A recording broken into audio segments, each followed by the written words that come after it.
can feel it, so alive, floating high, I can finally breathe.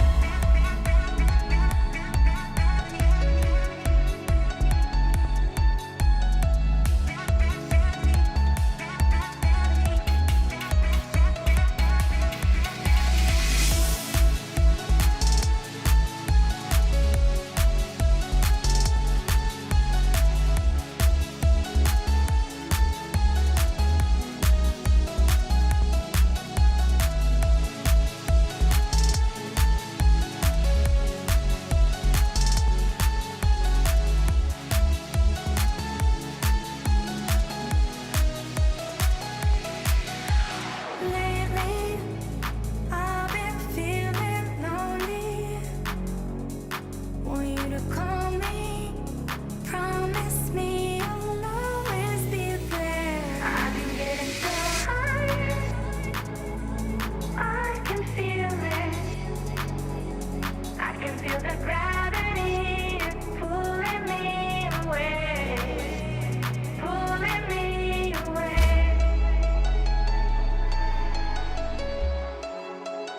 Pulling me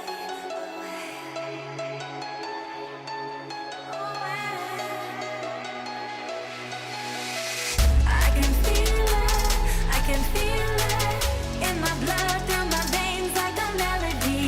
I can feel it, so alive, floating high, I can finally breathe.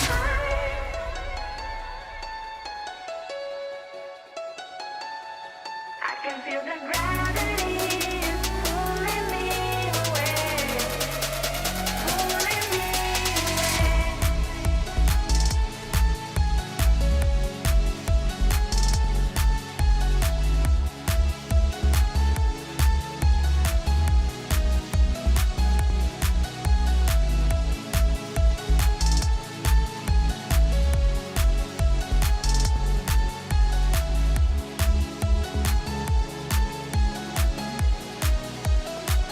I've been getting so high, I can feel it. I can feel the gravity, it's pulling me away, pulling me away.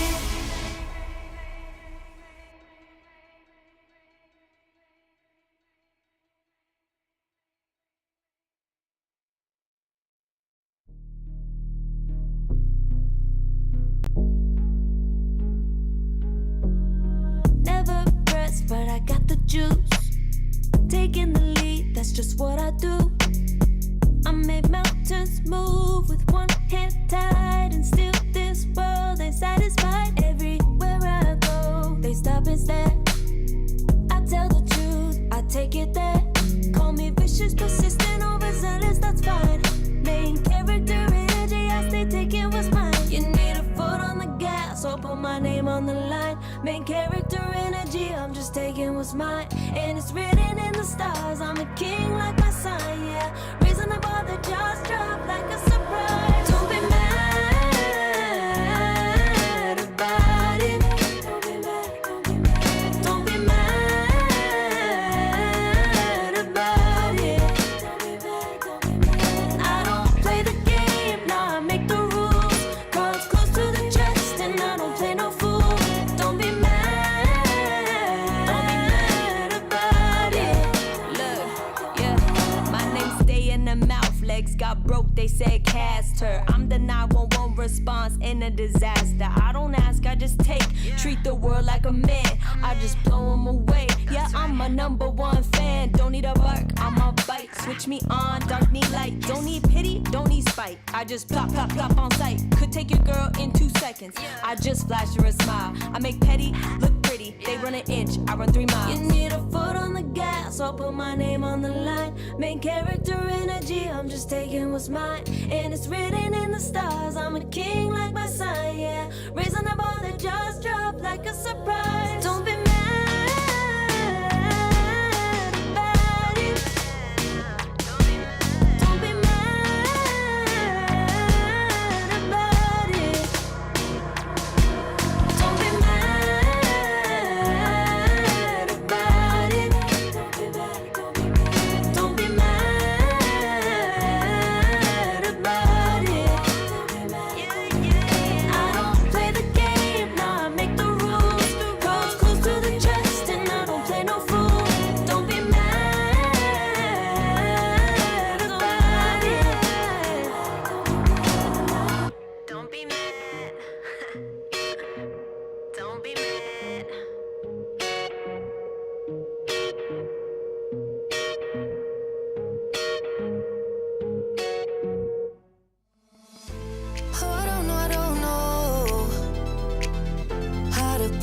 together.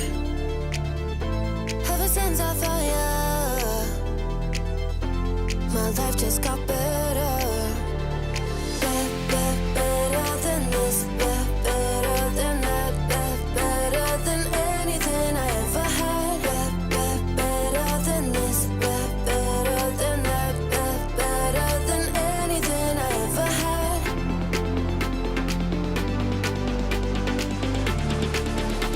Than anything I ever had.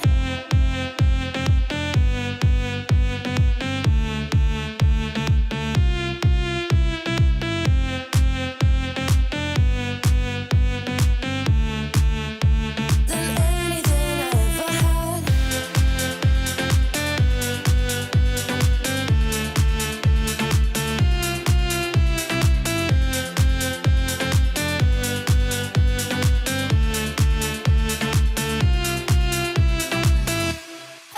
Every time I start to doubt if I'm good enough, looking straight in your blue eyes makes me feel better. Better than this, better than that, better than anything I ever had. Better than this, better than that, better than anything I ever had.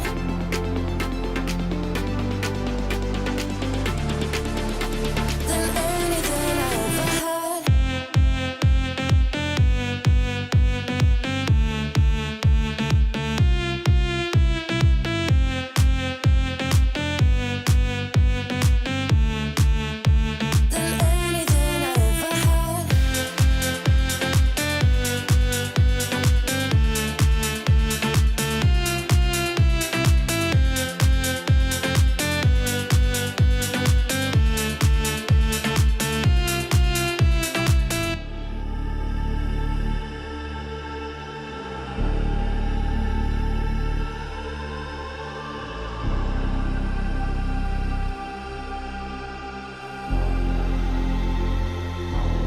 You'll be free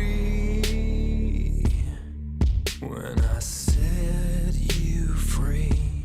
I breathe you in, but all your sins won't disappear. You can see it's true that I want only you when we'll break free. Together, you and me. Take me in your arms and let us rise high up to the stars where we can. ESL One Bangkok is brought to you in part by Intel Arc, Acer Predator, DHL, Kadia, Monster Energy, 1xBet, and the United States Air Force. Hello and welcome, everybody. We're here. Where are we, Trent? We're at Paragon Hall. ESL One Bangkok. That's right. We're not doing a second take. It's wonderful, and we're excited because today we've got the grand finals and a legion of a waiting crowd. How are y'all doing today? So excited. That's right. And tell me all together now, who is going to win this tournament? They don't know who's going to win. We don't know who's going to win, but we're going to find out as we head back into the arena, see what's going on.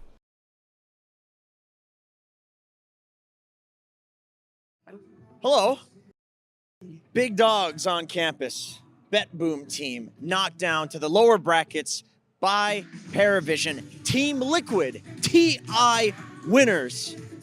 We have the grand finals today. Are you ready?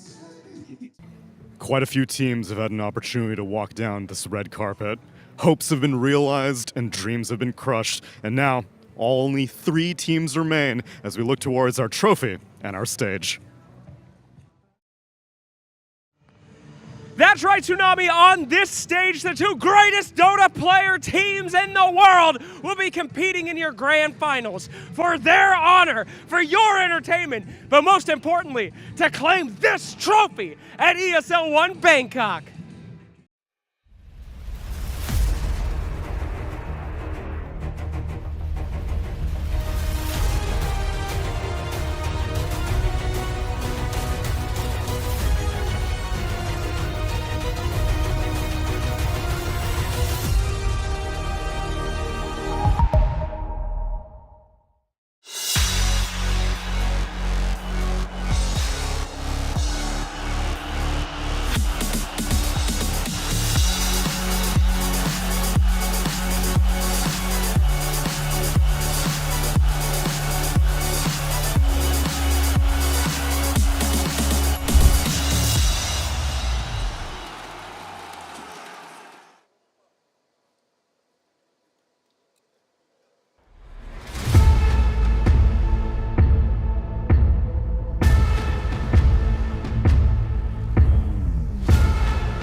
friends. Wakey, wakey. It's finals day out there, my little buddies. Good morning, sweet peas. I see a lot of Liquid fans already lining up. The sicko freakest of the sicko freakest. I love it. We got a Bet Boom fans over here. What's going on over here? Oh, we do. Good morning, everybody. We have one heck of a day for you here today. Yes, we had so many teams with us in this tournament, but we must forget about them because they have gone home. Only 3 teams remain. By the end of the day, only one of those bad boys is touching our beautiful trophy. So we have a lot of action, a lot of good Dota, and we have a lot of fun planned your way. You guys ready? Are we ready for the day? Yeah! That's my boy right there. Fantastic. Okay. Before we find out who will be joining Paravision in the grand finals, let's go ahead and take a look at yesterday's happenings with this recap. It is elimination. Let's go ahead and get ready to let it loose for Team Ominous! Team Spirit! But the spike carp is going to make it hard to finish him off. Another black hole. Malik, he failed 2 targets underneath the Tier 4 towers. Time to try to find that. Okay. Seneko. Please welcome Bet Boom Team Paravision! No more glyph available. Is it enough hits? Enough damage? Fury's going for it. They end the game. Who needs Rex? To find the Lina damage in from 9 class. He goes down also. He's stuck on the lace the whole fight. Now Kiyotaka's on the run. Kiyotaka in trouble. He just fought back. You can't let this happen. Kiyotaka runs away, but the stun, the cursed crowd, they curse them to death. Oh my God, Paravision! Immediately! Oh no, Paravision! They drop it down, breaking TPs, Ducalis, doing everything that he can to keep him away from it. Crystallizzi's low, Roach, it matches, and takes it away. He snatches the engines, they take down Pure. Pure went for it all. They make it happen. Him again, Hero off the side, BKB, the RP, he's ready, pulls him on in, and the second one too. Do they have enough damage to kill him? They pull him all the way back, but Crystallis, he turns, Satanic, it's not enough. Glimmer Cape, walk forward, finds no one, finds the gyro, interrupted, the save, the X, that's what they needed. Get yourself up to that high ground, Paravision, as they take down Kiyotaka. Team Liquid! Team Spirit! Another spear comes in, a horde toss to break the total, and he's dead. An immediate buyback. They have to play for this one. Nisha's in trouble. Another skewer. Malik, knock him up and set him down into their graves. There is nothing left for Liquid now. It is all Sure, Liquid. cannot get the initiation, but they got it anyway. They got the Doom. They didn't need a Ravage follow-up hit on the 3. Law's trying to focus down the Supernova. It's not going to work. He died. Now has to blink back out, perhaps. No, wait, he's going to blink back in. Goes after Satanic. Mana void and in Satanic's 3, out of mana. 2, 1. The ticking time bomb. It's gonna go up. Boom. And ladies and gentlemen, can we give it up one more time for Team Liquid? You know, we were just warming up the first time we played them. I personally was jet lagged. You know, my team was tired. My mouse was lagging, low FPS. I think the internet like went out once. Skibidi bliat giat. And despite all of that adversity, Saberlight and the rest of Team Liquid still took down Team Spirit and are now here on the final day. Welcome everyone to the last day of ESL One Bangkok 2024. You heard it from Slacks. We brought 12 teams here and now only 3 remain. Bet Boom Team and Team Liquid looking forward to facing off in that lower bracket final and the privilege of facing off against Paravision in a best of 5 grand final. And while some of the teams may have gone home, thankfully some other players still stick around because I am going to be introducing at the beginning of this day, not just by myself, not just with Kezu, not just with Don Corleone Jenkins, but with Stormstormer, my man! What a pleasure! Thanks for joining us. I'm glad you didn't go home because we just saw you on the recap and your insights are always so valuable on the panel, as much as I love your gameplay. So I'm glad that you were able to join us. I'm flattered. No, yeah, thanks for having me as well. I'm looking forward to this one. Being here with my Maurice Gutmann. That's me, true. baby. What a pleasure every time. German power on panel right now. Do you want to adapt because they adapt? Let's go. Lock that shit in, brother. Lock that shit in, brother. It didn't resonate as good as ours. No, whatever. The entire Hulk was here. Oh, Nothing beats an American dap, that's why. An American and German dap. That's you guys are known for working together very well. It's a melting pot over here. Jenkins, today's character is like a mafia thing, it seems. Say hello to my little friend. That's not. Is that the That's line? not from that movie. That's from. Nice one. It's on Dota, though. I'm the villain from Inspector Gadget. I don't know what that is, so back to you. You don't know Inspector Gadget? Did you not have that in Germany? Do you know Inspector Gadget? No, I do not. It's probably called No, something okay. else. That's actually a little surprising. It might be dubbed into something else, which is why we may not know it. So, Inspector Gadget. Or just two stupid Germans. Possible. That's likely. You guys have played a lot of Dota. Pop culture has never been Dota players' strong suit, so we'll stick to our actual expertise, which was Dota and specifically this tournament, as we can take a look at the bracket and the journey that we have gone through to get to this point. Mysterious. We want to uncover these piece by piece. I know that Avalis was down there. They were. No, that's true. They're If still you out didn't see there. it, I actually gotta go. I'm going to yeah, your grand finals, right? Oh, jeez. I'm waiting for the We winners. completely misengineered this whole thing. It's been a while, and at least at the minimum, can you tell us about your journey throughout this group stage at this event? Because I know that a lot of teams, they only care about what happens on the final day, but we brought 12 teams here. You were one of them. What was your experience like? I mean, honestly, this event has been great. Like, I think, I mean, I'm not saying this because of the crew, because of the camera, but this event is really fun to play. Like, ESL did a great job organizing everything, and it was really a treat. And yeah, group stage were great, at least for us. I mean, we made it to the upper bracket. I mean, now we sucked and we're out, but the start was pretty good. And yeah, I mean, what can you say? You're playing on a T1 event. We played against all these great teams like Team Spirit and Falcons, and it was great. And the grand finalists, you guys had the, I suppose, displeasure of having to face off against Pari Vision in that upper bracket quarterfinal. That is true. I mean, honestly, it was so freaking close. You almost, dude, that game 3 was so close. Yeah, like, it was an insane series. Like, this third game, we always felt like we had it in our hands, but once again, one of our weaknesses, and we didn't manage to close that game out. Because I think in a different world, we could have been in the top 3 spots, but I don't want to take anything away from Pari Vision. They found the moments, they found the moves to claw back on that game, and yeah, that's why I'm paneling here now. Tsunami, may I ask our special guest a question? Because for this whole week, I've been telling the crowd about the friendship that's going on Avalis. Okay. True. We talked about it in Serbia, actually. And I've been referencing this. Let's see if it's real. And I want your actual take on it, because I've been saying this is a power friendship team. You guys hang out. You've got like a good social structure going on, and that's helping you like do better when some game goes bad. Game 2, you do very well. Like, I think that's probably helping. Can you explain that to the audience? I think you said that we just do a lot of stuff together, right? That's Pretty what much. I mean. Pretty much. Yeah. We're not friends, right? You didn't say that. I mean, are we friends? No. I know. Acquaintances.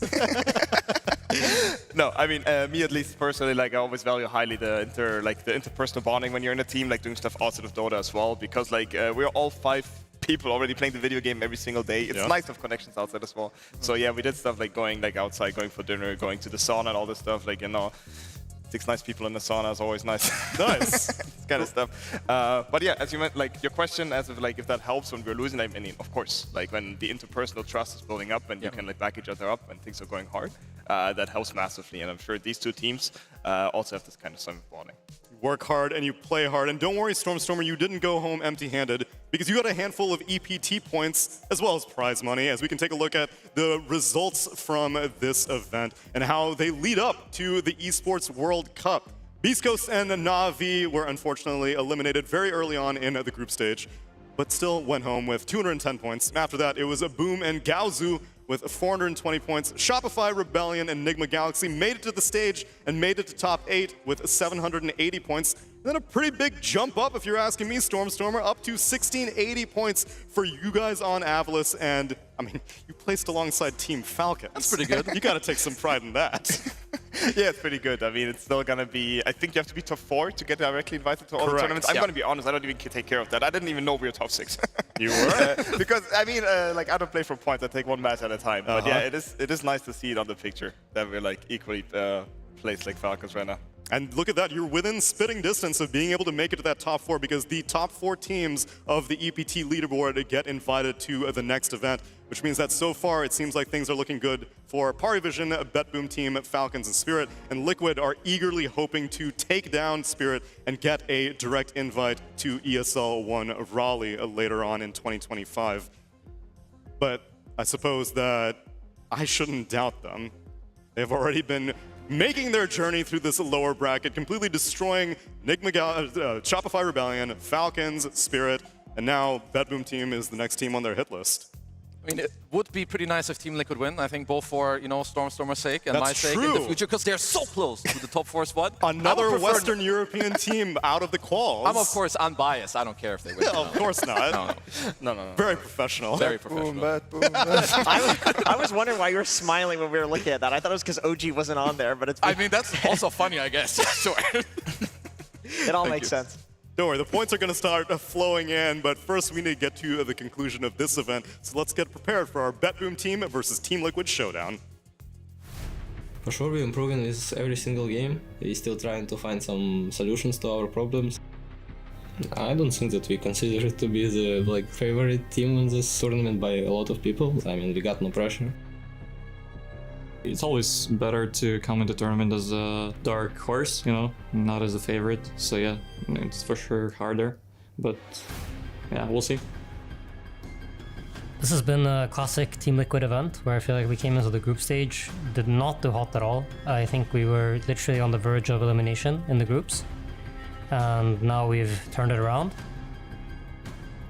I think playing Lens is all about team cohesion and not being too nervous playing on stage and just playing with Dota. Obviously, I'm happy with the new roster so far. I mean, we played only 3 tournaments. We made it to the top 3, top 2, and top 1. I think we're pretty much confident for the playoffs. Not that many teams that can beat us. We are a team that thrives off of the more information we gain, and the longer the tournament goes, the better I believe we become. I think people are waiting also top 1 in this tournament. If it's gonna be top 2 or top 3, people are not gonna be satisfied. So yeah, I guess our goal is only top 1. Winning this event would mean a lot, especially to me. I think being new on the team and playing with TI winners, I think solidifies kind of my place on the team. I think we are the best at the moment. I think we're gonna win this one. Yeah, it's finally, time. I personally love playing in front of a crowd. It's always amazing, and they just fill me with energy. To play on the big arena, it always depends. I mean, I just love playing in front of the crowd. I'm blessed to have had the opportunity to be here so many times and play in front of this amazing crowd. I think BetBoom's a great team, but the lower bracket belongs to us. In my opinion, the key to success is just basically be a cool team, with a good chemistry, with a good knowledge of Dota and, decent drafts.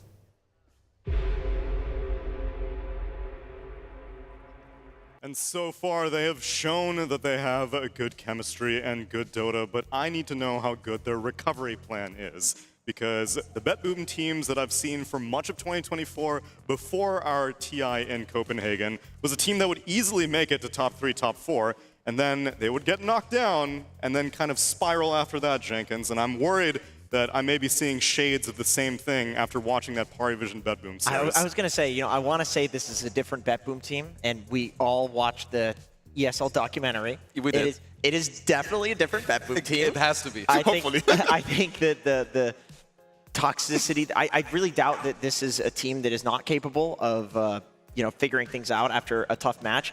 However, the match yesterday, that series was rough. One of the roughest series of Dota that I've ever seen in my entire Dota career.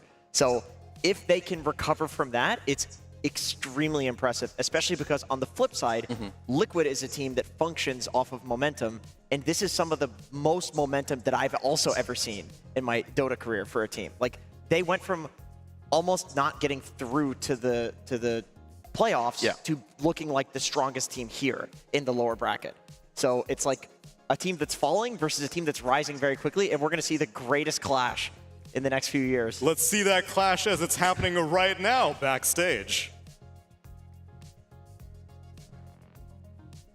I'm nervous. Can you hear him? No. We'll start things off with BetBoom. BetBoom, anything to say to Team Liquid? You've played against them multiple times. Any volunteers? Should I just go down the line until someone breathes heavily in the microphone? You seem like you have a lot to say, sir.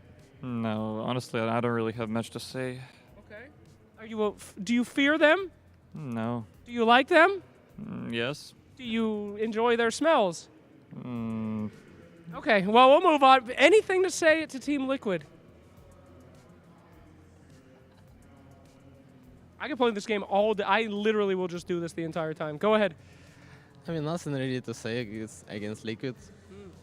We're just gonna try our best and probably win the game. Okay. Unbelievably professional with a slight side of toxicity. That is very good. I like that. Hello, anything to say to BetBoom? It's been a while. They 2-0'd you last time, and they laughed. When they walked out of the booth, they laughed, I saw. So anything to say to them?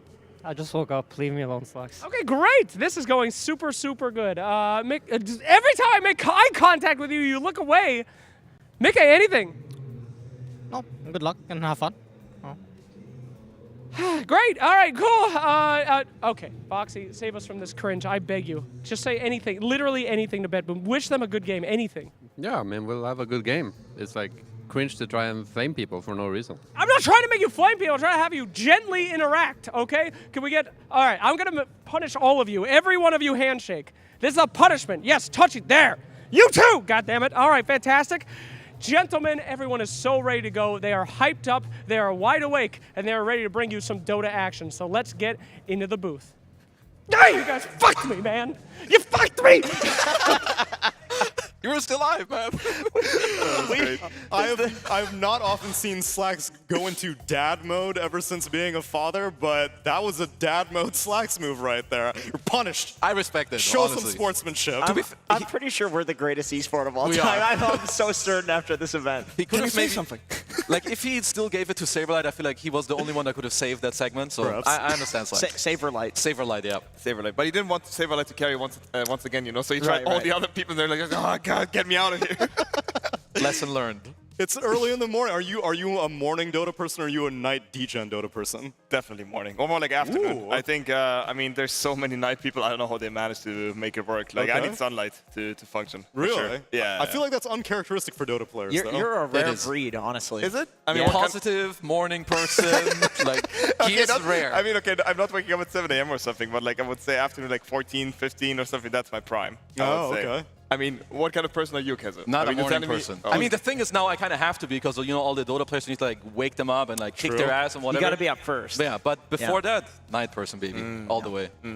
Well, let's wake up, hopefully, all the people watching right now, because we got to get our teams on stage. Oh, hello, ESL One Bangkok. How are we doing today? You guys awake? You good? Hello? Guys, are you guys awake? Are we good? Wake the F up here! There we go! I try to come out casually once in my life and you're all just sleeping. Well, good morning, my friends. We have a semifinals match here for you today. Elimination, of course. One will be going home to a very sad airport, and the other will be going to a very happy grand final. But the time has come to see which one of those two teams it will be. I know you guys are huge fans of both of these squads coming up, so it should be one hell of a match. And without further ado, perhaps we should get our first team to the stage. Now, this team has made it to both grand finals in both of the last big events. It's time to see if they can do it again. After a very surprising series that we saw yesterday with a huge upset, it's time for us to see if old BetBoom has recovered or if they're going to recover with glory and do even better. Ladies and gentlemen, let's bring them out to the stage, BetBoom!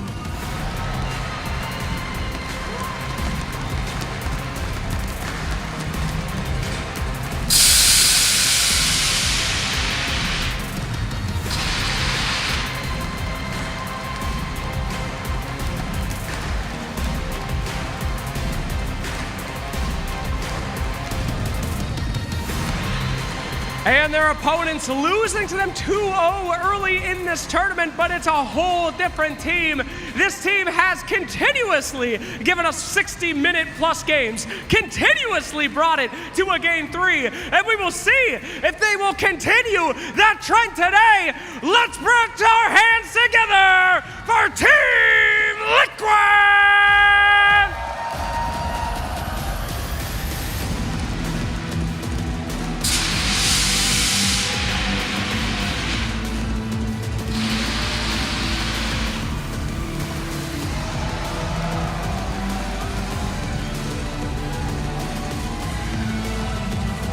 Both of these teams seem so confident. Both of these teams are so skilled, and both are sure that they will be going to the grand finals. But one of them, unfortunately, is wrong. Ladies and gentlemen, can I hear one more time? Put your hands together! And let's get to that semifinal. Back to you, Mr. Tsunami. Thank you very much, Slacks, as we prepare for this lower bracket final. Insania said that he had just woken up, but honestly, he has no one to blame but himself. That Liquid versus Spirit series went deep into the night yesterday, and I was on the edge of my seat the entire time. Stormer, that match, I felt every time Liquid is on stage, they're just putting on a show. Yeah, I mean, for sure. I mean, Liquid truly are the lower bracket team, even already since 2017, and they're a completely different roster. I mean, it's crazy, right, to see. They almost lost in the group stage, they almost were eliminated, and now they're here in the lower bracket finals. So it's a classic Liquid thing. I don't know how they do it, but they always give us an exciting show. I watched the entire series yesterday, especially that game 2. It got really spicy from the Spirit side. Like, Liquid was like really leading. Like, the game was basically in their hands, but Spirit found moves to come back into the game over and over and over. So it really gets to show that in the current Dota that we're playing, it is not enough to just only own the early game and just like, you know, the game is free from there on. You have to be in the zone, on the focus the entire time until then, like until really the enemy base just explodes. And I'm wondering how much of that early game may be dependent on how mobile these two teams are, because I want to take a look at our Wisdom Rune presented by the US Air Force for this first series, because we're taking a look at the average distance traveled by minute 40 between these two teams. And I'd already picked out a couple of notable things that I thought showed a difference between these two teams. For one, we see Insania and Boxy on the left side for Team Liquid. They're moving around quite a lot as the support duo. Whereas in contrast, Save is the hero that moves around the least on BetBoom team. That seems uncharacteristic for supports, I feel. That doesn't really seem that normal. Like, even the one that stands out to me the most is Saberlight. Like, he moves more than literally any player, even on BetBoom. But it kind of makes sense. This guy, he moves around a lot. Like, he doesn't stay in his lane forever. He's going to show up minute 6 rune, minute 8 rune, minute 10. Whatever needs to happen, he's going to be there. He plays all these fast-moving heroes like Primal.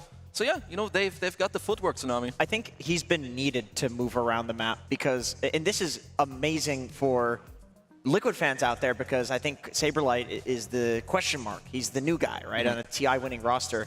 And he's moving around a lot because he's the guy that's top net worth on his, out of his cores at the end of laning phase. And he has to run around and carry his team. He has to salvage the other lanes. And he has. And it's got them to game 3s, and it's got them this far in the tournament. Yeah, I mean, I have to say, I mean, Saberlight in this interview, you could hear it, he was like saying he really wants to show that he like belongs to this team with his 4 TI players. And I can imagine when you join a team like this, you have some pressure on your shoulders. If you want, I mean, you can sugarcoat and run out, but you do kind of feel like you're the new kind of guy. You have to prove yourself. And I feel like he already did that, at least to me. Like yesterday when I watched this Bird game, I'm not sure if you guys saw, but the third game of the Tide Hunter, like he carried the team on his back, like really, really, really well. And he also said he's happy to win on a hero that is not Primal Beast. And to me, this new Liquid iteration, it looks interesting, because of course last year they had 33 on the offlane, and 33 is a standout player, but he's also very predictable in his playstyle. And Saberlight, like right now, I don't think people are like 100% sure like what he's bringing to the table. Like he can be making some crazy plays sometimes. That's what I'm happy to see, because I hate to say it, but I feel like Shopify Rebellion maybe kind of beat out some of his unpredictability, because that's what I considered Saberlight to be. Is he's very much a wild card, for better or for worse, but oftentimes if you can harness it, it looks fantastic. But his time on Shopify, he seemed a little bit more muzzled. He didn't seem as wild as he used to be, and if he's not able to play to his strengths, it just didn't look that good. I mean, he's definitely the type of player you need to allow him to feel free and good, because this is what he brings to the team, right? Even outside of the game, he will also do it inside the game with his moves, item builds, like Stormer was just saying. Like his Tide yesterday, it was blind picked in the game. He performed incredibly well, had perfect moves, great blink timing, smoke into mid, just everything nice. And these are the type of games that give you so much confidence. And this third game yesterday showed me like the most prime Team Liquid with their high tempo. So I have very high expectations for them today. He was going into a Slark matchup, and many offlaners. We had 23 on the panel, and he was like, oh man, if I see a Tidehunter, it's either Ursa or Slark for sure. I know Satanic, he's going to pick Slark. But now he's gone. And we've got a draft on the screen for our BetBoom team versus Team Liquid matchup for game number 1. Liquid, they ban out the DK, the Alk, the Invoker, and the TA. BetBoom team, they take out Monkey King, Phoenix, and Morphling. First pickup, a Magnus. I feel like Miro has looked like the absolute best mag of this tournament. Even in the series yesterday, where they lost, he was trying desperately to carry his team. And you could see the devastation in his eyes when they lost, because he did not deserve to lose that game. And I know that's not how Dota works. Of course, he's not going to think like that because he's a pro player. You know, everybody's going to take some blame. But I can understand the confidence after that game and picking it here today. Yeah, I think Miro as an offlaner, he really excels at those initiating kind of heroes. Yeah. Like especially like the Magnus here, and other games he plays like Doom or something like that, or Mars. I really think like he's a big part to that team in that regard, because I think Pure and Kiyotaka, they also love to scale on the heroes. In general, I picture BetBoom as a team who love to scale on 3 cores and like, you know, play the map really efficiently. And you need really 3 cores to gel with it. Also the supports, of course, but I think Miro is really gelling well in that regard with Kiyotaka and Pure. And to me, what's already surprising is actually to the Team Liquid 9-pick Shaker. I don't think I've seen that before from them. Opening up with Shaker is moving up the priority big time. Yeah, I will say, at least strategically from BetBoom, they took out 2 heroes that Liquid played yesterday in response to the Magnus, which were both the Morph and the Phoenix. I will say, overall, I like heroes that can combo break Magnus. So Shaker can be that, like from long range with a Fissure and the Shard later when you have the Totem. And also, I guess another added benefit, it is a flex. I would assume Mika can play it. Nisha played it yesterday. He looked real good on that one. You know, maybe it can be a boxy hero, so there is some flex. What does that lane look like? Shaker versus Magnus? I feel like that's 50-50, right? That's not like some super Shaker favored lane or something. You're saying if it's carry Shaker and offlane Magnus? If it's carry Shaker and offlane Mag, yeah. Would that depend on the supports? I mean, I can only speak for mid. I mean, on mid, it's not obvious. I mean, of course, you can in theory, you can press like your Enter Totem and deny every creep, but of course, you play melee versus melee, and you can get zeroed into the tower. So on mid, to me, I have to say I didn't play this in a while, but it would not seem obvious to me. It's simply because of the theory, and on safely the same. So I'm really curious about this pick, because I think the team that made Shaker Flex popular was Falcons, if I'm not crazy, with Skizzy. So I'm not sure. Also, I can imagine the Liquid, maybe who they flex it to, I'm not sure, but maybe they also flex it to +4 to Boxy. It's true. And on the topic of flex, despite BetBoom team oftentimes leaning on their Miro Pure flex, Pure has not played Magnus at all yet, but we did see some carry mag earlier in the tournament, so BetBoom team may also have that in their pocket. That is true. I mean, he does play it. We saw in Dream League, actually, like the first core Magnuses that were coming out, it was from Pure playing it in the carry position. He was playing core Mag and core Dawn. Okay, they picked the Rubik. I mean, this is like an old school counter to Mag. You have the instant grab and combo break of the skewer combo, and then you can also steal the RP. Even stealing the skewer on Rubik can be insane. If you get a blink and he has all this cast range, like you can legitimately skewer somebody from like a tier 1 to a tier 3. Yeah, to me, Rubik is the old school, what I like to call TI-10 counter. Yeah. Like, anybody didn't watch TrueSight TI-10, it's really a treat. Like, there they specifically talk about the Rubik to Magnus counter, because I think there's actually not a single other stun in the game that if it's casted during skewer, it cancels. I think even Hexes, like the skewer keeps going, if I'm not crazy. So I think Rubik is like, maybe there's something else as well, but I think Rubik is one of the, maybe the only one. Yeah. And yeah, as you mentioned, like Skewer has or Magnus has 2 mechanics to him that like really show what the hero can do, and what is Skewer, like repositioning, and the other one is RP, and he counters both at once. Yeah. So I think the only weakness that Rubik usually has is like the laning stage, which is not too popular right now. So if you make this hero work, like you have to, if you want to make this hero work, you have to have a strong, I think a solid +3 with it to not get crushed in laning stage. Which is also like most like, I mean, Lich has looked very good, and Kataomi on this hero looks quite incredible. But this is one of the heroes that can, with an aggressive carry, at least abuse this weak laning stage that you touched on with the Rubik. They're the only team that had this one loss on Grimstroke is from BetBoom in this tournament. They have played it before. I know that Save really likes this hero. It could be something about also later if you soulbind the Shaker, once he has Axe, he can't really, you know, like hop around. Maybe it's that. I don't know if there's something else. That's like one of the most obvious ones to me. It's Grimstroke Lich as well. The old school combo, actually. Like that is, it is like so like kind of obvious how stupid. I mean, the theory is insane, right? You have to play on Liquid, you have to play teamfights in a really cautious way that you don't get soulbound, really, because if that happens, and Lich is in positioning, usually the teamfight is just lost from that point on, because 2 chain throws is just too much damage. Also with new facet that makes it like circle for 3 seconds, it's really annoying to play against. So in my eyes, it's a really cool combo, but as you mentioned, like Grimstroke in general is kind of unpopular, and I also think because of the laning stage. Yeah, like also one thing I see now, at least when I look at the lineups, is they're very backline heavy, right? Like your supports are very important already for Bedboom with the Lich Grim, same for Rubik for Liquid. Yeah. I would say there's very high like value if you get heroes like summons that like kind of make it very annoying for these heroes to fight. Even maybe more spicy, I don't think we'll see it, but a hero like Night Stalker against these Bedboom heroes could also be kind of incredible. Looks like Saberlet's going to go to his old classic, though. He picks up the Dawnbreaker, which now if you're getting these many melee cores, do you shift around where the Shaker goes? Because I feel like he's going to have a bad time if he's jumping in with Dawnbreaker to deal with a Soulbind and a Chain Frost. Or is 4 Shaker just not viable? I don't think. Well, then it would have to be the Insania 5 Rubik, which I guess you could do, but the Dawn Shaker lane seems even worse than the Dawn Rubik lane, because at least you could just nuke the wave with these 2 heroes. They need a range 4 with the Dawn in order to contest the Lich. I would say otherwise you're just giving too much of a free lane to Bedboom, but also you're kind of slowing down Dawn. Like one of this hero's strengths is the laning stage. You need to play off of that.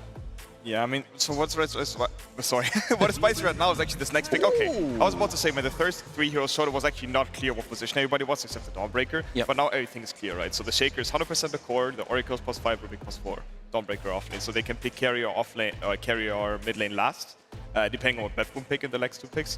And Oracle, yeah, actually it counters Lich Grimstroke perfectly, right? Because Fate's Edict completely counters the magic damage coming out. I think if you're Bedboom, you're now looking for a backline jump type hero, because Magnus is skewering somebody probably on the front line. You have Lich and Grim, where they're going to throw all of their abilities into whatever fight is happening. There's not going to be an Oracle there. You need to kill this Oracle, because otherwise he's just going to save whoever from all of the damage that's going around, because it's all magical right now. Yeah, I love what Kezo mentioned. To me, this is a game where like it sounds counterintuitive, but I think the supports have a lot of like possibilities in this game, a lot of weight on their shoulders, because they're like this strong backline casters which can have insane impact. Like all 4 of them. Yeah. Like Rubik, Grim, Lich, and Oracle, all 4 of these heroes, if they are like not attacked in teamfights, can have so much impact. So as you mentioned, I think some backline jumper, I think both teams are actually looking at that right now. Yeah. Maybe something like a Kiyotaka Tiny? I was thinking Tiny for either team. Both teams really enjoy Tiny. These are like the 2 Tiny teams, honestly. Yeah. And Tiny Grim is amazing. Tiny Max is also amazing. And Lycan, that was the other one I thought about. I mean, it's a classic, right? When you see easy support targets, I think, I mean, Kezo's an offlaner, can speak as well what he thinks about this, but to me, it's a support killer hero. Yeah, it's so very nasty. Also, Grim Lycan is like it's like one of the best combos. You have Invis Wolves, first of all, that Scout, that you can ink spell as well. It is incredibly annoying. And you see all these heroes, and your supports, they needed this. Also, your Magnus, he needs this to just make his game easier. This has got to be one of the best Lycan picks we've seen in a while. So we're assuming this is a pure carry Magnus now, right? I don't think it's obvious to me. It like honestly pure plays everything. To me, it could even be pure Lycan. I'm not gonna that is true. I'm not 100% sure he really plays everything. I played with his pure Lycan and TI in Singapore in 2022. Like he might just pull it out. But I love what you mentioned also. I think Magnus really profits from vision bringers in his team, and Lycan was perfect for that. I would. Is it more likely for Mr. Q Daddy to be this Magnus? I feel so. I'm not sure. Really? You think so? Yeah, because I mean, there is always the option that Liquid could put the Shaker to mid, but like Stormstormer said, it's probably an okay matchup for the Mag too. I mean, I guess no Mag. I don't know. No, Mag can be carry against the Dawn. It's fine. You can like cancel the Starbreaker, help your sub. To me, I think so. Liquid picked Shaker to Magnus. So Nisha for sure, like maybe knows something else on me, but he must be confident in the matchup. Otherwise, it just does not make sense to me if the matchup would be bad. So they're ready to put the Shaker into mid no matter what. But yeah, Bedboom has a decision now to make. I think they still. Maybe they could also just use a little bit more lockdown to make it a little bit easier to use the spells. Because right now it's only Skewer and RP. So Bedboom, as you mentioned, Jenkins, it could be the Tiny which got banned just now. Tiny would have been amazing with the Emperor as well. Apart from that, there's just other casual heroes like that are kind of out of meta right now, like Pangolier. I mean, there's Earth Spirit, but Earth Spirit, exactly. Void Spirit. That's a little rough, like picking that into Shaker, into Rubik, who can like instantly interrupt. Also, the Purge from the Oracle is a bit annoying. Yeah, it's more magic damage for the Oracle to also, deal with. How about a Spirit hero other than the Earth Spirit? Storm Spirit, Soulsor Remains. We saw Nisha do work on Ember Spirit. And Earth Spirit does get banned out. I feel like it's a pretty great Storm Spirit game. Inkswell on Storm, you get vision with the Lycan Wolf, same thing. that Magnus enjoys, Storm Spirit also enjoys, backline jumper for the Oracle. It is good against the subs for sure. The matchup for Shaker is okay. It's also fine for Storm Spirit. All in all, I still think that the chance of picking a pure hero is just higher, because I'm not 100% sure if you really will play the Lycan, and as Kezo mentioned at the beginning, like Magnus or Miero just looks really solid almost every single time. But with that being said, I don't know what carry hero really gives like that stun that they would like to have. It's not an obvious call, to be honest. The only thing that they, in my opinion, should be looking for in their draft is just another hero that goes in. Like for now, both drafts will Bedboom need to keep running in with the Lycan form. If they are ever stopped from going forward, it's kind of just really bad for them. Could just be Jogger. Jogger, Lich Classic, Emperor, Magnus. It doesn't really give a lock to what it can go in first. He played it yesterday. Makes their push very mean. Ursa. Okay. Well, it goes in, but it doesn't really stun. It can insta-burst the Oracle, though, if he has a good game on Ursa. If they have good vision, which they do from the Lycan Wolves, he can jump either of these two supports and kill him in a Ursa Enrage. So what's interesting about also the Ursa Shaker match, speaking from the Shaker POV, Shaker feels really good against Ursa in the majority of the game, because you can just obviously burst with Echo Slam, but in almost every single game, Ursa at some point reaches a point where he gets Aghanim Scepter, and then he can purge the Echo Slam, and then gets really, really frustrating to play that game, because Ursa then can go in front for his team and be fearless. There's no repositioning on Liquid, there's no silence or anything like that. But that phase is really far down the line in that game. And up to that point, I could see the draft looking a little bit greedy as well. I was thinking, Puck, you mentioned that there's no silence. There's a silence. They can kill all of these heroes before they get their ults off. They can jump the backline supports. This does mean it's a carry Shaker, though, and we have not seen Mickey play this yet. We did not, no. And we have only seen carry Shaker lose on the main stage so far as well, so I am quite discouraged by that hero these days. I mean, all in all, I like the Puck pick. Honestly, the matchup against Magnus is not obvious. I think it's Magnus' favorite, to be honest, because he has much more damage. You have 50-20 more damage. So the lane should go into Kiyotaka direction. So it can be a little bit greedy. Also, generally speaking, Liquid does not have a common draft with an actual carry that deals physical damage. So it's definitely spicy in that regard. On the other hand, I think the Bedboom team is really relying on this Magnus Blink to come out, which will obviously happen. It's a mid-Magnus now. It can't really get shut down too much. It's too spicy drafts. I'm slightly leaning on Bedboom, but also I'm not fully sure. It relies a lot on this Lycan and Pure on the more passive carries, like the ones that take longer. He's not looked as good as on the others. I will say for Liquid, I'm looking for Nisha to pop off. I absolutely think he can. There's a reason they did last pick this Puck in this game. But in my mind, he has to deliver really hard in this game. I agree, and I think other than the lane, it is a good Puck game. And Storm, I feel like Puck actually scales incredibly well right now in terms of becoming a carry with Daedalus Aghanim Scepter. No, that hero scales incredibly well, but the way the meta works right now, it's not really so much about how well you scale, but it's a lot about timings. Can you get to your items? So Puck at 6 slots, he's an incredible hero and he's really, really broken. But a lot comes down to the early game, how can he deal with the slowdown game, which in my opinion, he should lose the lane to Magnus mid, but we will see. And how can he make Puck work with that position? I'll show you that laning phase on screen as we get ready for our game number 1 with Trent and Lyrical. Thank you so much, Tsunami, and all you wonderful people out there in the crowd getting us excited for our first game of the day. Team Liquid facing off against Bedboom. Trent, this is going to be a good one. Yeah, and they're bringing out some big heroes that we wanted to see here. The Miro Magnus, well, that's what we were thinking at the begining. And then it's Kiyotaka. You know, I was so excited to watch Miro play it, but Kiyotaka can be taken to that mid lane, but he's going to be facing the #1 Puck in the world right now, and that's Nisha. Without question. I think that this, to me, is going to be the really interesting dynamic because there's so many different storylines that I feel like are going on in this one. Liquid coming all the way from the lower bracket. You got Bedboom that were sort of poised on the verge of being able to just have an easy path to the grand finals. And then, of course, everything went crazy last night. And it sure did. For Liquid, I mean, they were just playing here in these same seats not only a couple of hours ago.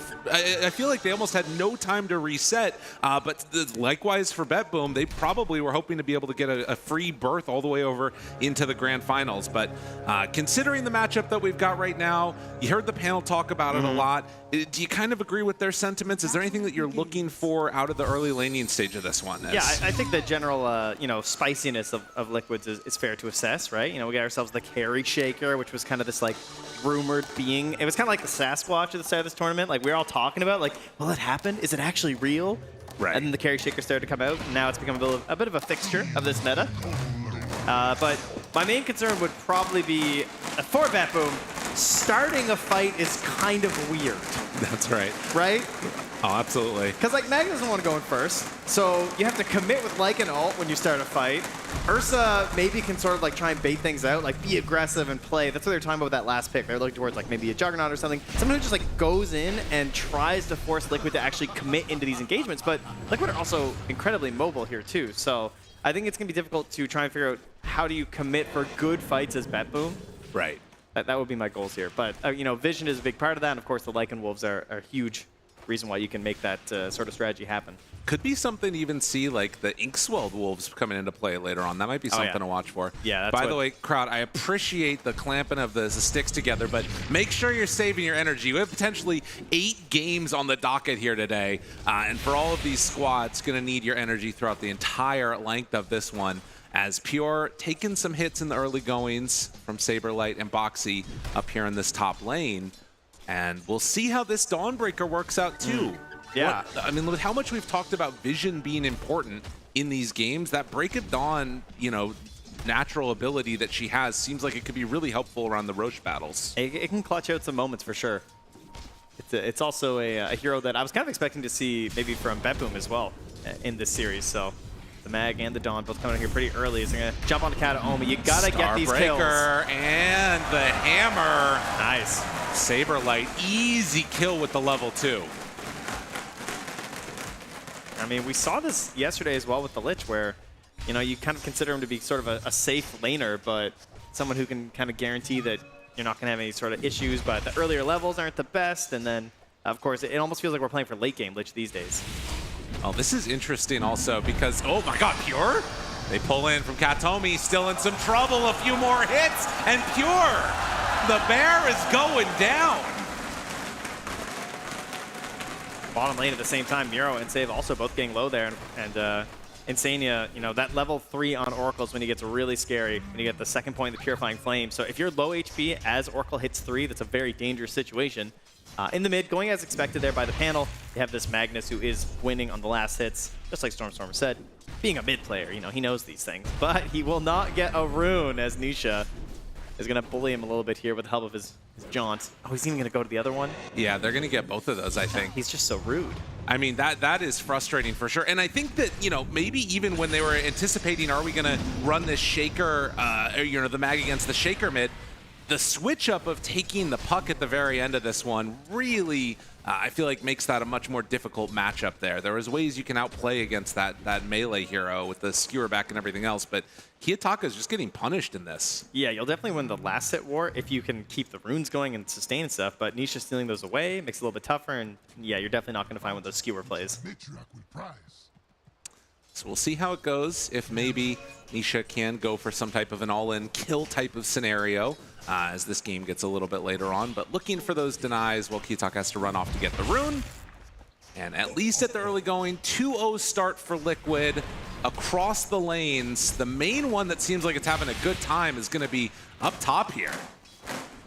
Yeah, it is interesting too because you got yourself the Rubik with the Dawnbreaker, which Dawn dominating lanes has often been this like Dawn Tusk combo. Rubik has been seen as a weaker laner in a lot of these situations, but they're making it work early here. But maybe when the additional levels that are on the Lich, it's going to be a little bit tougher, and they won't be able to just keep chaining these together. But at that point, maybe you're going to be level 6 on the Dawn, and then you can be looking for plays across the map with the help of the Dream Coil there from Nisha.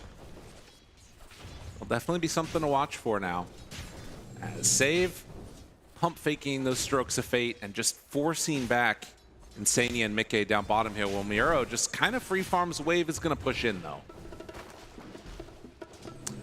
But yeah, I think it's going to be interesting to watch. The Lycan Wolves can really be a big problem for some of these supports if you get the Ink Swell on them.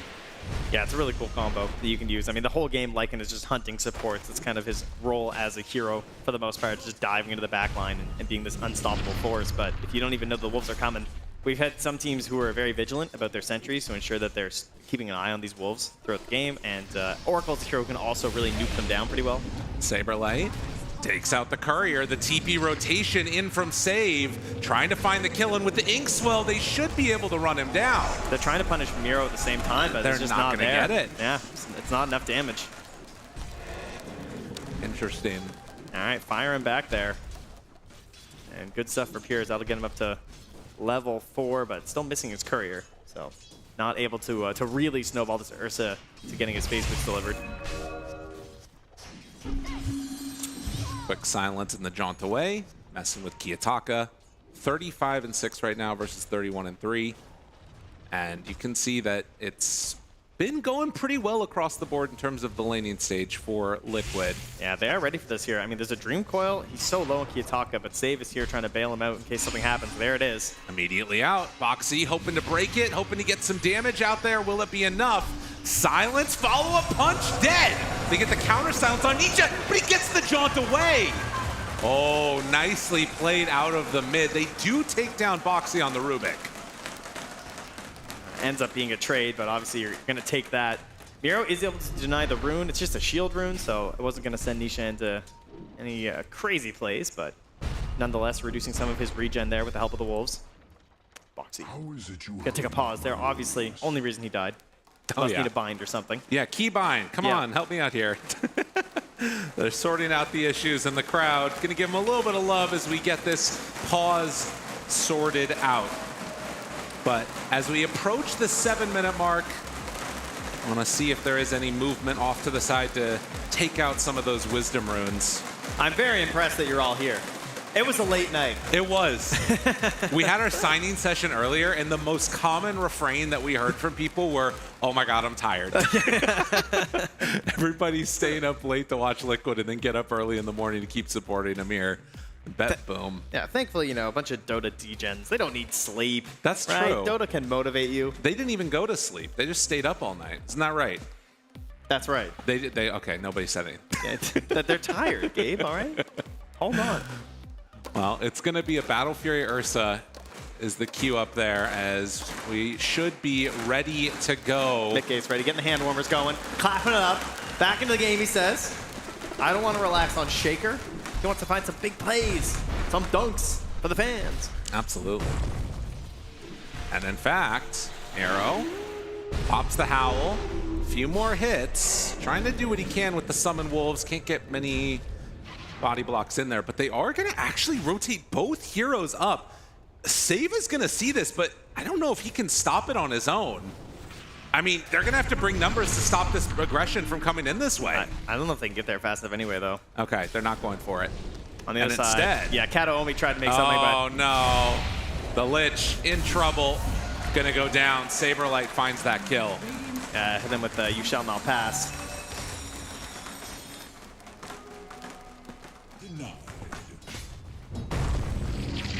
Kiyotaka back to just jungling away here, and has in the end lost this lane with the help of these rotations. Down bottom, trying to put some punish instead. Inkswell. He's going. Gotta make sure you get Moves those last in, hits. wants to get aggressive because they have the level 6. The Solar Guardian rotation in. You get aggressive on my carry. Saberlight shows up for it. And that's partially that kill that they just got. Yeah, that is a frightening part of this hero. So many teams playing extremely well around the Dawnbreaker at this tournament. And with Saberlight, of course, immediately just back to the lane, back to farming. Oh, yeah. Nisha playing around that ward, maybe recognizing the danger on the bottom side, is going to head up to the north. Sani over there, too, getting a few D wards along the way. And it is going to be an illusion rune picked up for Nisha.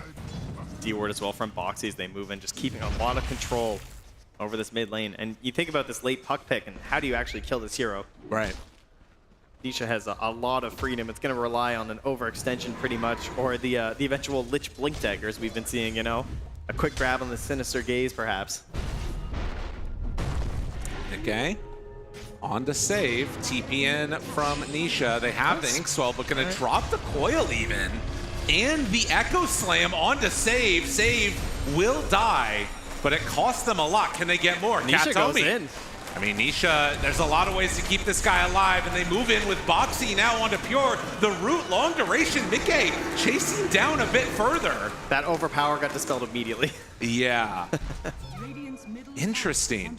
Very aggressive early on here from Liquid without the Solar Guardian ready. Yeah, talk about the confidence from Nisha's teammates to jump in there. I'd be a little worried, you know? I don't want to be giving away any big bounties here. You are the most valuable hero in the game right now.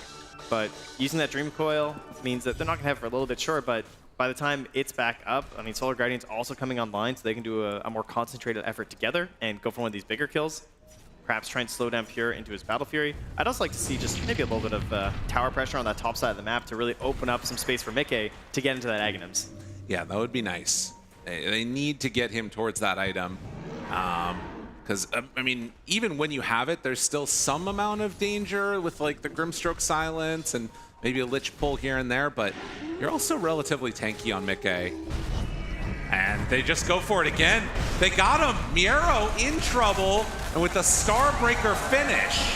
Jeez. Liquid, too easy with those 2 kills. Yeah, he was 16 experience away from level 6 to maybe have a chance to escape, but even then. Kitaka, get the RP. RP catches both. Good damage out. It's enough. Nisha goes down. Insania also in trouble. No way out of that one. Bet Boom. They're not giving away an early lead for nothing as Boxy also in trouble. Jeez. Pure comes in, takes him out, and well, that is a lot to farm up. Defense of the Ancients, defense of the Rune. They are not giving that one up. That is a great play there from Bet Boom. So much effort has been placed here by Liquid. We've seen them de-warding, trying to secure all the vision around here, and Bet Boom know that they want to come and play here. They want to get these runes for Nisha to try and enable these Dream Coils. It just goes down. Now Pure though, yeah. It's a scary one to chase as Saber. Yeah, I think he's just trying to force out that enrage. 60 seconds now without it. But Save going together with Pure, and they're going to try and run through. Mickey sees that the gate's moving. He goes right through too. Now they find him. Oh, unlucky for Mickey, as they manage to take him for an easy kill. Yeah, no Solar Guardian for another 30 seconds there, so there's no assistance. This is a Lycan lane with the hero down. That tower is going to be targeted here. Pure just hops right back through, though. He is on top of a ward. And he knows it. He says at least. I think he lost a lot of his mana going through that gate twice. It's costly. Yeah. It's an expensive toll. Saberlight staying right on top of him. Boxy in the area, now trying to kite the Ursa. This guy does not get overpower. He does not have Enrage. And they're going to pop the Soulbind on Saberlight. No follow-up. We did hear Boxy. Ooh. Oh, that's the Soulbind.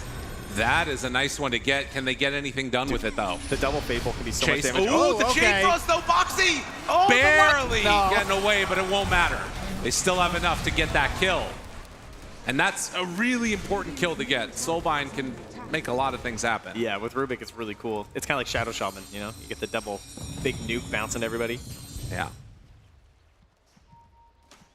And of course, yeah, we did hear the panel mention it very briefly, but that is something that we'll have to watch for. Is even if Liquid do manage to like take some sort of a lead, the team fights, if the Soulbind gets comboed with a Chain Frost, it's kind of GG.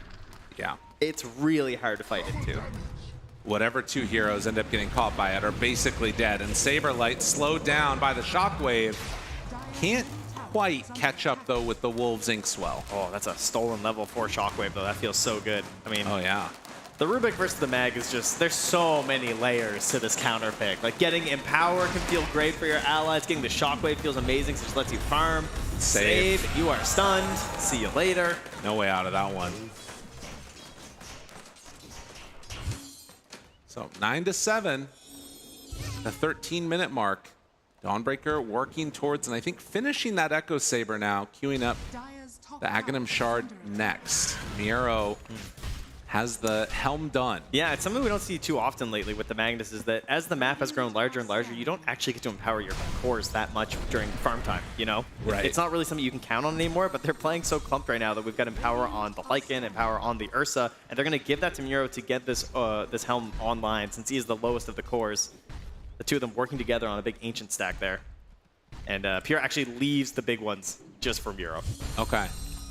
Yeah, recognizing how important it is. And, I mean, against all of the cores, you can see there's only about 400 gold that's separating them. This is crazy, yeah. I mean, even the supports, right? Like, everything is so tight across the entire layers. And look at the way he's just bouncing back and forth here on Saberlight between these two sides of the map, using the ulti there to find those kills onto Lycan. One of the benefits of playing on this Dawnbreaker, you can kind of just stay in one spot and then make your way back to your safe zone again. Yeah, try and keep your farm up that way. So Wisdom Rune for Katomi. And Helm of the Overlord, a good portion of the way done for the Lycan.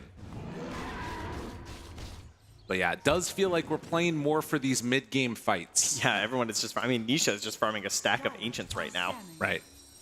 This is like Shard Puck behavior. He's just in there slowly clicking and spelling them down. Taking a while. Some blue collar farming, you know. Oh yeah. You know, the one thing that is going to be nice at least to kind of deal with the Chain Frost a bit is like your Oracle can probably save at least one of them. Yeah. But it's not going to be easy. Your sees the wave. It gets killed off by the hammer. Kiyotaka finds his man. Oh, is the break over? Are we fighting now? They use the RP. Okay. Committed for that one. And that's enough to take down the Dawnbreaker. That comes from that ward that's over there too, which is also still spotting Boxy, Nisha, and Mickey moving through, kind of giving them an idea of who's playing in this area. And what's really important, as we've seen versus these Dawnbreakers, is ganking the Dawnbreaker, right? Because if you gank somewhere else on the map, she's going to show up with this big heal. You want to target her first as much as you can, especially because they often tend to play a little bit isolated anyway, so it can be a free pick. In this case, there was potential, but the kill was just too fast for Liquid to react. And now it's an Ursa lineup, you know.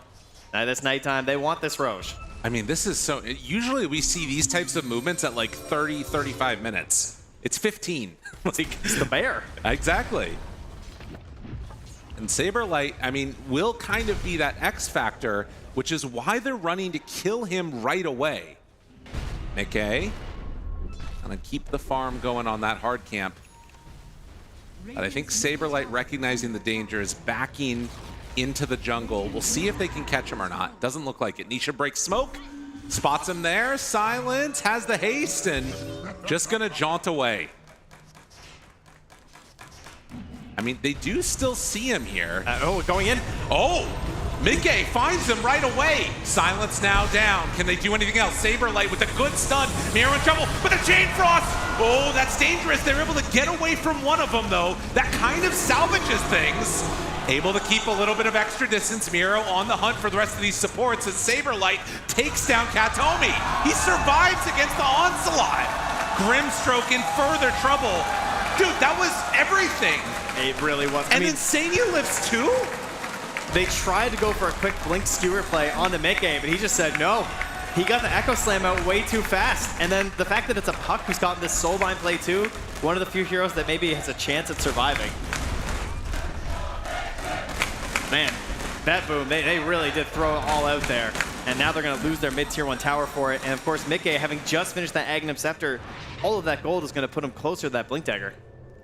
I mean, it's not often you see the Grimstroke ulti with Chain Frost get off, and that team is not winning the fight. Yeah, it was really awkward, too, because we're fighting from the low ground, right? So they can't really follow up on this, too. Right. But they catch him there, and then, of course, the fear pulls in, but Lucky Bounce heads off to Insania instead. And the fact that you can phase shift during it, too, obviously, is kind of massive. Not many heroes get to survive because of that. My goodness. Able to live through that one, and a huge fight win for Liquid. And it's not just what the gold swing is here off of the kills, it's also that now you got a while for Bet Boom where they can't really make that many moves. Yeah, they can't just go back up top now and maybe think about securing this Roche. I mean, this is a Lycan and Ursa lineup. I would be expecting to be taking this part of the map over, feeling really happy about it, and getting that Aegis down. Instead, they're just kind of awkwardly back to farming. Well, they do at least have good tools for that. Empower with the Battle Fury is definitely where you want to be. So this is a lineup that should still continue to scale as long as they can keep that Lycan up and find the farm around the map. Also, just like missing out on that first jump from Kiyotaka really hurts, obviously. Oh yeah. So he basically was uninvolved in that engagement. Crowd getting into it again. It's been such a good crowd throughout the entire duration of this event and keeping it strong here on the final day, as it does look like Liquid reassessing their area where they want to play at. Kiyotaka's playing on top of a ward, and Nisha, and they could go for some type of a move here actually. They're starting to TP up. They've got the read that they're actually doing Roche right now. Saberlight through the Twin Gate. Saves it. RB, there it is. Chain Frost out. Good damage. And the silence. That is more how they want it to work. That was pretty cool. Perfect. I think Liquid's point of view was that they were already in the Roche pit. Yeah. They weren't prepared for this little camping play on the twin gate down bottom. Really well set up from Kiyotaka. And this is what you were looking for, and especially before 20 minutes, right? Before it rotates back down to the Radiant side. This is where they want the engagement. And great timing to come out. What a hero to find, right? Like, he was coming up to grab the wave, and there, immediate skewer.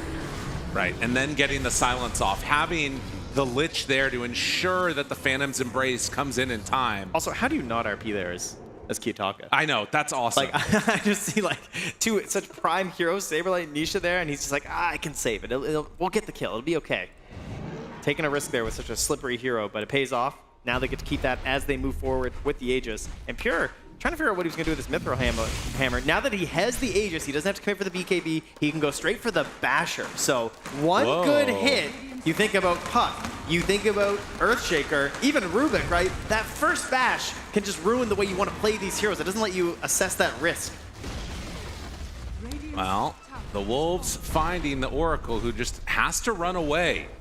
And Mickey trying to finish off his BKB.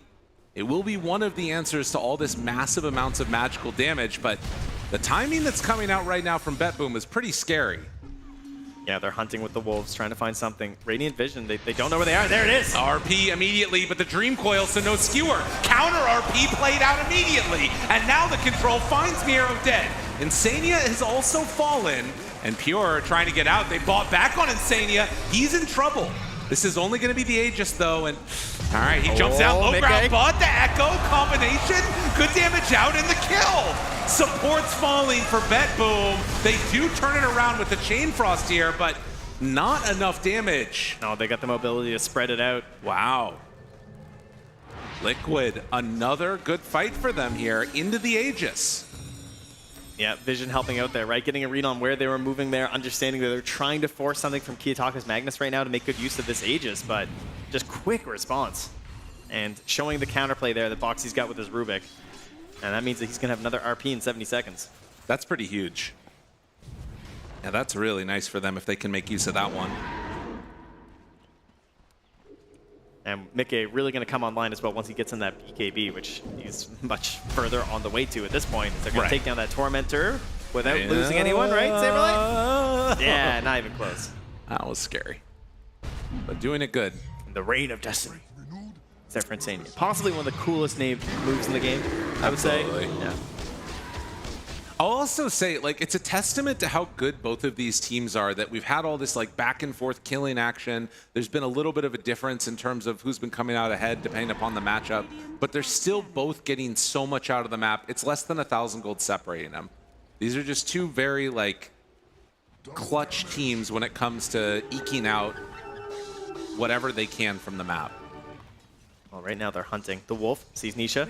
Oh, could be big. Onto him, the bash. Nice. That's all you need.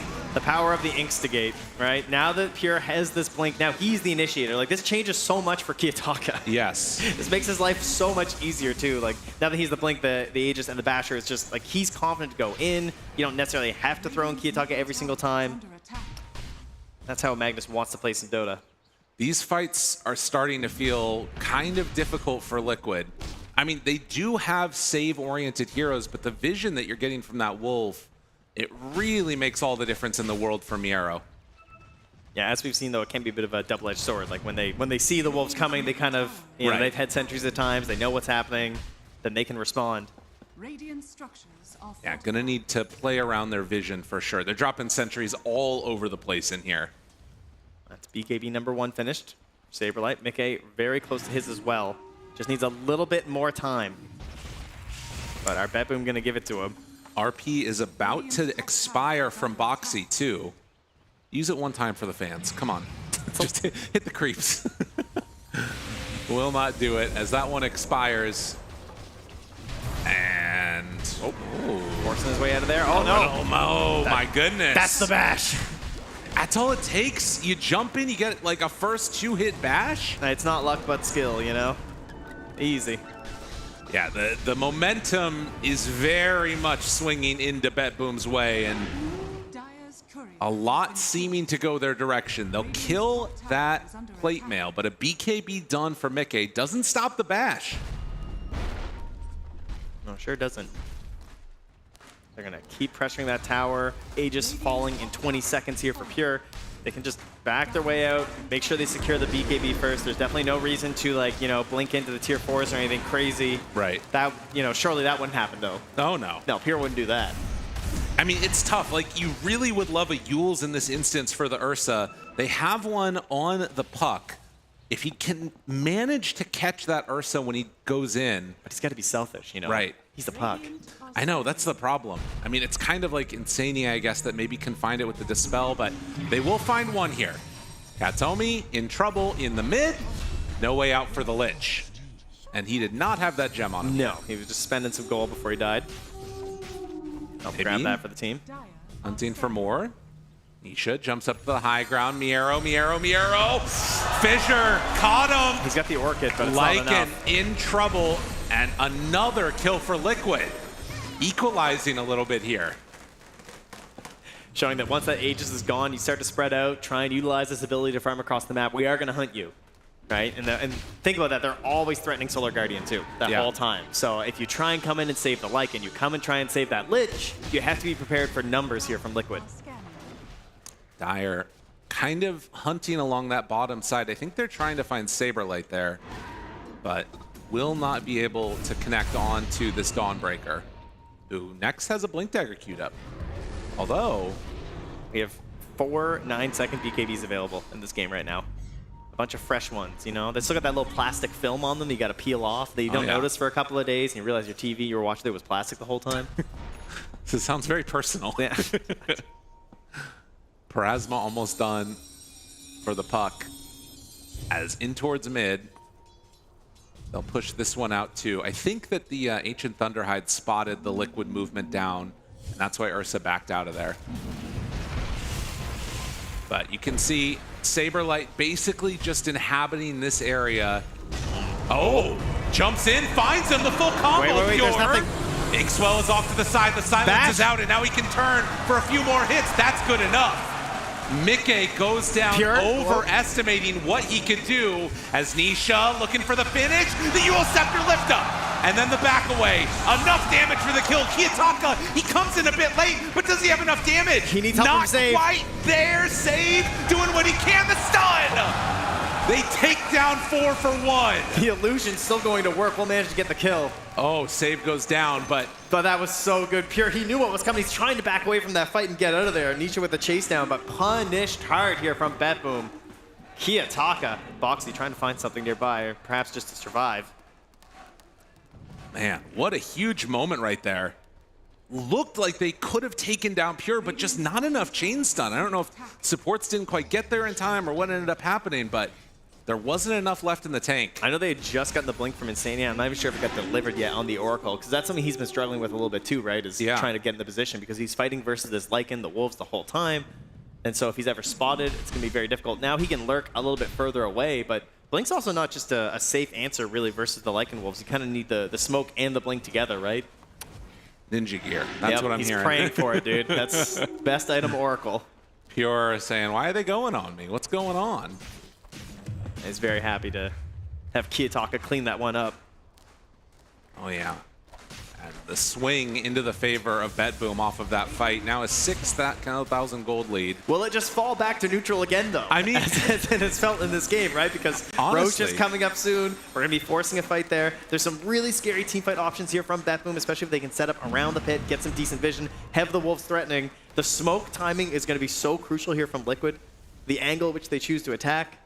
And I mean, the other thing that I think you got to be prepared for as BetBoom is that might be a sign of things to come, right? Like if Ursa gets echoed as the damage keeps ramping up, I mean, he's not going to be invulnerable in this one. Save needs to make sure he's like right on his tail to keep him alive with those Inkswell. Liquid are up here pretty early. There is a fresh Shadow Blade as well for Kiyotaka, who's coming through the Twin Gate, but he's got very low mana right now. Immediately onto him. Jump in, Echo off the mark. See ya. Good blink back from Kiyotaka, and now Pure jumps in, finds the bash on Nisha. In some trouble, Nisha needing to get out of there. Does not have blink for a second. Oh, they move in. Oh, what a play. Oh, the skewer meaty on the recovery. No wake up for you. And they take down 2 more. just a little bit quicker. Kiyotaka with the reactions. I mean, what a terrible position he's in, right? Oh, yeah. Like, he had no mana. He's being jumped by a puck and a shaker at the same time. He just blinks right out of there. Crazy. And this Roche was just everything. This was a plan that you knew BetBoom had. That's why look what's coming up here. They're trying to set up. They understand the game plan from BetBoom. They're trying to find the counter to it, and they failed. Now, Saberlight in here pretty deep, Pure. Mickey in trouble. The Chain Frost is there, but more importantly, the big, last minute save. Do they have a way to get him out, though? I don't know. Mickey tries to TP away to get himself out. They're going to pop the RP. That means both of them go down. Oh, and they're, people are just getting picked off now. Nisha's just respawning. Now, one by one, they're falling to BetBoom's claws here. A ferocious lineup of beasts, really. They get vision of the whole world for a moment, see the movement from BetBoom. Oh, but here we go. Oh, I thought with all those liquid headbands, and another BetBoom fans out here. But going for a pickoff, finding one, that's pretty good. Now Boxy in a little bit of trouble. Kiyotaka is off to the side. They'll kill the Rubik. A 1-for-1 exchange. Nisha needing to make some more space here. Yeah, he's trying to make the big plays. Not easy. Just cutting as many waves as he can. And I mean, for BetBoom, we've seen them recently be willing to actually pressure high ground, and you can see Saberlight? Pure very much willing to do that. Insania comes in, tries to stop this. The root is out. Now the Reign of Destiny, the walk away. Nisha hits on to the mag. They've already dropped the Roshan's banner, hitting into the tier 3, but no enrage. They do not want to waste this. I mean, this is where you start to get into your head maybe a little bit as well for BetBoom. After what happened in the games last night, they're playing a little bit safer, which is probably the right move. Yeah, short-term memory would definitely be a boon here. You don't want to be thinking about that right now. Oh, yeah. And of course, this is where Puck can get incredibly annoying as a hero. There's a reason why Nisha's queuing up and towards the Octarine. A tough time for sure for Liquid as a 12,000 gold lead. But as we've seen, I mean, if this tournament has taught us anything, it's that on land, anything can happen. Yeah, nothing is safe right now, including Mickey. Mickey, jump in, Inkswell out. It's just too easy. Saberlight way too easy, and now Saberlight, he jumps in, jumps out, realizes I do not want to be here. And then there's Insania off to the side, having to TP home as the summons are just killing him. Yeah. Like, no heroes there to stun him or anything, but he just can't find a play. Nisha, they walk in, they find another! First hit bash, fully surrounded as the puck trying to get out of there. And it looks like, I mean, with Yules, the phase shift, all the rest of it. A chance, wanting to kill Nisha. Oh, he wasn't able to jaunt. Does he have a blink back up again? Not quite. Yules Scepter will have blink in a moment. He tries to get out, but it's not gonna happen. BetBoom, they have been so good at killing this puck. Pure still wants to go. He knows there's no puck, there's no shaker, there's not a lot to hold him back. That's right. But somebody hold him back. He's gonna do it again. Pure, ready to run into the fountain. Where you think you're safe? You're not safe at home. Insania goes for the buyback. It ain't happening. Undeterred by previous events, Pure will once again dive towards the enemy throne, but this time it's a lot more successful. Oh my goodness. Mid lane, Saberlight is cutting as hard as he can, but there's still creeps down bottom. BetBoom deciding they are not content just sitting back and farming. They want to put the end to this one. Take down lanes of Rax early, build up an insurmountable lead as they head towards the mid-tier 3 tower. It's gonna take so much for any type of a stoppage of this. You do have an AC done on the Dawnbreaker. A good amount of gold just being held on the side of BetBoom, but the fight feels impossible. Yeah, they need to find a really long, well, first they just need a good jump, and unfortunately that's really hard versus the now finished sight for Kiyotaka.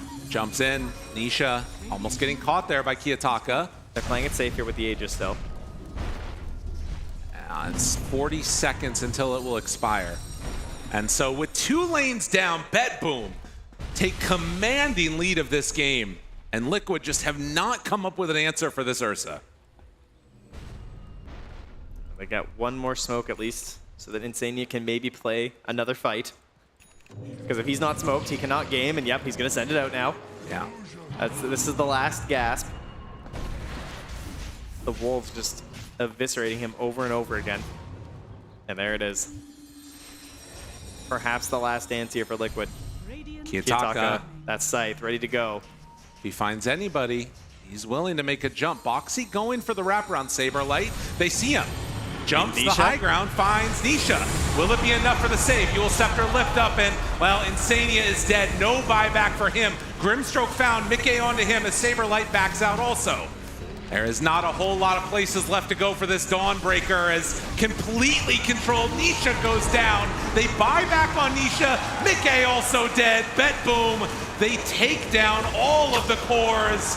Another death. Nisha, the last one standing now as he's up on the high ground. You know they want to jump him right now. There's a Scythe available. Ready. Nisha hoping to find a pick off here. If you could take down Kiyotaka, maybe you can have some type of salvation, but Pure is on the hunt. They RP, find nothing in the trees. Gonna hide back in the fountain, says, come and get me. I'm safe here, surely. That was the swaggest RP I've ever seen. Kiyotaka just wanted it bad. And Pure jumps in, Yule Scepter. One punch, no more. The tier 4 towers exposed. They do have a buyback on the Rubik, but this feels like such an impossibility at this point. Kiyotaka goes for the skewer play, not able to find it. They're having fun. Very, very low, but still alive. Not something that you can say for the tier 4 towers. As eyes on the prize, they're ready to go for the all-in play. They jump in, they find the Rubik, Bet Boom, they get another save for Nisha, but Throne exposed, they do not have a glyph. Miero hits onto the buildings, they jump for Boxy. Nisha finds the coil, wants to kill Kiyotaka, will manage to take down the mag. Boxy is shielding the Throne. I mean, they're doing every little thing they can. Huge Echo Slam takes down the Lich. Pure now also being kited. Miero keeps hitting the Throne. Liquid not giving up yet.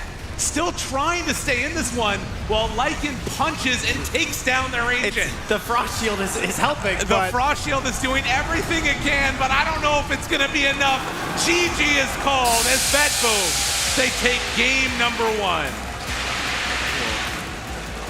All right, they come out right at the beginning of that draft with the Magnus saying, this is our hero.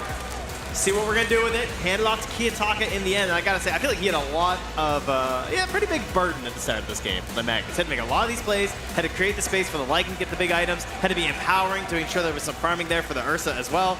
And he sort of lifted them into that mid game where Pure really took over once he had that Basher. Absolutely. This looks like a revitalized team after what happened yesterday in their upper bracket match. Bet Boom, absolutely clean performance. There were a lot of moments where Liquid were pulling things back together, but as soon as this combination of the Ursa Blink Dagger with Grimstroke, everything fell apart. And with that, we're going to head on back to the panel, let them talk about it a little bit more. I couldn't have come up with a better word to describe this Bet Boom team performance. Revitalized indeed, because I had my doubts after seeing the Party Vision upper bracket final that these teams had. They come into this one like a completely, like it never even happened. I don't even remember what yesterday was all about. This was a Bet Boom team that was ready to win. Yeah, I mean, it was really like incredible Dota and also a lot of like small micro moments. I think to me the MVP in this game, at least, it's like Kiyotaka. He had so many small moments where he just barely blinked out of Earthshaker Echo Slams, where he even cancels our piece to get a skewer off and all these kind of things. So they really seem like they're in zone. Yeah, that fake RP into That was skewer, sick. I've never seen that before. But he was like forcing Saberlight to use his ability, which means he would stop to cast it, which means he would be able to get the skewer. Yeah. Like, what an insane instinct read that Because was. that's like a in the moment, like you just feel it, you do it. Like there's no time to think about it. Like that's honestly insane. I will say for Bet Boom, their supports also played like so well. Like both Safe and Kateomi, they did so much in this game with like instant grabs, ink swelling, being there at the right time, and just like making it happen. Because this game was very close for like 25 minutes. Even there was like a ±1k lead, but there was this one jump in mid on Pure where he barely lived because Safe is there. And I feel like from there on out, they just turned this entire game. They get the next Aegis, and it just became increasingly harder for Liquid to end up playing the map. It's crazy that the game was that delicate, though, because based off of what I was seeing from the laning phase, I saw Saberlight was doing work as the Dawnbreaker. Nisha had an exceptional lead over Kiyotaka in the mid, and yet one mistake and it all slips away. I feel like, yeah, I mean, that one mistake definitely, like, that's where it started from, but I feel like over and over, like, just small moments kept adding up. Like, I think Liquid was also in the lead of the early game. Like, they really well, as you mentioned, like, they abused the Stormbreaker 6. They killed Miro 2 times with it, I think, and Puck is really enabled. But to me, at some point, also, I'm thinking how good really is the Shaker carry hero? Because I feel like he has so much weight on his shoulders to make it work. Like, of course, there's some idea behind it. You flex until 24, but I just feel like, I mean, what is the win rate on it on stage? You said it's like... It's 0%. It's 0%, right? Like, it's even more 0 now.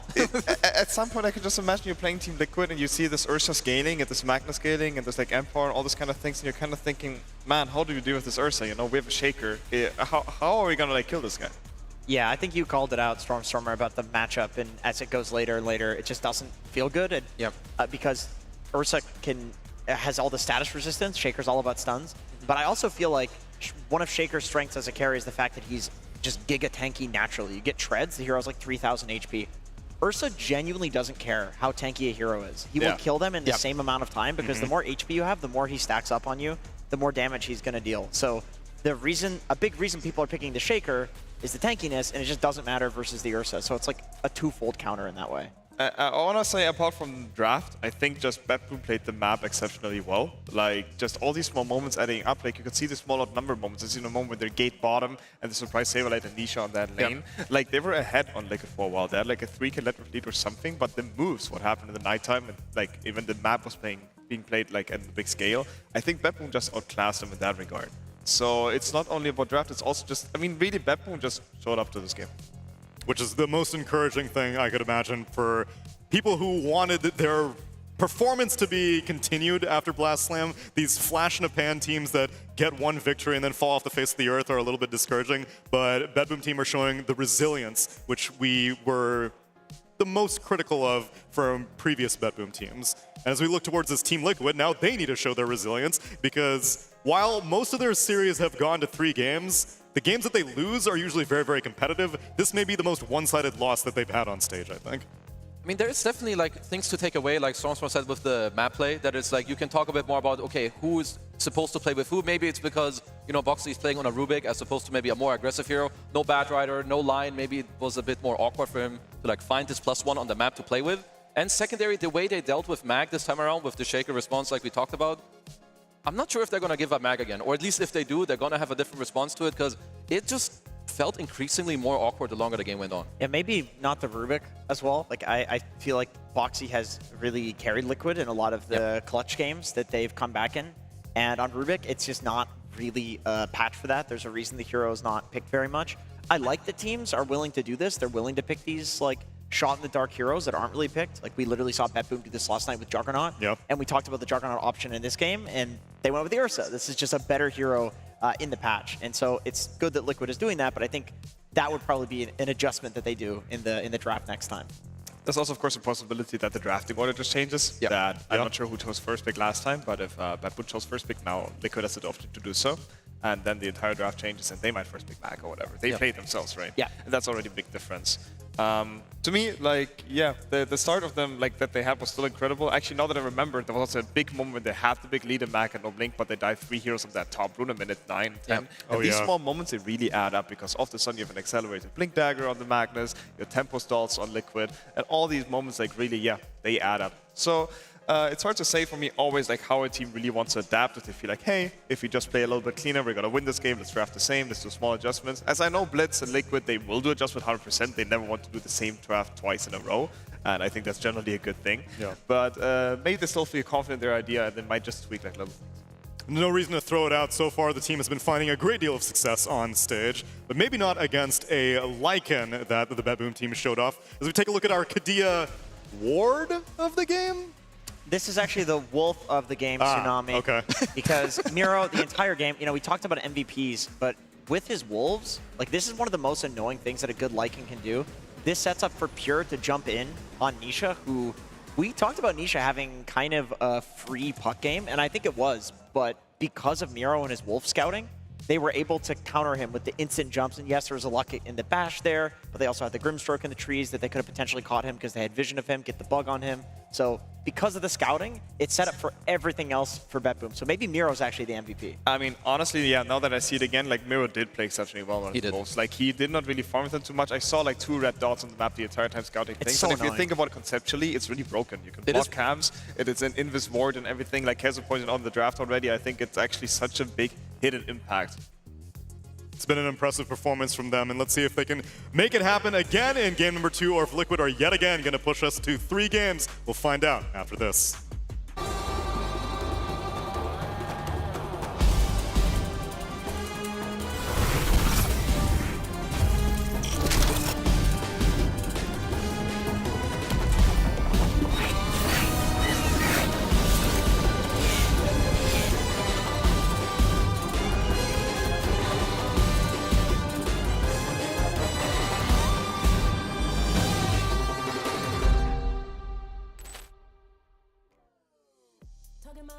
I've been working all year getting by, looking for the high, taking all my time, breathing in new life, feeling fine. Like I don't gotta be something society wants me to strive to be. Got my own energy.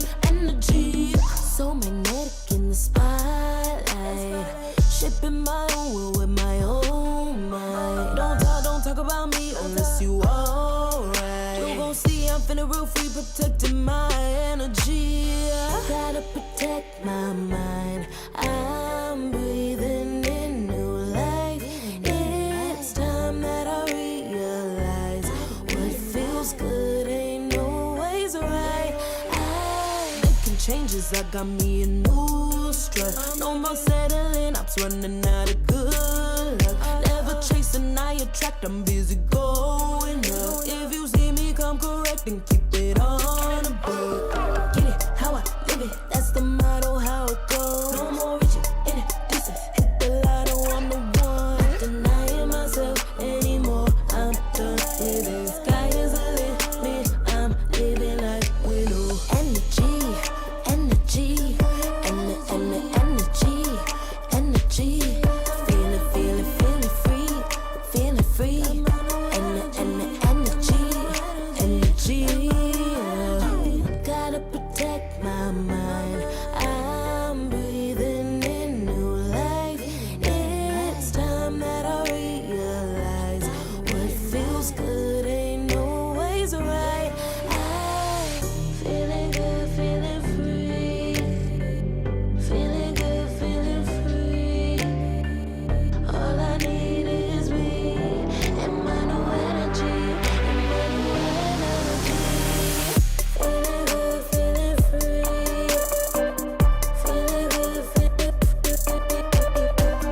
All I need is me and my new energy.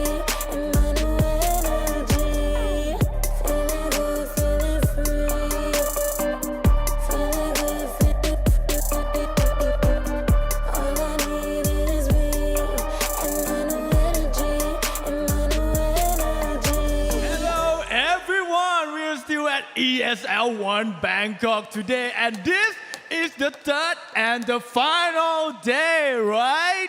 And of course, that last game, of course, right? BetBoom just secured the first win of the day. And as we are looking at the people here, this guy popped out at the energetic one. So please introduce yourself to the fans. Hello, my name is Ivan. I'm from Russia. ผมมีเมียเป็นคนไทยครับ Oh my God. So he's from Russia, but of course, he's some kind of a half local over here because he's married to a Thai girl, right? Chai. Right. And of course, like BetBoom just won the first match, and this guy happened to be a supporter of BetBoom. So I would like you to cheer for BetBoom and to get people around here to cheer for BetBoom as loud as you can. So please go ahead and do that for me. BetBoom! Please give a round of applause for this guy right here. And congratulations, because in this event, we are sponsored by Acer Predator, and this guy just got himself a free laptop of Helios Neo 16 right here. Give him a big hand. And of course, this backpack to go with it. Can you hold it? Okay.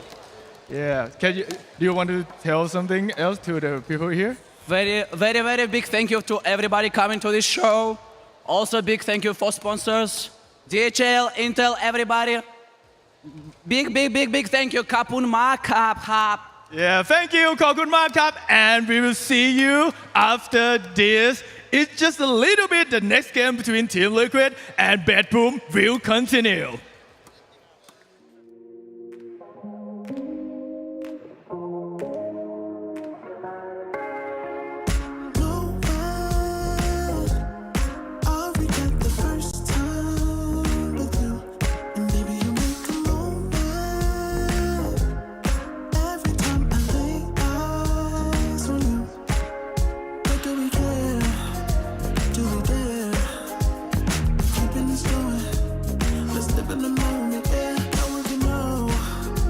Up, playing some Dota. It's just been part of my life for 20 years, and I don't think that's going to change anytime soon. Where we are in the history of this game and where it's come from and how much has been accomplished, I think compared to basically any other esport, it's the best. So I'm grateful for Dota 2 as a game because Dota as a culture supersedes where we come from. You are a Dota player first, and I love that.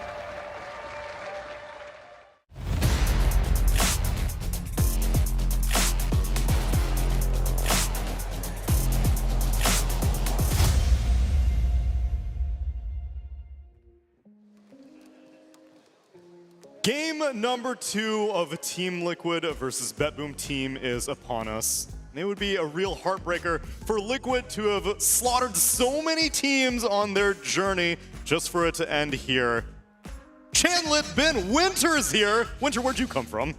I came from planet Earth. Thank you. I am skeptical about that. I'm not sure. I'm not so sure. Oh, shit. I think your knowledge is alien to us, Winter. You are a superhuman, if anything. Mm-hmm. Nice safe Tsunami. Yeah, that's 100% I don't what I think that meant. as a compliment. Yeah. Good. Because I brought you here for Game 2 expertise. What do you think of that Game 1 doing Liquid versus BetBoom? Yeah, it was a very interesting game. I think BetBoom played very well. They were moving around the map, getting a lot of pickoffs, really good, and not very certain about the Earthshaker carry still. You know. Yeah, at this point now on main stage, it's 0-3, but I think mid Shaker is 2-0 right now. So if you are willing to flex it, then I think the hero still has some potential. But if you are kind of staunchly like, I'm picking it, I'm going to give it to my safe laner, I don't care what happens. If you're willing to flex it just to mid. Yes, that's true. I mean, I think it could actually be a good strategy to pick it and pretend to flex it so they don't hard counter it on mid, and then you put it mid anyway. Almost always. I think it's a good fake flex. As long as you just don't put a carry, because that has been a death knell for many, many teams on this main stage. And it's been shown so many times that I don't even know if BetBoom team had to reveal their anti-carry shaker strategies at any point other than now. It seemed like the Ursa was very intentional. Like you said, Jenkins, Shaker gets very tanky, but for an Ursa, that's just a matter of like 1 or 2 more right clicks. Yeah, he does. And BetBoom is a team that has shown that they're more than comfortable picking things that Oh my god, look, there's a sign. Say no to position 1 Earthshaker. Hell yeah. Oh yeah. Dude, these people understand. Here's the thing. Here's when you know that it's not that good. It's a fun hero to watch because of the big echoes and the you know, the rumbling in the crowd. Like the bass is just so intense in the arena when you hear an echo slam. And still people are like, please for the love of God, stop picking it as carry. I mean, I think it can maybe work if you have like a carry on the off lane. If you have another real damage here, like some Razor, you know, some Timber. Does it have to be the carry and the mid lane though? Because that puck could have scaled. Right. We've seen like the mid Lina and Sniper with the Shaker carry where it's like very clearly this is a scaling mid. Yeah, I just think, okay, maybe you need 2 Shakers, mid and carry. But no, I think that's a hero, he needs somebody to go in first and make some chaos. And that's why I generally just think the hero's better if you're somebody else who's the win condition. Because Shaker +1, you're kind of like, you know, you're the guy who wants to go in like second or like initiate, but you're not the win condition itself. So it feels a bit off right now. But anyway, things changed. As I mentioned, like Team Liquid now probably chose first pick. And what I find interesting is that they themselves banned out the TA. Because in previous series, I think it was against Private Vision? No. Spirit. Spirit. Yeah. They first picked the TA. Yeah, and this is now the second game that Liquid are opting to ban their Templar Assassin. BetBoom team, though, they are taking out the Monkey King, the DK, and finally someone has been respecting the Phoenix. BetBoom team first phase banned Insania's Phoenix last game, and they're doing it again in this game number 2. Also, I like this ban a lot, the Primal Beast, because it is always like some sort of hidden flex. They might theoretically play him on mid, and Saberlet, I think, has been popping off on that hero, so I really see the reason behind this one. But yeah, I'm curious now. So what does Liquid still have in the pool? There's actually, yeah, I mean, almost every single thing banned. I'm still really curious about this TA ban, but they might have some strategy behind. There's a Magnus now, actually. Yeah, I was going to say, surely it's either they ban Magnus, pick something else, or now they pick the Mag. Okay, yeah. This is the right move, for sure. I like it. You know, you flex it yourself on Liquid, you put it on multiple roles, you deny picking it from BetBoom. Invoker ban is also classic. They did it last time. I mean, they had two ways, basically, right? Pick up the Invoker or ban it. I do love this opening. And obviously, you get to see what BetBoom's going to respond. Is it going to be Shaker carry again? I highly doubt so. Please. Like, highly unlikely. The only new gap now is Morphling remains unbanned in this first phase, because BetBoom team had actually first phase banned it last time. Yeah. It's a good response to the Magnus, for sure. I agree. It doesn't die to the burst, and then like later on, the things that I've really like the look of against Magnus is the instant disables when you jump in, like the Hexers of the world. Yeah. The Lion and the Shadow Shaman. It's not like hugely committing to, we're going to hard counter the Mag like a Rubik, but it does enough. These heroes also, they do a little bit more than the Rubik itself because they can be active on the map and engage fights as well. So you're not the best counter to Mag, but you have more map play. And also what I love about the Morphing suggestion is that BetBoom is like one of the only teams that flexes it to mid as well, because Kiyotaka plays it on the, what is it, Flow Morph? No, Ebb. Ebb is agility, Flow is strength. It's Flow, yeah. Okay. And I bet the mid strength morph probably does pretty well against Mag. Like you're never going to skewer him into tower and have any threat. On the morph. You really don't care. You can just wait for him out all the time. On the other hand, would you consider a carry Magnus in the same category as a carry Earthshaker? When you have a carry Mag, do you think they have the same issues in the game? I would say I rate carry Mag a little bit higher because he can actually scale with right click. Like if a Magnus with 6 slots walks at you, you're actually scared that he like deals continuous damage in the fight and he's more than just one burst. What I don't like about Shaker carries that you've, in my opinion, one Echo Slam and after that your impact is to like 50% reduced or something. And I think that's just not what a carry should do. You know, one instant disable I did forget about was Lich. The Sinister Gaze is also something that can interrupt the Mag. Shield, always very good into the Magnus, the physical damage block. Oh, I suppose like if you buy a Blink, Kataomi always plays Blink on Lich. I guess you can actually sit back, wait for Skewer, and then Blink and cancel Skewer like a lift. As you mentioned, like it's actually one of the only few stuns. So I really love this pickup, and yeah, the Frost Shield, classic, safe against all the physical coming in. And after last game, Kataomi is now 7-0 on the hero at ESL One Bangkok. Yeah. He's been popping off, my boy. You're so proud of him. They grow up so fast. They do. Nah, Kataomi really has been shining on this team. I mean, huge props to him because he switched his role also from +4 to +5 just for this team. That's true. And he's been really popping off. Him and Pure, I know, are just really good friends. They have been, since they worked together in Entity, like they've always been looking out for each other. So yeah, you can see it. I mean, this team has more success than ever before, I feel like. And he was a greedy 4 on Entity too. Like he would always scale. Yeah, he has a very weird hero pool sometimes, you know, some Wyvern, he plays some like Tinker, like he farms a lot. Yep. I do also think the expertise from his, like, you know, his face is playing as +4, it just helps Sidelane so much because you know the opponent's like perspective so much more, right? Than just playing your own role all the time. I mean, would you also agree there's like no 4 and 5 right now? You're basically just maybe 4.5 or 3.5 in the game. Possibly, yeah. I mean, I'm no sub player myself, but it feels like supports, no matter what, like insanely impactful. Like maybe the difference between them is a little bit smaller than it used to be. That could be true. And they just picked double support, Lich SD. Wow. Well, that goes really well with the Puck ban, of course. Puck is incredible against both heroes, and with that being cleared, there is still some other mid heroes that are exceptional against these heroes, like a Storm Spirit or something, but Puck is by far the most dangerous. And now they have also one more save even against RP, so they're trying to make this Magnus game really, really hard. I've been consistently impressed by Shadow Demon's performance, and I guess Liquid found Saves Muerta to be a bigger deal. The only thing that surprises me that they didn't go for the Batrider. I feel like Saves Batrider has been a real asset to BetBoom team, but I guess they want to go more defensive than offensive. That's a fair point. With Batrider, they would have at least had one more attacking option. Now they have double save supports, but they kind of drafted similarly last game, right? With Grimstroke and Lich, so they do feel comfortable having that. And now Liquid, what they can do, they can have 2 subs and they know both matchups. They also know exactly that Lich is +5 and SD is +4. So both Insania and Boxy, in theory, now should be really comfortable picking their respective supports against these. Yeah, Boxy does this a lot. He likes to wait for the enemy position 5 to show, and then he'll decide a hero that can kind of counter it in the lane. We saw it from the Oracle, from his Dark Wheel, sometimes against the Ogre. But he's going to be laning into a Lich. Yeah. It's possible that they just like this Jakiro versus Shadow Demon, because Insania has picked it only once before in this tournament. It was against Nigma, and it was right after they saw Shadow Demon. So I'm curious what they think. Maybe they see Disruption, they're like, great, you're setting up my Ice Path. Right. That's also what I'm thinking. Like, you just imagine a team fight like that. It could also be that it's a great follow-up for the Skewer. Like, you can Ice Path on the Skewer target, and then you have the immediate follow-up. The other hero being picked, I just saw the stats for Snapfire, is 0-4 so far in the tournament. Yeah. So it is not looking too hot. I personally also think they needed a little bit more lockdown to make these two heroes work. Magnus is not enough. But of course, there should be enough niche options later down the line, like the Earthsplit we have seen, the Ember, well, Tiny just now got picked up. Was another one I was about to I like the Snap particular for the lane, with the mag. You have the cookie into skill back. That's very, very nice. You have a lot of magic bursts to follow up for the RP. That's true. The lane is deadly. Well, which lane are you thinking, though? Because so far, only Mikke has played the Magnus on Team Liquid. Saberlight has not gotten his hands on it yet. Yeah, that's actually true.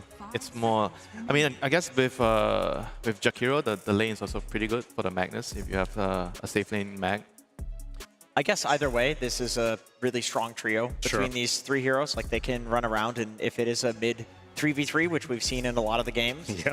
These three heroes together will, the Cookie into Skewer, the Tiny into Tower with Jakiro spells, will actually kill a Tiny, despite the hero being incredibly tanky. Even with the Lich and the SD to back him up, it's a hard thing to combo break. The team fight has been terrifying, and Kunkka shows up for BetBoom team. Yeah, this is a Miro special. These guys, they're really pulling everything out here. The Snapfire, the Kunkka. It's very good into the RP. You can always put the boat on top of that, and the Axe Mark, to kind of maybe potentially save, if your teammate gets skewered. Yeah, also the more flexible a team is with their picks, the more confident it just simply appears. It just shows that they are confident in their ideas of how they want to play the game, and it's more about that, and they just need heroes to enable that. So they don't care to pick a hero that has only been picked once in the tournament, as long as that fits their style. It was their pick, actually. Oh, it was them as well? It was Miero, and the only reason I bring it up is because they paired it with a Broodmother carry on Pure. Now, that may have been a little bit more specific, but still, it seems like Kunkka is a bit off the wall, and I'm wondering why go for that. Does this open up Timber as a potentially good pick here against the double strength cost right away? Do you like Timber here with the Liquid lineup? I think they still want to fix their draft a little bit with the lockdown kind of guy. Like Nisha, he has been popping off so far on heroes that just go in, like this Earthsplit he played yesterday. Another one that is really off meta but could be good against this game is like Pangolier, but I don't know if he really likes that. It's good with Empire as well. Pango would be good. It's just if they pick Timber, then there will be 2 more bans eliminating the next 2 heroes that Nisha could play to fit the whole. And I have to imagine that this Kunkka is some sort of flex still. It could just be, Earthsplit we see coming. It could just be a Kunkka 3 and Tiny mid, and they just don't care if your last pick. I will say in the previous meta where Kunkka was actually a good hero before they nerfed the Rum, one thing that I really enjoyed about him was the fact that he can commit to fights without really committing. You just kind of casually X Torrent or X Boat.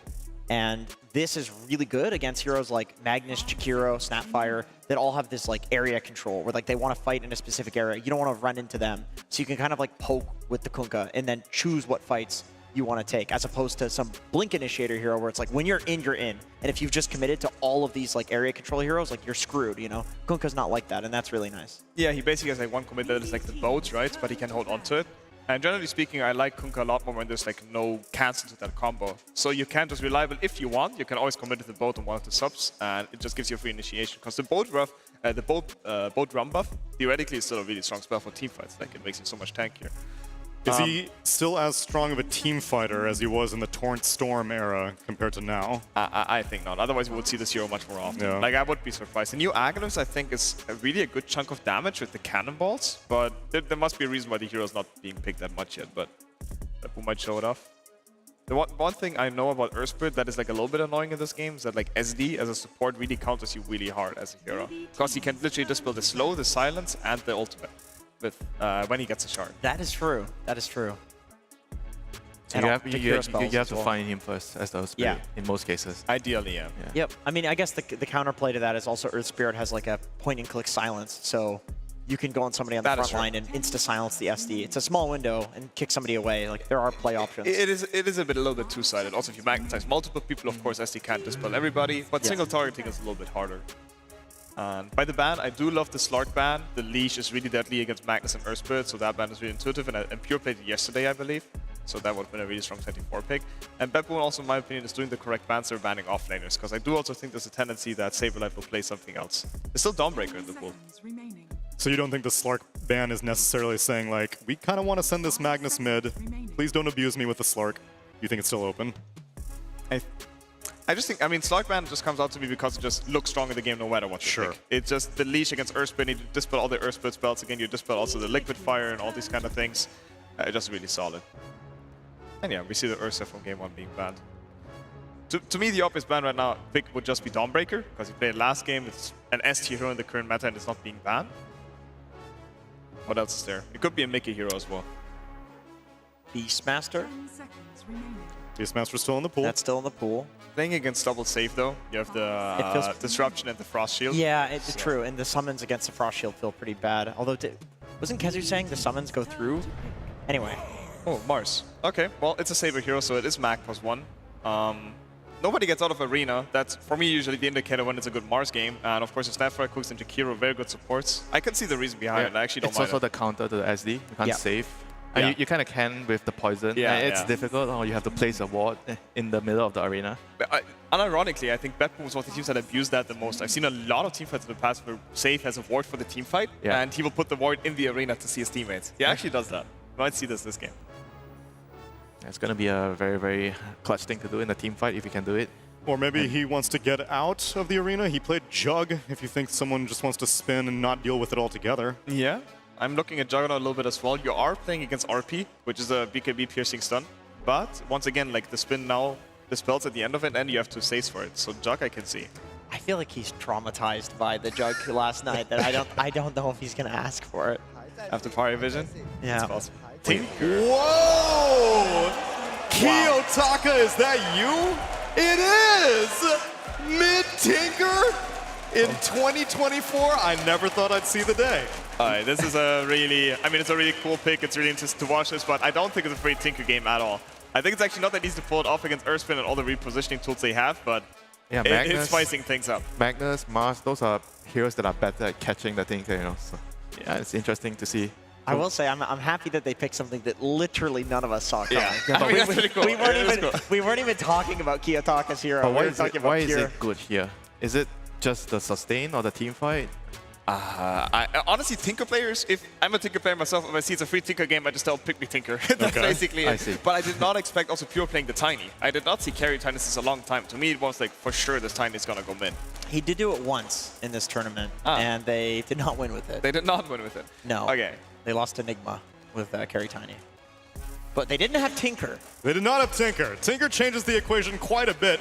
Usually, I feel like it changes it for the worse, but if there's any player that I trust on it, it's Kiyotaka. So let's get this game number 2 started with Lyrical and Trent.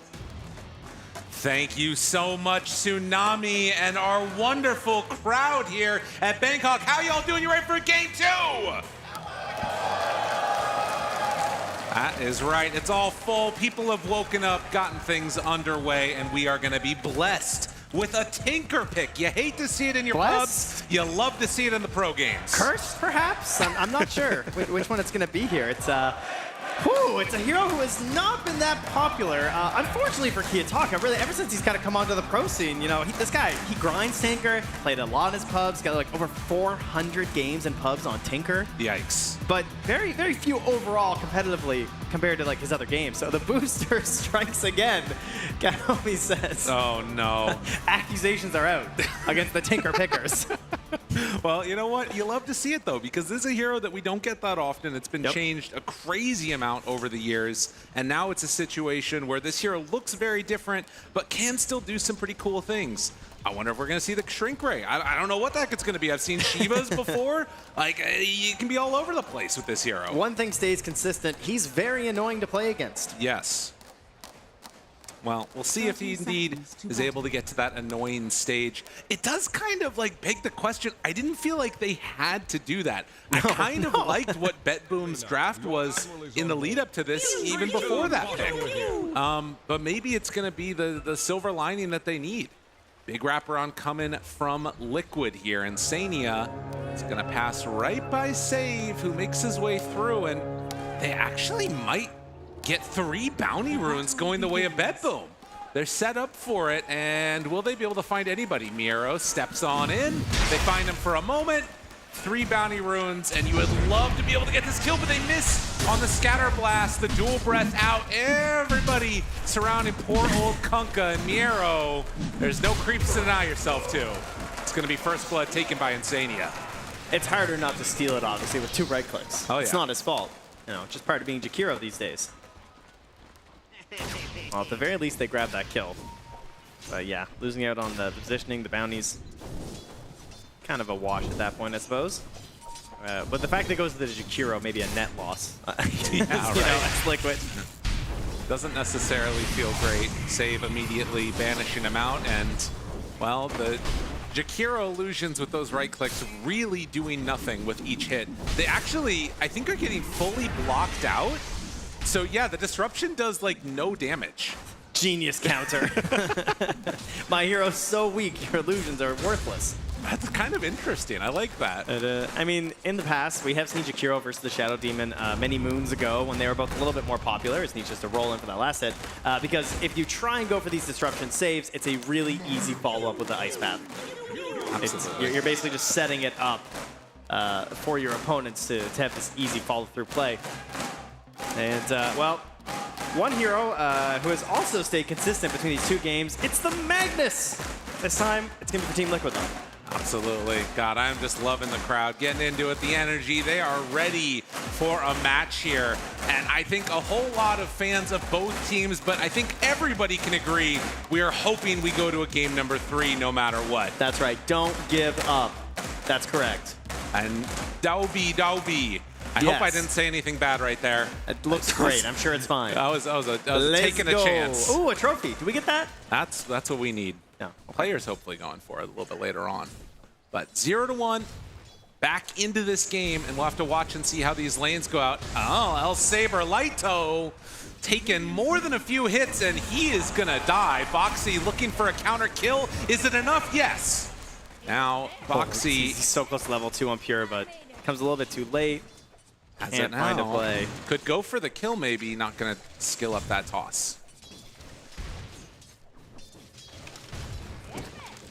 Got a bit of a light and dark thing here. Dark Boxy and light, El Saber Lighto as he hops in. Looking for an angle. The toss back. It is tough at level 1. Yeah, that's fair. I had to do a double check there. Maybe he did not have Spear. Just maybe. Well, nonetheless, BetBoom out of the gate looking pretty good, taking those 3 bounty runes and doing quite well in the CS department. I think the thing that I want to watch for, I mean, is this a situation where the game basically becomes all about the Tinker in the mid game? Yeah, kinda, especially with the other cores. Oh. Mickey needs to be careful too, because there's 3 stacks on Insania, but 4 on Mickey. If they hit onto both of them, it's a lot of damage, and it's enough for the kill. Save takes him down. Oh man, position 4 Shadow Demon can be such a hit or miss hero. Sometimes it feels like they just get dedicated to stacking the whole time, and it's kind of awkward and weird, but Save getting the lane pressure here as well, very helpful. And yeah, we're talking a lot about old classic combos, but remember Shadow Demon Kunkka? That was some good stuff. Soul Catcher on the creep into Tiebringer. Oh, God. Oh, good times. Those abilities don't even work like that anymore. Bring them back. But in the modern era, we can just be creating stacks. I mean, that's definitely something that Shadow Demon is still very good at, and Kunkka can still farm those up. Kunkka obviously not a hero we get to see all too often anymore, but kind of fits in this game as just this tankier hero. Has the Grog Blossom there too for the facet. Oh yeah, that's nice. Try and help his teammates survive through some of this massive team fight coming out from Team Liquid. The other thing that's going to be pretty interesting is you can also like get double ancient stacks, sort of, right? Because the Shadow Demon can do one side, and then your Kunkka with Torrent plays can make it happen as well. So want to see if BetBoom opt to put more pressure onto, eking out advantages in the lane, or if they want to try and build up the piggy bank for a little bit later on, as Pure is going toe-to-toe down here bottom against Boxy and Saberlight. Pulls the lane back, perfectly fine. Amar's not having a great time down there. And Spear connects. Boxy still doing fine. Cookie forward. How much more do they have left in the tank? Boxy is very low. Pops the stick, trying to survive. Jukes to the side, trying to stay on target, but they have enough to kill off that Snapfire. Yeah, the early raindrops on Kataomi really helping with these trades. If he's not careful, Saberlight might go down here too. Yeah, Kiyotaka's making the move all the way down, pulls him in range, and there it is. Surely not. Woo, okay. doggy. There's no way a Tinker can rotate and get a kill with 3 points in March of Madness. March of the Machines. It drives you to madness. It does. That's not legal. You can't rotate with 3 points then and get a kill. So it's good that he didn't achieve that. Skewer back while the banish is happening. That really points out what Stormstorm was talking about, eh? Like the few things that can stop Skewer. Yeah. Right? Even when you're banished, it doesn't work. But a TP back with X marks the spot. That should reset the top lane a little bit. While Tiny is very low here, still trying to play around this ward and get it taken away. Very frustrating set of situations, I'm sure. Ooh, Saberlight just off the mark. Finds Pure, though. I mean, Pure was still salving up. That was not a lot of value. No, and oh! They still get the sun, Pure. Rocking away, backs to the side. Can he hit this one? Oh, he jukes to the other angle. Yeah, and he's got a spear. He hits these. Can he hit him? He hits these. Looking, hunting, locking on target. Locking on target. Saberlight finds his man, catches him, Where's but the it's help? not enough damage. They don't have enough. Now Katomi turns, gets the kill, and Pure still lives. Tosses onto Boxy. All right, in my defense, he did hit it. You're not wrong. It was not what they were hoping, and in fact, Boxy might be in further trouble too. Pops the salve now. Has to abandon the bounty runes. Wow. Can't even deny it on his walkout. All right, this bottom lane is a catastrophe for Liquid. The other two lanes seem to be going fine, but bottom is not where they want to be. Kiyotaka going to begin here, as you can see at the top of the screen there. Marching away. Oh, yeah. And they don't want to give up on Boxy quite yet. They know that he had no TP, so how much time can he waste? How is Pure doing this and still remaining so high and farming in this game? Like, he's tossing Boxy here, and they have a couple more hits. It's a lot of space created, but in the end, as you said, they will secure the kill for Pure. It is a long walk. I mean, he can use that as a chance to go back home. Meanwhile, up top, Save. Standing tall for now. Nisha, a much better rotation than the Tinker. Can they find any more? Can reapply Magnetize now? Yeah, I mean, he wants to go in here for the Wisdom Rune. Roll, tries to hit it, and Kiyotaka there with the Wisdom. Now Nisha, he's in too far, no more mana left. Does have a 16 charge. Kicks him up, actually gonna manage to cliff him. Now TP's out, the Ancient's not getting involved, and Nisha, he lives while cliffing the Kunkka. Mickey and Insania, I'm sure both missing last hits to watch that one. Crazy plays there to somehow stay alive. Holy moly. Getting a little bit of a back and forth going on here. And, you know, after those couple of plays, in spite of the fact that you died on Saberlight, he's actually pretty even with the Kunkka. Yeah, it's going to up the team morale too, you know? See your mid make a play like that, even though the bottom lane wasn't going all too well. Be feeling a little bit better. Roll in, not able to find save. So Nisha forced out. They have rune control here, though. That's something you obviously want to get involved with. So we're going to take another look at this one. Just an easy hit, and yeah, the roll secured. And somehow those Ancients just did not attack him, which is pretty cool. They're very lazy tonight, you know. The Nisha smile. That damn smile. That damn smile.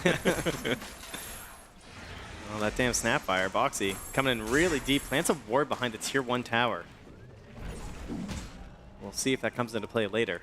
But Blink Dagger done for Kiyotaka. 2 points in the laser. That is the Pure damage here. Could perhaps come down and help Pure with it. Liquid here, you can see it stealing some of the jungle, though. It's Right. Not wanting that token. Yeah, also, somebody should pick that one up. I feel like leaving garbage around is not what you want to do. Oh, that's a fine. That's littering. Okay, Pure now tossed back, but the roll finding their man. Pure, how much damage do they have for him? Saberlight. This is with the room. In some trouble now, but yeah, with the dual breath, it should be enough. They find the stun, the follow-up is there. Magnetize continuing. This is still with an amp damage online. Oh, Kiyotaka. It's a little sidestep there. Still damage hitting out, and the Snapfire ultimate trying to connect onto the Tinker will not happen, but they find the kill onto Katomi. Bodies everywhere. Let him hit. Stun is there, Cookie out, but Kiyotaka with the defense matrix and Saberlight forced to run. Yeah, he's got another blink here too, so you have to be really cautious. Back he goes, Pearson second up to the top lane, somewhere where it's not quite as busy. Overall, kind of an even trade. Both teams just getting some gold, getting some XP. Shifting all around here. But it is, I mean, I would be a little worried as Liquid after having an amplified damage room for that whole fight, and it goes like that. Right. It took them so long to kill Pure. Man, I'm also going to say that this defense matrix has the potential to do a lot of work in this game. Having that dispel on it is so nice. Yeah, very annoying. Okay. Standing tall against Pure, not willing to go in for anything there. Save nearby, will scout him out. Here goes Miro Miro. makes the move. Skewer backs away, but they have the Shadow Demon ulti on him, and Miro more than enough to catch. They bring in some numbers, but Mickey still not long for this world. RPs even, and there is no follow-up. Yeah, no level 6 there as well to maybe try and do something, but it still wouldn't be enough. They would need a lot more help down bottom. They're going to get a return kill onto a support, but it doesn't feel that great when you're dropping Arena for it. Kiyotaka. Yeah, he's got to be a little worried when this guy shows up. Yeah, not an easy time. Angry Mickey. The Mask of Madness complete. He wants to get back into this game. Farmer's way up as fast as he can. Makes sense. Building's a few more stacks here for Liquid now. Yeah, a lot of stacks this game, I'm sure, across the board. But it is Tinker that's top of the net worth chart. And that's some scary stuff. This hero can get out of control very quickly. Save seeing this triple stack. And yeah, Insania is going to have to come on in and try and take it, because otherwise Save will get the whole thing. This reminds me a lot of last night when Liquid pulled out the Nature's Prophet. Right. You know, a hero that is a little in their wheelhouse. Other teams aren't quite picking it, but it's also just risky. But you know, you're feeling it. You feel like you can make it work. It worked well for them. And so far, BetBoom doing the same thing here with this Tinker. That's been looking really, really good. And halfway to an Aghanim Scepter. Something to keep our eyes on. If you haven't seen Tinker in 6 years, that's Shrink Ray. Right. Yeah. Does a lot of crazy stuff. Reduces your current health by 10%. You know, Saberlight, stun, Pure shows up. Meanwhile, Kiyotaka found in the mid lane. Oh, and Katomi very low. It's been shrunken to death. He shot a few more hits. It's not quite going to be enough to find the kill. He's going deep. No, the stun! They hit him there, but it's not enough for the kill. And now he might be in further trouble. Nisha wants to roll out, nowhere to go, but they drop the macro fire down, and that is enough. Okay. Nisha. The cookie for the kill, the angle to roll out. Not bad at all. Liquid bouncing back now with no boat. They're moving on to Miro. They're not done here. He also doesn't have the rum at all. Hits coming from the supports. They keep on moving. Now, jumping in, Saberlight finds one. This fight's gotten weird. Nisha needs to get the hell out of here. Nowhere left to go. He's gone. Oh, too much. Too many and too much here. Time to back away. Space for Mickey. That's what you think at this moment, right? Oh, yeah. At least everyone's now running mid, and he gets a chance to farm here. But very quickly, there's a Tinker up here to push him out. BetBoom, again, looking revitalized after that game last night where things all fell apart. But you can see here, when they do show up in numbers, things start to look really good. That commitment, though, to kill the Jakiro, or rather to try and kill the Kunkka, not working out. That's right. So we will have a pause, hoping that this one gets back underway in just a moment here.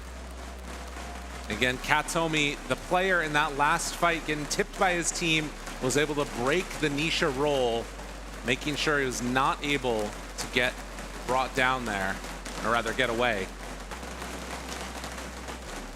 But a big match, and one that I think, at least for now, I'm liking what I'm seeing from BetBoom so far. What do you think they sort of need to do on Liquid to kind of take control of this game here?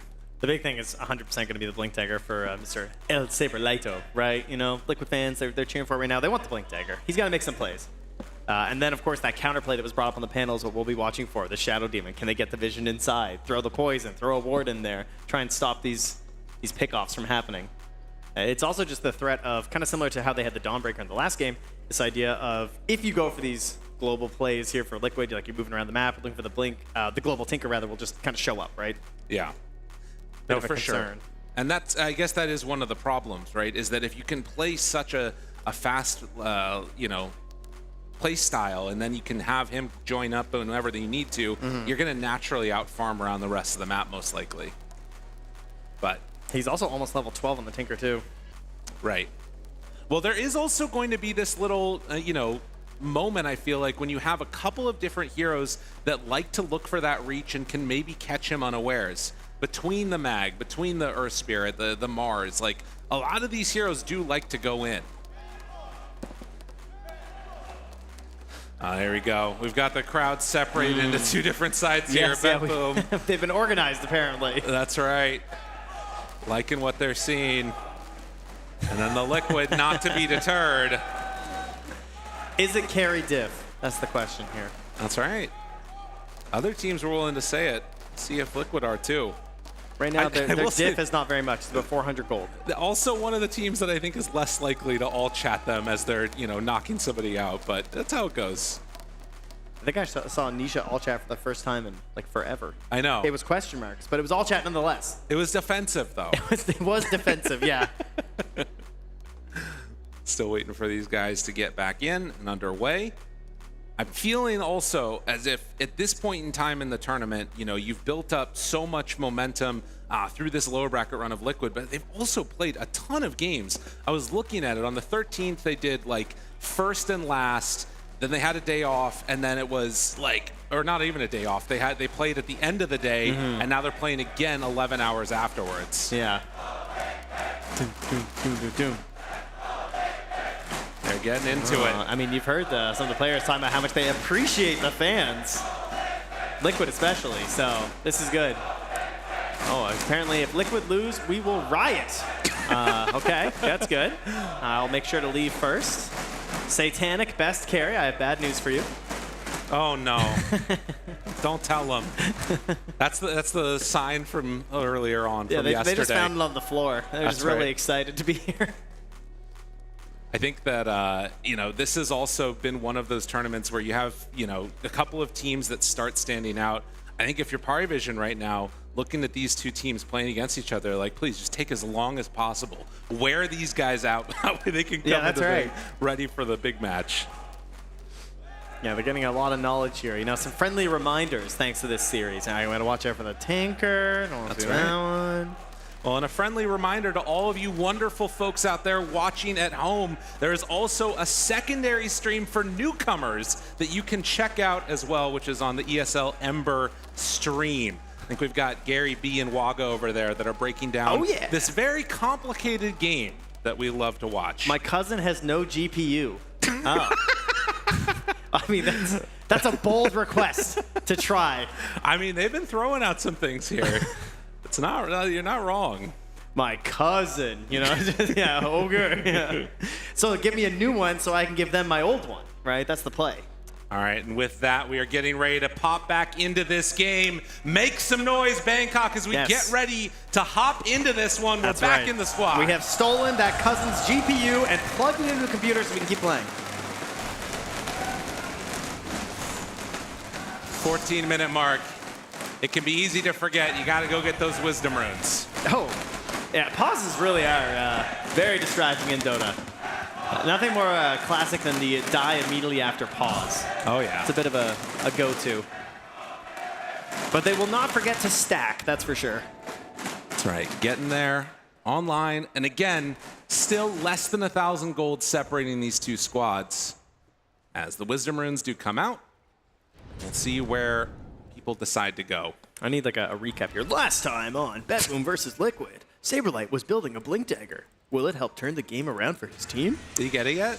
No, he doesn't have it. No, that's why, you know, I'm recapping. He didn't. See, the pause threw you off too. That's right. Still 1,000 gold away from that one.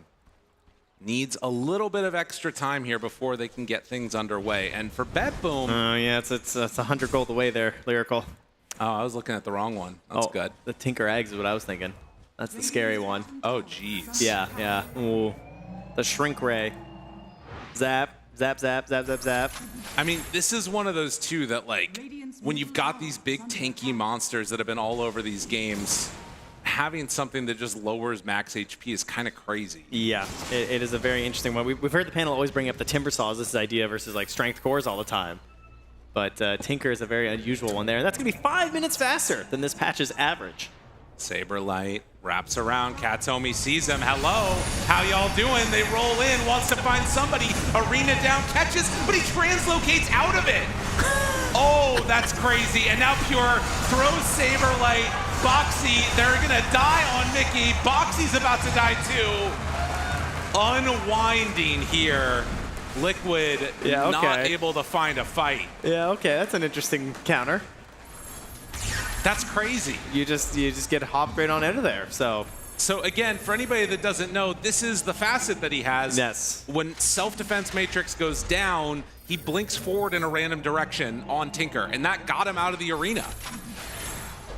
All right. It's very helpful now that you know, you can't do that with your blink. Yeah. Also worth noting that he is at 30% item cooldowns too. Now he's level 14. Yikes. So they really are just going to need to stun him and like chain stun kill.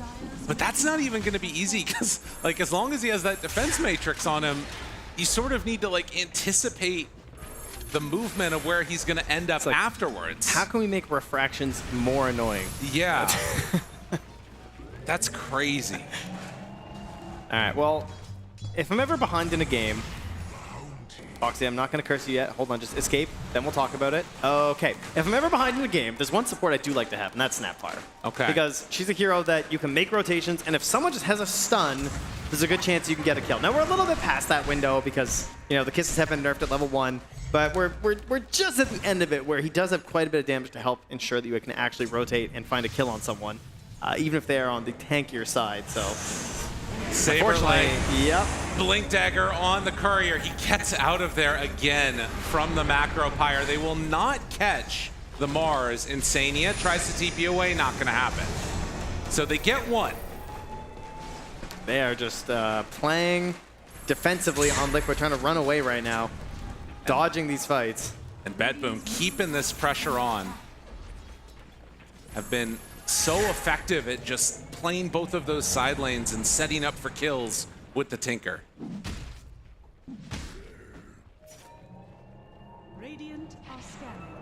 And Liquid, you got to think, like, how do you find a play here? And they're going to go with the Harpoon on Mickey. Okay. Now finished. So he's got a little bit of initiating potential there. Not quite a Blink Dagger, but fights get a little bit messy. He can try and make something happen with the RP. Nisha, of course, still going to be the responsibility of him to start these fights. Right now, he's being gone on, though. Glimmer, toss, back, catching, Torrent, follow-up, full chain stun. There's just so many tools there. And Mickey finds Miero, catches him underneath the tower. Will it be enough damage? Ice Path, full beatdown, but the disruption there for the save. He's still in trouble on Miero. Oh, they glyph the creeps. That's just chain frosting back and forth. Doing what they can. Saberlight misses on the spear. Not quite enough, and now the Shrink Ray, you're getting smaller, sir. Iyataka ready to chase for more. He's TPing onto the creeps. Cancels that one as the Ice Path is down. But an interesting series of moments there as they manage to find, well, a kill on each core. These fights feel very panicky for Liquid. Like, it feels like you can't ever just stabilize. Yeah. Like just trying to desperate scrap of trying to get the Kunkka. I mean, thankfully they're able to grab him there. That could have been really bad with the attempted save there from the Shadow Demon. I really think this Tinker just makes everything harder. Like, you have to have such a perfect fight to make sure you kill him through like a defense matrix and the rum and all the rest of this. And then on top of that, you've got the Shadow Demon. Like, really hard to find kills in this game. Katomi, they run right into Saberlight. Misses on the ice path, misses on the spear, misses on the roll. Well, it wasn't pretty, but they got their man. Thank God it was just a lich. Boxy now, ooh, good blink out. Boxy goes he down. Dies. Just able to escape there, not able to find a punish. Man, yeah, you're not wrong. It definitely, BetBoom are the team that is feeling more confident in their moves and continuing to make just solid plays, pickoffs when they need to, across the map. It's not a crazy lead, though. You know, No. it's only 4K, and there is this moment that you discussed earlier about the Tricore all gaining ways to eventually punish this Tinker. Right. So there certainly will be a world where there's chain lockdown, even with the saves and the boats and stuff. They have an overwhelming amount of teamfight on Liquid, so it is still possible. They just got to make sure this game doesn't get too far out of their grasp. And fighting here is not what you want to do. If Insania can get out, you would be very happy at this point. Walks away under the Glimmer Cape. They see him there. Torrent not going to connect. Insania still dodging. He's driving that bus. And, well, in the end, he made some space. But this is an amplified damage Tiny. Yeah, not the sneakiest hero. Another one of these moments where BetBoom is just willing to step up, hit towers, because they know that there's nobody that can effectively deal with them on the Liquid lineup at this stage. Yeah, Nisha trying to do something, kicking at the tower here as Mikke is pressuring down bottom, but there's the Chain Frost from Kanaomi. Already uses it, tries to get out with the cookie. The Chain Frost still chasing him. Mikke brought lower. They drop the arena to ensure that Mikke gets out with a torrent. They don't know. They don't know. They didn't have vision in there. They were busy. It's not going over for Boxy. Actually, they might have had vision with the torrent, but nonetheless. Yeah, but they were preoccupied. So Mikke lives in exchange for Boxy's life. I feel like this is where the Kunkka pick kind of peaks too, right? Yeah. Like when it's on the draft, just like, man, a blade mail pipe Kunkka, it looks just so annoying this game. I mean, there's no doubt that when you get BKBs on Liquid, things feel better, but this window is really, really scary to play through. And I'm worried that BetBoom is just going to remain dominant across the map and choke them out. Well, especially because two of their heroes, the Mars and the Earth Spirit, they tend to kind of accelerate into these bigger items through a bunch of kills. Right. Like, Nisha has made his way from the blade mail to the BKB, that's great, but getting to his next item, it's a slow farming time for him. And Saberlight really far behind compared to the rest of the core. In fact, Save is almost surpassing him on the Shadow Demon. Right. That's not great. So 20 kills to 12, and you can see dropping Macro Pirates to push creep waves. Yep. I mean, that's the Owie 2000 special right there. Shoutouts. Knows what he needs to do. Just drops it down and gets away. A Tormentor for Save. So now he has the cleanse. As Kunkka is queuing up the Crimson Guard, decides to switch it up and go Octarine instead. No. Where's the eggs? Give me the cannons. What is this item? I mean, I'm down for Octarine over Crimson for sure. Yeah, of course. But, I mean, I just want to see the new eggs. That's fair. Cannonballs are very good. Mikke has also maintained a really high level of farm through this. Yeah, the Mask Command is certainly helping out. And also just, there's not really any pressure on him to be involved. You know, they're not trying to smoke up and run around, and he didn't buy a Blink Dagger or something. He just committed to the fact that they're not going to push too crazy. We can hold some spaces of the map where I can farm safely. And so far, that has worked out really well for him. He's going to get that BKB. Do you think BetBoom are playing too safe right now? Or are you pretty happy with their movements? Maybe, like, I feel like one of these tier 2s should be dead by now, maybe. Would be safe to say. Like, I'm surprised they didn't just commit for that top tier 2 when Nisha, like, rolled away from them. Right. But they're instead a little bit hungrier just for raw kills, it seems. And in the case of not finding them, I think these last couple of minutes, you can be pretty happy. The map state has not progressed that much further, and Liquid's starting to get towards their items. Pure. Tinker gets so weird, though. Yeah. Like, he's almost level 20. He's got a Dagon coming out next. It's true. He's at 43% item cooldowns. So, in Dagon and Blink Dagger, plus Smoke the barrier. on smoke. Oh, that's a good hero. They missed the spear again, Saber. You gotta hit these, man. Oh, and Pure finds for the turnaround immediately, but they catch Miero. Looking for more. Skiro onto 2, and the big RP! The connection! They find it perfectly! Somehow, some way, Tinker manages to get away, but not for long. Mickey runs him down. Save in the meantime, trying to get out of there with the haste rune, but they get the silence, they throw out the kick. He gets the reapplied magnetize, a couple hits from the creeps, and Nisha takes him down. Pure, the only survivor there. It's okay. Didn't hit the spear, it's fine. He was removed from the fight, and they're able to do everything else in that engagement because of it. Liquid finally getting that moment that they needed so badly, and the crowd revitalized here. They've been waiting for this for a while. They may have a favorite, Trent, as we're seeing. Back down to just 1K gold lead, and Mickey, what an angle what there, a fight finding too. that. Yeah, no blink dagger, right? Oh, and looking for more. He's feeling himself. Good blink away, Pure. Not away, back in. Finds Saberlight, now gonna get the X. So the Mars in trouble as the Mag runs away. And Saberlight so close to his BKB is again gonna be shut down a bit there. Oh, they're gonna get one back here. Still leading here for Bet Boom. But the death on Kiyotaka. Now he does have the Dagon. Looking towards the Aether Lens next. He's also gonna see Boxy and Insania running away here. Man. Again, these BKB timings, they make all the difference in the world. Nisha rolls. Ooh, doggy. Yeah, so the Keen Conveyance, it can target heroes at this point in the game. So you're going to be seeing this a lot. Avatos, Glimmer, and now Ward's down. Should mean Insania is an easy kill. They bring numbers, and you know what that means. Yeah. It's Roche time. Back to the status quo of how this game was kind of looking before. You know, you are dependent on those big RP plays. It's now back. It just came back off cooldown. So potential for it, but not going to be set up. Instead, they just have to clear a couple waves, get as much farm on the map as they can right now, knowing that they're not going to be able to contest this Roche. And as you talked about it, it is actually the Shadow Demon that is ahead of the Mars right now. The X factor there is that actually both of the supports for Liquid are relatively farmed too. Like, this gold lead is not huge, even though Saberlight is pretty underfarmed. Yeah. Nisha didn't drop down a rock. Pops the BKB, TP's out, and that'll be enough to keep him alive. Yeah, they will have that going for them, right? No options there. I mean, if there's a hero that you would want to be underfarmed with on the Liquid draft of the cores, it's definitely Mars, but you'd love if he had a BKB. It's getting closer to it. Yeah, he is certainly just the arena bot in this one. I don't think we're going to see the scaling items for quite a while. No. Now that is a rather large item though for Mickey, trying to find an answer to this Lich. Interesting. And Scan does connect there. God, he's so close to a BKB. Give this guy just a bounty rune, anything. I swear.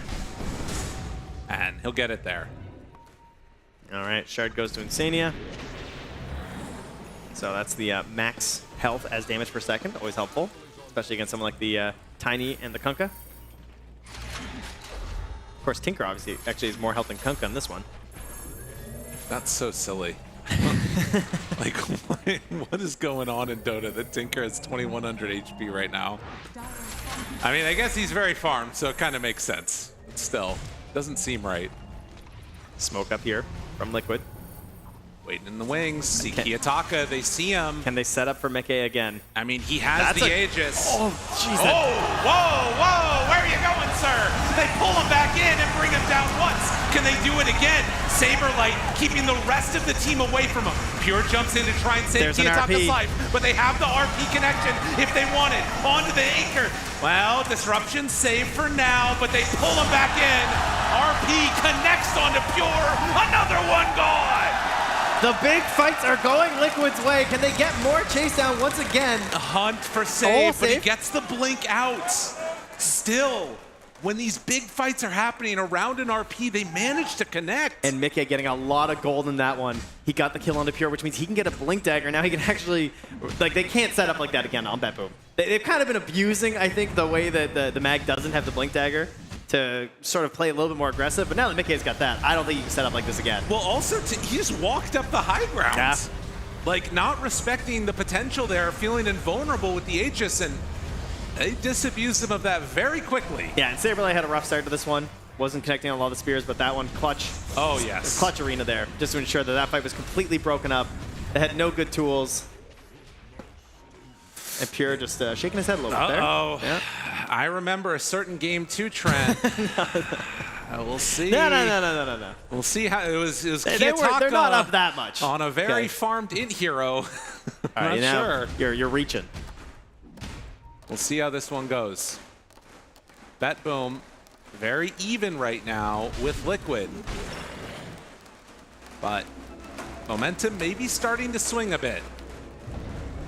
You can see a slower Blink Dagger, obviously on the position 1. You're going to be feeling better about it.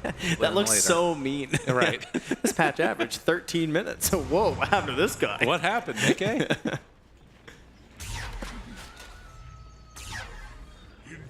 But yeah, this is basically the issue, right? Yeah. You've got these heroes that do want to go for the hunt down.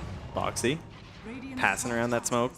Nisha has the invis rune, so they're even going to glimmer him in case. They see. Ooh. They want that Tinker so bad. They're going to find the Kunkka instead. Not an easy kill to get, but maybe they can bring him down. Kiyotaka gets the high ground, able to step away, but the RP connection onto 2. They're both out of there. Thought about rolling in for more, but with Pure nearby, Liquid playing it somewhat safe. Shrink Okay, right onto that's a 2. little crazy. They find their man.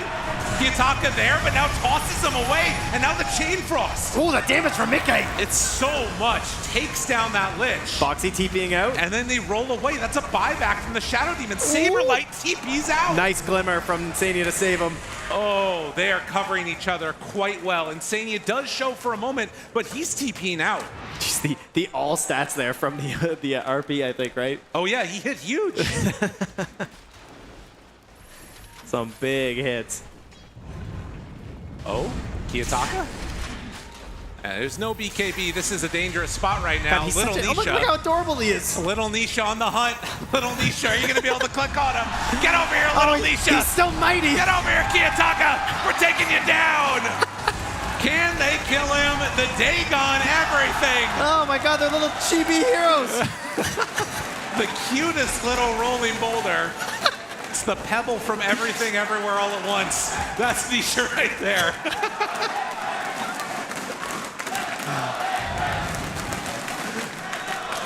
Oh, the punish on this Tinker.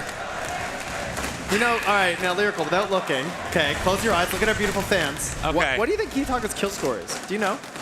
I don't know, like 1, 2 something? Good guess. 0-4-7. 0-4-7. Not what you know. Because you think about these Tinkers, right? Like you get the Blink Dagger online, the Dagon, you zap, zap, zap, and you start snowballing, getting this gold. But right when he kind of peaked, that's when Mickey started hitting these RPs. Yeah. They came online exactly when they needed to for Team Liquid. I mean, this is a little bit of a tough one now. Yeah, Mickey's starting to hit incredibly hard. I mean, I'm thinking from Bedboom's point of view, like with this, you would have loved to be able to get like an Aegis now, try and run around the map and shut down the rest of those tier 2 towers. Well, they had one of those. They did. And they lost it. They did, yeah. Yeah, the plan did not go too well. And yeah, considering the lead, the position they were in, I am surprised it's the map state they've got. Liquid finally wrestling control. It was never like a huge gold lead, but it did feel like BetBoom were in control of things to a large extent. And the timing that Liquid have hit has been really solid.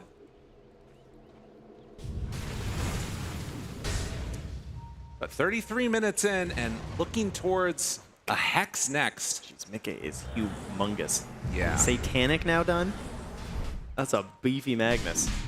And like a lot of these other items, like thinking about the Octarine that you've got on the Kunkka and stuff, they've got an Aghanim Scepter completed for Earth Spirit, so now he can run in and steal away that Tinker if they want, or keep himself alive. Yeah, trying to do his best save impression as well, right? Save has been clutch. Despite some of these losing engagements, he has been on point with these disruptions. Right.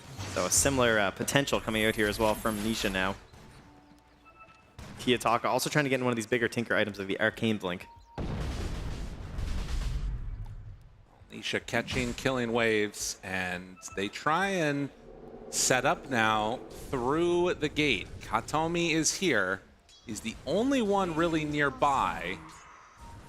Although maybe they're hoping to catch Tinker TPing in on a wave or something, but... Oh, no. Where'd he go? Oh, there'd he go. Hey. They thought maybe for a second they could get away, but not going to happen. Yeah, they don't have a ton of vision right now, so like we're trying to decide what to do. I saw Saberlight ping the Wisdom Rune. He's thinking, hey, should we go in there, steal it? You know, that's coming up soon. Is that a possibility? But not going to opt for it. It's a long-ish Roche. We just get the timer now. It's about 2 minutes away. But the Arcane Blink now done for the Tinker. So that has a 4.1 second cooldown on Tinker at this point in the game. That's so crazy. Yes, it is. This is where you start to feel like what many of you would consider the old Tinker, you know? Right. The gross Tinker. This is how you get back to it. But I also, like, you can definitely feel that Kiyotaka needs this BKB to stay alive, but also he's not really providing that much in the fights yet. You know, the shrink rays, kind of whatever, it's defense matrices to try and keep his teammates alive and all the rest of that. But like something like a Hex, you know, or something like that might be able to, it might be what they need before they really feel like they're that much stronger. Oh, they're feeling strong now. They're going to move out here, trying to see if they can find something. Observer ward. This is for under Liquid. a ward. Pure, breaks. Saberlight there. They're hiding in the trees. They drop it down, blink away, getting out of there for the moment, but the roll in. The RP connects. Katomi already dead. Do they have much more? Saberlight hiding in his arena. The X mark goes down. Pure is low. Pure is dead. He's going to go down. They're going to start chasing. Another roll from Nisha. They got to run out of here. Miero, he's not very fast on this Kunkka. They're looking for more, trying to find Save and Miero. But with Kiyotaka coming back in, are they going to try and fight this? There's no way. They turn, try and kill what they can, but Miero in trouble, and Kiyotaka... He's got to try something. There's so many little scraps here. There's no way this was going to work. He's got to try. Unbelievable. The spear connects. Save in further trouble. Will go for the blink out. Again, the last one left alive. But Liquid just hitting way too hard at this point in the game. I mean, there were so many heroes down low. I can see why, right? I get why you go back in there as Kiyotaka. He's trying desperately to find something. He feels like he has potential. Look how much damage he did. He did the most damage in that whole fight, but no deaths on the side of Team Liquid. He remains killless on Kiyotaka. Yeah, that's a bit of a problem. Oh, and they are gonna leave Roche unhit. Boxy, does he have the spidey senses? He's going in to check it in. Hey! Opa! Mickey comes back through the gates. All right, skewer back over and let's go get that. There were camps on the other side. It was also a super long Roche time. There's no way that it wasn't about to be back up anyways. So they do earn themselves this Aegis. And Octarine Core, the next item worked on for Nisha, but this is now a pretty substantial lead for Liquid at this point. Oh, wow. Shadow Demon is farmed, though. He is very farmed, yeah. He is no longer ahead of anyone on Liquid at this point, believe it or not, though. Because, again, this gold has just been so evenly spread on the side of Liquid after these engagements. And, you know, credit to Saberlight. I feel like, unironically, zoning Arena, yeah, pretty good in that last fight. I mean, saves inside of it, but, like, no one else could get in. Like, Pure just got isolated because of it. Now he has the Scythe for great isolation, then into the Refresher as well, so Saberlight is the controller. The target prioritization has also just been like a little bit off, it feels like at times from BetBoom. And some of that is just because of how crazy these fights have been. You've got a bunch of abilities that are all about, you know, changing up abilities and movement around the map. It's pretty tough. This could be a good setup for BetBoom, though. So they'll see they scan it, though. Miero. Liquid scan, they know. Are they going to try and take this fight anyways? That seems crazy. That seems crazy, but they're a little crazy, Trent. They're a little crazy. Mickey wants to jump in, and Sanya reveals himself. Nisha already onto all of them. What do they got in the tank? Pure, he's being hit. The RP is there. The punches, they're coming out strong. Kiyotaka's on the low ground, but Pure, he's already dead. Nisha now chasing on to Miero. The boat will connect, and Kiyotaka, he's doling out shrink a lot of raise. damage.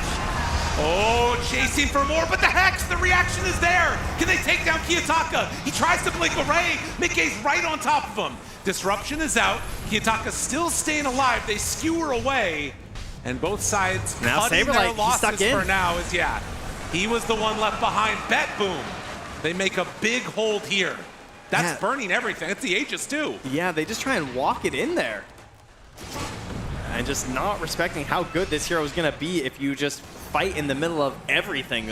A total bog. Kiyotaka did as much damage as the entirety of Team Liquid in that fight. Jeez. I mean, that is a problem. Like, you have to find this Tinker. It's they scanned. They knew they were up there. Yeah. I'm not sure. Just thinking that, it would take a lot to maybe take down Insania, but he died immediately. Hoping that he would provide good enough vision for the rolls and then the follow-up plays and the scythes, but was not the way it worked out for Liquid. So I'm going to have to take a bit of a backseat on that one and perhaps look towards another Roche before they try anything too crazy again. I feel like this game just started. It's been so high octane. Yeah. And we're at 40 minutes with, what is that, 57 kills? It's definitely turning into a vision game here, and I know there are some gems around. Tier 4? Hello? We got, what, one on Boxy. Well, somebody left that one, so we'll see if they go back to pick it up or not. It's marinating. That's all right. It's like a wisdom rune. Turns into a tier 5 later. Okay, I see. Yeah. That'd be pretty hype.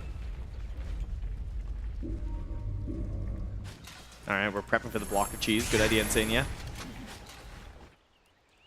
And at least for now, Katomi runs on over and says, oh, right, this thing. I forgot about that. My bad. But he might pay the price for it. He's underneath this ward. Insania spots Kiyotaka. Mickey there. They get him immediately, but Katomi trying to keep him alive. Might not matter. Translocate, but the chase down is there. A couple more punches, but Mickey, he has to back out. They're spreading the damage. The save there from Save as well. Oh, this is not what you want to see if you're a Liquid fans. In more trouble. Mickey needs to get out of there. He's not sure what to do. Saberlight, he also is hit. The spear connects, but that's going to be a dead Mars. The chase from Liquid's been great. They have the same chase from Bet Boom. Oh, and they find him. Boxy caught up on the high ground. And Bet Boom, another 3 kills. So much reach here in this game from both teams. Nisha can clear the wave mid, but it's a Tinker. It doesn't really feel like it matters. He's just immediately there. They're going to keep pressuring that tier 2 in the bottom lane. Wait for the creeps. That BKB from Kiyotaka is making all the difference now. That's going to make this a lot more difficult. And even just the translocate, getting out of Jakiro's ability is kind of hilarious. Nisha trying to find him. They find him again. Has he gone too far? Mickey? Nah, no RP. That was getting a little worrisome. Because he can hit kind of hard, but at least there's no Daedalus on him, right? And that tier 2 did fall in the bottom lane as they were taking down that Tinker, but... Oh, Saberlight, buyback. Second salvo. Buybacks come out for 2. They pull back 1. Miro stunned. Miro dropping down low. But he pops the BKB, now the rollout. Finds 2 there, save, caught, kind of in no man's land. But the Chain Frost bouncing back and forth, doing good damage. Yeah. And Nisha, he's dead. There's no RP for this fight. They've been so dead dependent for on it. 100 seconds. Do they have enough? Mickey wants to chase him down. A couple more hits. They have power. They get him. Now Mickey hunting for Katomi. Can he find him just in time? Pulls in, no.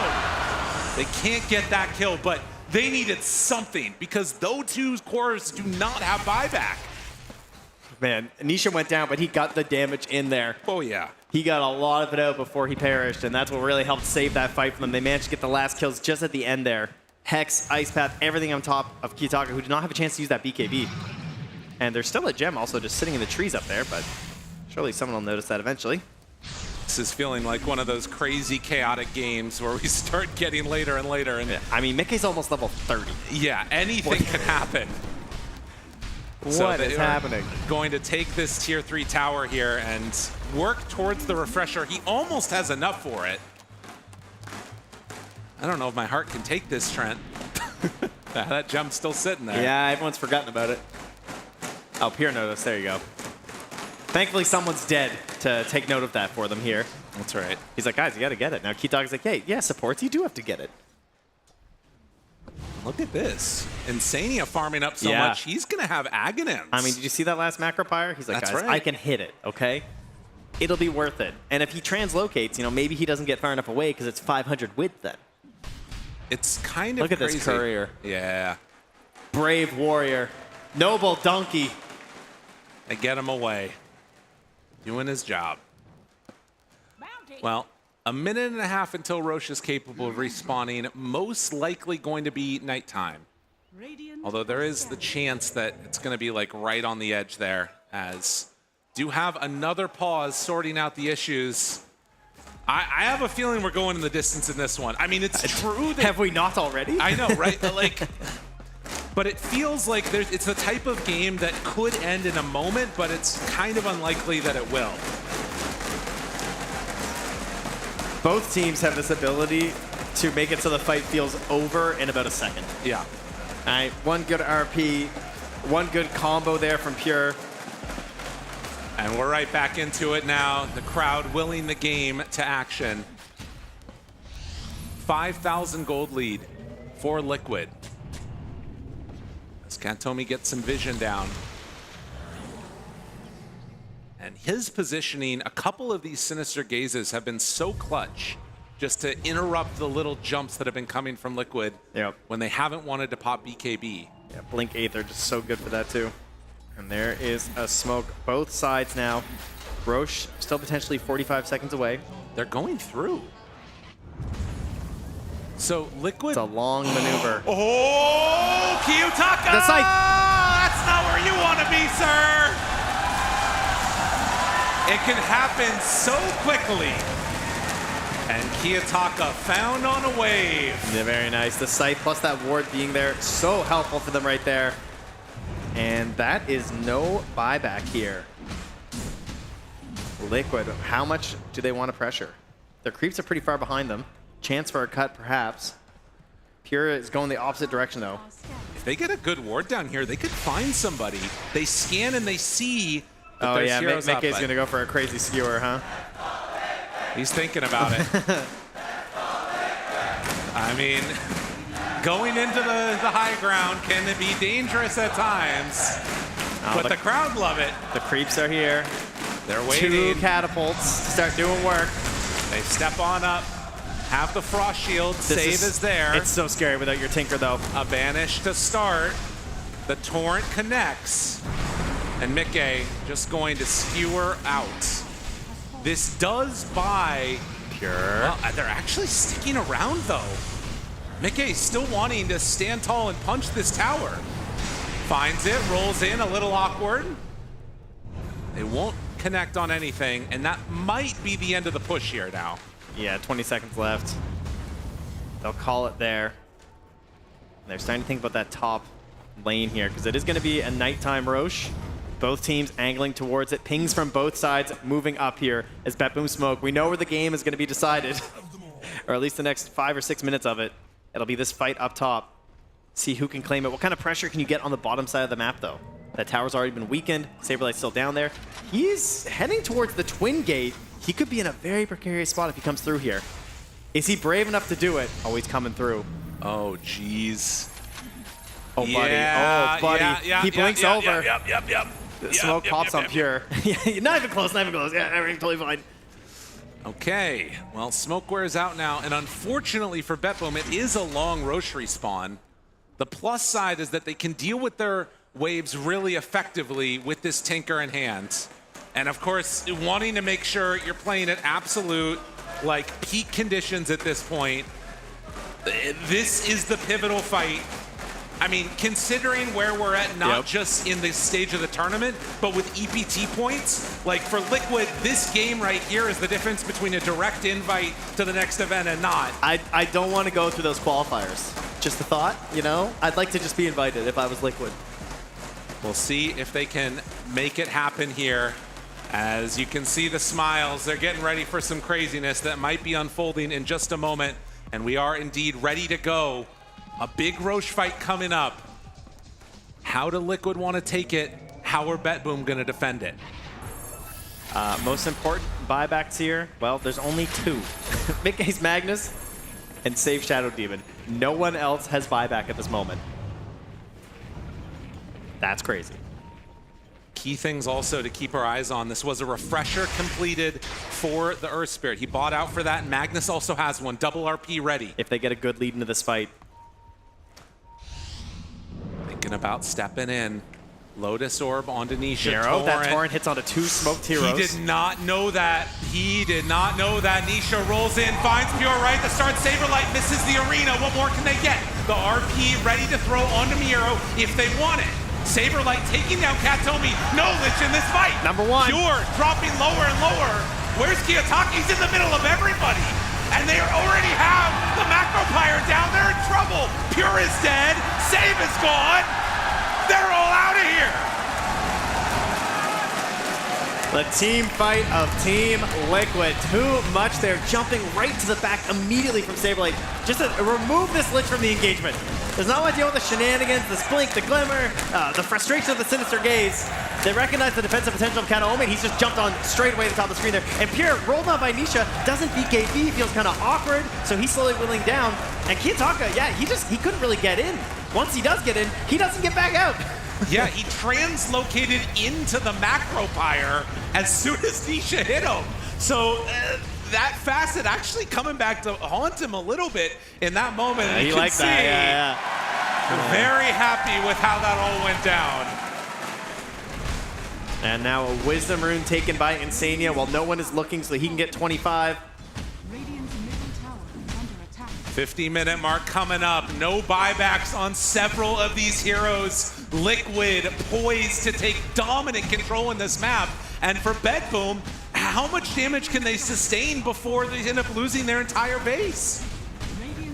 Insania is level 25 now, too. Oh, we got the eggs sending in some creeps, too. Euro tries the X. Pulls him on back. Come join us, Katomi. The water is nice. His Chain Frost is still bouncing as there's a buyback. Doing some good damage. Mickey. Now finding Mickey! Whoa! He went down very quickly. That was a lot. That was Disseminate, Chain Frost, Ghost Ship. Spear, Arena, down, finding him. Insania throws out that dual breath. Now Pure, onto 2. Good fight, but not enough damage to take down Insania. He's just slipping and Saberlight sliding. backs out. They're all running away. They're gone. Oh, except for Boxy.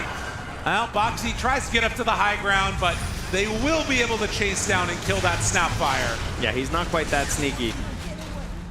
What's Saberlight doing, though? Saberlight, well, he has TP. Saberlight is being tricky. He decides to finally use it now. Okay, so they managed to get a few things here on the way out, but top lane gone, middle melee racks also gone.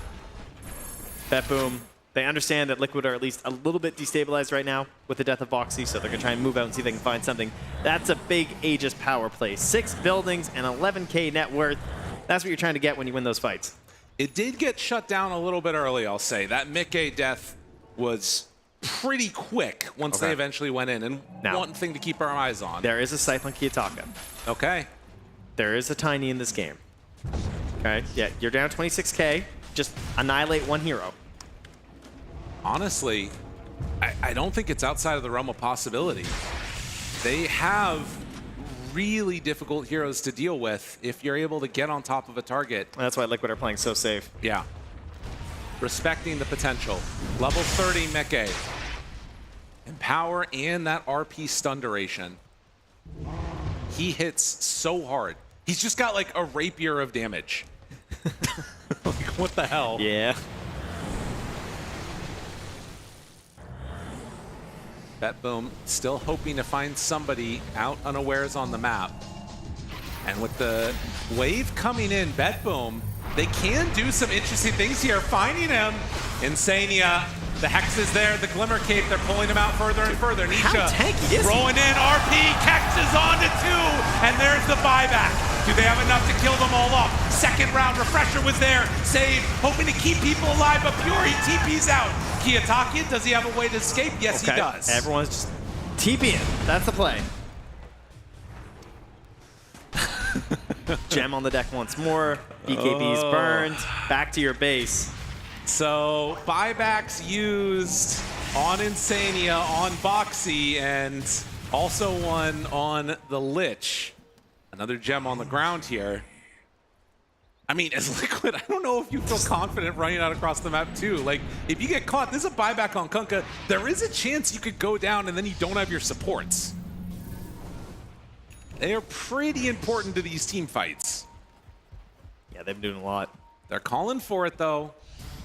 Liquid, are you getting too big for your britches making this move? For BetBoom, if they see an opportunity, they gotta strike. Yeah, it'd be nice if they had a ward. They didn't have any vision to drop here on this high ground to try for one of these big plays, so I don't think I would really want to risk it here if I was them. They're underneath a ward. Oh, we saw this before in the Nigma game. Do they come in and take this one away? They're just farming right underneath the Ancients. Mickey, he's got to be careful here. Kiyotaka could go for a crazy Blink Scythe here. Oh, geez, they're walking in. They want to find him. Mickey, he goes for the skewer away, but Pure finds him. They're both caught. They're both dead. You gotta get the D ward. Jeez, it can happen instantly with that combo, though. The swing, the swing. Look at how much gold that was handed over. 7,000 gold swing. It seems ridiculous that they can die like that, though, doesn't it? I mean, it's just the way of it. They have 4,000 HP. Where did it go? The shrink ray, baby. Just. And BetBoom, maybe on the hunt for more. Liquid, can they right the ship? He's underneath a ward Saberlight right now, too. They're trying to hunt him down. Yeah, the chase is there, the Hex, they'll have a cookie. Hunting. The Lotus Orb keeping Saberlight from going down. Boxy's got to keep himself alive, too, of course, without that buyback, too. And this is the danger of stepping out on the map. Oh, man, and it's a tiny. Oh, geez. Man. They're going to force these buybacks. This is a really dangerous spot for Liquid. If you buy back right now, you end up potentially losing everything. If you don't buy back, they're going for your throne. Yeah. They have to buy back. This is a really dangerous spot. Saberlight finds one. Now the buybacks come out. This is For everything. BetBoom, you need to get out of here. They gotta run, gotta hide, or they can turn and maybe try and find a kill. Pure The still chain in. frost Pure. bouncing. Pure, you gotta get out. They got the RPs ready. The toss away. Teammates Catching are coming for a back. moment, waiting on it. There's the RP, the connection. Kiyotaka, they find more. The Arena. Not able to find him. Arena down. Pure dropping lower and lower, but still alive. And the turn. Pure finds him. But Mickey with a turnaround. And Insania, they got it all. Can they finish Get the the hell job? out of my base. Mickey got him again. The team fight is there. They bet it all on the buybacks. Team Liquid will stay alive. Pure gonna buy back. There's someone there from Kiyotaka. This game's not quite over. He's gonna spend it now as well. Liquid happy to leave their base, happy they have survived, but the job's not done quite yet. What the fuck is happening? I don't know what's going on. They were getting so low. It took them so long to kill Pure. I can't believe he died at the end, to be honest with you. I thought that might have been it for Liquid. When he healed back up, it was this moment of like, Pure was almost alive, and Saberlight, he gives if up. they find him, oh my god. I don't think they have the damage. I don't think you want to find it. That's the dog catching the car right there, I think, if they go on Pure. That last second turn of Mickey getting the RP off, and how close that was to all falling apart. Yeah. I mean, they've got to be feeling a little bit nervous, I think. Seeing how fast the two of them got picked off in that Radiant Triangle into potentially losing the game. What are our buyback statuses right now? There's nothing. No buybacks. That's okay. really easy. Oh my god. 0. Kunkka almost has it. He's the only one that has not bought back. Yep. For time. And Roche is a fast one. And they are in position for Liquid. In fact, if they were to go look at it, by the time they get there, it will be up. They've also got a good idea as to where BetBoom are playing right now since the creeps are pushing into their base. All 3 lanes currently hitting into BetBoom, keeping them in place. Nisha's gonna roll in as it spawns. That is crazy. I mean, if you're right now Bullock or Blitz in the back room, you are just sweating bullets, hoping your team can come out with this one. And Liquid, they are gonna be gifted an Aghanim Scepter to go with this Aegis. Unless my math is wrong. Is that right? No, you are correct. Right, it good. is an Aghanim Scepter.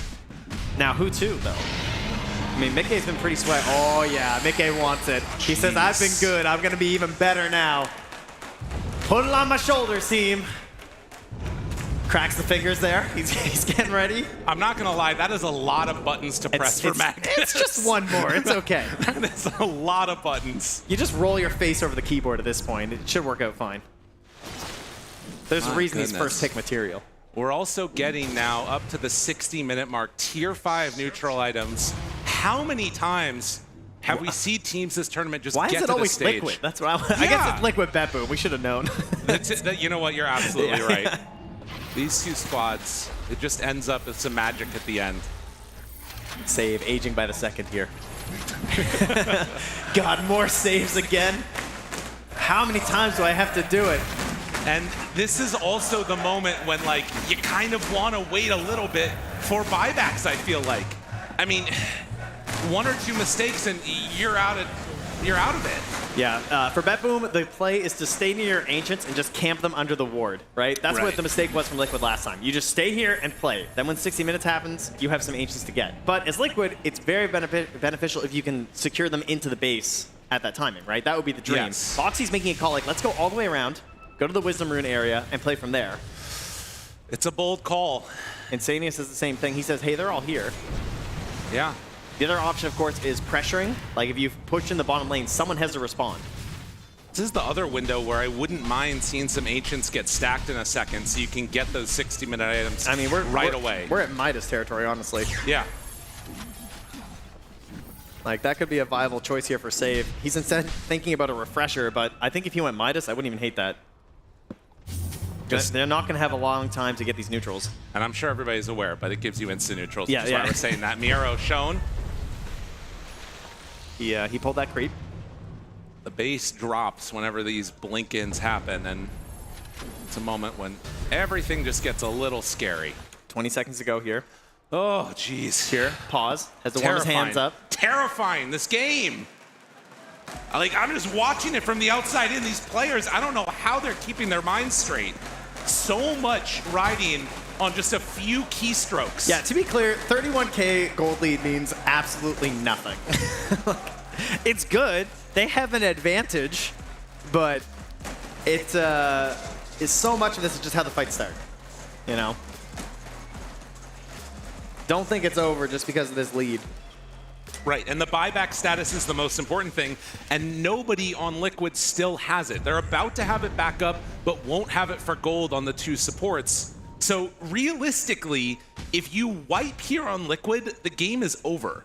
Like, they will just run down the mid lane, and Tiny will take your entire base.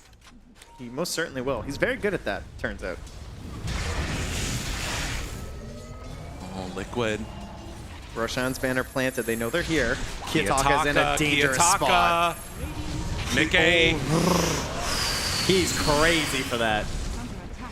You go fishing, you can win or lose the game right off of that play. All right, 60 minutes. What do we got here? Oh, Mirror Shield number 1. Mirror Shield number 2. Force boots for Insania. Mirror Shield's pretty important, but not the be-all, end-all. I mean, the sight, you know, that's certainly going to feel really good because of that. And, you know, and maybe not getting dragged out from your allies by Nisha. Oh my god, the pirate hat for Kunkka, it's so appropriate. Oh, lore appropriate, excellent. I love that. That's very important. Also really good for buybacks, which has been a bit of a struggle for everyone here. Somebody on Liquid needs to get pirate hat, that's for sure. That's definitely a support job, and Insania already got the force boots, so. Giant's Ring. Okay, classic. Trying to fight it against the shrinking powers of the Shrink Ray. They do not get a pirate hat on Liquid. GG. I mean, what's Mickey got? Has he they're just up not 31,000. Like, maybe it doesn't matter, you know? Well, maybe Mickey gets it.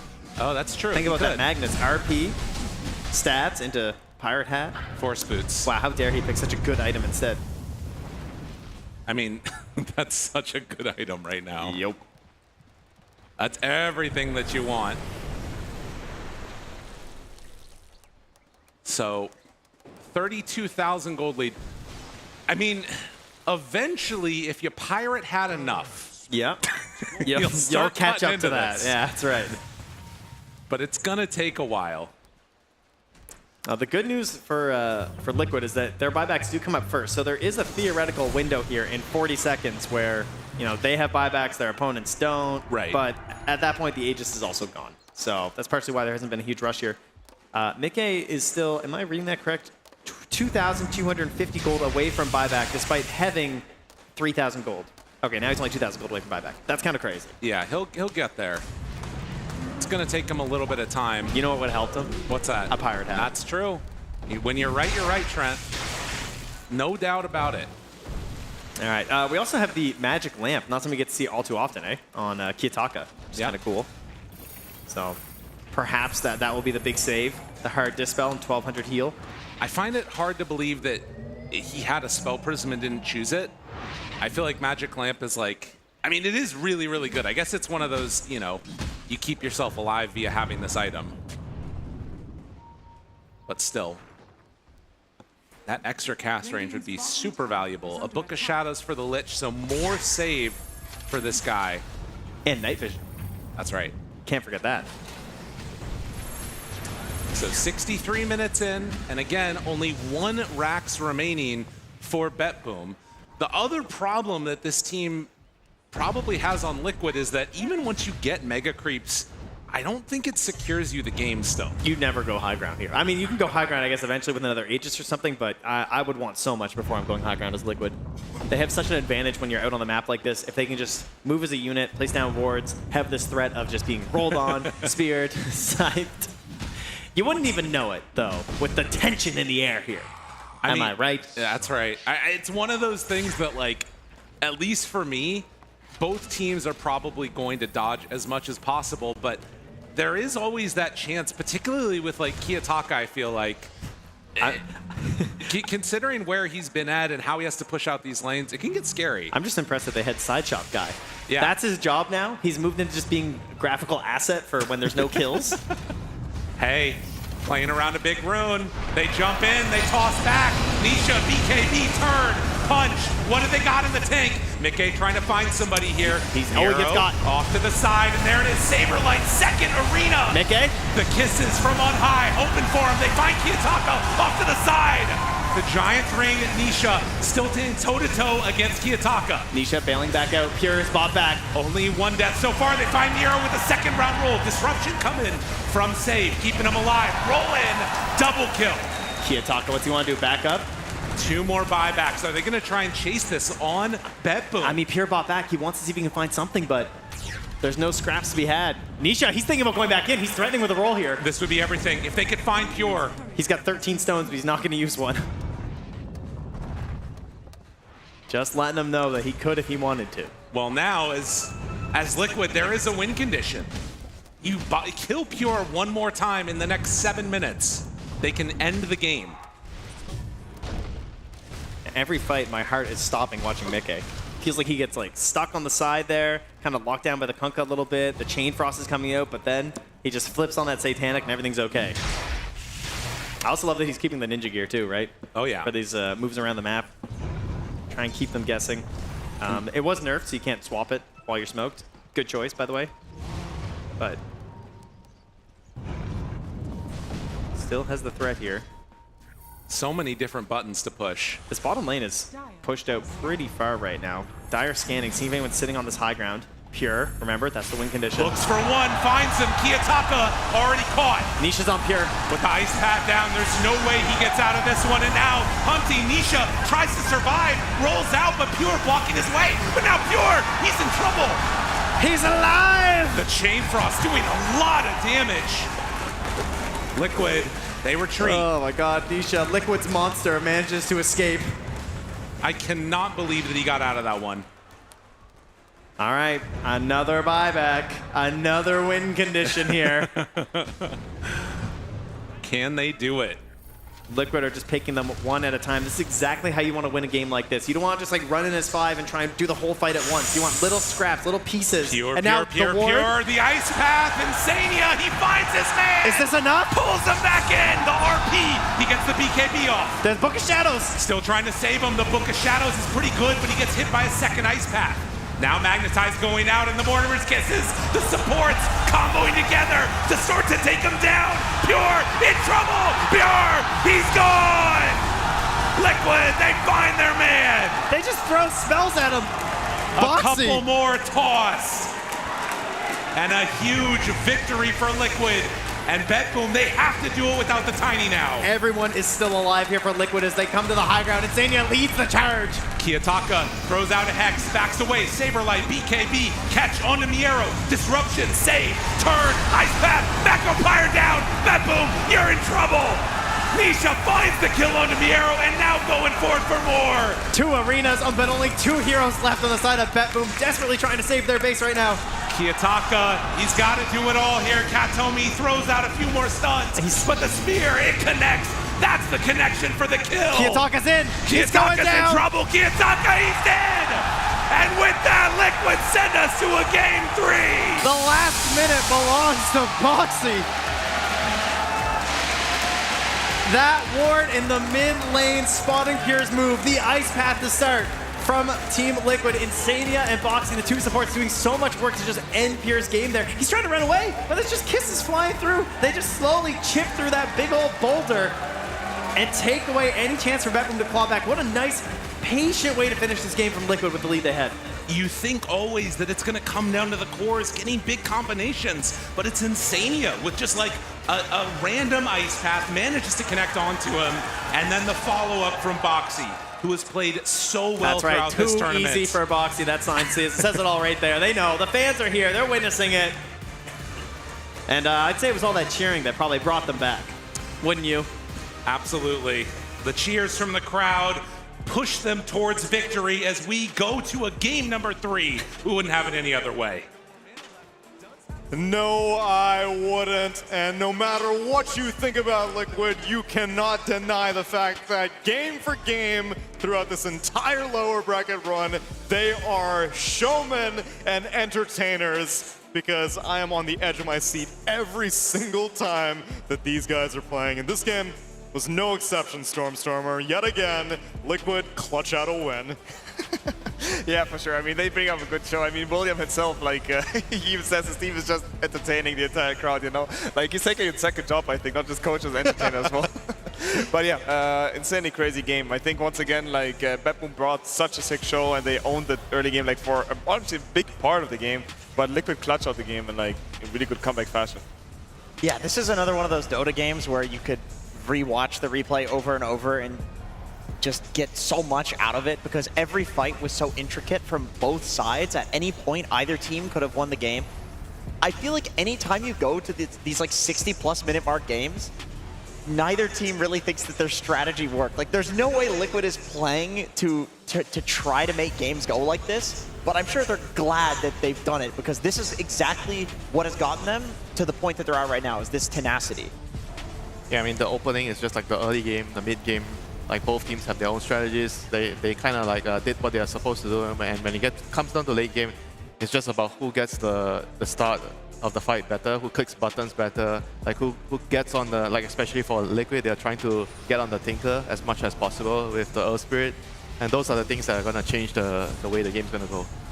And ultimately, towards the end of the game, it was all about baiting out buybacks, seeing who could use the most efficient buybacks, and Liquid, as you heard from the casters, were incredibly patient. They managed to get out a lot of buybacks after this. They took down the Tiny, they took down the Tinker, but they didn't overplay their hand. They were disciplined and just was outside the perimeter of the Radiant base, still waiting for their full opportunity to put a nail in the coffin.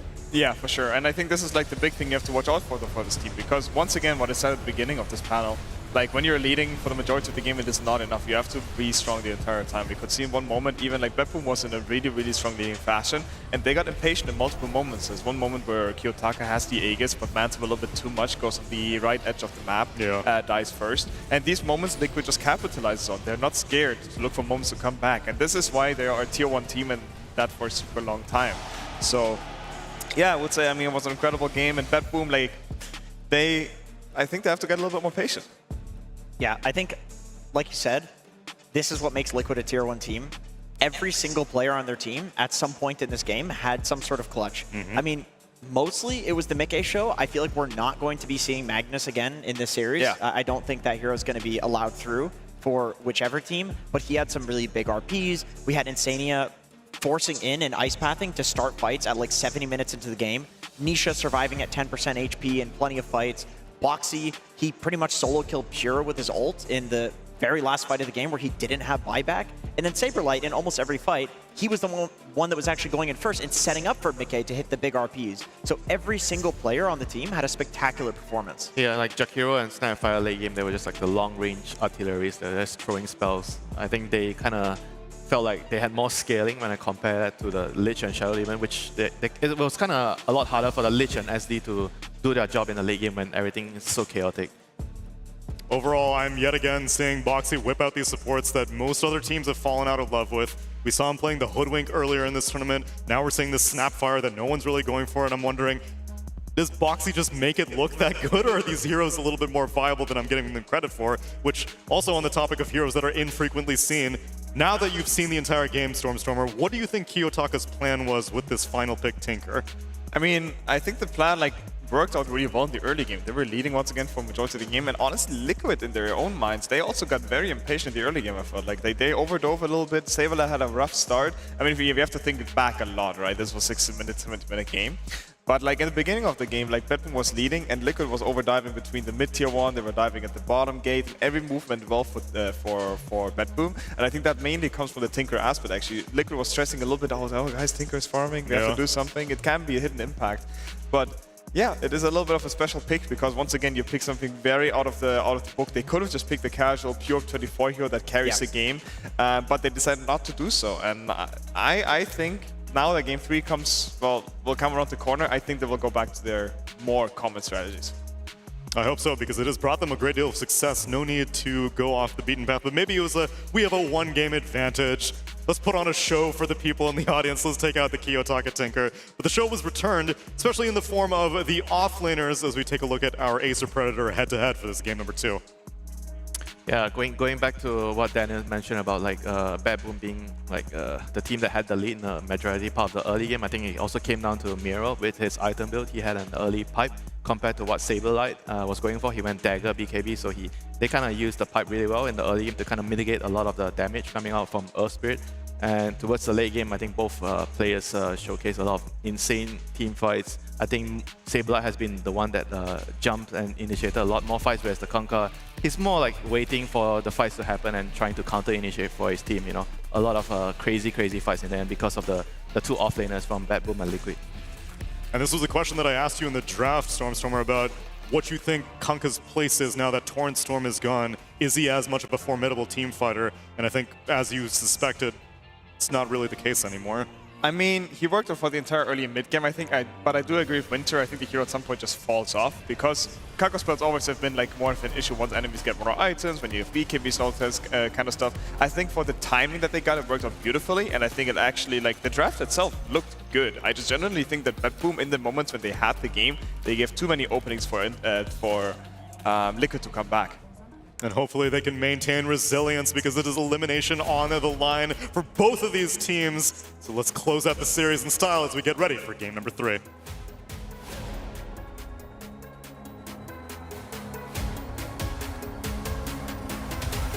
Waking up, playing some Dota, it's just been part of my life for 20 years, and I don't think that's going to change anytime soon. Where we are in the history of this game and where it's come from and how much has been accomplished, I think compared to basically any other esport, it's the best. So I'm grateful for Dota 2 as a game because Dota as a culture supersedes where we come from. You are a Dota player first, and I love that.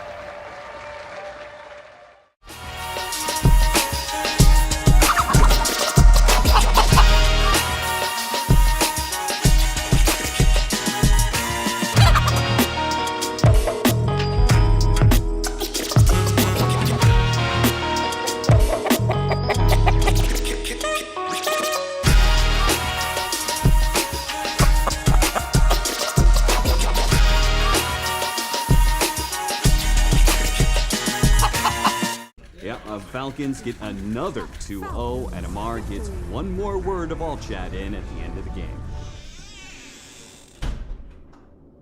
Damn, I don't know what to do. Are you alright? AY just told me that I need to stop talking so much during games, but I don't know what to do. I just get crazy and start exploding. Have you tried meditating? Meditating? I mean, I just read it in a book and it says in Thai culture it's a common thing. It helps people to relax. Maybe you could try it. Fine. At this point, I'll just try anything. So, just close your eyes.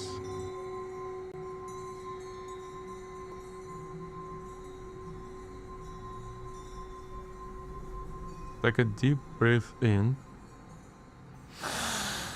and out. Where are we? I think we're in your mind. Then why are you here? I'm just here for fun. Hello? What are you doing in my brain? I'm here to teach you. I was like you once. Did you know that I started tipping people in Dota first? You started all this? Yes, but I soon realized that it's not important. The most important thing is to be humble. I haven't won a single tournament in years. It's humility. Humility. But no one. How do I do this? That was fucking weird.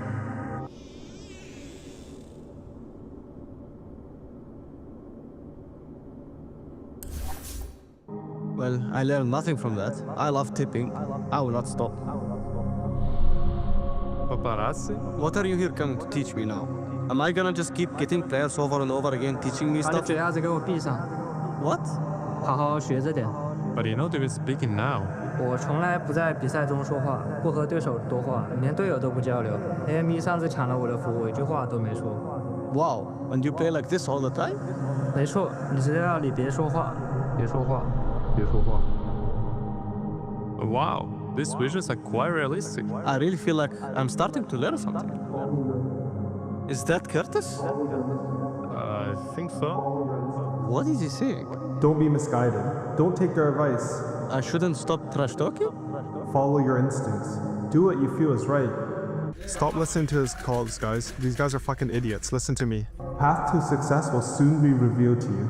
There are 3 invis heroes, guys. How do you not have dust? The words you heard before are incorrect for you. Oh, thank God that's over.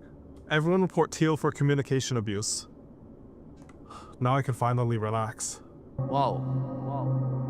I now understand.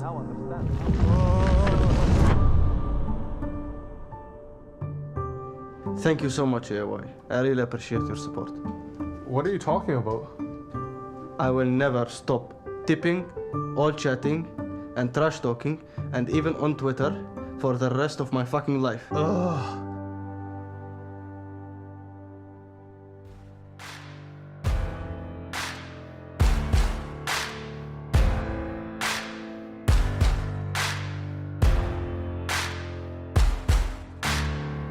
Can you hear the voices calling?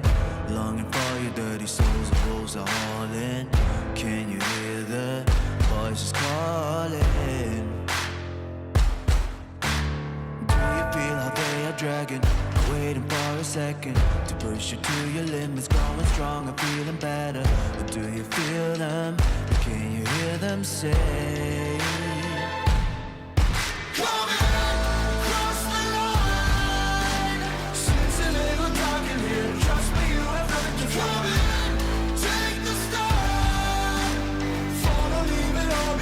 Welcome to the other side.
Welcome back, everyone, to the last game of our lower bracket final, where Team Liquid are consistently entertaining. 3 games against Team Falcons in the quarterfinal, 3 games against Spirit in the semifinal, and now this one is going the distance as well.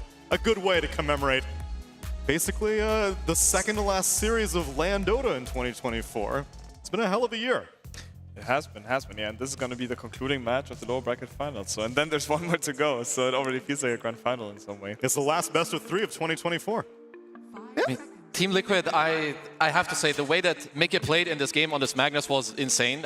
I would say Magnus dictated both Game 1 and Game 2, not on its own, of course, but by a very large margin. So if you're a BetBoom right now, you are not the ones that have first pick.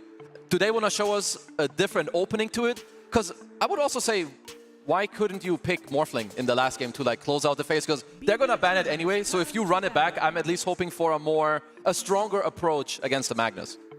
Yeah, I agree. I think this Magnus hero is just popping off to Artem. Honestly, I think Liquid doesn't even flex it that much if I think of it. I think it's mainly Mickey. And I think most teams know about it, but it still worked out the same way. So BetBoom, they're not instant banning it, they're thinking about it. Also, not sure if noticed before, but Liquid, yeah, they do once again have first pick. And Magnus is left in the pool. To be honest, I feel like Liquid was really happy to see that Morph was not the instant response to Mag. And getting that ban, I just had the sense that they're like, oh, thank God, like that would have been the hardest thing to deal with. So I feel like BetBoom's not going to make the same mistake. Yeah. And I am happy about this because, first of all, they have done this before. Also, they used their last ban of the first stage on Beastmaster because when you are the second pick team, they only have 1 ban in the next phase. You can now drop it on either Doom or Enigma, who generally are like the biggest counters to Morph, at least in my mind. Monkey King is also gone, so I like this at least more than what BetBoom did in the prior game. Yeah, I mean, they can flex it. Like, they're the one team that also can play it. They can play it in 2 roles, so why not pick it here in first pick? Kazu predicting the drafts, holy shit. Holy. Good job, good job.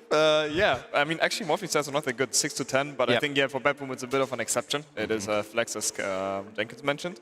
So, probably Doom ban coming out, as you also said, except I'm not sure if with Morphling you say, like, you don't have to ban Doom, but I still think it makes a lot of sense. Yeah, it does. Like, for the sake of it. Liquid could now, if they want, ban the Lich. Because Kataomi, honestly, like you could see the tips flowing in the beginning, like he was really popping off. And I think Liquid themselves, I guess they do play it, but it is Kataomi's best hero. It was actually the first loss he had at this tournament. He was 7-0 before. So if they want to ban now or deny pick it, I think they have their eyes on this Lich at least. I would not be surprised. The Kataomi Lich, it just always looks good. Like, not just in like the laning stage, he makes shit happen. Like in the mid game, he's gonna have a dagger, he's gonna pull you out, he's gonna be ready for you, shield his teammates. So yeah, Liquid should be at least mindful of this hero. Instead, they're going to take out the Shadow Demon, so the Lich is still available. And again, I will mention Bat Rider has always been an issue when in Save's hands. Yep. I personally also love Bat Rider against Magnus. If you they go with the Lion instead and the Doom Bat for the Morphling. Bat Rider I would have loved because if you get 1 sticky or 1 flame break on the Magnus, he's very controlled and he cannot blink anymore. Even though that being said, I guess it's going Harpoon most of the time. And yeah, now Liquid can basically decide how do they want to approach these supports. Like, they this time only see 1 because of Morphling, they don't see both. But I guess, yeah, heroes that are being looked at is like Bat Rider, maybe a Lich if they want to deny pick it. Yep. They picked the Snapdragon last time, it's still in the pool as well. I'm a little bit surprised that they do end up banning the Shadow Demon because it seems like whatever this Jakiro strategy against Shadow Demon that they have, it's been working out for them in both times that they used it. Instead, they think that they want to change up other pieces or still go for the Jakiro.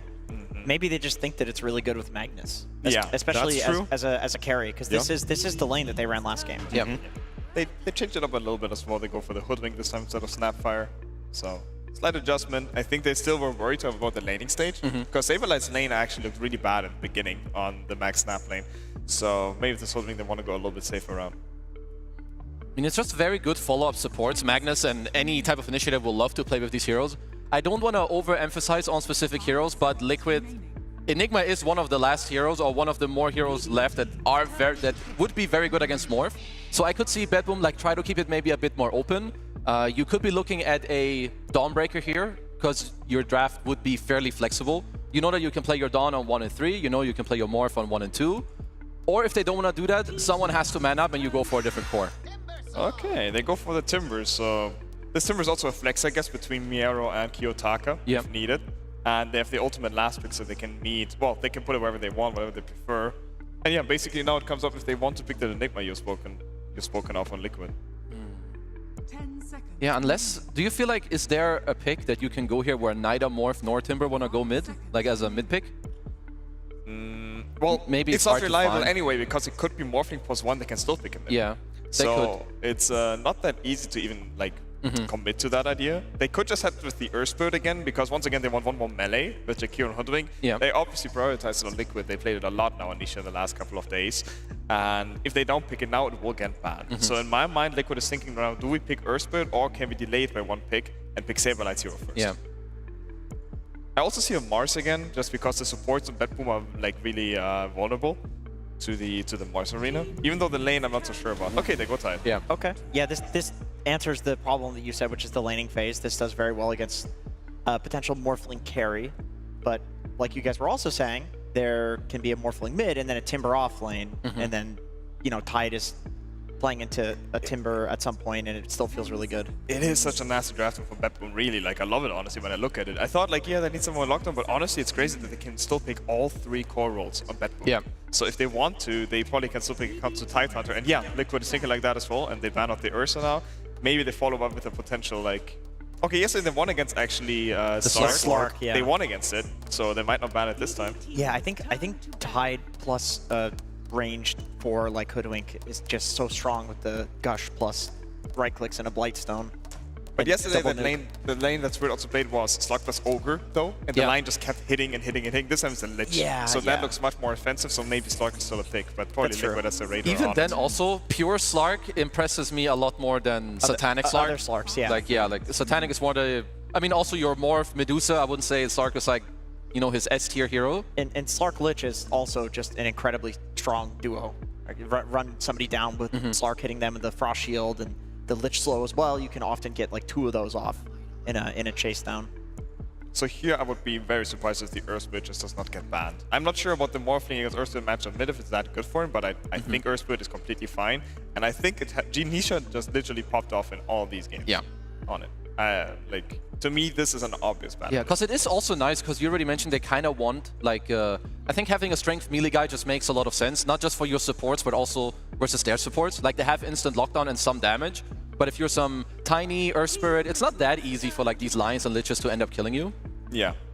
They don't ban them anyway. Maybe it's because they think if we put the Timber mid, it's good enough. Yeah. And they're saying, okay, these other heroes matter more. I'm a little bit surprised about the Puck ban because they have a Lion already. So, but they have their own kind of plan.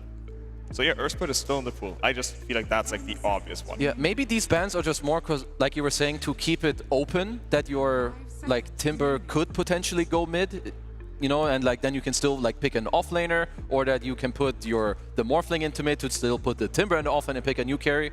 Not fully sure, but for Liquid, you know, I don't mind so much an Ember mid either. You have the cleave with Magnus. It's a hero that can kind of like poke at the supports. With that being said, though, Ember is very hard to play against Morphling. And Morphling is like the ideal hero because you morph into him, and chains are like really messing you up. It gives you like the Mage Slayer and poke, but it also the Mage gives... Slayer is what I was. Mage Slayer is very good. That's true. But then again, they have the Tide already. They don't need a Mage Slayer buyer actually. It could also just be tiny. Like it's Earth or tiny for me at least. But let's see. Liquid dedicate both their bans to protecting out the Tidehunter, so they're not worried about any potential mid lanes that could come out. If it's the Timber or the Morphling, so be it. Oh, make a Furion. Nisha Magnus. I don't know when I last time saw a Nisha Magnus. I'll investigate. This is gonna be it. This is gonna be it. Wow. Okay. I love when Liquid run these type of lineup. I mean, this is very close to something they had yesterday. They had was it also the Tide and the Nature's Prophet in the same game? It was at least in the same series. They're one of the best teams to actually end up playing Nature's Prophet carry. There is a lot of things to abuse. Morph can be slow. Timber also needs a bit of time to, you know, like soak up. And Lich Lion, if they get dove and collapse on, these are not good heroes at protecting each other. I'm gonna say like, okay, maybe about the Earth Spirit on Tiny would also would have been a problem if they picked it, that Morphling carry would have looked too good potentially, because there wouldn't have been a Morphling carry at all in Liquid strat. So I see this idea more, because I think also everyone goes Mjolnir these days, and they can do it for this magic kind of build that we've seen. So it's actually like a good carry to carry matchup where it can work. You also leash the Morphling up later on. So I see the angle for it, but I've also never seen Nisha Magnus in so long time, even though I'm sure he can play anything. I looked up the stats. He's played it twice in his competitive career. One time at the Berlin Major, he lost. And one time at Seattle TI, he lost. So the only layer that I would add is there any world where it's a mid-Nature's Prophet and Mickey goes back to the Magnus?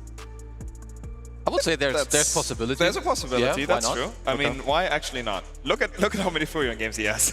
He has 2 Furion games as well, and he's won both of them. Ah, there you go. Okay, so Liquid, you have made your choice. And he's actually played it. He played it at Blast. Nisha played mid-Nature's Prophet against Game and Gladiators at Blast. Okay, actually, then with that being said, it could actually be a decent chance, and BetBoom is maybe also still thinking about it. Yeah, it's awkward because the Timber can follow the natures and it's going to be good, but you want your mid player playing mid. They take all That the would be time. ideal. I mean, I'm looking at like Earth Spirits or Pangos because like what Liquid is presenting to you is like this early tempo and collapse. If you're going to pick a last pick that doesn't help you deal with it, at least in some form, I feel like you're straight up just conceding into what they're presenting to you. So Earth Spirit does make sense for them. It will be the Nisha Mag that you talked about. I'm not sure how this matchup goes. It's good for Mag. Like after this pick, I also thought this had a chance of Magnus' mid because Furion mid would have been very attackable on mid all the time. Yeah. And with Magnus, of course, you have a full free lane. You can secure the Earth Spin into your tower anytime. But I will say, I think there's a lot of weight on Magnus, and I feel that it's not free to me, at least, because you play against 2 instant disabled, so your blink is already countered by both supports. It's a very spicy game, but also we saw yesterday Saberlight really pop off with that Tidehunter. Yeah. I mean, I love these drafts. This is like some, later stages of the tournament. You have 2 styles clashing. I love BetBoom. I think their skill is very, very high, but I prefer Liquid's tempo. This is their prime stuff. Well, no matter what, I know that we're going to get a show here in the Paragon Hall. Bangkok, are you ready for Game 3? Then let's get into it with our casters. It's Lyrical and Trent. Thank you so much, Neil, Mr. Tsunami, and the panel breaking down all of that action. And we get the switch up. Nisha on the Magnus. Rarely seen, rarely wins, never wins, apparently. Yeah. But maybe it will this game. What do you think about the picks? Oh, you know what they've been saying. He can play anything mid. Doesn't matter. It'll be okay. Just I'm sure he's worked out the kinks in this one. Absolutely. It'll be just fine. They've had the time to do it at the very least. And the other thing that I'm curious to watch for is going to be this Nature's Prophet. This was the clutch key hero that they ran at last night that took them to victory. Yep. Talk to me a little bit about what you saw then and what sort of ended up working to make this hero work. It's definitely not something that any team can pull out, right? It's something they have practiced, they're very good at it, and it's also a very good destabilizing force. Like once you just hit this like Maelstrom and the Mjolnir, there's damage all over the map. The ulti is still crazy. You just blow people up, and it can just so quickly snowball a game to a point where it feels like you're just choked on the map. It feels like you have nowhere you can go. So they're gonna be looking for those kind of plays here. And it also provides quite a bit of space, right? Like he has this this Hoodwink, one of the best position 4s, I would say, with the mid Prophet, or well, sorry, with the core Prophet to be super aggressive because you can just set up across the whole map, have all that damage added together, and see if they can snowball that Nature's Prophet into a giant lead for these 2 side lane heroes. And a lot of tips to start right on to Saberlight, who is going to be playing a Tidehunter this time. So a little bit of a switch up and have fun. There's a little Magnus there. I was ready for it today, Figured we'll probably get a lot of Mag all 3 games and potentially winning all 3 games. There's a possibility. Is that how it's going to go? Is Mag the hero who decides things?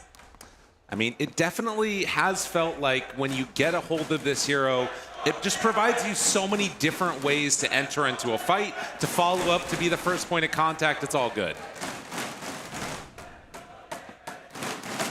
And the crowd continuing the cheers from last game. There were some BetBoom fans in the crowd as well, feeling pretty good about their team and their chances. But as has sometimes plagued this BetBoom roster, fallen apart when it comes down to the super late game. Very much true here. And we have the Tidehunter versus the Morphling, a matchup we've seen quite a bit. We have another Lich game here, where the lanes have been a bit of a struggle on the earlier levels many times. We got the countdown. Dude, they're primed. They're ready. They've had a lot of practice this morning here. As Kiyotaka, he doesn't have the most games on Earth Spear, but he's got that locked down. Absolutely. Kick into the Bounty Rune steal. So 3 Bounty Runes set up and good to go. And Liquid waiting to the side, ready to jump on a poor, unsuspecting hero, but nobody is going to present themselves, Yeah, so they'll just body block. Seen this a few times here from Liquid. Trying to catch anyone who dares approach the wave, but counterplay, of course, from Pure. He's up there blocking their wave as well. Will it push all the way under? Insania is there to punch, and he actually keeps it out of tower range. Yeah, nicely done. Good counterplay there. And, you know, it's a Morphling, so you get a few hits onto him, and Pure just going to shake it off. Absolutely. So we'll keep our eyes on these side lanes, how they all work out. Again, the mid matchup is something else to keep our eyes on, as there's going to be skewers back underneath tower that probably Nisha will be looking for as the levels start to mount up. Yeah, we got shockwaves, we got kicks, we got rolls, skewers. A lot of displacement happening here in this mid lane. And of course, even though he does not have a ton of games on it, Nisha somehow just manages to be like super effective on all of these heroes. It's kind of nuts. Been on a bit of a roll the past couple months, you could say. He's looked kind of good at Dota. Absolutely. Some might say the best at Dota. Saberlight going to be on a hero that I think is a little bit more... I don't know, I feel like you get more pressure on you when you play Tide, you know? Play these Dawns, these Mards, you can just like jump in, make your big play and stuff, but Tide, you got to make sure that when you hit Ravage, it is good. It is for the team. The Shard does help a little bit in that regard. Gives you some smaller playmaking potential, but yeah, that's a scary one. Yeah, that does a lot of damage. Mickey now in trouble, and instead Mickey gets the first blood on to save with his creep. Still in trouble. Actually, he's out of backing mana. away. Miro's in trouble. Oh no. Oh, baby. No. Oh, that's not good. That is Jakiro's bread and butter, the level 1. So 2 quick ones. They do manage to bring down the Tidehunter down bottom. Obviously, Tide considered sometimes a bit of a counter to the Morph lane, as Mickey takes a couple punches from save, but will be able to get all the way back to the tower. Yeah, back onto Boxy as well. And Pure, he can't continue the aggression thanks to the Anchor Smash, because it's so good versus the Morph, like you were saying, but Boxy, use of the ward there to stop him from sniping the courier and potentially get the kill. I mean, this hurts no matter what. He has the blood grenade defensively. And just going to deny himself. Now he's gone for 26 seconds, though. Yeah, this feels bad for Saberlight. And a Hex. Dude, they chased him this whole way? Mickey, still living. I mean, they're angry after that first kill. That's fair. I mean, they are supposed to be a little bit more aggressive on that lineup. Saberlight takes 2 tower shots, but he walks out after. And now this one should push into him. And to show how crazy that is, Boxy just respawned. That's yeah. Feels like a lot has happened since he died. And he's not quite sure where to go. He's thinking about going top. I mean, analyzing the situation here. I mean, and he's coming. Trying to kill the creeps, but yeah, Miro interrupted, bushwhack connection onto 2, dead. Oh, Boxy made the right call. Yeah. Patience is a virtue. Thank goodness that respawn took so long so he could decide what to do. And Saberlight, you know, they can't really pressure him right now. The lane was in a state where they couldn't go onto him, and now he's just walking in towards this Lich. Pure's too low to do anything. They are now going to do their own 3-hero rotation, though. He doesn't have roll for a while. Kiyotaka is dead. Supports? Okay, but Saberlight at the same time. They ended the game last time around looking incredibly good, and starting this one off looking great as well. Saberlight is going to be the one that takes the brunt of the damage. I mean, Kraken show, walk away, salve done. That does give away the ward most likely, though. Still, I mean, mid going down essentially for an offlaner. I think you're pretty happy with that. And the supports of Liquid getting off to this type of a start is nuts. Yeah, we're right back into a bloodbath here in Game 3. The grand finals awaiting the victor of this. Already just a long, tiring series here. I think Paravision, yeah, very happy to see their opponents worn out at this point. I don't know if they're just warming up, but to me, it feels like this has been a pretty heavy effort from both teams. I mean, that's something that's worth considering. You know, BetBoom, they played three games last night. Liquid have plumbed all the way through the lower bracket, very much just fighting for every little scrap of it, and Paravision waiting in the wings for them to come through. Now, Mickey summons a tree, says, fine, I'll fight you, and Miro just has to back out. showing the respect that they've got here. Oh, Courier though. Oh, that one goes down. Not what Save was hoping would happen. But yeah, everything looking really good for Liquid. I mean, 30 and 11 on the mag. Yeah, very much a 1v1 mid. There is not a lot of action coming this way, other than the kill, I suppose, onto Kiyotaka, but... And this is the counterplay that you want to get out of BetBoom. Getting Miro back into the fight, Save and Katomi pairing together to make that happen. So many support rotations here. In fact, Insane immediately calls out the fact that BetBoom supports are now running mid, letting Nisha know that they're on the way here for the 6-minute rune. Boxy's going to join. Looks like it'll just be a north-south split here. Does not have level 6 yet on Kiyotaka. They do have RP on Nisha. Goes forward. Oh, nice. RP pulls him in. Do they have enough to catch Kiyotaka here? He's trying to find an avenue to escape, but it's not going to happen. Mickey wants to join in. He wants a little bit of this. And the support's kind of stuck near the top rune. They didn't keep that movement through there, so they were a little bit late to help out Kiyotaka. 7-minute mark coming up soon, and 2 deaths for the young mid player that honestly has had a pretty rough series so far. All right, can they get some vengeance on Mickey, though? Has the raindrops to help out. Now summons his tree, but he's got to get it out of his way here. Oh, swing and a miss. Taro! I mean, they'll still be able to likely get this kill. Mickey getting body blocked in, and they do bring him down. Yeah. No Ice Path saves quite yet. But does raise some questions. How are the nerves feeling for the young gun? Better now, I would say. Yeah, I guess that's Make true. a move, help out. Lowest on the cores, but it's an Earth Spirit. He's going to be a playmaker here. Doesn't need all too much. He's got Big Pure on the Morphling to eventually try and carry these through here. And likewise on Liquid, though, as you can see some stacks being prepped up here because they want to get a really big Tidehunter and a very big Magnus. Well, Wisdom runes there. They are bringing the numbers up here. Once again, there is no vision in this area here from Liquid. They're going to see Save now, but they don't know there's a whole cohort coming behind them, and Insania caught off guard. Mickey moves in, Kiyotaka in. They've already used the Magnetize, and now Boxy thinking about a chase down. They managed to find the Hex on Nisha, still looking for the hunt. Mickey gets that kill. Katomi goes down. Nisha still looking for more, but they're jumping on the back line. Do they have enough damage here? Mickey TP's out. Is it going to be enough? Yes, he manages to escape. In the meantime, Nisha spotting Kiyotaka and Miero.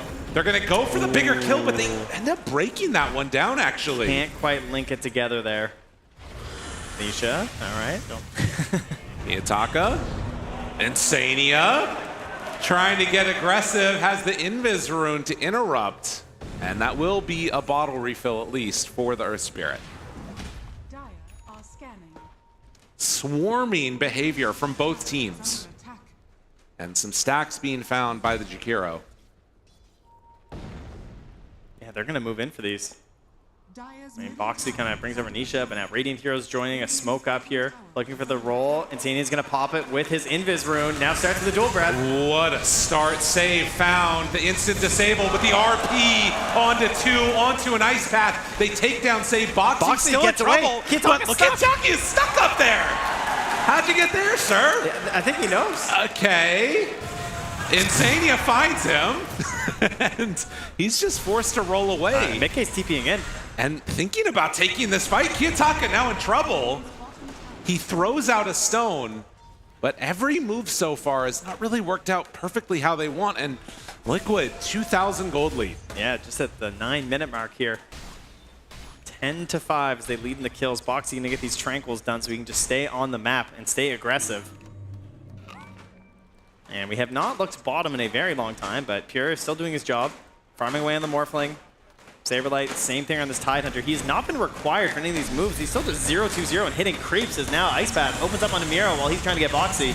Just on the edge, they pull him in. Miro gets to the high ground. Kataomi still not quite able to bust out any big spells. And still stuck up there. They immediately break the Sinister Gaze. Boxy looking for a connection. Kiyotaka walks high ground. They interrupt the roll, and now Kiyotaka turns on to Liquid. Boxy dead, Ravage out. How much damage do they have? Save is gone, and Nisha with the follow-up. That's a big Ravage. First Ravage hits onto 3. And Katomi will be lucky enough to get out of there. Pure. Yeah, he also came up here following that Tidehunter. Wanting to get a swift pick onto Mickey. He's not getting it easily, and now Pure, somewhat low on HP, being dropped lower and lower, and Pure in trouble. Do they have enough damage to get him? Yes!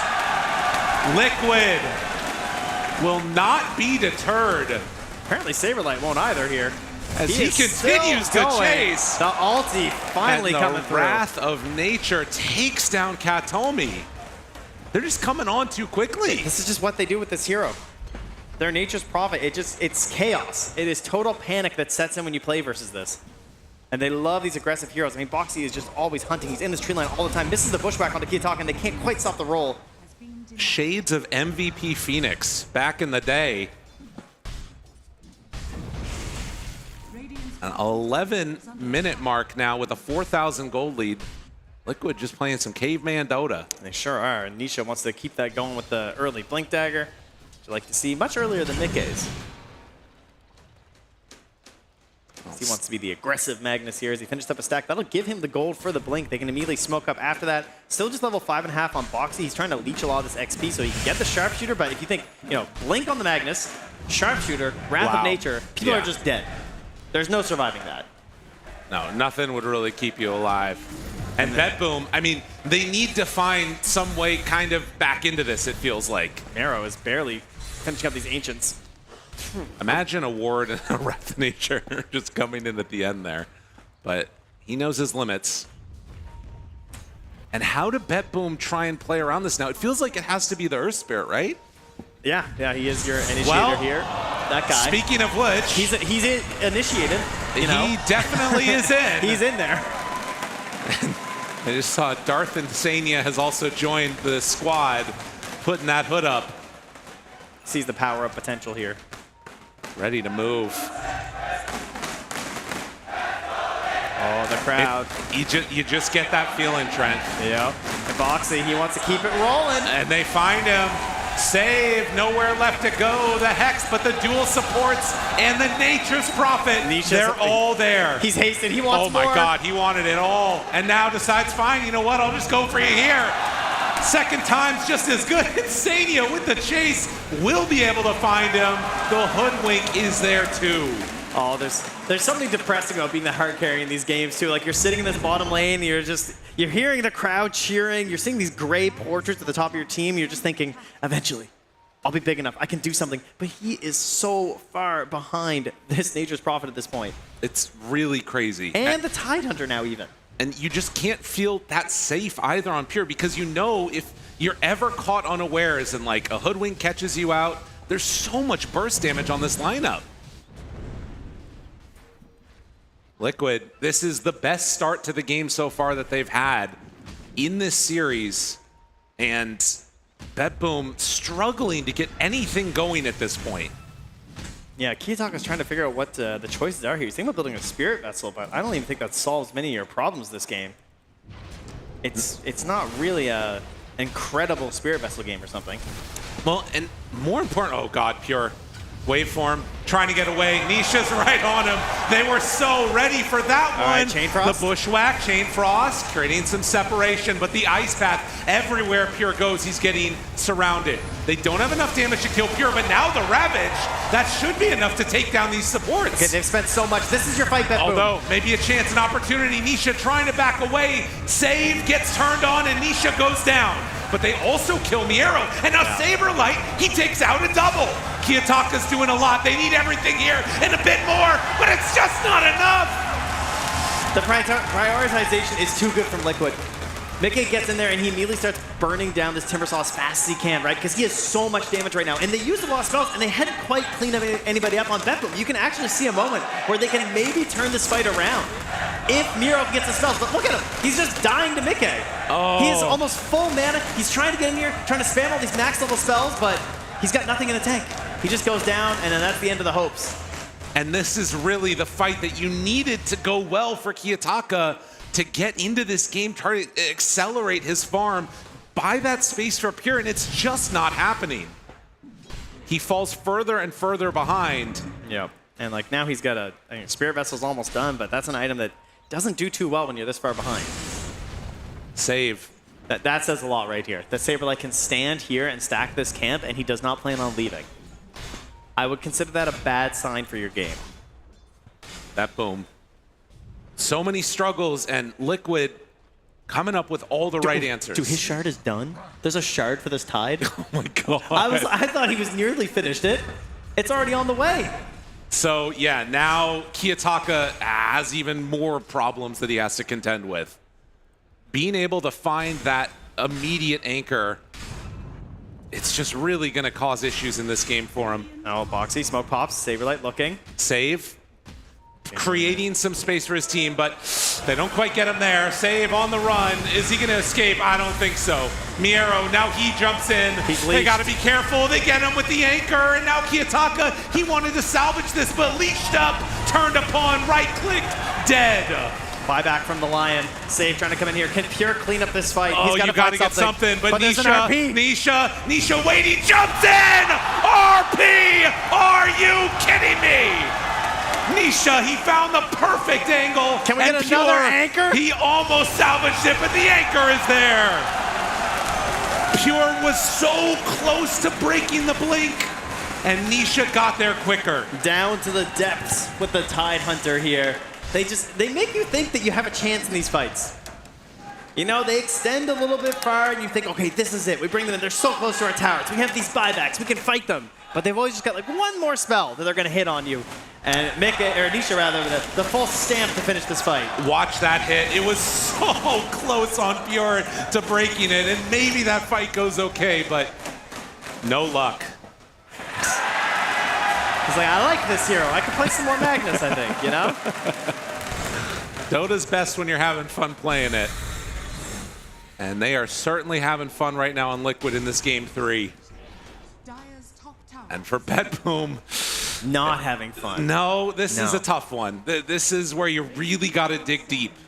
This is a team that has so often been able to come out ahead early or pull back late. They're going to need to delay this game as long as possible to find any hope of winning it, and maybe some clutch pickoffs. It's a tall ask right now, though. Mid lane, they're even after Miro. I mean, if they get the kill onto Boxy, that'd be good, but they need to survive on this Timber. Does he get out? No! And Boxy also lives. Yeah, he's just fine. Saberlight's actually chasing here. They're looking for the anchor onto Kiyotaka. He's going to roll out of here. Kiyotaka got to get away. And he does look like he will escape, but maybe they're just going to bully these supports some more. Thinking about the hunt. They're popping smoke to run right now. Yeah. I mean, you got to. And into the tower. Get the Vlad's finished off here for Saberlight as well, so he can stay out on the map a little bit easier. Won't be a low HP anymore as he wanders from camp to camp. I mean, if Mickey was not so farmed, this wouldn't look so bad. The problem is he is enormous. Like 14,000 net worth at 18 minutes is nuts. Yeah, this and is now what he does best. Oh, you gotta find Boxy. You gotta find Boxy there. It's not gonna happen. And now Save. Oh, he's nice in cut. some trouble. They're Good starting cut. to show up. They find him with the ice path, and the supports and Mickey will pair together to take down Katomi. They're making the little plays now, though, right?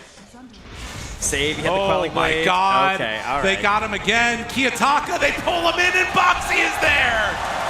Right, Liquid now. just on point. Now, Galaxy Brain move, though. Okay. You get charges on Spirit Vessel when you die. Oh, that's so true. knowing Very that he's good. going to be feeding, now he has two charges on Spirit Vessel. Miero, he's leashed. Got to go kill the leash. Save, trying to keep his buddy alive. And eventually he does take down the anchor, but the Ravage drop down just puts the kibosh on that.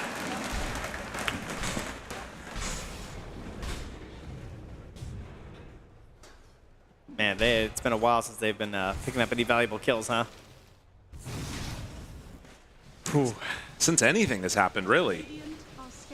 BetBoom continue to lose out across the map, and I mean, the only thing that you're seeing on these little pips for things that have happened recently that are good are wards taken away. And right now, they're in another moment where they're trying to chase Boxy, but the allies are coming through. Nisha, Katomi, they find him. Is it going to be good enough, though? Roll in. Kiyotaka finding one right at the start. Do they have enough to bring him down, though? They get the Jakiro. Nisha getting away. Mickey now on the hunt, but Timbersaw is coming back. So 1-for-1 exchange. What are they trying to find here, though? Do they want to go back in? Pure has this ulti. Can he get a good copy into someone? Maybe a bushwhack, some sort of a play. Nisha jumps up high ground. Silence is there. Do they have more? Nisha trying to back away. Is he getting brought down lower and lower and dead? An opportunity here for BetBoom. Now Saberlight starts to fall. Mickey, though, is standing really tall. Mickey turns, hits onto Pure. I don't know if he has enough damage. The waveform to back out. Saberlight also very low, but they managed to find a bushwhack. Boxy on him, Kiyotaka. He gets the roll away. Spirit Vessel in 1 second. He might be able to kill Saberlight. He throws it out. A chance. Well, the Kraken shell Saberlight, save him. he gets out, and yeah, Saberlight being brought lower and lower. Kiyotaka, does he have anywhere left to go? He rolls in, but that's just into the waiting arms of Mickey. Yeah, a mere 60 HP left on Saberlight. He will survive. Pure, though, he found a play. Finally, right? Like, he gets a copy there onto the Magnus, so he actually adds some damage there with the Empower, finds some damage in that fight. A small sign of hope right now. I mean, even in the moments when things are good, it's still not great, but at least, like you said, it's something. And you can see Pure on that net worth starting to catch up a little bit to the other cores. Yep. Mickey is still way too farmed. He is indeed, and they did just get the double Wisdom Rune as well, though, so Liquid still able to get things going. There's your active item here from Pure, that Shadow Blade. See if you can use that to try and find something else. If Insania, I mean, he still has this Glimmer Cape too, though, so not the easiest grab. Liquid continuing to just build into these defensive items here, going for the BKB onto the Magnus, ensuring that they won't have a problem. BKB onto the Tidehunter. Maybe even a, you know, we got Plasma next for Mickey since he's already got his BKB and used it. They want to keep this lead where it is. Right. Well, and I do think that, like, the Silver Edge is a nice pickup for Pure in a lot of ways, right? You're going to be able to maybe burst that Tidehunter in the duration of a Lion combination. Exactly, yeah. You want to make sure that your allies actually have a chance to kill him. And then if Liquid try and depend on this to start their fight, then that's how it can maybe turn good for you. But that's where the BKBs are going to come to play. So it'll be a battle of trying to beat those out. Insania going for the secure of the map as well with a rather early gem, but this is what you do when you're snowballing. Pick up a gem like this so you can close out, get rid of these wards, because when comebacks happen, it's often based off of good vision that your opponents have kind of snuck into your territory here. Absolutely. And into the Roche Pit, this is the other way that you try and secure some of this stuff. There is BKBs completed on a couple of these important cores here, which also will help to alleviate some of those comeback potentials. But Aegis into the hands now of the richest hero in this game. He's coming close to, like, doubling up the form of the Morphling, which is just gnarly. Look at that. Unviable hero, though, obviously. Yeah, no one else is picking it, so can't be good. And also, like, the way that Liquid are playing, because Mickey is coming into the fight so late, it does have that feel that, like, you can't even really target him effectively. No, he waits for his moment for sure, especially with a Tide and a Magnus. There's so much breathing room. Smoke up here from BetBoom. Pure. He's going to pop. Finds him. There's broken. The break. This is what they need. Exactly the combination. Now get the hell out of there. And immediately they try and run away. Pure eats his way through the trees. They will find Katomi, but as long as Pure escapes. Yep, good TPs there. No chance of the bushwhack here. And Katomi, yeah, they do have to use the skewer and the ice path. Sure, they grab that kill. Yeah, great trade. This is what you need as BetBoom. One kill at a time, one trade at a time will slowly lower that lead. Bit by bit they go, and Boxy, well, they find Kiyotaka. God, it happens Another so fast. It's all right. Losing is learning. That's what they say. Well, BetBoom gonna need to make sure that they don't learn too much in this one, because this is elimination here, lower bracket finals, one game away from Liquid getting into the grand finals.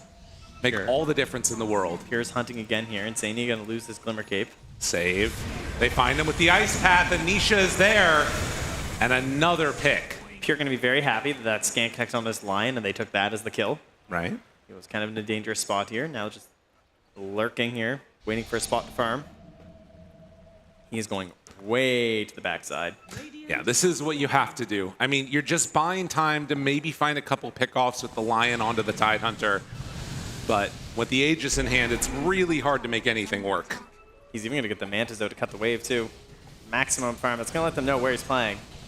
Sania draws it off here. And another big RP catch. And God, Kiyotaka is just getting bullied in this game. Dude, don't say it. Don't say it. Don't say it. I just looked at it. Don't say it. That is the look of a man that is just not having a good time out of mid. They have 39 kills. And he is 10 of them. Oh my goodness. That's a lot of big bars. That's a skyscraper city over at that boom. Broken for the moment, leashed up. Anisha finds his target. The Ravage is out. Pure in trouble. Pure waveform out. Manages to escape from that one. And now Timbersaw, they run in. They manage to find a stun for a moment. I mean, Pure's still in the well, though. There's no help here. Mickey turns to punch, and they punch him down to death. Can try and delay it, but if you don't have that Morphling, you're not going to have that damage to try and make these turnaround kills. Oh, sure, yeah. they get him out, but a costly save. And Kiyotaka wants to come back in again, maybe find an opening on a Mickey. Oh Gotta be a little bit gun shy here. He is 19-1-13. Now that's a kill you need. Yeah. I mean, if they get Mickey brought down, it's just unbelievable amount of gold. Crazy how close they just were, actually. Yeah. Like, he stuck around. Look at that. More than the entire BetBoom team by a good amount. A very good amount, in fact. He's going to have Parasma in a second? That's a 17x kill streak. What the hell? Happened kind of fast. I mean, Paravision, take notes. That's all I got to say. If this game continues this direction, you got to watch out for the Mickey Nature's Prophet. My God. Bigger they are, harder they fall. That's the plan, right? True enough. Get that gold onto Pure. Morphling, one of the best heroes for bailing out a bad game. And now the Parasma, though, so Mickey back in the well, having his team hunt for a fight right now. Saberlight, no Ravage, has the gem as well. This would be a great grab for them as he's broken. And he's gonna drop it, but the Prophet also comes through. Mickey, gotta be careful here. Yeah, that leash on the Morphling, it's hurting him, but he survives. And Boxy moves in, finds save, good damage out. Now the RP connection onto 2. The big hit. Mickey looking, still trying to take them down. He's got the Aegis, but it's 15 seconds left. Liquid find the kill onto the Timbersaw. Yeah, Kiyotaka manages to get out. Pure goes through past the mid tower. Helps knock it down with the creeps. Mickey still just hunting him, using the shard. He's looking for this leash again with the Sprout. It's been so frustrating for Pure. Chasing as fast as he can. Aegis now expiring. Not able to find it. But, I mean, that's another gold gain overall for BetBoom in that fight, because they're finding the bigger kills, thanks to Liquid being worth so much more. And Pure's able to take a second here, just farm these Ancients and get closer and closer to that BKB to give him some chance of freedom in these fights. 28 minutes in and 43 kills for Liquid, which is an insane number, but also a testament to just how much control they've had over this entire map. And I think for BetBoom, like, it does start to get easier in some ways around Pure, but Kiyotaka is just not having a game at all. Like, Miro is struggling definitely, but I don't see what Kiyotaka does in these fights right now. Vision. Well, he dies, you know? I guess. That's pretty much it. He goes in first. He's got 2 ranged supports. Someone's got to do it. He has been nominated. Voluntold, perhaps, by his teammates. Right now, Nisha, Mickey, they're just going to show up to this tower. Only going to show Mickey so that Nisha has the threat of the jump.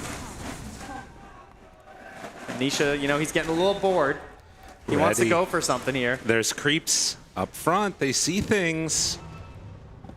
Save, waiting. But they do just back away. Yep, trying to find some plays here. We've got Kiyotaka way off to the east. Maybe hoping there might be a Wisdom Rune still left somehow, but overall just going to try and cut some waves, make his way into that dire part of the map to try and find any sort of farm that he can. Will Boxy go back and hunt for him? He cuts the wave. He's going to roll out. Hello? Oh. That was very close. Yeah, no items there, thankfully, for Mickey, but I guess the sprout could have happened. Was almost able to catch him there, but no luck. And now, maybe trying to set up onto Pure and save up top. He did choke for a second in the lane. He's going to come in here. There is a sentry down for Liquid. Oh, they're so ready. They are so ready. They see Pure. Saberlight. He doesn't have that sight yet, though. You know, he's been looking at it for a while. It's going to be pretty hard to catch Pure still. They find Pure and does manage to BKB TP out. So wise decision. He gets out of trouble. Yeah, and a lot of heroes moving back up there, so space opening up here. Going to give Kiatok an opportunity to farm out here. Now he has that BKB, so he might be able to live a little bit longer in these engagements, getting some better neutral items as well. Dandelion Amulet is a big one for save. Yeah.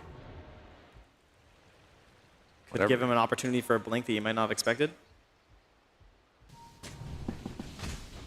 Well, and nursing this 20k lead, Roche is going to be back up again in 20 seconds, a relatively quick one. Very fast. Yep, going to be Radiant side here. The team fight, it's not incredible, but at least Kataomi's level 12, so he has the second point into the Chain Frost. Maybe he gets some lucky bounces here. There are no auras, despite kind of this like early lead here from Liquid, so if they can survive through the BKBs, or if the BKBs don't get off for some reason, maybe you'll find yourself dying faster than anticipated. It looks like they're just going to leave this one, though. Yeah, they... And I don't even know if Liquid check it, actually. Saberlight decides to head on in and sees that it's there. Says, all right, let's go take it. So second Roche going the way of Liquid. BetBoom are getting together. This is all... Well, I don't know if they're going to be able to get there in time. I mean, they know that Insania is pulling the waves up top. They saw him there. They could try and go for a fight post-Roche. You know, hope that people start spreading out. I think that I mean, Liquid get really lucky with the timing of that Aegis. It's on the earlier half, and BetBoom, if it was just a little bit later, would have been able to contest that one maybe, but it still wouldn't have been an easy fight. Yeah, they're trying to figure out what to do here. I mean, Saberlight, that's a good target if they can get the break. Blink back, though. Blink as well now from the Jakiro. Lots of gold invested into these items with no stat. Oh, wait, he sells it. He wants a 4 staff. Okay, cool. There it is. Someone saw him buy Jakiro Blink. That's fine. He got caught.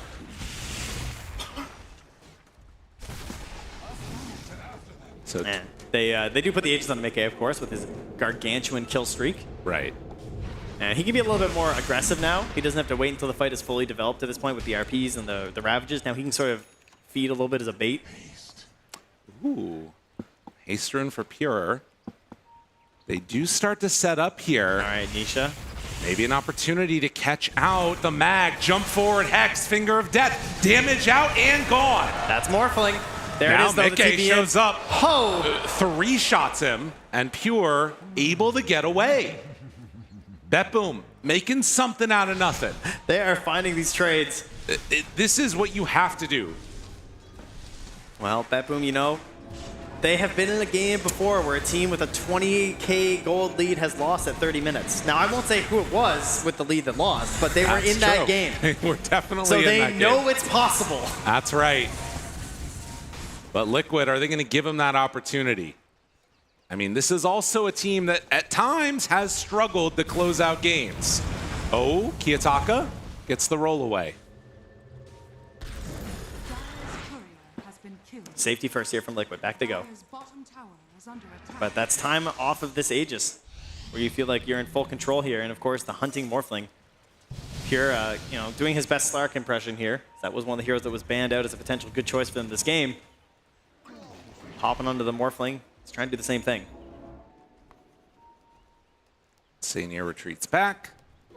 And again, waiting for the mag to be up and online, and then they'll likely try and take a fight at that point. There's still 2.5 minutes left on this Aegis here. Mickey pushes out bottom side of the map. But they definitely don't have to necessarily like push it if they don't want to. Very serious faces here, all across Liquid. Stone cold. As Mickey dances his way towards the high ground. And now, what do you got here on the side of BetBoom? Who's got the smokes? Is Pierre coming back? We're going to set up moment. For something. All these treants, they do a lot. Level 25. And I think ready to siege again. I mean, this is the other part that's going to be so annoying for BetBoom. You actually have to deal with these treants. I mean, it might be a situation where you need to get like a Dagon or something. Nisha looks for a jump, not able to find it. Leash there onto Miro. He's dying. Oh my god, oh my god, oh my god! He blew up. Nice Aghanims. They take him down in an instant. And that was your Rax. Oh no, BetBoom, are you really gonna go out like this? They find another 2-3 buybacks as the wraparound did not work. Kiyotaka in no man's land. He is just gone. All the buybacks Boxy takes him down, and now Mickey turns, continues to beat away. Miro's gone. That's a dieback. Pure's in. He's trying to get Saberlight. He wants it desperately, but now Pure, he's caught on the cliff. And just like that, they move in. They find their kills. The all buyback. Liquid ready to run it down lanes. No Timber Saw, no Morphling. Yep. The base is theirs. Bring the creeps with you here. We got double catapults coming in just to put the stamp of approval on this there one. There they go. Save buys a Dagon to kill off these creeps, but they can keep their focus. The call, maybe it's time to go tier 4s. Trying to find a road to the grand finals here. Hoping to close this one out. Liquid, they set their sights for the tier 4 towers. And GG is called. Liquid pull it back from the brink in game number 2. And they're going to the grand finals. Magnus does it again. The hero of the series, but maybe, perhaps, I guess we could give a little bit of credit to this Nature's Prophet pick once again. Good luck next, says Kiyotaka. His opponents seeing that they're going to be heading over to that best of 5. Cheers on the stage. Happy to be back in the grand final once again. Saberlight, of course, as he was saying, perhaps the most relieved here. The new guy just being like, yeah, we could do this. And Blitz, obviously, the coach, very happy. All the other coaches that Liquid have, very pleased with their performance here off the back of the Mickey Nature's Prophet, which just wreaked havoc all over this map. And the crowd gonna give them a little bit of adoration as they head on over for the handshake. This team, it's scary. Yeah, it is. You've been well rested at this point for Paravision. Keeping your eyes on everything going on through this series. Trying to decide exactly where to address, Teams that have been targeting Saberlight, trying to limit his hero pool after the domination of the Primal Beast, but now it just feels like they're digging deeper into these other strategies. The Magnus coming out now. You don't know where that's going. Nisha, Mickey, the Nature's Prophet. Could that be next? That could be next, as we're going to get to hear from the champs themselves up on that stage. Absolutely. Let me go ahead and grab Blitz for this one. Blitz, congratulations here. Team Liquid making it to another grand finals. Absolutely well-deserved. Well done. I got to ask you some meta questions about your boys. Are you guys just super comfortable in games where you're constantly in these high-stress, past 60-minute situations where other teams seem to crumble? What is going on with these boys in this tournament? I mean, our team is super mentally strong. We're not built like other teams. We lose a game 1, we don't care. You've got to beat us twice if you want to take anything from us. I mean, I think Mickey especially proved that he's a god of Dota. He didn't get tilted once. He's had such a phenomenal event so far, and he's been such a good captain. I mean, he's just built different. Absolutely. Talk to me about the journey of this tournament. You guys have had to face down a lot of different teams to get to where you are today. Seems pretty difficult here so far. What's your review of your journey? I mean, we had to play 4 of the best teams in the world. We had our road so far is like the 4 top of the EPT leaderboard, so probably the 4 best teams in the world. I feel like people count us out constantly, but I mean, we're Liquid. This is just what we do. Damn. All right. Can you help these guys out a little bit? It seems like the crowd is just fierce for you. Seems like no one has any idea what to do. Any hints that you'd like to provide? It seems like it might be a little too easy for you guys. I don't know. They've tried banning Mickey. That clearly doesn't work. They tried banning Insania and his 1 hero pool, Phoenix, and that hasn't worked either. So maybe it's time you try banning Nisha. So gracious to give advice. All right, let's talk about the grand finals here. You're going to be up against Paravision, of course. Any thoughts on this team? How do you see this grand finals going? I think they're a really talented team. They're peaking at the right time. I think no one has to be one of the best players in the world right now. Super scary player. What a cool career he's had, right? He went from like the top of the top, had to climb his way back, prove that he's still on top. I'm super excited. I think it's a great opportunity for their team and ours. We've obviously proved that we can still do it regardless of who joins our team, leaves our team. Obviously, no disrespect to our former players, but it's really cool that Saber was able to establish himself so quickly too.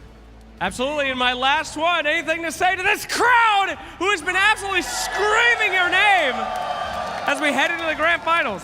Yeah, I mean, I feel like the crowd is like our sixth player. We hear it all the time during the draft and everything. It's so amazing. Thank you so much for your support, guys. It's one of the best crowds we've been able to play in front of. I hope we close it out. All right, fantastic. Well, thank you so much to our crowd. Thank you so much, Blitz. Absolutely great to watch you guys. You guys have incredible games, and we will see them in the grand finals coming up very shortly. I have nothing but high expectations for that best of 5, especially the mutual respect shown from Liquid and no one and all of Parivision. But it was in Copenhagen TI that Liquid knocked Cloud9 down to the lower bracket. So if history is to repeat, I would feel that Team Liquid not only have some momentum from this insanely long lower bracket run, but just the fact that maybe both these teams are peaking at the right time.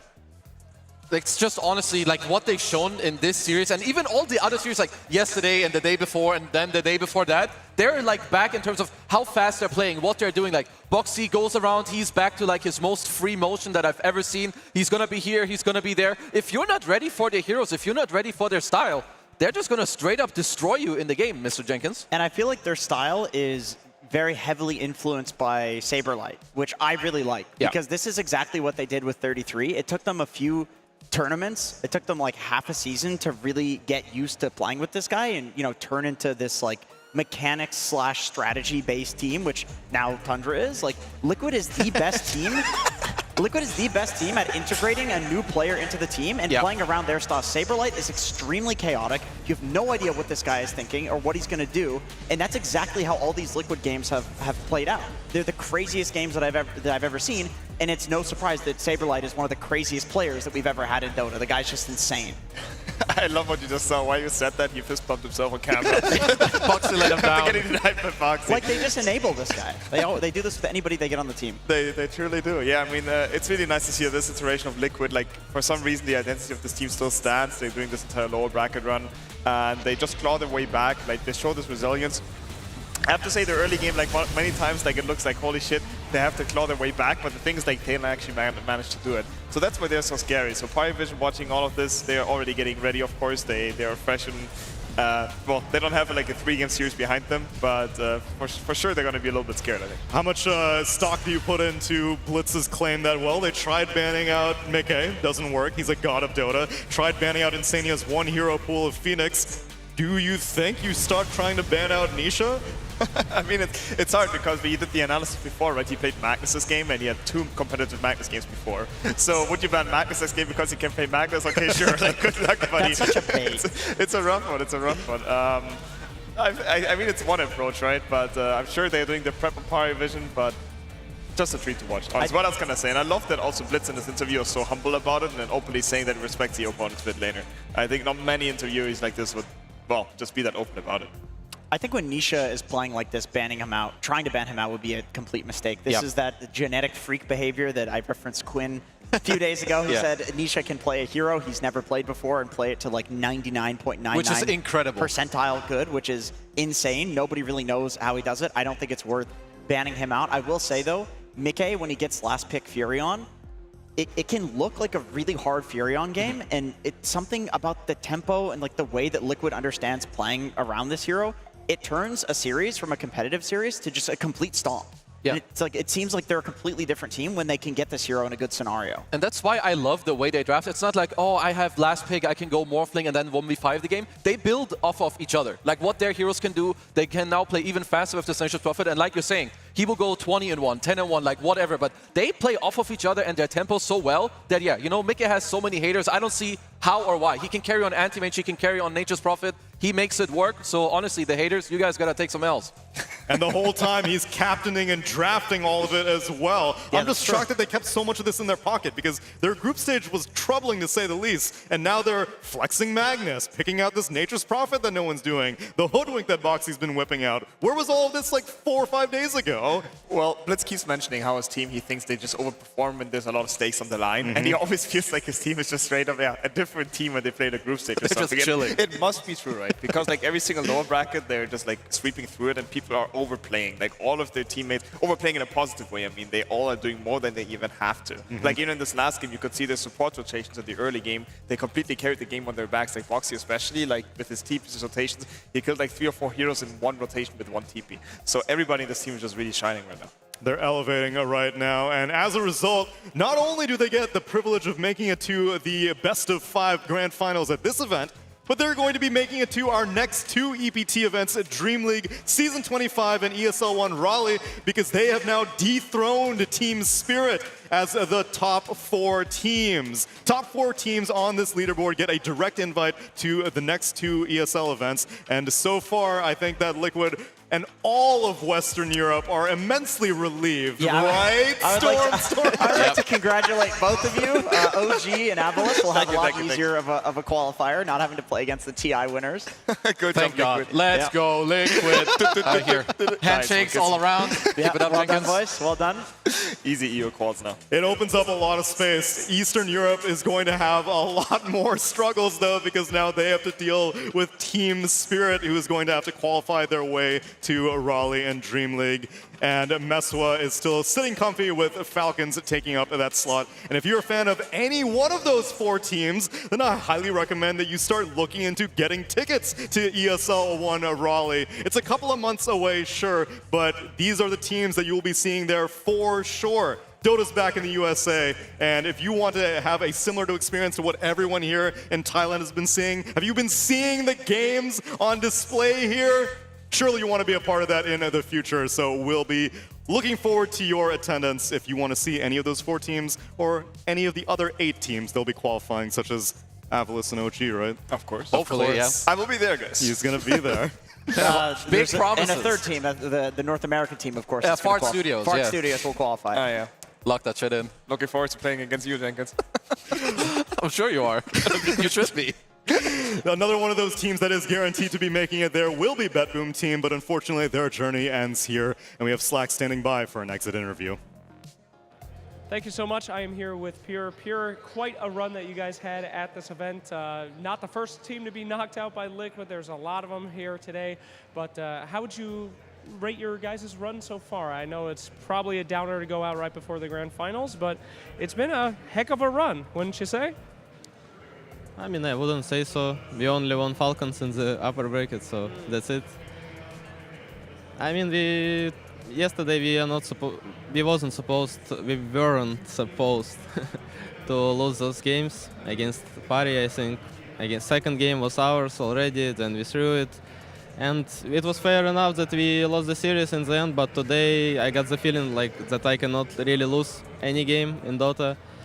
But Dota is not about your feelings or your confidence and your overall performance. It's about team performance. And today we were worse as a team. They earned their momentum, I believe, and outplayed us on second map, maybe in the third map on some laning stage, and then that's it. I mean, congrats to Liquid. Wish them luck.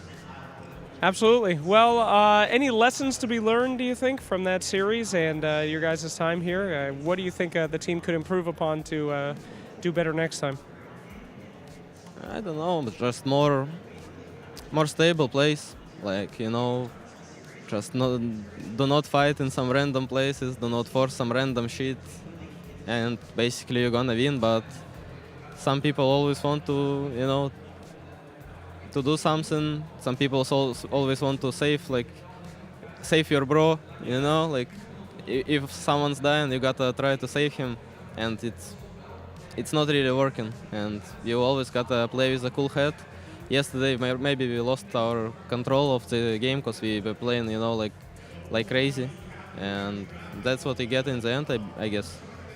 Well, the fans here were certainly huge fans of you guys. A lot of screaming out in that crowd with support, and you have a ton of fans at home, so I guess I'll let you have the opportunity to address them. Anything that you'd like to say to your supporters watching from home and in the arena?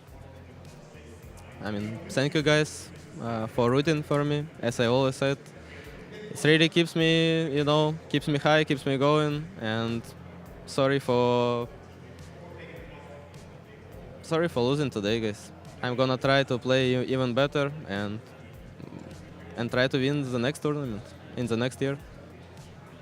Well, we certainly know that you guys are capable of it, and we are excited to see you in the next Grand Final. So thank you again for taking this interview. Thank you so much for your incredible performances here. And with that, we'll go back to the panel. I have no doubt that we are going to see a stronger Pure and a stronger BetBoom team as we move forwards towards 2025, because so far they have done nothing but impress overall. While a top 3 finish may not be satisfactory for them, I think you'd be out of your mind if you were questioning BetBoom's Dota capabilities at this point. I mean, they're an incredible team, and you can see it. I will say they're young players. They need a bit more time. Dota is an incredible mental game, and I feel like they're doing way better than their last iteration, but It is still there. We can see it. So give them some more time, and top 3 is not a bad result. And at the minimum, I definitely, do you have any thoughts on Kiyotaka's performance throughout this event? Because I know a lot of people will look at the Blast Slam and be like, well, they won with GPK. But for me, I think Kiyotaka has been impressing significantly as he progressed from group stage to now a top 3 finish here. No, of course. I mean, I don't think he has to prove himself or anything, and I think it would be a fluke to say like they only won because of GPK. They played incredibly well during this. During this tournament, and I think he's also an explosive player who can do even more amazing plays in GPK. But I would also say he's a little bit more extreme kind of guy. Like, he's a guy who can win you moments, but he can also sometimes make moments hard for you. And that's just the strength and the weakness of him at the same time.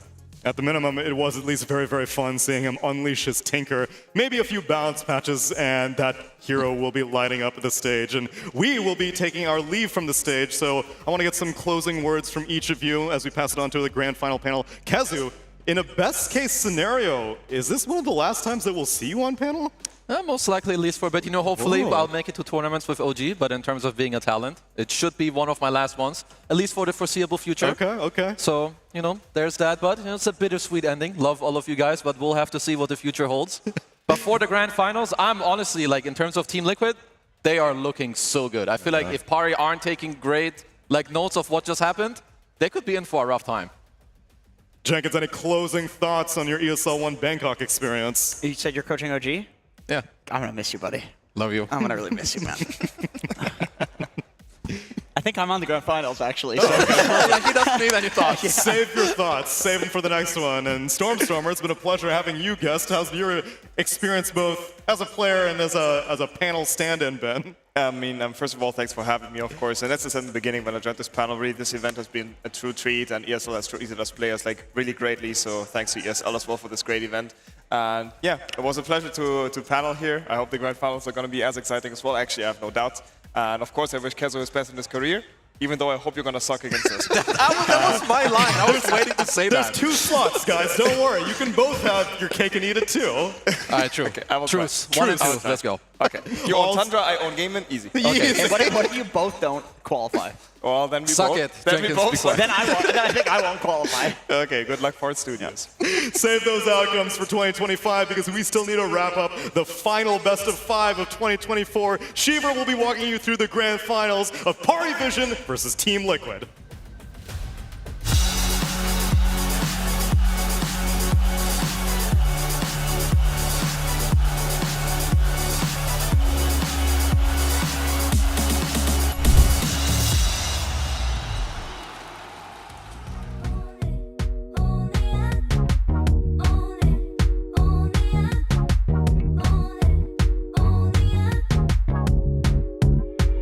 Like a moth to the flame.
burning up all my desire to be greatest days coming in waves. And no, I ain't no stranger to the fire, burning up all my desire to be great. I gotta just open the gate. All I need is saving from hitting the pavement, understanding when I'm impatient, that only I give to me. All I need is a little love in lonely places, the strength to stand fear in the face, that only I give to me.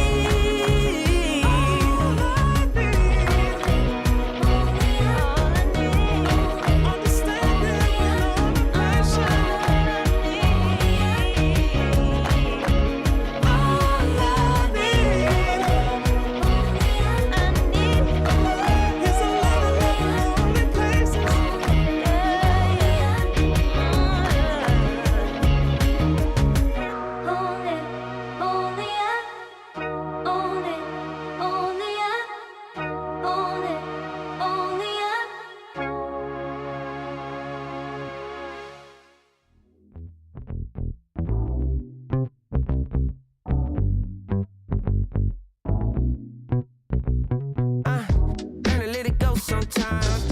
Don't let it stay on your mind. Don't let it stay inside. Gotta let it out with the sunshine.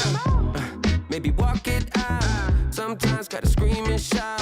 Let them know that you're here, no doubt. Took a long time, but we here now. I know you're ready for the hardships.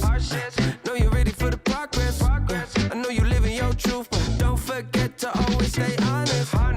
So do a little dance, do a little wiggle. Yeah, it's your turn. Yeah, learn how the universe works. Yeah, come on. Can't control the world,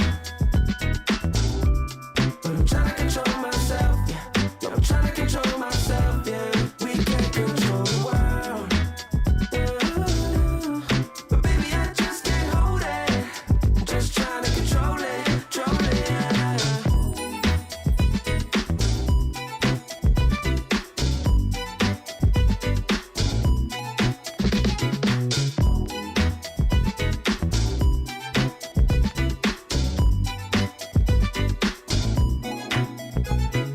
We gon' celebrate like we never have. Slow wine with your better half. Never hesitate to get the bag. Money talks and we always chat. That's why hard work and dedication can get you to a better place, better space. You ain't got time to be wasting, but don't chase it. You can't control the world, but I'm trying to control myself. Yeah, I'm trying to control myself. Yeah, we can't control the world. What we doing? But baby, I just can't hold it. I'm just trying to control it, control it. Yeah. Just trying to control it. Hey, just trying to control it. Yeah. Let it out, let it out, let it out, let it out.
me to the finish line.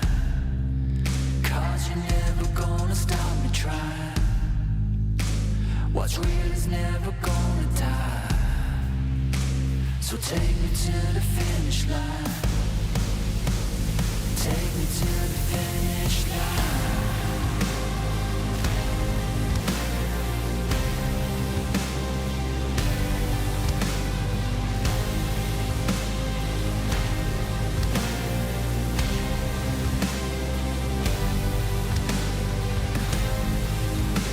So take me to the finish line. Cause what's real is never gonna die. Yeah, you're never gonna stop me trying. So take me to the finish line.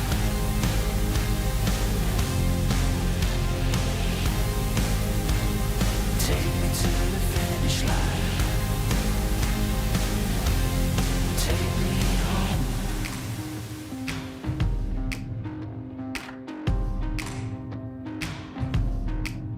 I pack my suitcase, headed out the door. I keep my shoes laced. 2,000 miles away from home. A couple dollars in my pocket, never stopped the boy before.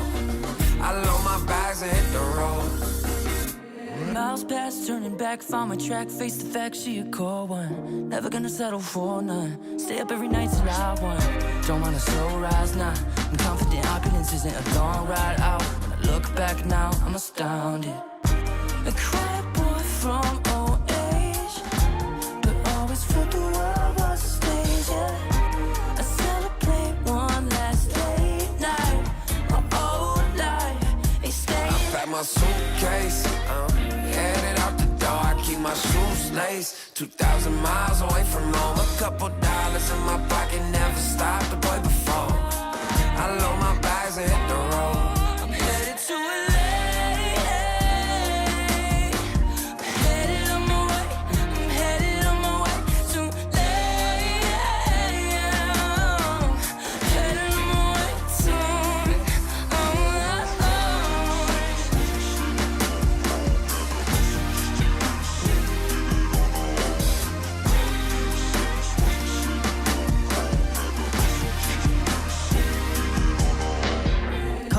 Miles, throw it on the dash. Shit, the 10,000 hours, can't let them pass. Yeah, well, I was putting time in, you was pulled up wildin'. You always had shit to say, now when I see you, it's silence. Thought I'd have a Grammy by 25.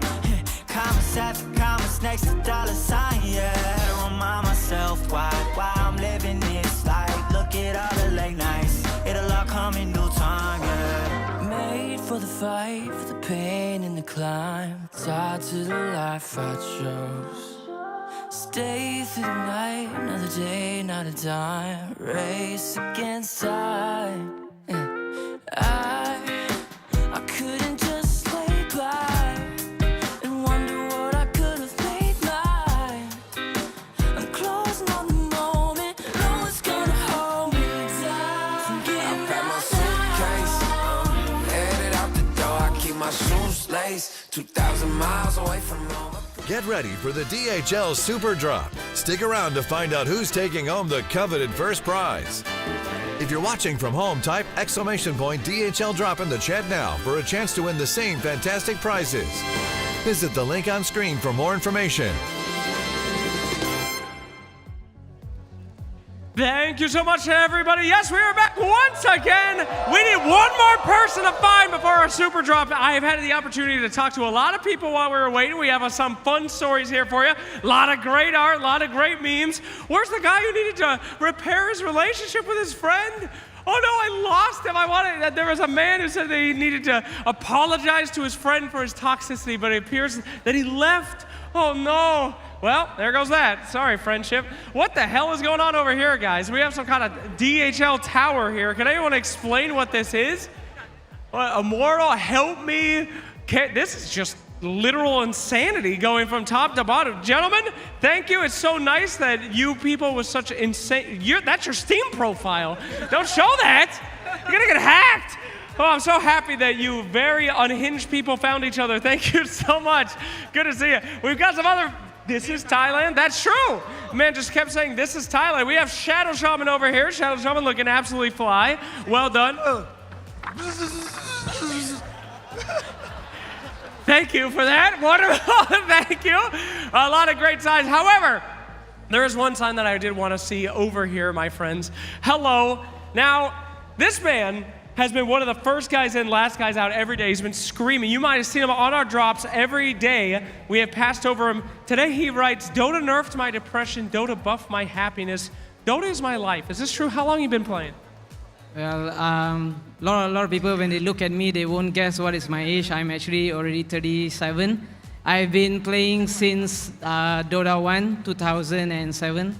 So a lot of people don't know what is the pressure of being an Asian kid. There's a lot of expectation, and all this can really affect you mentally.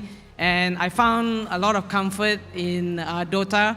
It has helped me a lot, and today I'm proud and happy that I've survived, and I'm here today at ESL One Bangkok alive. Thank you, Dota. Thank you, Ice Frog. You made this game what it is. It has changed my life, and till today it has still kept me going. All right, your speech is great. Come on, you old bastard. Let's go. Hero is almost as old as me. Let's go. This man's been hyped up the whole entire time. You have made it, my friend, to the Super Drop. We will have 3 people join us. First up, our 2 people that have already made it. Hello. You came again. Can you remind us of your name at home? My name is Pam. All right, come on up here. I forgot to ask you your name. I'm so sorry. My name is Harjun. You can call me Jun. All right, Jun. And then we have our other golden ticket winners from up here. Come on down. That's right. Come on down from our day 1. Hey, didn't the lady say she was doing this? She had you tank it now? What happened? What? Oh, get over here. You guys are a 2 team. You just him? You were supposed to, you tanked it. All right. You've been selected here. You've been elected. What was your name one more time? Klong. All right. Guys, I'm going to have you line up over here. Now, today we're going to be playing a quick game to find out who gets the prize. These are your weapons here. I need you to take some of these, some markers. We're going to ask you some lore questions, okay? I know it's difficult. I made them easier than last time. You all need to write them down. Here's the rules. I'm going to ask you a question. If anyone gets it wrong and the other 2 get it right, you're eliminated to get the 3rd place. If you keep going until we have one person that got 1 right and everyone else got it wrong. Are you ready? Do you understand the rules? Doesn't matter if you don't understand the rules. I will just eliminate you if you do anything wrong. Put your stuff down. Grab some papers. Grab some markers. Go. We're going to face this way. Here you go. Get your markers. Get ready to write as we begin. My lore questions. Now, last time I was asked to make them much easier because apparently no one knows anything about Dota lore. But we will start. Gentlemen, are you ready? Yeah, good enough. I heard some very tentative yes. Audience, are you ready? Yeah. All right, let's go ahead and ask some lore. Number 1, name a hero that was once an inanimate object, AKA an object that was not alive, and now is a hero. Can you name one? Any hero that used to just be a thing and is now alive and real, okay? We have one answer here, but don't show them. They could copy it, for goodness sakes. Hold your answers. All right, go ahead. Any hero that used to be an inanimate object, he just literally just wrote down your answer. Yeah, I told you not to show him. A last guess here. You gotta guess, put down any hero. Give you 5 more seconds. 4, 3, 2, 1. Okay, let's see what our answers here. We have Treant Protector, I believe you wrote. Yes? We have Io, copied from his Io. You're all wrong. There's plenty of them. You have Ringmaster, Tiny. Anyway, let's keep going. Name a hero with a sibling. Name a hero with a sibling, guys. Don't use the same paper. I don't care. I'm able to remember. A hero with a sibling. Okay, good. Let's see what we got here. First one. Lina and CM. Good. Lina and CM. Anti-Mage. Bro, that's Dota 1 lore. That's Anti-Mage Terrorblade. Oh, brother, no. We don't have a confirmed sibling. I'm sorry. That would do it. You are out, my friend. But you do get a 3rd place prize. Your third place prize, June! It's time! Now, June won our contest to come here and do my job better than me, so thank you so much, June. You're doing a great job. You have won a replica Shadow Blade, and you get it in game as well. So that's all yours. Congratulations. Thank you very much. Now disappear from the contest. You have lost, I'm afraid. It was great to see. All right, no stabbing. Get back to your spot. All right, here we go.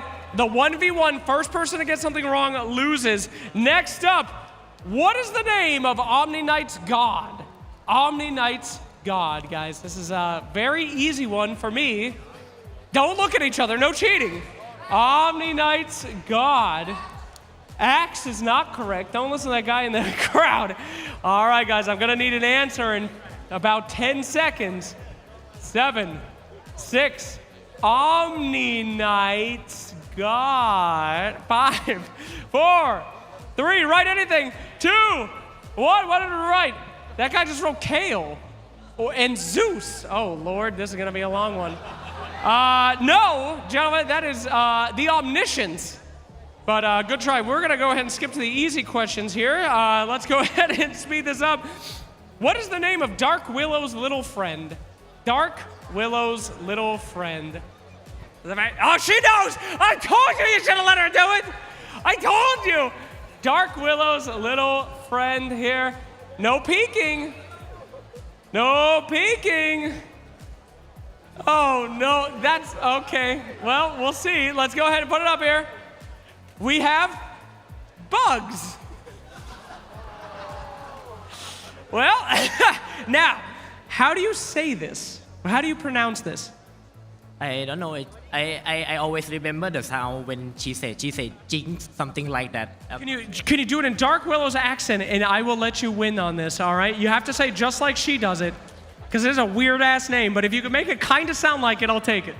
I always remember when she laughed. Do it.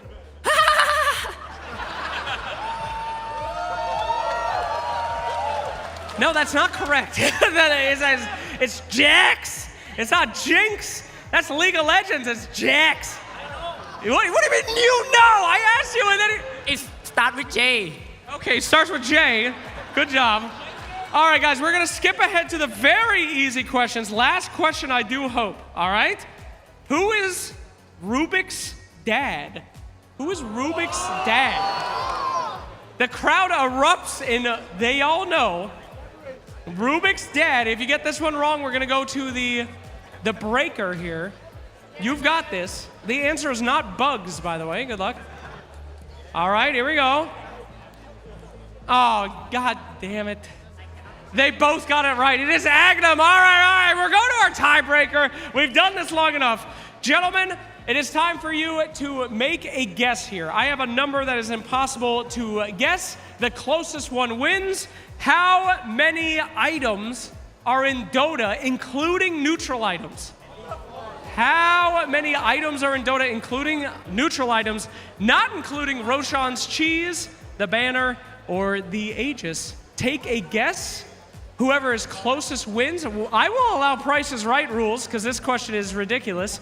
You guys can yell out some numbers if you want to help our contestants. 64, Nintendo 64, no. That is just not correct. Take a guess, guys. I'm gonna give you about 15 more seconds. 69 was guessed, that is not correct. All right, 10 more seconds, write down some numbers here. 10, 9, 8, 7, 6, 5, 4, 3, 2, 1. All right, we have here 135. Yep. Okay, and then we have 90. Yes. Okay. Ladies and gentlemen, do you think it's 90? Is that closest? No. Yikes. Okay, do you think it's around 135? All right, well, unfortunately, I must tell you that the correct number is 228. It's a lot of items, so we'll be giving you second place. Second place, you'll be getting the Vigil Triumphs, the Sven Sword. There you go. Thank you so much with the corresponding item. And in first place, my friend, congratulations, the Dragon Claw Hook. There we go. with the corresponding, okay, take it easy there. That is a life-size replica. Hook the lady. Yes, bring her, yes! There we go, congratulations. You have a proud owner of the Dragon Claw hook. Anything to say out there to the fans at home, Mr. Pudge? What?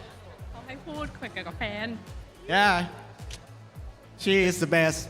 Oh, good use of your time. Thank you very much. And that will do it for the DHL drop. Any final words? Can I shout out to my brothers? Yes, of course. Shout out to brothers. My own language? Yeah, of course. พี่ปอนครับ ล็อกลี I'm here. Heck yeah, all right. Well, thank you everybody that participated in our DHL drops and our super drop here today. We love you. We hope that we see you again at our next event, so get those signs ready, get those packages ready, because we will deliver some more moments to you. As for now, let's be right back.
So take me to the finish line, 'cause you're never gonna stop. ESL One Bangkok is brought to you in part by Intel Arc, Acer Predator, DHL, Kadia, Monster Energy, 1xBet, and the United States Air Force.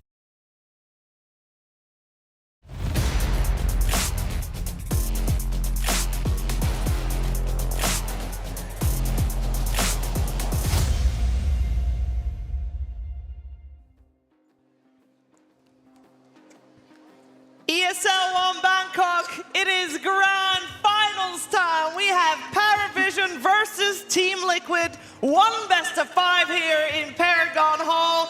And we are getting ready for a battle between two teams that have fought so hard to get to this very place. Let's focus our attention on what is coming next. With me here, I have Fear, I have Effie, I have Jenkins. Fear, I feel like both these teams, as we dive straight in, they've had such a rough road to get to this very point here today for various reasons. I mean, yeah, I think Paravision's doing pretty good, but I think Liquid has definitely had one of the roughest roads I'd seen in a very long time. But I think it's something they genuinely needed to get here, because this is a team that has had a very rocky group stage. They've been improving time and time again, and I think if they wanted any chance in the grand finals, this is the path they had to take.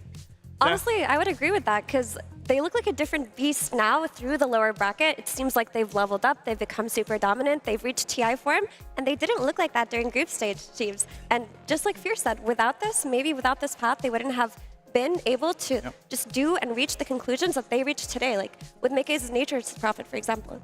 Yeah, I will say Team Liquid has struggled this week to get to this point, but Jenkins, Paravision has struggled for months. For years to get to this point with these players. They are the team that everybody has counted out every player on their team at some point. I'm glad that Blitz mentioned in the interview that no one had this path where everybody considered him. He's the old mid laner. He was good. He came back. He's washed. Yada yada. Bullshit. He's completely dispelling this idea that the mid lane is some like age restricted thing, and that once you've peaked, like you can't come back to that peak. Because this guy currently... Are you sure? He might be a genetic freak. There's always the exceptions to the rule. There's one. And his name's Nisha. And no one as well. There's a ton of old people still playing Dota 1. Yes. By old, we mean, not the youngins, like the team spirits and whatnot. 17, yes. Yeah, no, That's very it's been really great to watch their journey. Like, Paravision is like the outcast team. It feels like a bunch of misfits in Dota who took a long time to find their place, like maybe wobbled around, hopped from team to team, never found anything that quite fit for them. They all came together with the addition of Coach Astini, who also you can consider a misfit amongst the coaches themselves, and they've reached this like brilliant form together. They really, really did. We had some fantastic moments. Of course, it's Paravision that comes through the upper bracket. They've had the easy run. I don't know if I can call it the easy run, Fear, because yesterday we had some fantastic play by them. That definitely wasn't easy to do. Yeah, I mean, definitely the last series, you would look at it and a lot of people would be like, oh, it's Bet Boom throwing. Well, that's halfway true, but to take advantage of that, Paravision did indeed, and you'll see here on the bottom lane, Kiyotaka, he was spotted by a ward bottom there, and immediately after that, they keep making rotations, because Kiyotaka, he thought they were going to go Roche right away, but Paravision, they used the vision of that ward to continue making plays on the map, and this is just a sign of a great team here. You also see in this mid-team fight as well here that Kiyotaka's dead. If we fast forward a little bit, they're taking this 4 versus 5 fight. They're finding openings. They're forcing their way into this game when they were down like 25,000 gold. And it takes a good team to find these openings to get back in a game that you are losing. Yeah, finding openings in a game you're losing, and maybe in particular against BetBoom, I feel like Team Liquid, Jenkins just showed that they can do the exact same thing. Yeah, they did. I would say Paravision, the difference, I mean, okay, that game that we saw with Paravision was like one of the greatest comebacks in Dota history. Yeah. And you could argue that it was also one of the greatest throws in Dota both, history. Yeah. But then the next game, Paravision turns around and looks like an entirely different team. And this is what they do. But this is also what Liquid does. All of their games, all of their series have gone to 3 games, and there has been a game in the series where they look like the ones that are being dominated. So I'm curious how they're going to stack up against each other. All I really care about right now is that with both of these things being true, we know that we're going to have a hell of a grand finals. Yeah, I will say, and I don't mean to out you here, Mira, but you said earlier that if it was going to be Liquid versus Paravision, you said maybe their playstyles don't really match up too well. I just feel like they're quite similar to each other, actually, in the sense that Paravision, when we got to see them become stronger and show us what they're really made of, like a couple of tournaments ago at the last Dream League, they played very high tempo and very aggressively. Yeah. Very similarly to Liquid, actually, where they'll have a fighting carry, they'll have like this Ducalis Chen that they can play tempo off of that nobody ever gives to them anymore. And that is like Liquid's bread and butter. I mean, if you're going to bring the tempo, high aggression, Liquid style of play to Liquid, they definitely know how to match up against that. They really do. I want to show some love for the support players here, as I feel like we have seen Insania on his Phoenix FE4 a lot of time. I don't think we're going to see that this series potentially with his success. Yeah, I wanted to highlight this hero in particular for Insania because Insania has peaked in this tournament, which is funny to say because yesterday we talked about all of these players. Like, he's been around the block forever, since the Han days, you know? But Insania, he's really brought like the best level of play I've seen from him since his career. Like, he has been putting games on his back with his item choices, with his aggressive laning, and often he looks like the core. This is a player we're used to being at the bottom of the net worth for a lot of games. Not anymore. He's farming it up. He is super high impact in the late game, and he's even opting to take this Phoenix over his Oracle. There was one game where they had Oracle and Phoenix both picked, and Insania, the Grandmaster Oracle, gave it away to Boxy. He's like, nah, let me cook on Phoenix. This is my time. Yeah, I mean, I would agree with that. I think in general, like, his hero pool is growing, but that also is a testament to Boxy as well, who's willing to, on a fly, play a hero like Oracle too. So Insania, he's been doing a lot of, like, hard carrying from the support role, which is hard to say. He's going like Hex first on like the Phoenix and stuff, but he's still leading the tournament in healing done. He's still supporting at the same time, and that's very impressive. I love that his team, the better that Insania is playing, the more you hear his team flaming him. Will is like, yeah, he plays a single hero, but in the Jakiro game that we just saw, like in both games, he had huge impact.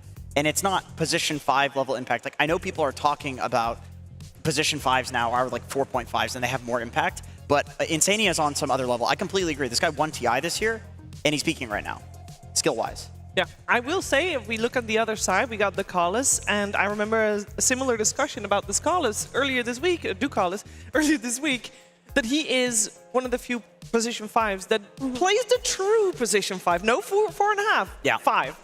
He really is a true 5, and in that same conversation, we had the stat of he actually has the most successful D wards out of all of the tournament. So Ducalis is the kind of player who doesn't need gold. He doesn't need to shine. He's like very gameplay strategically oriented, and he's not the main character of his team. Like, a lot of the support players in this tournament, they want to be the cores, they want to play the Enchantresses, they want to play the Phoenix. Ducalis is fine playing Ogre and Lich forever, so long as he wins. He's like a really good side character, though. Because there is, like, even in the pub meta for years on Western Europe, there's, like, the Ducalis smoke right at the start of the game. Like, everybody knows these memes. And now he's, like, finally utilizing this, like, very unique style in actual competitive and at a tier 1 of tier 1 level. Yeah. I mean, I think there's only so much room on the support role and what you can do. I think he has to play this way as well, because 9 class, he takes up a lot of that air because he plays very aggressively and is very flashy. Yeah, very flashy. I can't wait for this grand finals because both of these teams have been playing some very flashy Dota. I feel like we've got the best series from, if you look at the entire week, the best series came from these two teams in the grand finals. So that just spells that we're going to be in for some grand entertainment, and grand entertainment needs a grand opening. We brought 12 teams here to Bangkok, and now only 2 remain. Thailand, are you ready for this grand final?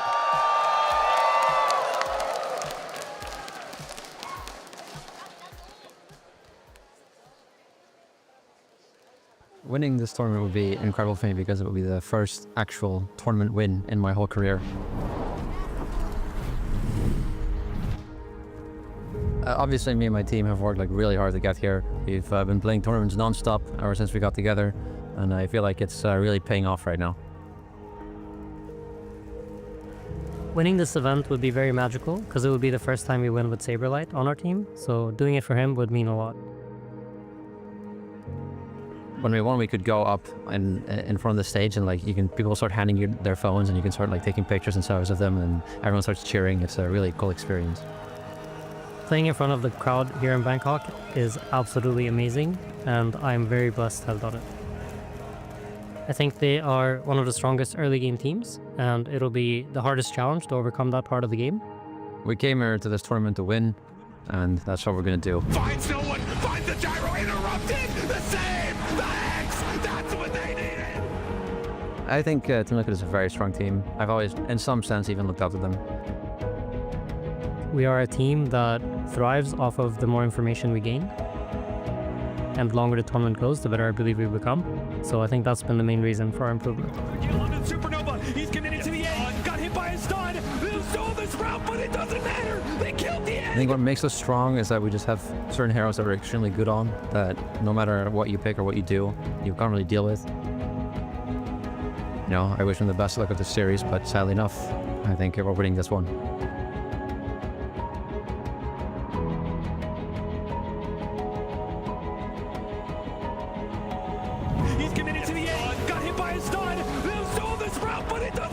Every opportunity to play in front of the crowd here in Bangkok is a blessing, so that is the best part about being able to play the Grand Final. Everyone here are Unreal bots, and my team is Unreal Genius. That's why we will win.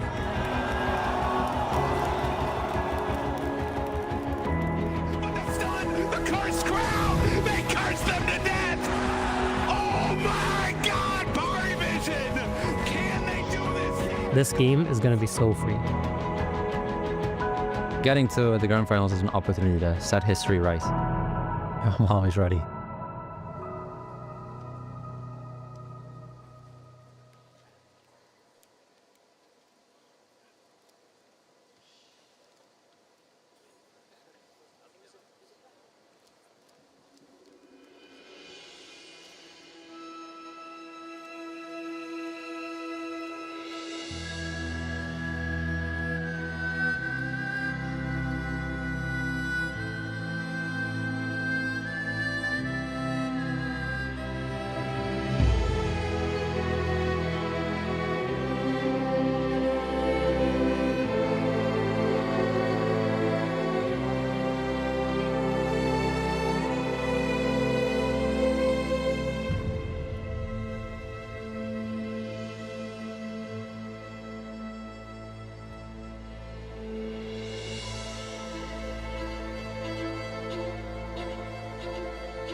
They entered this tournament as underdogs, but quickly became dark horses. They have won unwinnable games, beaten unbeatable teams, and now they have made it to their first grand finals as a squad. A mix of young and new generation old players coming together to play some Dota. Ladies and gentlemen, welcome Paravision!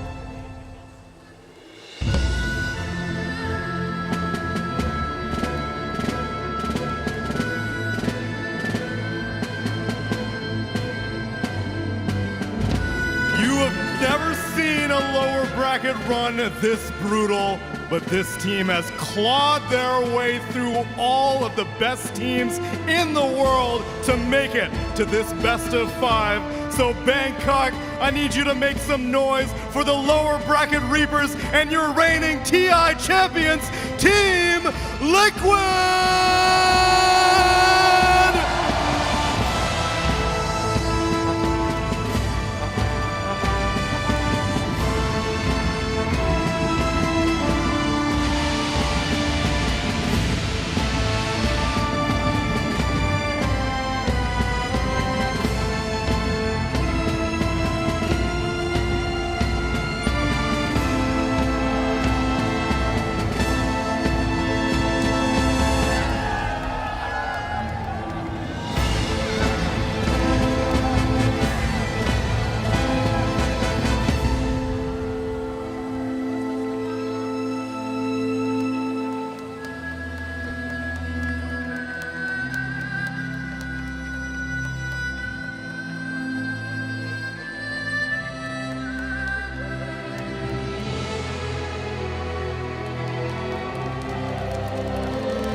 This has been one of the most active years in competitive Dota 2. So many ups and downs, and this event marks the end of our calendar through such an incredible season. We have traveled the globe in 2024, but if this tournament has been any indication, this game shows no signs of slowing down. Dota remains to be one of the most compelling esports in the world, and as all of Thailand can attest, this is the best game in the world. I welcome you now to please enjoy the grand finals of ESL One Bangkok.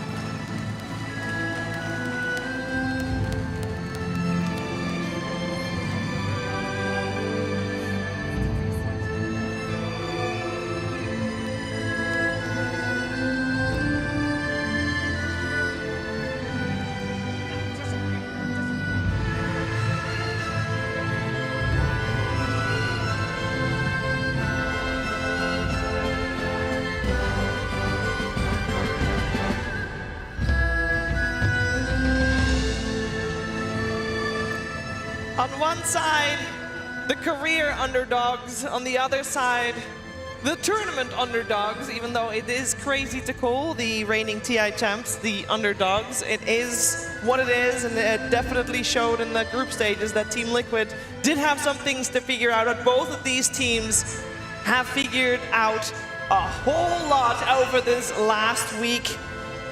We're in for a best of 5 between the two teams that can claw back from any deficit. I'm just hoping that the Paragon Hall is ready for this and saved some of their voices for this final battle. It's time to get into it. It's time to get into the nitty-gritty of the Dota that is going to come our way. And with that, I'd like to focus on the gameplay that we have seen coming out of Paravision. When we've seen Paravision in their strongest sphere, how do they play? I think a lot of Paravision is going to be centered around the old guard of no one. I think he has made the comeback, and most games I see this team succeed, it is on the back of no one. He's been playing incredibly strong. 9 class, he's been fitting in. He's the youngster of the team. I feel like when he has a good game, no one has a good game. This team is going to succeed. This team is going to succeed. How do you feel like you would describe Liquid, Jenkins? Tenacious. I mean, this is the TI winning team, but they have Saberlight now. They are very good at slotting in new players to the team and reforging themselves. So I would say that they are chaotic. Yeah. They're hard to predict. Nobody could have predicted that they would make it here, and I think that would even include Liquid themselves. I think it's really poetic, Effie, to have, I know it's been brought up earlier as well, to have Saberlight on the stage again, because last year, Kuala Lumpur, it was insane. It said, how can you lose with this guy? They really did say that. I mean, Saberlight, when he stood in for Liquid at the last ESL One Asia, he looked so good. He looked like he fit this team like a glove. And let's not forget that people had criticisms for the new offlaner of Liquid at the time. After Saberlight had his stand and run, people were like, why don't you just get this guy? This guy looks like he looks great for you. And they had a little bit of growing pains, but I do want to point out that they've actually, this is like a really good placement really early on in the competitive year. I mean, this is the first ESL One of the year, and already they are in the grand finals. It took them a lot longer last year with their new roster to adapt.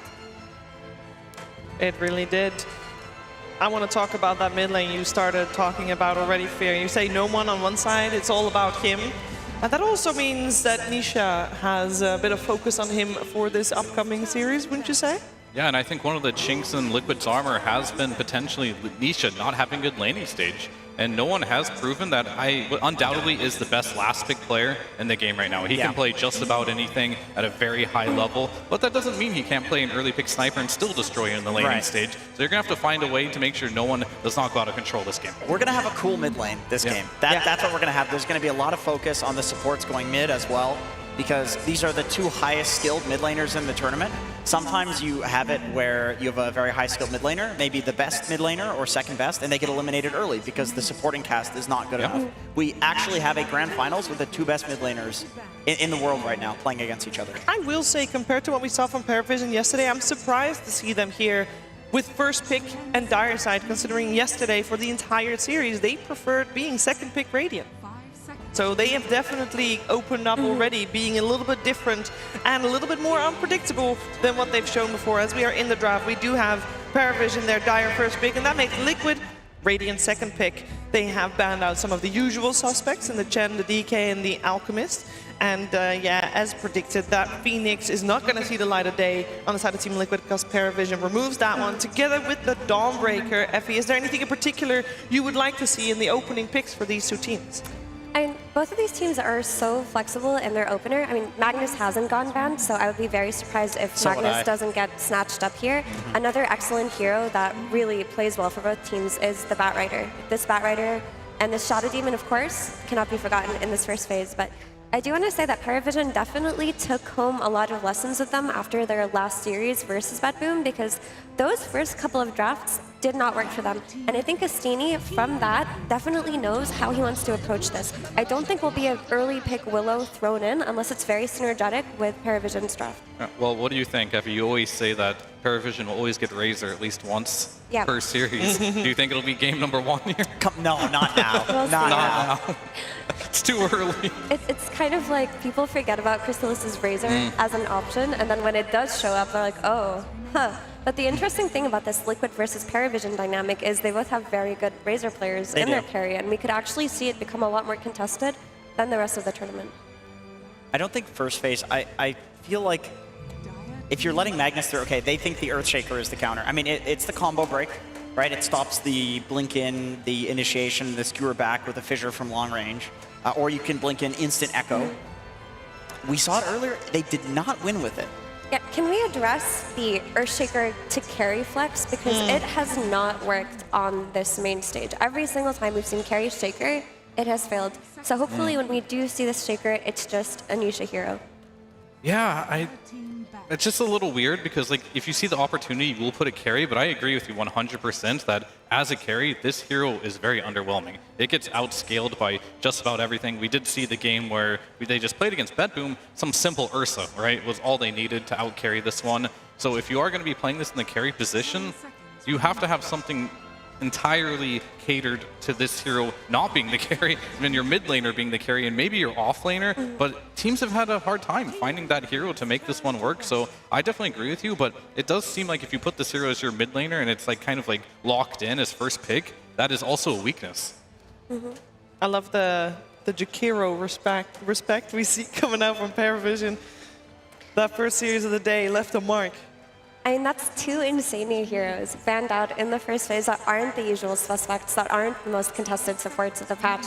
Like, that really is to say how good of a performance he's been putting on here. I think you just get him Lich. If these two heroes are banned, Lich is one of the answers to Magnus that we've seen. That Boom just did the same thing. Yeah, that's good. You have the instant cancel on his combo with the Sinister Gaze, but then also Magnus is pretty much all physical damage. Like you're going to build a lineup around physical damage with this hero, and the armor helps you with that. They've also just been feeling themselves on their special hero pools. Like other teams are not touching this Oracle with a 10-foot pole, but Liquid are very happy to play it. They're very happy to run it when they need a hard dispel. I do love these support bans by Parivision so much because it does, as you guys mentioned, put them in a position where you're not getting the heroes that you genuinely do want to have on Insania. He's going to have to pick something a little bit different. The Rubik versus the Magnus, this one's a classic. I believe they ran this earlier. They did. And it didn't work. It didn't win. Yeah. Do you think there's an element of they think that just didn't work because it was BetBoom and that Parivision is not as good at the Magnus as BetBoom is? And they think that we can make it work against this team in particular? This was their exact opening versus a Magnus, yes, by the way. So, and it didn't work. To me, it just shows that they feel like this is not the reason why they lost that game. It wasn't the opening. It may have been something later on in the draft, or perhaps they just felt like there was a moment or two in the game that they could have changed to make it work. And Parivision will pick up the Elder Titan. I did love watching Team Spirit play this hero. It looked incredibly good. And once you start stacking more teamfight ultimates, it seems like you have a higher chance of winning. We saw in the last game, Liquid are running Magnus plus Tidehunter. That looked great. Now you have ET plus Magnus. You're just stacking teamfight right now. Maybe the problem that they identified was the follow-up to this Earthshaker plus Rubik, because the follow-up was Dawnbreaker plus Oracle. And those heroes, if things start to go wrong, they go very wrong, because you're not getting enough damage or explosive power out of your support duo, not enough team fight, and if you lose a laning stage, you're in a bad situation. Maybe if they pick incredibly strong laners here for Saberlight, maybe something like his Primal Beast that he's been popping off on, it could be different. I like that one. And it's banned, because Parivision likes that one as well.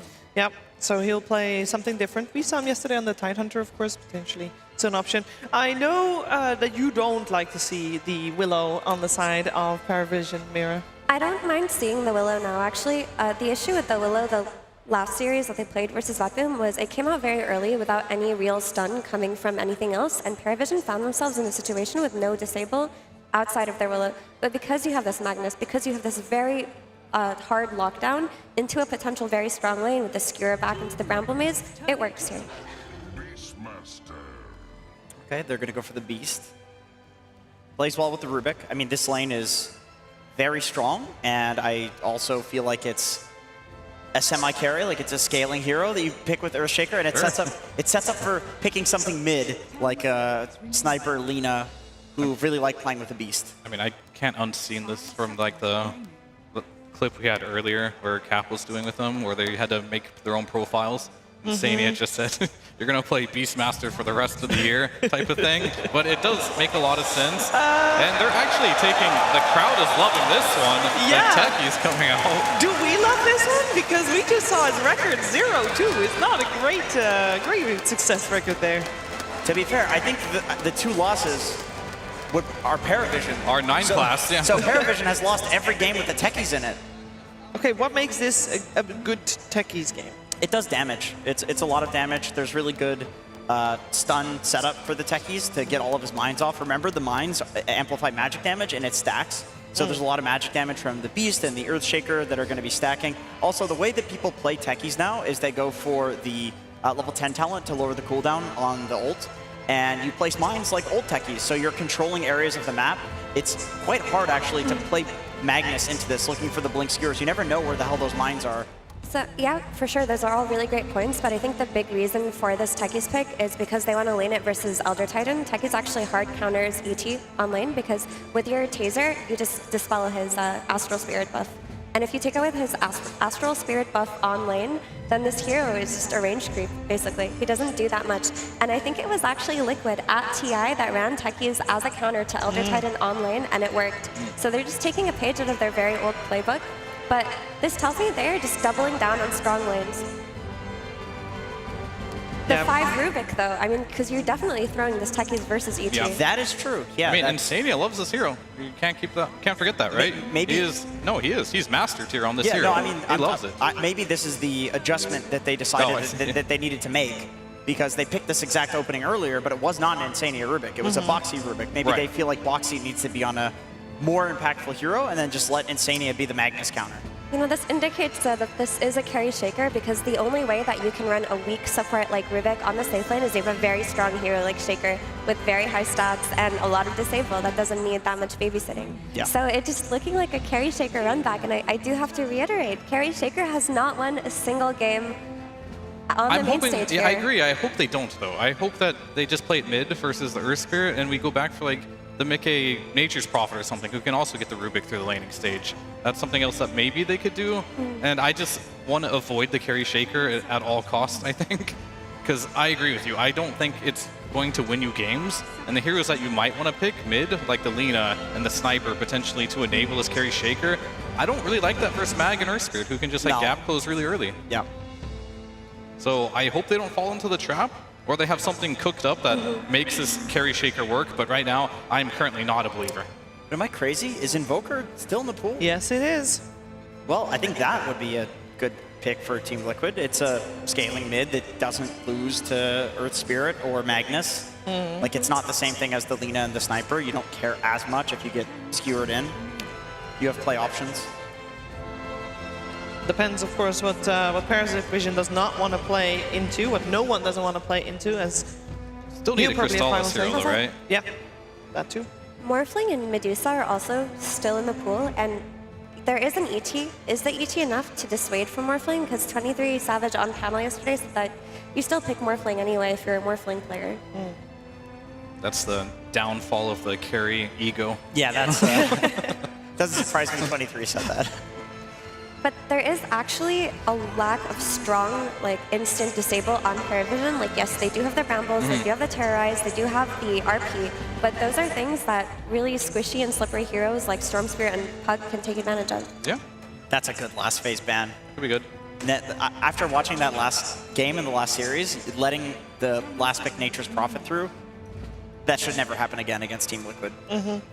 I mean, I'm having a hard time finding out what Crystallis wants to play. Gyro's in the pool? No, it's not. banned. So yeah, I mean, he's just going to go for a Drow Ranger of all heroes. And I think Drow should win this lane quite easily, actually, against Beastmaster. The X factor of this lane, though, is the techies versus ET. Yeah. Like, I mean, this reactive taser hard counters It Elder sounds Titan. terrible, yeah. It feels so bad to play into that. So is this techies enough to win the lane for Beastmaster? We'll have to see, because if Boxy cooks here on the techies, this Drow is in danger of like getting rotated on from the mid laner, getting dove by the Beastmaster at level 6, getting kicked out of her own lane when the tower drops. Yeah, I agree, and I think some options you can look at for Liquid. I'm looking at either Spectre carry, which might be too weak, or Storm, potentially mid. Versus Air Spirit could be good. What about a Tiny to toss? That's okay too. And just throw the Shaker mid, please, and pick a carry. I mean, then it would be like Spectre versus like, versus Drow Magnus. You don't really care too much about a lot of things in this game, except for the laning stage. You will care a bit about that. It will speed up your game. It will give you a hard carry. Spectre Rubik sounds like a rough lane, though. It's not a good lane, that's for sure, but you are last picking a carry. With a lot of carries being banned, your options are going to be limited to what's good this game. Well, they don't have a lot of time left. There's about 10 seconds left into the bonus time. It will be that Spectre Rubik lane. That's a good call. I mean, how bad is it if you're saying, okay, Rubik Spectre lane is going to be sad? How sad? That sounds like a miserable lane. Like, truly, there's no way to defend against the skewer back. There's no way to disengage as a Spectre. There's no way for the Rubik to save Spectre if she gets skewered back into Brambles. We've seen 9 class cook very hard on his 4 Willow if they are weak lane. Like, we've seen him he killed Pure on lane 3 times yesterday in that series. They did lose, but very exploitable safe lane here by Liquid. But I think when they go into this one, they at least realize that even though they do potentially lose that lane, Rubik can leave the lane. As long as Spectre gets 6, she's going to come back into the game through leaving the lane and getting kills and the rest of their team being active. Yeah, and also Mickey had like 50 kills in the last series, so I feel like they're very confident in their ability to get through the lane just because they're playing so well. Both teams have been playing incredibly well. Both teams here in the grand finals looking to lift that very trophy. It will be a best of 5, and we're heading into the first game of this brawl together with SPG and Cam.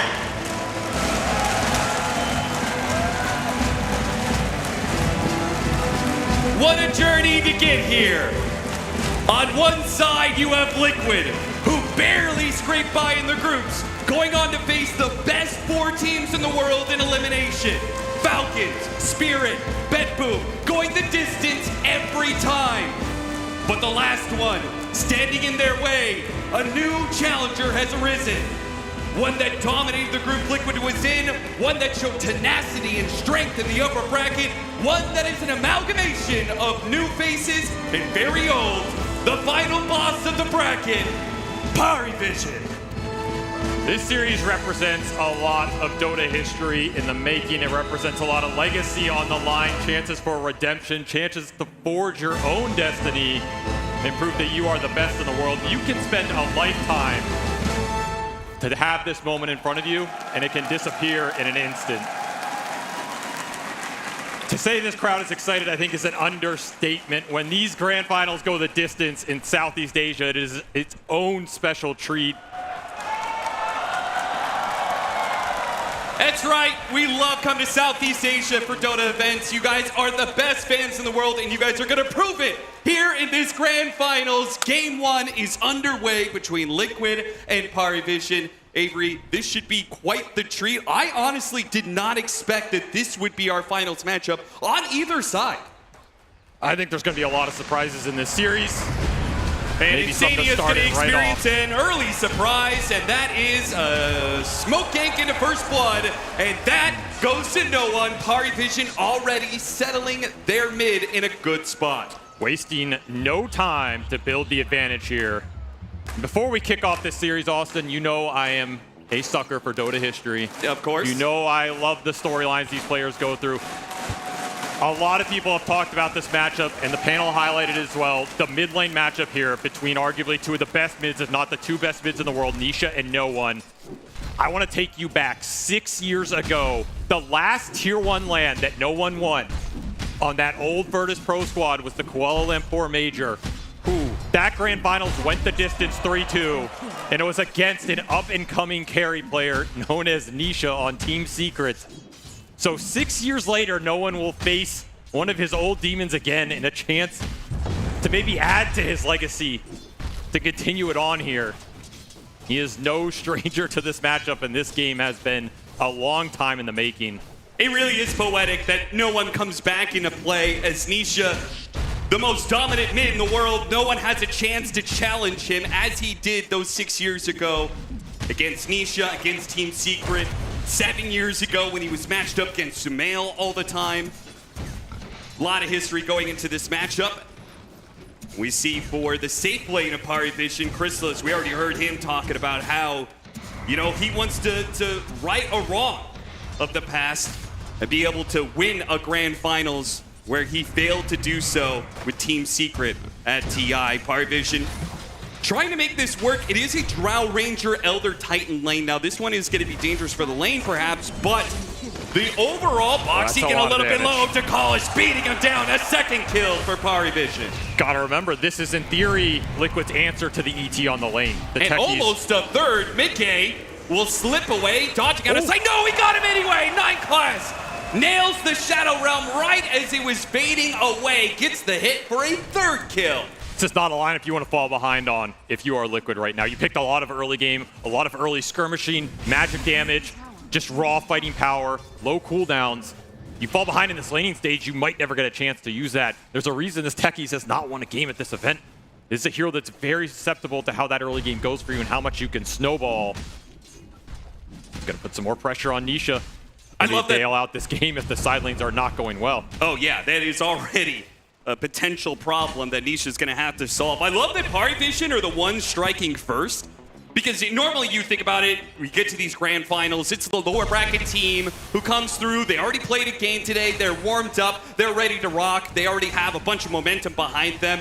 It usually feels like that lower bracket team is the team that strikes first, particularly in the laning phase. And PariVision showing they woke up nice and early. They're ready to rock against Team Liquid, and they're taking this game against them nice and early. But is that something that their lineup has to do? We saw the counter pick in the Spectre against this Drow Ranger. I mean, that is a rough matchup, right?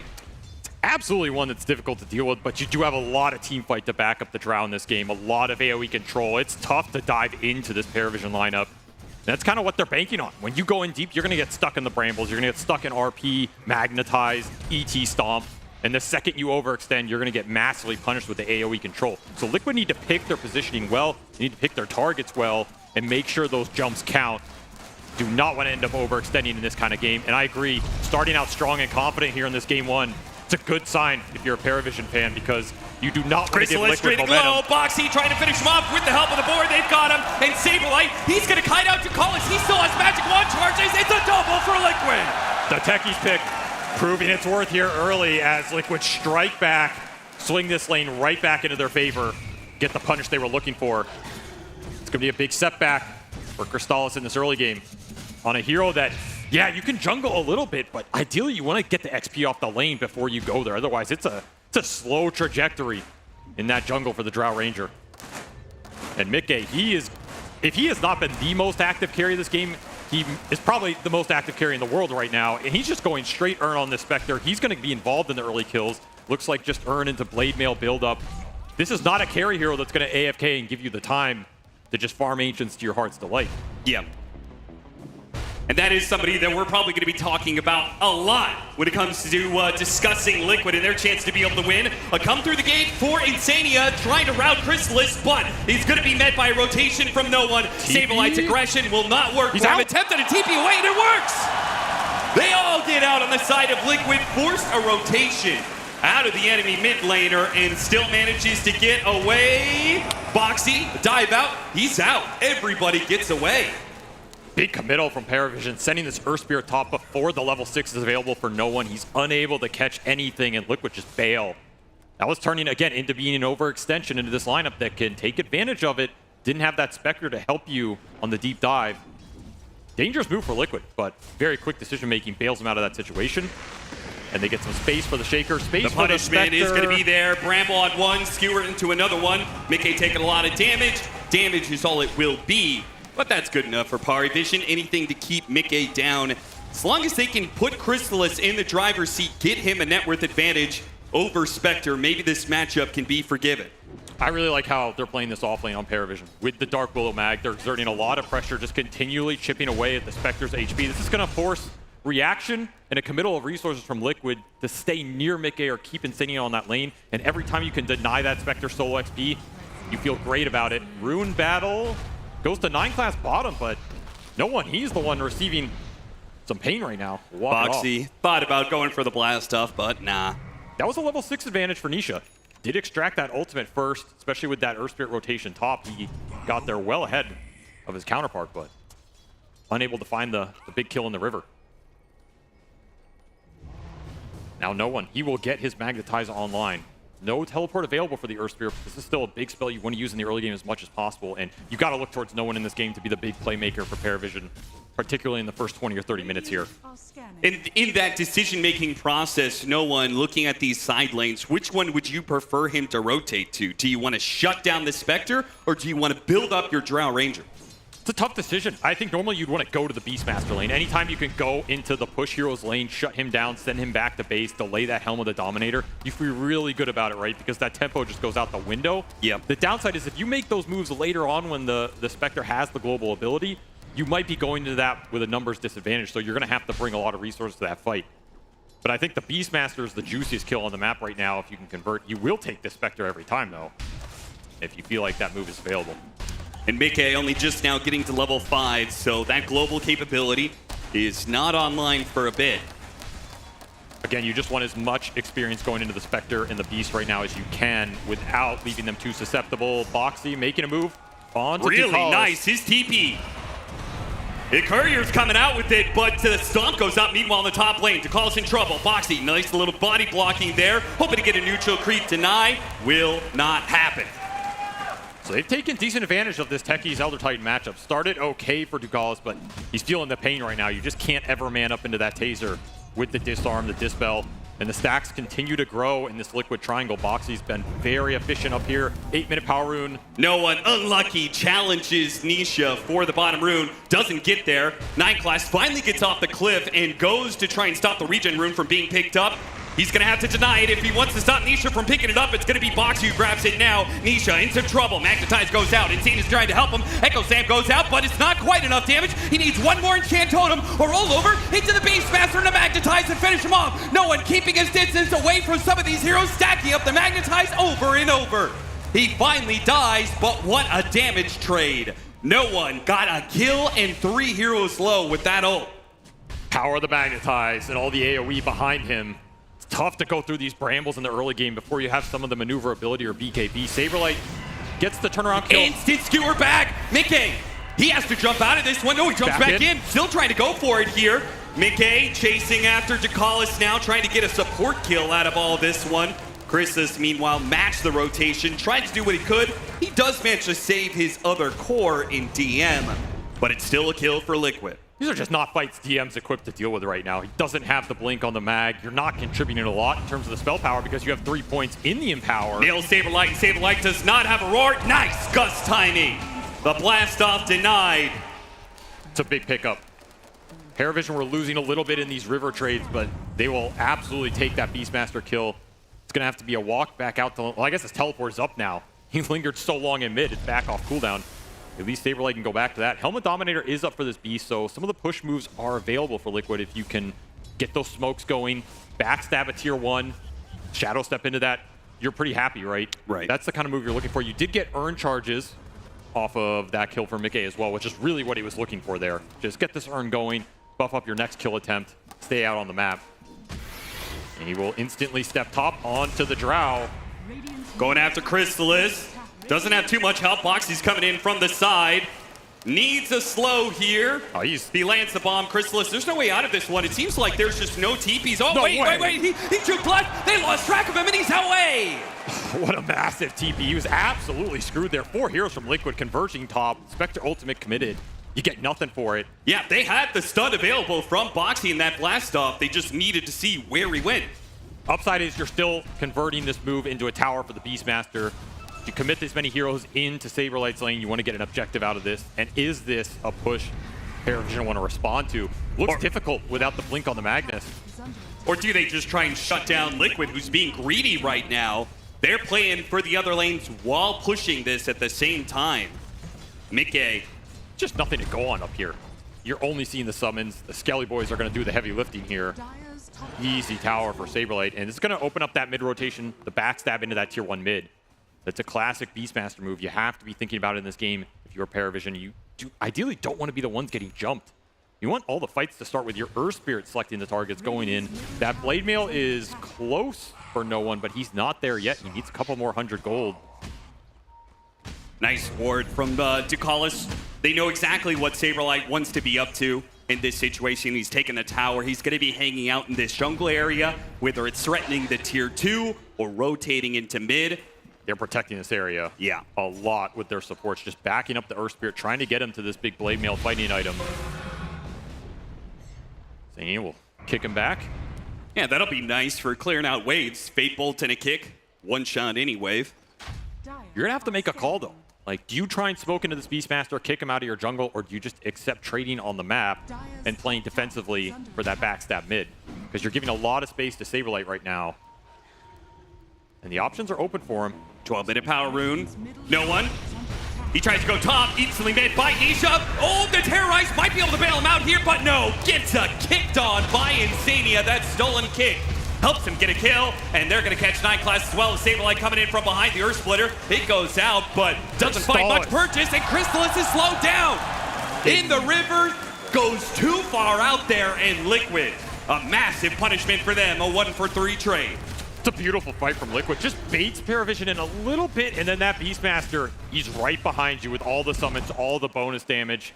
No way you're taking that fight and no overextension on the Drow Ranger. And of course, the biggest factor here, that Blade Mail arrived for no one right as he's getting gone on, but he doesn't really get to use it. Sure, Magnetize does an okay amount of damage, but it's not no one getting the fight he wants on this mid hero. It's Liquid dictating the tempo, dictating the pace, and getting the jumps with that blink on the Shaker. Mid tier 1 dead just like that. A lot of space disappearing from the map.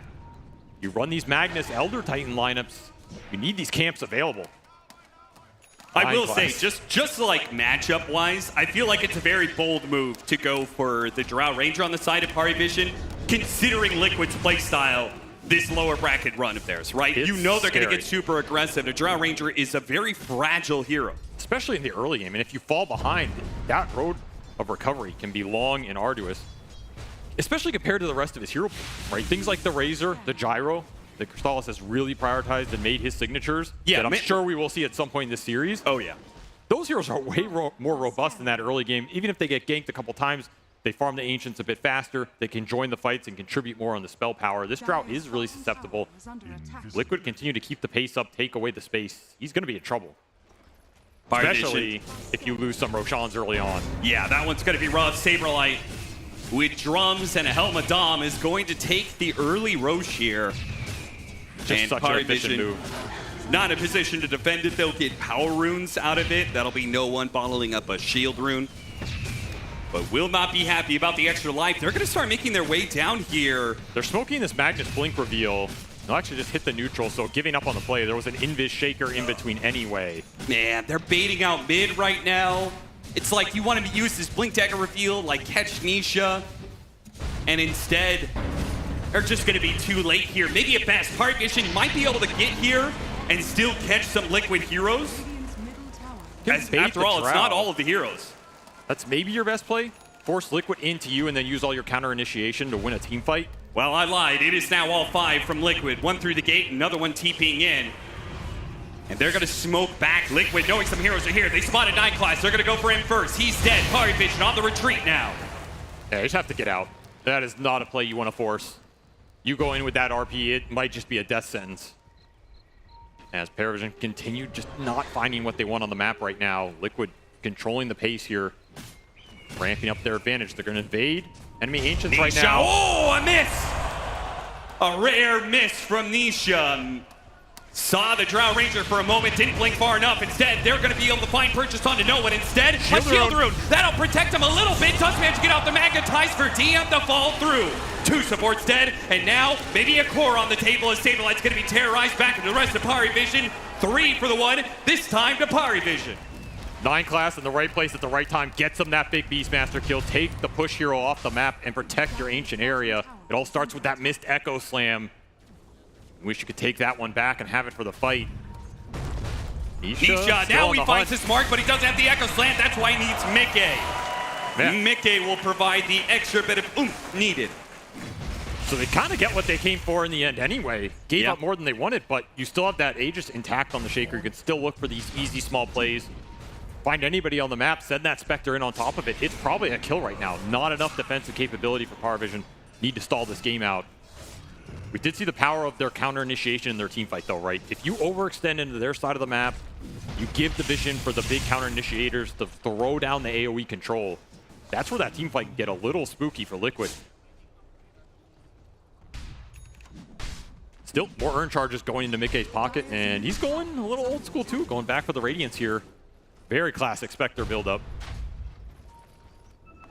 There are some fancy things you can do nowadays with like Bloodthorns and all this weird jump magic burst damage with illusions, but... Yeah, why not that build? Why not the Manta Diffusal or the Orchid Manta builds? Why not those? It comes online a little faster in the really early game with the Urn Blade Mail. It's maybe a little stronger if you're going to go in and tank a bunch of damage. You tank up a lot faster too. And, you know, Radiant's mischance here could give you some extra benefit going against this Mag Drow lineup. I mean, I do think that's legitimate, right? It's not just Mag Drow, but it's also an Elder Titan, right? You don't have any armor potentially against this lineup. Agility doesn't help you in a defensive measure. Absolutely true. Any damage reduction, which Spectre does have, or mischance is going to go a long ways. Or the extra armor. Blade Mail gives you 7 armor. He took Dragon Scale as well. That's another 5. That's 12 armor going into the Spectre, who otherwise would be, you know, down at 8 or 7. Maybe you evaporate that with an ET getting on top of him with all the AoE control. Yep. Yeah, I like the idea here, and I mean, he's top of the board, so as long as you are top of the board with this hero, you're generally happy. That's true. The Radiance is probably going to keep him there, Big smoke helping from him Liquid. farm even faster. Liquid. They want to use this mid ward. They see a lot right now. They can get there in time and get the jump. Still have Aegis on this Shaker. Moving into the mid lane. So they're going to be content with just forcing them off the map and letting Saberlight hit this tier 2 top with the summons.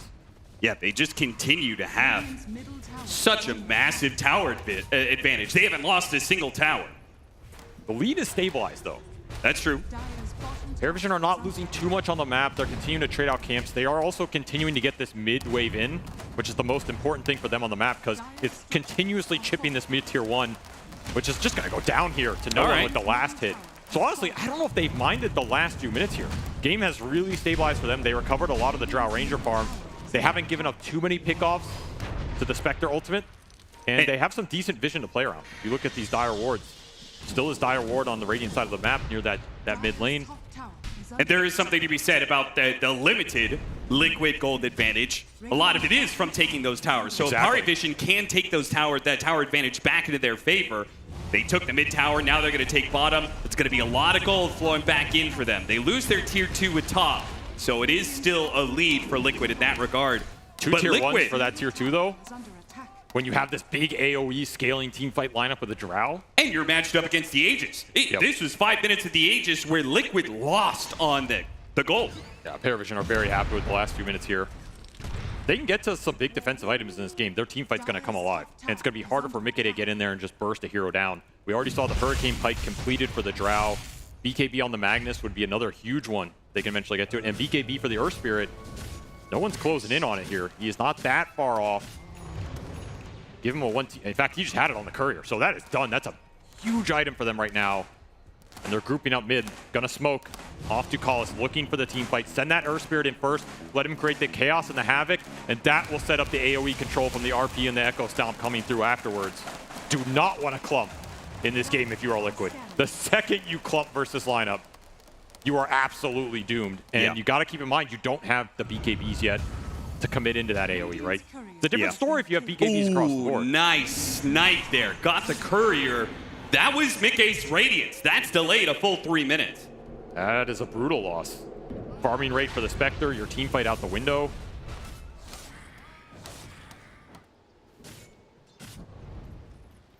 Smoke from Paravision doesn't land. Liquid dodge it on the map, but they're also just not getting the pickoffs with the Spectre I think you would want. You know, just continually ramp that pace up. Continue to find the pickoffs here with this Beastmaster Spectre lineup. Do finish the Ags on the Shaker, so Nisha's scale continues to pour in here. Look at Saberlight. He's making a move for the Wisdom Rune right now. He wants some kind of objective. It seems still like this Tormentor here too. Yeah. Liquid had set up shop in the top part of the map, the left side, with the mines, with the Beastmaster presence, with even their wards. Yeah, Boxy but now Liquid are relocating to the right-hand side. Saberlight has snatched away the Wisdom Rune. Now being saved. No one has to pop his BKB. Primal Roar. Mickey wants to commit to it, but he immediately gets stomped. Now an Earth Splitter coming in. They're skewered together. RP together. 2 cores locked in. And Nisha jumps in for the Echo Slam and finishes them. 3 dead. Chrysalis is low. Can he push forward? All these heroes are low. It's going to be Night Class. He tries to get something out of it. It's Mickey. Get that hit on Mickey. Come on, Night Class. You can do it. A little bit more. A Shadow Realm. He's disappeared. He doesn't have the vision. He can't see him. He's not going to be able to get him. Oh, what a bailout. And the tip comes through as Nisha absolutely styles on Paravision in a fight that looks so good for them. They get to land all their big AoE. They get to control multiple cores. It's the Earth Spirit who's the first point of contact, but you got that BKB off. None of it means a damn when the Echo Slam comes through and just takes all that advantage away. And I thought the stun on Nisha, was it going to ruin that fight for Liquid? The answer is no. He just has enough tank and damage to power through all of it. And the cherry on top, blocking off the vision from 9 Class who wanted to get that last right click in. I don't know if it would have finished off Mickey, but we will never know. As the tree plant from the branch came through, the 20-minute branch plant. Mickey, this kid just seems untouchable at this tournament. He has gone to another level. Absolutely. In this run. I mean, he is out to prove he's the best carry in the world right now. Haters be damned. He's having another fantastic game here. Another hero that we haven't seen that much, but he's willing to play, right? Yeah. He's had a super varied hero pool this event, where a lot of people were maybe criticizing him. Do you play heroes like the Alchemist and you don't, and that's a disadvantage? Yeah. Screw your Alchemist, man. I'm gonna play Anti-Mage. I'm gonna play Spectre. I'm gonna play my Furion. Yeah, when we talk about what makes the greatest carries in the game, right? When we talk about Yatoro, when we talk about Pure, one of the big things is, can you vary your gameplay? Exactly. Right? Can you play hardcore carries? Can you play fast, aggressive tempo carries, right? Can you step up when you need to get that extra bit of whatever is missing in the draft? And Mickey, he has certainly showed that. Certainly one of the most agile of carries in that regard, able to change it up whenever it's needed. Parivision down 9K right now, but did not give up their Tormentors. So that's going to be nice. They do get that for 9 class. In fact, I think it's a trait Crystallis shares. If you look between these two carries, I think he's also one of these carries that's been underrated for a long time in his versatility. This is a guy that can take over the early game, carry the mid game, and go ultra late with a lot of his hero pool that he's arguably the best on the world in some of these heroes, right? Oh, yeah. Funny enough, I think the only person who maybe touches his Razor is Mickey. Or ATF, probably have a word. Well, out of the carry position, right? Well, I still argue ATF is in there. True. Though I think even ATF would say he watches Crystallis' Razor. He said exactly that. He says, you know, when I need to learn what the build is for Razor, it's go to this guy. Grades copy Crystallis. And he's getting some farm on this drought. You know, the whole while we've been talking, even that team fight, he's the guy on the outskirts, doesn't pay the big price. So he does have some fighting items available. 2 defensive items in his pike, plus the Shadow Blade. But it's another Roshan going into Liquid's pocket here, and I just don't think this is contestable. You're too late to the party. That Radiance is done. BKB available for Nisha on the Shaker as well will guarantee his initiations unless you land some incredibly clutch RP on the Shaker to interrupt the combo, which sounds really difficult. Yep. And I think that's something that Team Liquid are going to have to keep in mind. This Parivision team, they've made some crazy comebacks at this tournament. They got here in the grand finals in the first place by turning that game 2 around on BetBoom.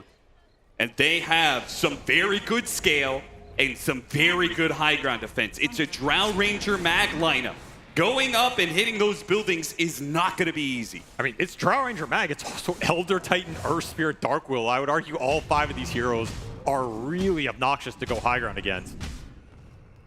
It's going to be something Liquid have to think about and pick the right time to try and accomplish it. And ideally, you want to fight outside of Paravision's base, get the pickoffs that lead into the high ground, not just force it heads up, because, yeah, we've seen time and time again, the strength of this Magnus hero is stalling out games, winning those high ground defense fights, and all of a sudden you're stuck in this 50, 60-minute game against the hero who's outscaling you, and you start to feel a little bad. That, to me, has been the weakness of Shaker this event. Now, this is not a one-position Shaker, so you're not as dependent on him to literally carry the game. Sure. But this hero can have problems in the ultra late, particularly when heroes tank up and you get things like Arcanist armor coming through and, you know, Giants Ring, these HP pools get out of control. Yeah. This hero's damage can fall off sometimes. Nightclass shows himself trying to clear out the mid wave.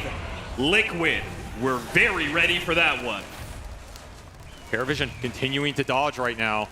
Did get the BKB on their Magnus, so all of their cores in theory have the items they need to take a head-on fight. Are you confident enough to do it into Aegis? And what's Liquid's read on that situation? Is this a situation where you want to just force that high ground straight up? You did commit for a pipe on this Beastmaster. Boxy made the call. He said they're over here in this corner of the map. Called for Insania and him to make a move to try and root it out. Saberlight met them with the TP. But Parivision, good read, get out of the area just in time. I mean, they would love to catch heroes outside the Dire base right now, and you always have to keep that Shadow Step in mind. You can commit a lesser amount of heroes to these moves than you normally would have to, as the Spectre can always make that rotation. And you're seeing the clump from Paravision right now. They just haven't been able to split up on the map too much, as the lead continuing to grow here for Liquid. 9 class, you could see the paranoia creeping in. Pump faking the terrorize, never sure when Liquid's going to jump them at any moment's notice. It could be an Echo Slam, followed up by Mickey jumping in. These kills are going to happen fast, and Parivision need to be on their toes. Big item for the Drow, though. Silver Edge, break mechanic, going into the Spectre, going into even the Shaker. Sometimes it can be pretty impactful. A lot of passes to break in this game if you can land that big hit, particularly on some stun targets, just burst them down. We're starting to see the team fight items come together for Paravision right now, and this Aegis running out. 2 minutes on the clock. You'd really like to use this second life on Mickey to get a team fight going right now. They're going to smoke up here, and they're going to go down the side of the map. Oh, now, they're going to Mickey. go on the Spectre. This is not a move Liquid expect. Oh, no, they don't. They're on the other side of the map right now. They are far and away from Mickey. Mickey, who's setting up on the Wisdom Rune, will find that it's a full 5-man team coming his way. No one. He's spooked. Instantly pops the BKB. They're and hesitant. they don't actually want to go for it. Paravision, too afraid of Liquid's response, even though he was completely alone. They had the right read, or maybe they didn't. It would have been the right time. I mean, Liquid would have gotten there, and they would have taken a fight for sure. But to not even commit for the first life. Yeah.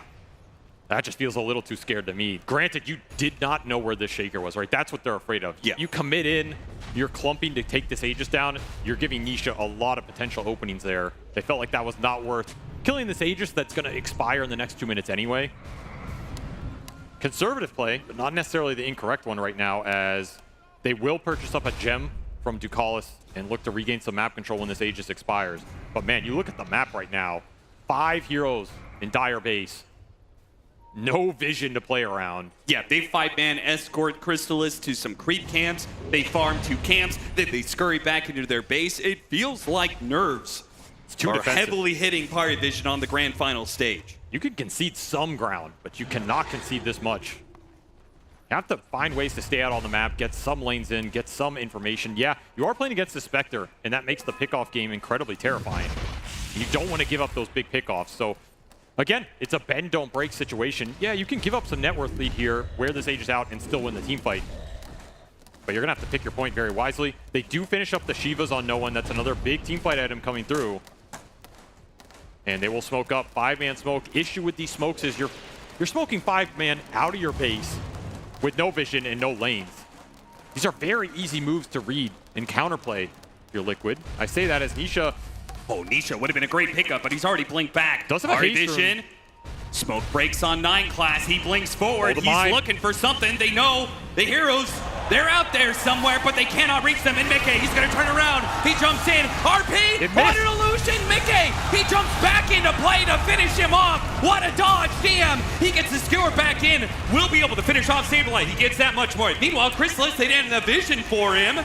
In the trees. No, they spotted him now. Hit him with the enchant totem. Send him flying.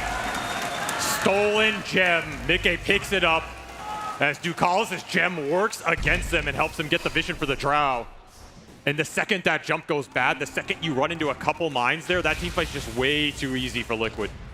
Send the Spectre in. Not an easy target to go on. The RP missed Mickey when he shadow stepped in. He honestly might have shadow stepped back out and in again and dodged it. I think he did. He definitely shadow stepped out. The question of whether or not he jumped in after the RP or as it landed, it was very close. Either way, it worked for him. I don't even know if the damage follow-up would have been there on that RP. You were getting fissure blocked off on the drow. Yeah, no BKB for Crystallis really hurt him in that fight. You 100% need that break on the Spectre if you want to be able to kill her quickly. He's got the 20 talent. He's got the extra HP. See it jump in here. He just jumped in after. That RP was a little early. But you're looking at this Drow Ranger on the side, right? He's getting stunned up. Might got Echo Stomped from Insania and slept up, I think. And either way, it's just Nisha hunting him the whole time. Meanwhile, back in real time, we did have a pickoff on the Dark Willow to just one stolen RP. That's what it was. Insania with the big plays because he still has it here. Yep. And he's ready to go with the Blink Dagger too. Didn't have to use it on the Dark Willow kill. All that required was a telekinesis and a Spectre shadow step in. This is not the spell you want to give away in this type of game. Because Insania will gladly go into RP a couple of heroes. In fact, there it is. Magnus, see you later. One stun is all it takes. RP is a pretty good one.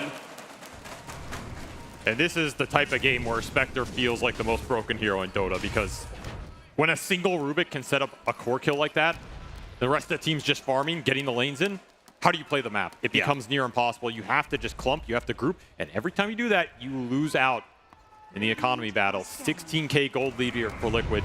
They've blown this game open, and their top 2 cores are incredibly strong right now. And he's working on an Aghanim Scepter next, so we're going to see that the Haunt come back into play, so he is looking to reveal every member of Paravision. make their team fight a lot harder. In particular, the mag, right? One of the big things about the old school Haunt was that its damage, global, and that might screw up your initiation. The mag might not be able to get that blink RP he was hoping to when he saw the opportunity, but gets pinged with a bit of damage from the Spectre. Yeah, this Haunt is debilitating for these blink teamfight lineups. The downside of it is it's a really long cooldown. You're still looking at 160 seconds on this Exalt, so you're investing in an item with a really long cooldown on a hero that can function on really low cooldown. But you already went back for the Orchid here. You have a lot of single target DPS, and I mean, you're just so far ahead, you can almost buy anything at this point. Yeah. Next item, Chrysalis is going to try and get BKB. I'll go a long ways for protecting him in these fights. He needs it just to output damage. Yeah. This is not even a BKB for survivability. It's one where you have the BKB so you're not getting chain stun, so you can actually hit people that are getting RP'd, because that's the biggest issue. You got to be careful up here. The RP. It's back up again. Insania finds his mark. RP into telekinesis. Chain stun. No one gets off the BKB and does manage to roll away. The Spectre jumps out. Before the Terrorize, it's all illusions, guys. None of that is real, except for Mickey, who shadow steps after no one. Doesn't get him with the dagger, though. A cute, nifty little play. Mickey just breaking ankles everywhere. If he'd been able to land another dagger or a couple more hits, he gets that kill even after the BKB from no one. Absolutely styling on them right now. And yeah, Paravision, you got to get something going in this game, because you are losing at a tremendous rate right now, and all this team fight isn't worth a damn if you can't ever use it. 5-man smoke, another 5-man smoke out of the Dire base. They use their Haunt. It's on cooldown. It's something to think about. They want Roche here. Oh, but they're running into mines. Yeah, let's see if Liquid... So many mines on the map, it gets instantly pinged out. Yeah, Fox, he's right in the line. He's like, guys, they're in this river. They know what's coming. Boxy spotted, but he's already through the gate. Tukalas can't stop him. And there's no way you're going after him. Absolutely no way. The map control here from Liquid has been oppressive. Oh my God, Nightclass is almost dying to mines. Just so much you have to fight through. The lane's constantly getting shoved in from the Beastmaster summons. I mean, look, there's a Black Dragon killing your mid wave right now. Like, guys, somebody has to get these lanes out. You have to deal with the vision. You have to deal with the summons. You have to deal with the techies mines. All of these elements can be followed up by a simple Rubik's stun into Shadow Step kill. To call his cute play, he's going to send his Spirit through the gate, give him some vision, check inside the Roshan pit. Now, Roshan is going to spawn now, and Liquid are going to know about it because the mine's going to go off. So Boxy or somebody on Liquid will notice that the mine is gone. Honestly, though, you were talking about the Ag's Haunt debilitating some of the blink jump. These techies mines have also just completely ruined Paravision's ability to force the team fights. Yep. These heroes do not enjoy running through them. They don't have any real illusions to throw into the mines to kind of get rid of them. They just have to tank it straight up. A third Roshan for Liquid. All of these have gone uncontested. They are just on another level right now, and they're controlling the pace of this game, controlling the objectives. It'll be an Ag Scepter Roshan. Let's see who is the lucky recipient, and looks like Saberlight. I mean, he's the only core without it. Yeah, the other two cores have bombed their own Aghanim Scepter, so now Saberlight, he's going to catch back up to the other cores. Look at the net worth now. Welcome all three to the party. cores, all Liquid. They still have a Roche banner to work with as well. This push is coming. AC on the Earthshaker here. Unconventional Earthshaker mid item, but I like it. It's going to help the ore game a lot more. This 5-man ball from Liquid is getting absolutely out of control here. Still have that pipe on the Beastmaster from earlier, and now you finished up that Helm of the Overlord, so you can get a big creep, join the fray as we saw that Black Dragon, but you find a Granite Golem in this game, you're going to be super happy. This push is coming. Yeah, you have Magnus to drag a hero deep. You have the damage to finish that hero off.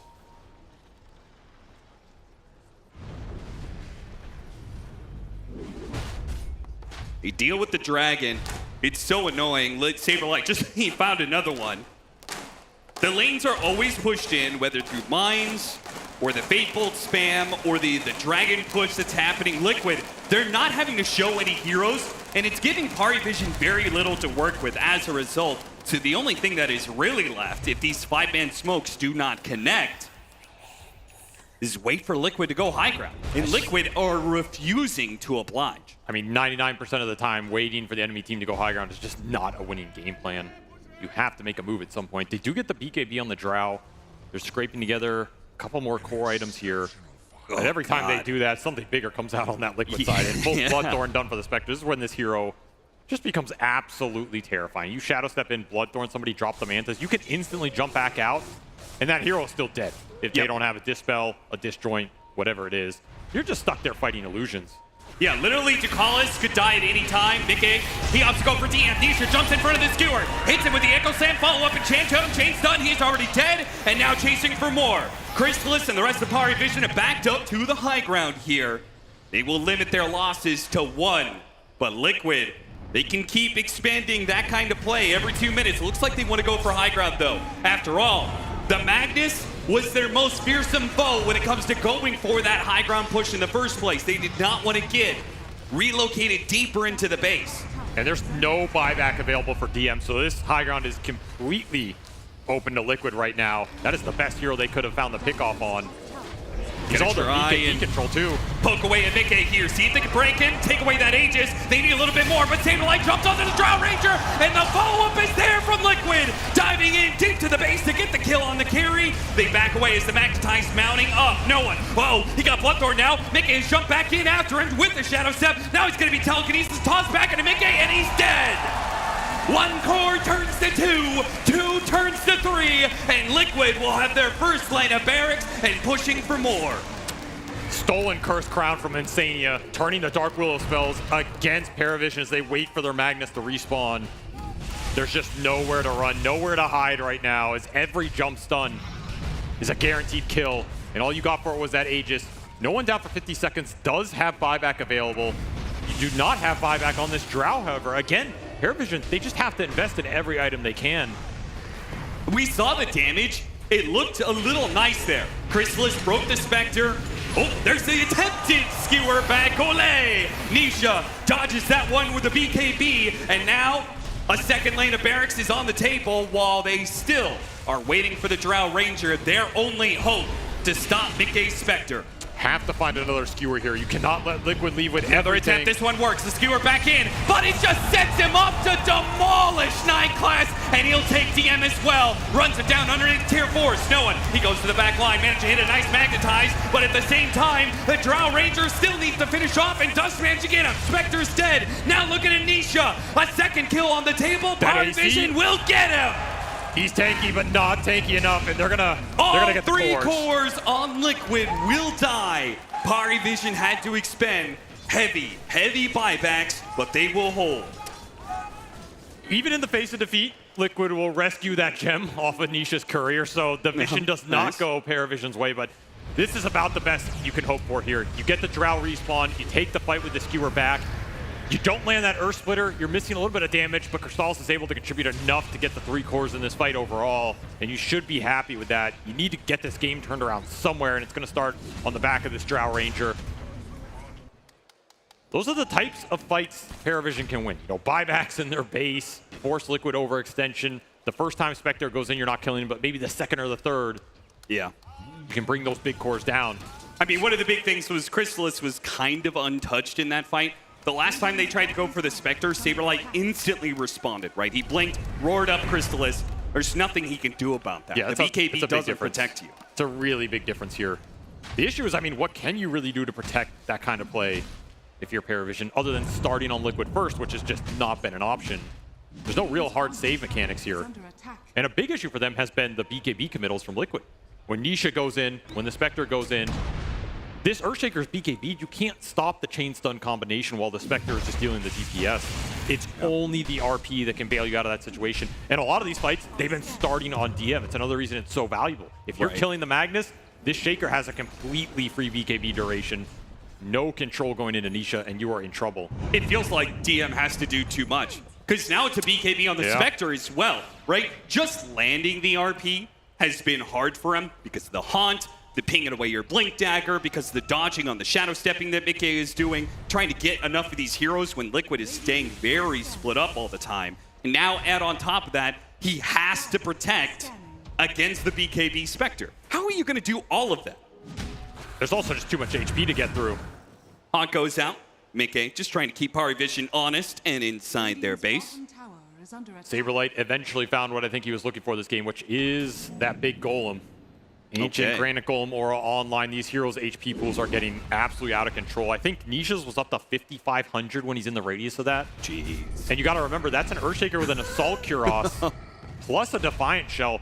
We saw when Crystallis was hitting him with these Drow procs, you're still having to deal with all this bonus armor. Yep. It was not doing a lot of damage. This Shaker's the tankiest hero on the map right now, and he is going to be the initiator for Liquid. When he goes in, you're not going to have a fun time trying to counter-initiate on this absolute tank of a mid laner right now. You have to somehow catch him with the BKB down, get the ET Spirit on him, and amp up all that magic damage. That's your best tool to bring these cores down on the side of Liquid. If we can get, it's a big if, but if we can get there, Takalis is going to get picked off here. Drow Ranger, level 25 and Daedalus. That, I mean, Game Changer is a little strong, but it could make it possible to win a fight without having to use a billion buybacks. If he can stay alive. If he can stay alive, if he can get there in the first place. Nisha jumping up to the high ground. He spots and gets a Fisher on it too. Chrysalis, he pops the BKB and commits, trying to finish off Nisha, but Nisha gets away. And now Chrysalis has to deal with his own offense here as a Mickey. He's gonna run him down thanks to that BKB. No problems, DM can't stop him here. As the RP already expended, they will clean up heroes one after the other. 3 dead, a blink away. Nice Shadow Realm blink from 9 class. But you cannot blink your buildings back to the fountain. He can't even make it there. Mickey runs him down, and this game is looking all over, Avery. No one's going to try his best to salvage something here. He took Nisha down, but he It's a cannot nice fight the whole team. magnetized DM. He hits the RP on gets one. stolen again. It's just not good enough. Parivision. 2 heroes would never be enough to stop the 4 of Liquid, but especially if you're only hitting a 1-man RP and a magnetize that wears out. And the thing is, Insania is about to turn this right back against you if you step up in the next fight. Liquid are going to back away. Roshan, potential spawn time has started here. It's going to be a later one, but Liquid are going to respect the fact that they don't want to just barrel down and try and finish this game off right now. They can take their time. After all, this is a best of 5, right? We're in a grand finals. It is a marathon, not a sprint. Should need to just, you know, kind of take your time. Make sure you don't throw away any of these games. Especially with a DM buyback, that next fight is very straightforward if you're Liquid with an Aegis. You find this Magnus, you jump him, you take him out of the game. It's probably GG. You're not winning a fight without some big RP being landed or the skewer high ground defense here on the side of Paravision. Especially with the amount of damage Mickey is doing, man. He's a guaranteed 1 or 2 kills every fight. Just a question of, can you get anything in return? Yeah. No answer for this Spectre in sight. Avery, what would you say the chances of Parivision winning this game is? I'm sure the in-game says less than 2%. It doesn't. It says 10%? It says it's a 90-10 game. Okay. 10% is, I mean, that's giving a lot of credit to this Magnus ET high ground defense, right? Yes. The fact you can always kind of scale back into a game, get those high ground defense situations working for you, it's just... The numbers show that it is plausible that Parivision can win these fights. It's going to be very, very hard, but they have made these comebacks before. This would probably rival the one they did against Bedboom, but we'll see. They did get a big damage upgrade in this Earth Spirit, which has been a hero scaling tremendously well over the course of this event. Level 25 talent for no one. Undispellable Magnetize is huge here, especially when he has Refresher. So you're going to have 2 Undispellable Magnetizes, 2 Shiva procs, 2 BKBs on the Earth Spirit. We're looking towards this Drow to deal the damage, but honestly, it might just be no one. Like, put this game on your back if you want to make the comeback here and wipe 3-4 heroes on your own. Maybe DM gets to Refresher. I don't think he's going to get there in time, sadly, but Refresher, RP, Skewer back, refresh, RP again, Skewer back. I mean, when you're fighting under tier 4s. Yeah, you bring someone in the fountain. I mean, double BKB counts for a lot this game, too, just negating a lot of the damage coming out from this Liquid lineup. Man, he still has that RP for a good amount of time. Yeah, it's a long one. He also finished up Wind Waker on this Rubik, so there's another save entering the game. Liquid will probably make good use of it here, especially with all the extra cast range Insania has. He continues to just find so much farm on these 5-position heroes as Boxy takes a little bit of a backseat, but I do not think he minds. 4 minutes. All right. 4 minutes on this Aegis. Yeah, what's Liquid waiting on at this point? What items are you finishing up that says it's go time? Nothing really. You're just getting these lanes in, making sure you have the output for the buybacks, maybe look for the next rune. It gets ping top. It is an amp damage rune. They're not going to waste time to check it, though. They do have some pretty scary items coming down the pipe if they want to wait for them. Oh, he had a mine on the rune top. So, yeah, Nisha's going to go top, gobble that up. Oh, that's big. They're going to... Yeah. Amp damage Earthshaker. Somebody's going to get one shot, and it might be one of the cores. Saberlight also has this little Ancient Rumble Hide. It's an interesting creep to have. It gives you extra accuracy and attack speed. Okay. But there's no evasion on Paravision side, so... I mean, low ground miss. Attack speed bonus, yeah. Yeah. Smoke up to the top lane, getting inside the base, getting deep vision down, immediately pinged out by Paravision. They know this is coming. They know heroes are there. They're not going to count it. The smoke up, a roll in. No one fishing for a hero, and he finds a good one in the room. Big Buddy's already Wind Wakered away, and now it's going to be Mickey pouncing onto no one instead. He gets bashed up, will not be able to roar in, and there goes Nisha, taking a Crystallis out of the fight with no buyback. There's no damage left on the side of Paravision now.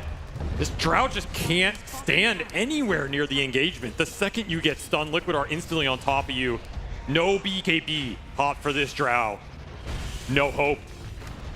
Liquid, they back up a little bit, reset, settle themselves, and prepare for a final push, perhaps. A DM skewer back.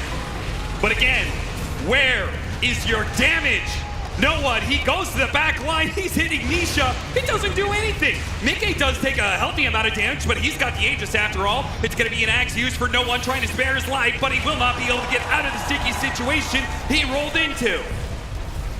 Trying to finish up Insania. They can't even get that. The last team fight started on him, and he was able to live all the way through to the bitter end. A Wind Waker out, and Liquid pushed for the throne. Refresher arriving for Nisha in case he would need it. And I don't think he will here. The last buybacks coming through for Paravision. Just way too much HP to get through, way too much control. And you're still looking for that big skewer RP. Liquid just playing with their food at this point in time. As DM, the only hope was a skewer back to Fountain. And you could see Liquid, they read his mind and exactly what he wanted to do there. Close out Game 1 in style. What a dominant way to start this series from a team that has made it all the way through this lower bracket. You thought their momentum was going to get shifted a little bit with that, crisp early game start from Paravision. None of it meant a damn the second you enter that mid game and this Spectre Techies lineup comes alive. My God, the toxicity of that statement. I can tell you, I do not think Paravision had fun playing the map in this game. No. It just felt claustrophobic. It felt like a struggle to get every camp. Every smoke play they make is going into mines, going into fissures, going into stolen Rubik RPs. Your Drow can't hit anything. Your Mag can't see anything. You can't blink stun anything. You can't do anything. All you can do is go game 2 and decide what you want to ban against this team, because right now they are controlling everything about this game 1. Paravision, they could not do anything throughout that game 1, and there's nothing left to say for us, so we will send it to the panel. Thank you very much, Captain SPG. Looking to this first game, it seems like Team Liquid had it under control for the majority of the game, even with that Rubik Spectre lane. I think that the start of the talk, though, shouldn't be with that lane. It should be with the Techies. Effie, we talked about the Techies versus that Elder Titan. It worked out beautifully for Boxy. Boxy really cooked there, because I think the key aspect to Liquid opening up the map and playing their tempo is actually Beastmaster getting that top tower early, going to the mid lane early, and a big part of that was Boxy just winning that lane. Yeah, he did give first blood away, Sheaves, but whatever, that's the technicality. Later on, we saw him kill the Drow, we saw him dispel the ET with the reactive taser. I love the concept of Techies as a counter, and then Saberlight, because he gets a good lane, can just make it so that Paravision have nowhere to farm because he takes everything. Yep, and I think Mickey had another really solid game. 17-2, he gets the last pick. This is a position that we've seen a lot of players in. They get a last pick, and there's just not the best hero for it because they need to fulfill too many obligations. But he did it, like despite what should have been a very difficult laning phase. Right. Him haunting in and out of these fights, and they were like skewering back illusions. Like the amount of confusion that he was creating in those fights was insane. Yeah, this Spectre right now is a hero we don't see a ton because it's very niche, but it's definitely not a bad hero. I'd consider like these troll warlords in the patch to be like bad Dota heroes. But if you look at like Dota 2 Pro Tracker, for example, this hero is getting pecked in high-level pubs a lot. You just need to have the right game for it. And Liquid did identify, and I think on the back of Nisha this game, he got such an early blink dabber. It did allow this Spectre to haunt in multiple times, get these kills you desperately need. Even though the laning stage wasn't the best, it's never going to be the best when you're a Spectre. So you have to find opportunities to just get initiations. Beast and Shaker set those up really well. And if you have 2 other winning lanes, you're comfortable as a Spectre. Sure, you lose your lane because you're a Rubik spec lane versus a Magnus Dark Willow, but if your mid is cooking, if your offlane is cooking, both of these lanes will create opportunities for you to come back into the game through those haunts. And that is exactly what happened. There were some like cool moments with these big teamfight heroes for both teams where we saw like, you know, Nisha start with the Echo Slam until like counter by DM with the RP, and things looked like they could go either way in that early game, but Paravision just always lacked a little bit of that extra damage. But how come this mid lane allowed Nisha to cook so much? We had this Earthshaker picked up, one of the first heroes, and the Earthshaker versus the Earth Spirit. The Earth Spirit should have been able to counter that Earthshaker, Jenkins. Why did it happen this way? Didn't we theory craft that on like the Stormstormer Kezu panel? I'm pretty sure they were saying that there's a world where Earthshaker gets first picked, and then there's the potential for the flex, but then it actually doesn't get flexed, so then you end up with a good Earthshaker game. Was that this panel or the previous one? Probably the previous one. Probably the previous. Yeah. But that legitimately happened here. But shouldn't you always assume that it can go both ways? So why would they pick a hero that wouldn't lane into it properly? Yep, it's not just both ways. Like Earthshaker counters Earth Spirit mid, like when it comes to laning, because Earthshaker will win against almost any other melee hero but Monkey King, because you just enchant Totem every time they go for a CS. I think they just watched their earlier game and thought that they wanted to run back their carry Shaker, and they tried to call them on that bluff. They thought that we'll make it so that there are no good carries left for you, so you have to throw the Shaker safe lane. But Liquid didn't care. They just went for the Spectre. Mickey really cooked here. Oh, is this the clip? Dude, this is the clip. clip. This is the clip. Because Nisha, okay, he saved his life here. He planted the branch not only so that he could body block for Mickey and to stop 9 Class from walking in, but if he had like vision on Mickey, he could have finished him off with that Shadow Realm. That was Nisha's branch that he planted to save him. That was really cool. And if you're looking at the gold the Spectre had too, he's at 1,200 gold with a relic. He had Radiance after that. He would have lost his Radiance, it would have delayed their timing quite a bit, so it was a big chance for Nisha to save his carry. It was a big fight. I mean, there were a lot of big, cool fights in this game, and we talked a lot in the pre-show for this one that Paravision was able to find a way back into very difficult games and the series we saw before them. Why couldn't they have a better shot at that this time around? Why didn't they find those openings, Jenkins? I mean, I think in this game, the way back into the game would come through the Magnus, but the draft that Liquid picked, the itemization that they were doing, they clearly trusted that they could counter mag. And by the way, I love the fact that they drafted the exact same opening, but then the 2 players that are playing the heroes are not even they're not in the same lane. Like it's Earthshaker mid and it's Rubik 5. Like this is like next level genius. And then Insania, he went for the Wind Waker as well, like fairly early on Rubik, 3rd item Wind Waker. And so even getting that RP skewer off is almost impossible, as if it wasn't already impossible against the Rubik, which is the counter. So I basically think like the play option to get back in the game was the Magnus, but Liquid, they proved that they understand this hero, even though they lost to it in the previous series, which is very impressive. Yeah. I mean, who are they going to skewer in, though, is their question, right? Because they're going to skewer in a Shaker. That's not great. You can't really skewer in a Spectre. You're too far in the back, and I think Saberlight, his positioning was really good. They did skewer the Spectre, and it just didn't work. Yeah, of course. They tried. It's not a good option. Yeah. No. What was the biggest lesson here for Paravision when you're looking? This is a best of 5, right? So there's always a little bit of a different meta developing within a best of 5, also with the heroes. And this was their first pick. They went for the Magnus, which is a highly coveted hero. Where are they going to go from here? Because it didn't work with the Magnus this time around, Effie. No, it didn't. So I think the takeaway here is that if they're going to go for the Magnus and Liquid respond with Shaker, they need an offlane mid-flex that lanes into Shaker. Like, Earth Spirit does not do that where it can follow Shaker or even win the lane. Like, we often see things like SF isn't good anymore, right? But when people were picking Sand King, people would pick SF. Why? Because you can follow him to mid, and you can follow him to the offlane. You need a similar archetype of flex to follow around the Shaker, and that's already step one. With that being said, Paravision did miss a couple of beats that game. They weren't warmed up the way Liquid were, and it really showed. There were a couple of fights that they came in a few seconds too late. They were contesting the runes a few seconds too late. Like, they TP'd for the Wisdom Rune 5 seconds after Liquid already had taken it to take that fight. I feel like that can also be fixed gameplay-wise. That can also be fixed with indeed one break, one good speech, and going into that second game. Before we get there, though, there's one more thing we need to look at.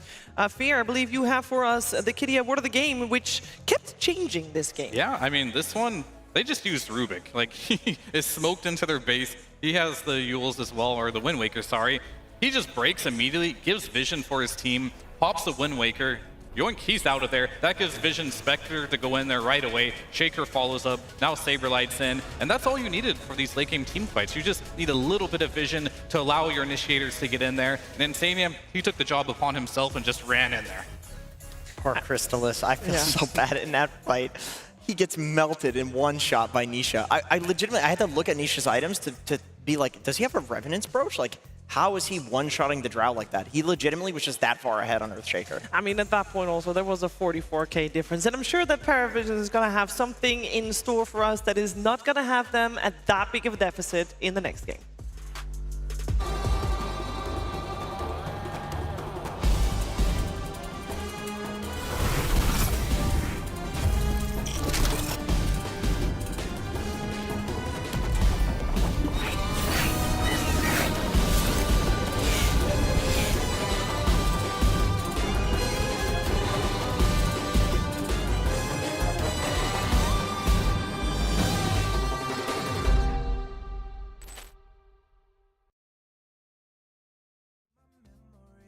Haunting me for life. You told me if I just believe it'll be alright. Do you believe it? Do you believe it? Yeah. Tell me honestly, do you really practice what you preach faithfully? And does it make you wrong or right? Judging me. How do you decide? How do you decide? Why you wanna lead with fear when you could go and lead with love? I'ma just stay right here, cause I can never give enough. Hey pretender, come on, take me back down to the river and tell me all the ways that I'm a sinner. If I follow, will I be delivered? Am I delivered? Oh, defender, come on, take me back down to the river and tell me all the ways I should surrender. If I follow, will I be delivered? Am I delivered? Another phony lie, something you keep selling me, something I won't buy. I know that you keep telling me how to live my life. I won't believe it. I won't believe it. Tell me honestly, do you really practice what you preach faithfully? Will you ever let me be? Or will you just keep judging me? Keep judging me, yeah. Why you wanna lead with fear when you could go and lead with love? I'ma just stay right here, cause I can never give enough.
Dota fans, Bangkok is famous for many things around the world. Our Dota fans are fantastic, as you guys see in the arena, but here on Grand Finals Day, we decided that we had to come to the most important place in the world to see the most important Dota fan in the world to find out who's going to win this Grand Finals. That's right. We asking Moodang, baby! Moodang lives there!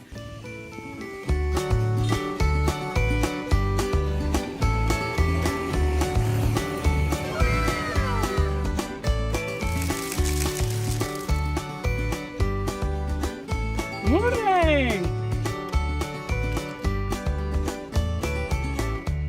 50 meters to Moodang, 50 more!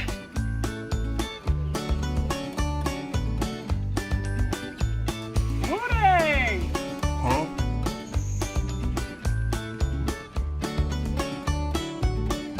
Moodang! Moodang! Moodang! All right, Moodang, give us any sign of who you think is going to win. Do you think that it could be Liquid? Oh, I think she said something there. What about the other team, Perry Vision? What do you think about Perry? Oh, okay. All right. Well, thank you, yes. And there you have it, ladies and gentlemen. Moodang has chosen your winner. Thank you so much, Boo. It's very nice of you. Even if they don't win, we know that they're the true winners of the Hippo. Thank you. Let's fucking go! But what does it mean? Who's gonna win? Now we still don't know. I feel like the problem is asking a hippo. A pygmy hippo. Pygmy hippo. I'm sorry. How dare you? I don't mean to besmirch Moodang like that. Not a normal hippo. When Slacks asked what about Perry Vision, she went, ooh. Yeah, but she was really enjoying the Liquid at that time as well. That's true. But she went, ooh, for Perry Vision. Yeah, or maybe she was crying. Oh no. Tears are made of liquid. Also that. Now, we are close to starting our second game here of the Grand Finals in Paragon Hall. We got Paravision 1 game down in this best of 5 against Team Liquid. And to be fair, it looked difficult, but they still, like, we knew that it was going to be difficult from the get-go, but they still were able to make plays. Even till the very end, this is a team that will always try to make the plays. So I'm thinking, learning from that first game should be relatively easy here. Yeah, I think so as well. I think they got a little bit surprised by the Techies versus the Elder Titan matchup. That was definitely something they were going to consider going into this one. But I also think that no one didn't get his counterpick matchup that he typically likes to get. Instead, he kind of counterpicked himself, right, in that mid lane. So with those two things added, you now are playing a kind of weak early game. Your Magnus first pick doesn't really have a good purpose in the game. This is a Beastmaster Spectre lineup. And of course, Nisha is playing Earthshaker. He got off to a hot start. Your early game did not go well. And I think against Liquid, that's the tough spot to be in. I will say also one interesting phenomenon that has happened in this tournament is that no one has played Puck against Monkey King and won that matchup. So I feel like he is quite confident playing into counters, but that was no one versus Kiyotaka. And in terms of 1v1 skill, I think there's a bit of a difference there. Whereas no one versus Nisha, there isn't that difference. Right. You're going to need to make sure that you're at least in a 50-50 matchup, or Nisha is going to run away with the game every time. Also, with that last game, that makes 4 Magnus games for Paravision this tournament, and twice have been on the offlane with the last one, and twice have been mid. So both times they ran Magnus mid, they won. Both times they ran Magnus offlane, they lost, actually. So maybe their offlane Magnus just changes their gameplay style too much for it to work for them. And for that reason, I think they should shy away from that and just return to the Beastmasters and the Enigmas on DM. I think DM, when he plays high-tempo summon-type heroes, looks a lot better. Well, Paravision knew that this was going to happen because they banned out Jakiro in this first phase rather than the Monkey King, so they're happy and letting it through. But this is a very scary hero in the hands of Team Liquid, who, by the way, are first pick this time around, and Dire, so that did swap up. Paravision now on their more comfortable side, Radiant with second pick. And they should have an answer to the Monkey King. If you're going to let it through, you have a plan. Yeah, you would expect this. The two big ones to me are Phoenix, which Paravision actually banned, and that is one of their options, and Batrider, potentially. So I could see Liquid second phase banning that hero. Gyrocopter, they have first picked this as well because this is Crystallis' most played hero when Embracer is not in the pool. And they also flex it to 9 class as well.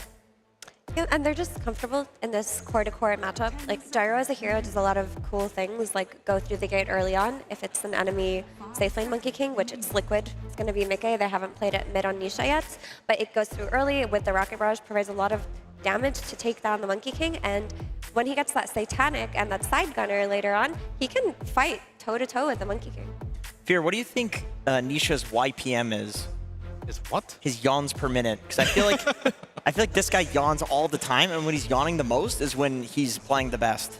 Well, during the draft, you mean, right? Yes, well, during the game as well. Oh, sure. When he's dead, or is he alive? He's alive. I don't pay as much attention to this to you, so how about you tell me his yawns per minute? His YPM is it's peaking right now. It's peaking. Yes. And is that a good or bad thing? That's a good thing. He also That's made like 50,000 people across the world yawn by doing that on camera. It is contagious. That is what they say. So anyway, moving on. Pari Vision, they do get the Gyrocopter versus Monkey King. I think this solves a lot of issues with the early game. We did see that Drow pretty much did nothing through a large portion of this early game because it's very hard as a Drow. You're not a hero that's well equipped to be making plays across the map. So this Gyro will help a lot because you know if you give Liquid Monkey King, this hero's going to take the gate. It's going to fight really early on. You have to be prepared for that. You can't be a carry that is needing more time because you're not going to have time playing versus Liquid. And this does address that, but it also, as you mentioned, gives the opportunity if there's a better carry for the game. Once you see your lane, 9 class will easily take this up. I wonder if this Monkey King coming out early, like I mentioned, it hasn't been played mid on Nisha yet, it still can be, makes it so that they don't have to like pre-address Morphling in their draft. The reason why they went for that ET in game 1 was that they wanted to dissuade away from the Morphling. Now that the Monkey King shows, the threat of that is less prominent, so you can actually just go for this like Ducalis Lich, you can go for this Clockwork. You have a lot of different support pool open up for you that don't get hard countered by something like a Techie, something that could surprise you in the second phase. They've been surprisingly straying away from the Clockwork for Paravision and towards other things, which I feel like when I see a Gyro as well, like I would love a Clock as either the other support duo with this. Okay, there it is. Yeah, I'm glad they did this because even as just a support duo, there's so much damage and disable between both of these heroes. Like they can run around and be a kill combo, or as a lane, this is an incredibly strong lane as well if Gyro is the carry. Yeah, and like I mentioned, they went for this Clock because they don't have the threat of the Morphling like in their faces.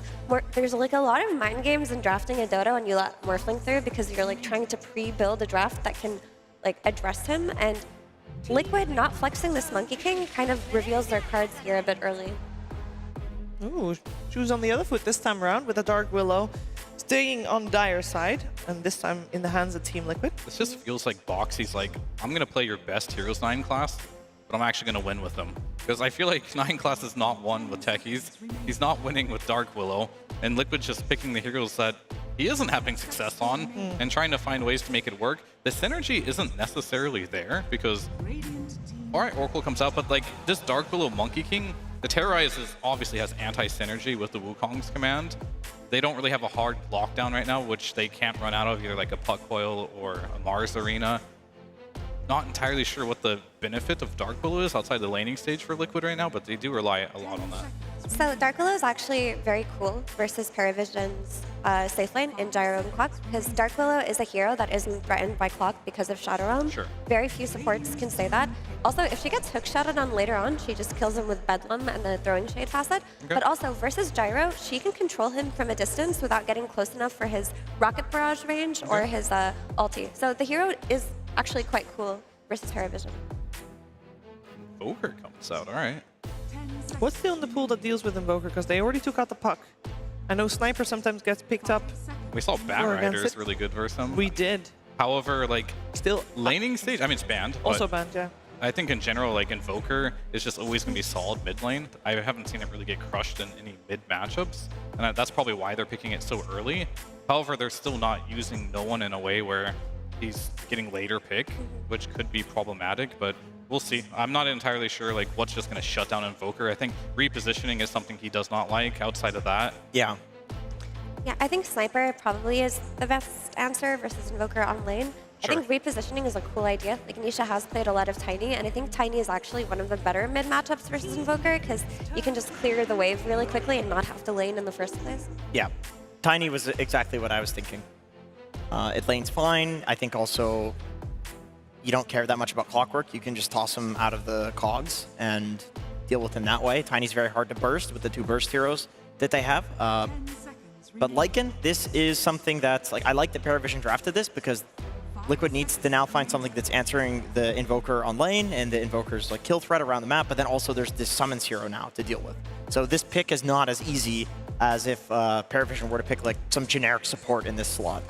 This Lycan also is saying to Liquid, pick Sniper, I dare you. Because Lycan is one of the best heroes to play versus Sniper. Once you get that level 6, you just run into that mid lane, kill him, and you take advantage of his like early game weaknesses very well. Yeah, but that does open opportunity for Tiny then, right? Because like there's 2 good options they could do. I think the Sniper, this block picks it, sure. But you could just pick Tiny, who doesn't really care at all. Yeah, he doesn't care that much about Lycan. And he's good, actually, because the AoE control helps your supports out as well against the summon units. You do high physical later on with the cleave. And I think, in general, I don't look at Lycan as a hero where you're going to counterpick a Monkey King, especially in the laning stage, which is a little worrisome, because this is how they like to play. The Liquid wants to play fast. But instead of picking the Tiny, they go for the Earth Spirit, who does similar things. It is that initiator. The kickback isn't really something they're going to use a lot, but it does have a silence. The magnetize can do a lot of work as well here. Yeah, it also just stays on top of Invoker. Like, Earth Spirit has always been a very pesky hero, and that like for him to connect on these ranged core mid laners like Lean Invoker, he's able to do that with ease once he gets BKB. I like the idea of a Blade Mail builder in this game. Like, Gyro has a lot of ground-targeted, uncontrollable damage, same with Clock, same with Invoker. I mean, that is more in his control, but if he wants to cast the spell, it's going to be targeted at the ground. So it's a really good Blade Mail game, like maybe even... Who built Centaur? How many offlaners? Primal Beast? Dawnbreaker? Dawnbreaker would have been a good one. Okay. Dawn and Tide are removed. We see the Razor banned out, so Liquid is still keeping that Gyro Flex as a possibility for the side of Paravision. Yeah, I definitely need a Saberlight hero now. Something that can go into the offlane here. I would just suspect it will be a carry Gyro. Is Primal just like too bad against a Clockwork that you can't pick it? It's not great, but... It's tough. And I mean, it's not great against Invoker either. Like, lowest mana hero in the game versus mana burn. He's going to get in there. But this has always been the issue with like having a later pick in the draft, right? There's just so many bans. Typically, you just have to pick something that is good enough for the game. Maybe not perfect. Mars is solid. Just Mars is good. A hero to like lock down in the Monkey King Wukongs. Yeah, I mean, the only potential problem I might have with this draft is really just if you have a bad laning stage on both of these heroes, they don't really do damage, right? You kind of need to be able to have damage on Mars and Earth Spirit in this game, but it does complement them very well. Like, you drop Arena, that is what solves one of the issues with the Dark Willow here. You get a combination, which helps too. You just have a lot of AoE damage now on all these heroes, so it's a good call. It also locks down Lycan, something they needed really badly.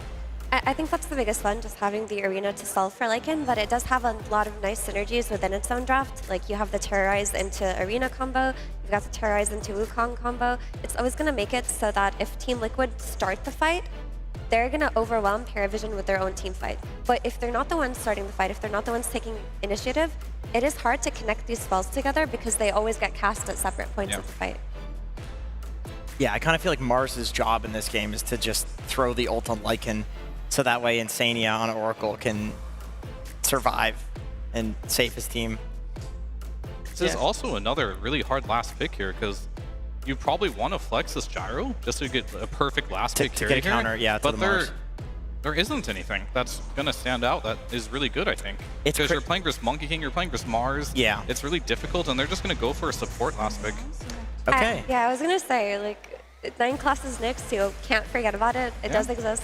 I mean, it can be a little bit hard later on in the game when there are brambles and whatnot, but he's such a nuisance on this hero. This is the hero that took them to the grand finals when they were able to like out-tilt Budboom, but He can do a lot of hunting, a lot of setups, and most importantly, you have this Oracle who's the key target. Nyx gives you vision for that key target, gives you that initiation, and the Invoker Sunstrike into Nyx combination, that's a classic. Yeah. Even a Monkey King can die to a Nyx. I like that they picked this hero and they didn't try to like last pick Crystal as some like 100% agree. epic Mars counter. You know, he's going to be fine on Gyro, and the Nyx changes the way that they want to play the game. We were thinking about, okay, how are they going to win team fights?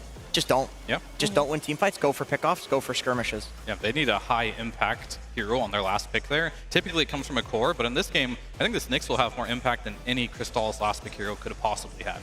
Is this going to be carrying them over for a tie here in this grand finals? I think it might, because they don't have, the last time Lycan was beaten, it was with an early Crimson Guard. Mars doesn't buy early Crimson Guard. No. He's got a lot of problems he needs to solve, so they could still get Lycaned, hypothetically. Okay, we're going to find out. We're heading over to game number 2, Paravision versus Liquid with Cap and SPG. 2 years ago, Chrysalis made it to a finals of the International Grand Finals, but Team Secret ran out of steam because they had to play through a last chance qualifier, through a lower bracket. It was a lot. Here, 2 years later, he makes a run through the upper bracket, manages to make it to the grand finals, is meeting Liquid here. He does not want a repeat of 2 years ago and the 3-0 he received at the hands of Tundra. You cannot run out of steam in this series. That's going to be the name of the game. You're already down 1-0. You're going to have to make the comeback here, reset that momentum, reset the mentality, get something new going.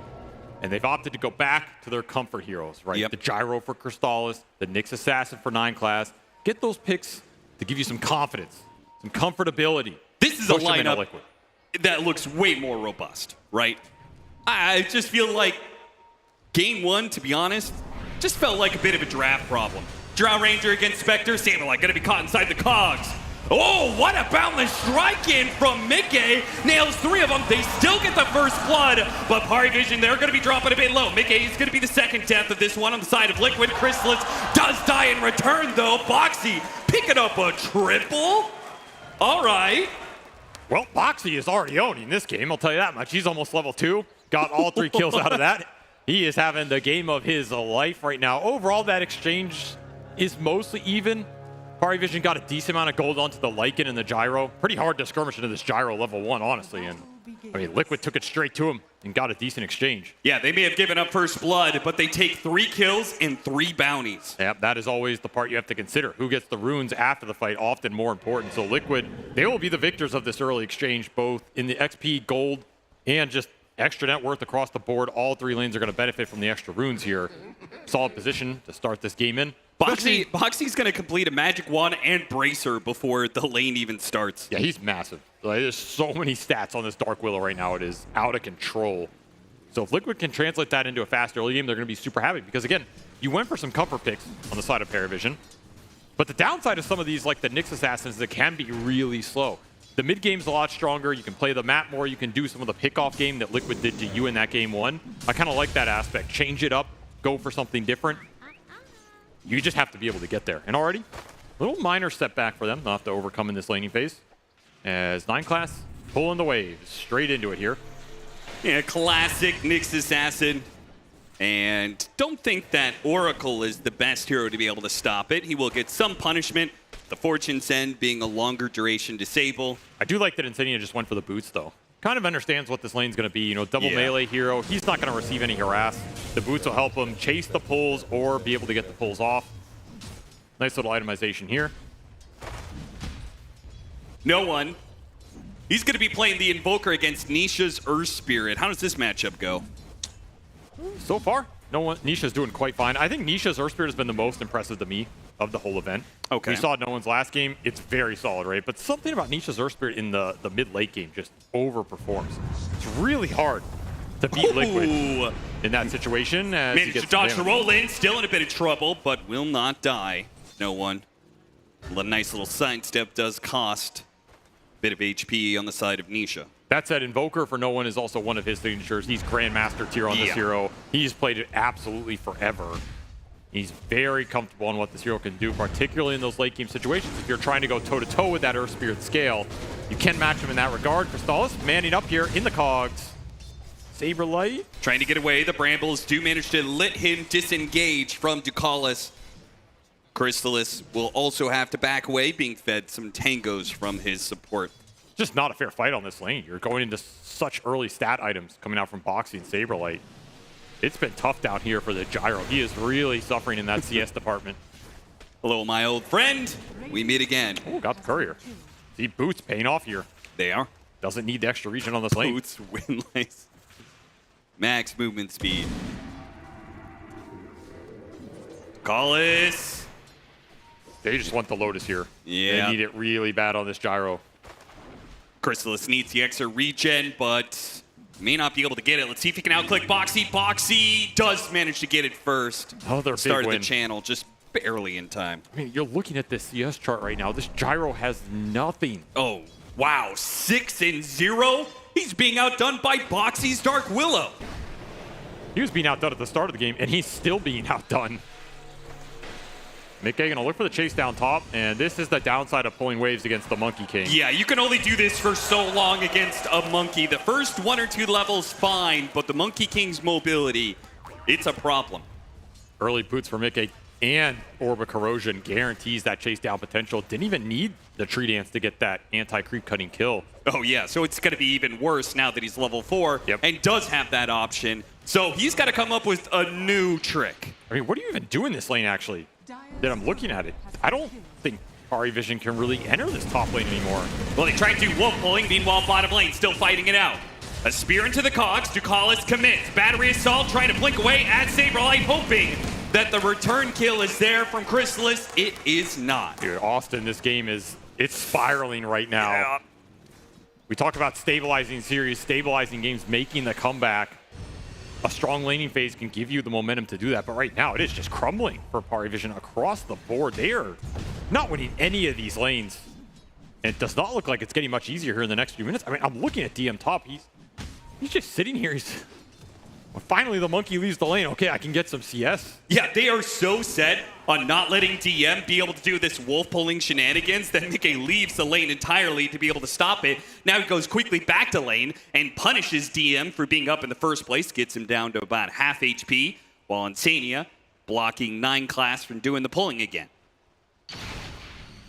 This is about all you can do. Snipe a couple creeps as the Monkey King is instantly running over. He's already blood grenaded him, and Mickey is making it away through the trees, hits him on the stun, but Mickey is still going to get in front of him. And again, the Arbor Corrosion slows him down. Mickey, he'll claim that last hit. This is getting out of hand. You just can't creep cut versus the new Simeon Stride on this Monkey King. It's incredibly impossible. This lane is completely fallen apart for Pari Vision here, is they're just gonna have to jungle the Lycan and look for something else on the map. Put this Nyx into bottom, maybe make some cheeky mid gank. Just go anywhere else on the map right now because that top lane is a dead lane and Liquid know it. Here comes the rotation from Ducalis, but they already had the scan read on him. They just abandoned top, but it's a Nyx into the jungle. 9 class does not feel confident enough to look for ganks on any of these other lanes, so you are giving a lot of space for the Liquid supports to operate in right now. You could easily go for things like that 7-minute Wisdom Rune steal, especially with the amount of extra XP Mickey has gotten off this top lane. I am concerned right now for DM being able to hold his own up here. Yeah, it really seems like they're going to put in an effort to shut him down as they ignore the power runes, surprisingly enough, and just focus on trying to push him out of this lane. Maybe take the full-out tower. If they take the tower here with this push, that Wisdom Rune is way open for contesting this. It's not Nith. It is done. The Orb of Corrosion plus the Siege Wagon, it's too much. An attempt at getting the last hit, Insania will manage to nab it. Not even a deny here, as DM is just left to the wolves, some might say. There is absolutely no counter gameplay here, and I think this Wisdom Rune is going to go Liquid's way. They're rotating Nisha over. He has regen to boost his resources back up. You have to go for the trade on the other side of the map. Ducalis eyeing it up right now. That's going to be difficult because Saberlight is going to go back for it, and if he plays it right, I think he gets it. We'll see. The Cogs are going to be able to push him away. Let's see if the spear can land. It does, but Ducalis already picked up the Wisdom Rune. He's going to die for it, sure, but a very important nab. Otherwise, They you are needed it. already experience limited. It would have been so bad. You needed that rune, just for a morale boost, if nothing else. At least DM will get some CS under this tier 2. He's not going to get Dover killed again. He did play it as best as you can in that situation. But now, this game feels like it's in Mickey's hands. If you can get a couple moves from this Monkey King out on the map and start to ramp up the pressure, he might just run Vision over right now. Yeah, look at Mickey. How he has just constantly followed this Nyx assassin. There's the gate rotation from the supports. Boxy eyeing it up. Stallis will escape.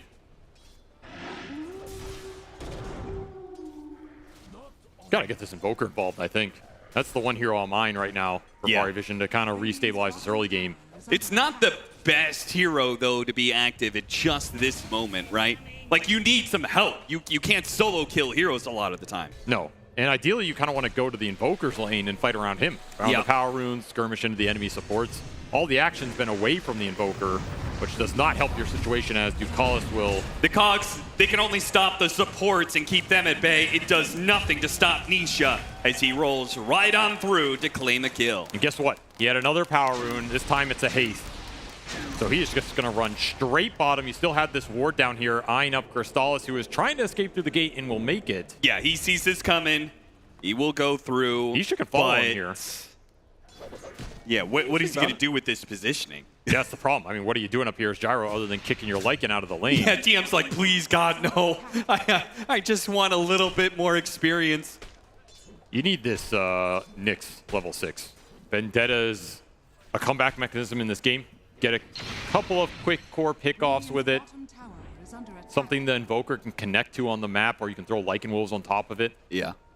You just got to play for the Nyx Assassin. I mean, this is the trade-off with this hero. Incredibly strong in the mid-game, great at playing the map. His laning phase is trash, so we've seen it here. We've seen the downsides. We have yet to see the upsides. They're still in the cards as Liquid take bottom tier 1. Two side lane towers already dead before 10 minutes. You know what Crystallis is up to? He's stacking for himself. That's what he's doing out here. He is slowly clearing through a double ancient stack that he made for himself. Gotta do what you gotta do. On the upside, the Lycan did recover a decent amount, honestly. Got this Helm of the Dominator, level 7, Lycan form available.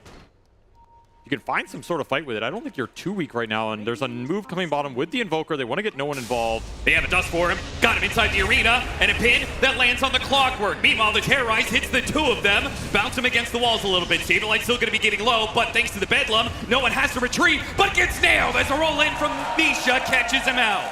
And Mickey with another kill to add to his total. Gladly cleans it up with the Boundless Strike. Another quick connection from Liquid, and a failed gank from Vision here as their early game woes continue.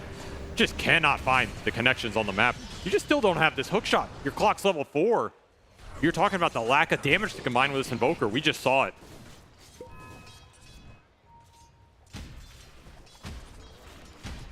I mean, look at this mid lane. Insane is just pushing it in as an Oracle on your hill. Man has no fear right now. And anybody who shows up at the side of Vision is actually the one in trouble. Tornado goes out and does connect an EMP, just trying to burn through some resources. He'll get it. He does. Decent mana burn here. This is a tower you have to keep up in this game. You cannot let this tier 1 mid go down. Way too important for no one's game and your team fight around this early game Invoker. So that's still an anchor point you can go back to. And if you stabilize the game right now and get some more farm on your Gyro and your Lycan, that team fight can come. You have to respect the damage output from Flat Cannon going through with some later points in how Vendetta hit, giving you the extra damage you need, and that Vendetta is online. So expect to see 9 class starting to look more aggressively on the map. Yeah, it feels like finally Vision do have an opportunity to be able to make some sort of play. Vendetta in 3 seconds, but a smoke up from Team Liquid. Getting aggressive here. Invading the enemy jungle. No one. He slips past the smoke. 9 class, he breaks it, but he already popped his Vendetta, and with that facet, the Scuttle, it's going to let him get so far away. You do manage to hit him on the Bramble. Boxy maybe could have terrorized him back into them, but it would have been quite the reach. No one lingered Oh, around he got the here. roll before the tornado kicks him back into his ally. What a hit from Nisha. Where's the detection? No detection, though. They used it on the Nyx assassin after all. And a wolf will deny the rune.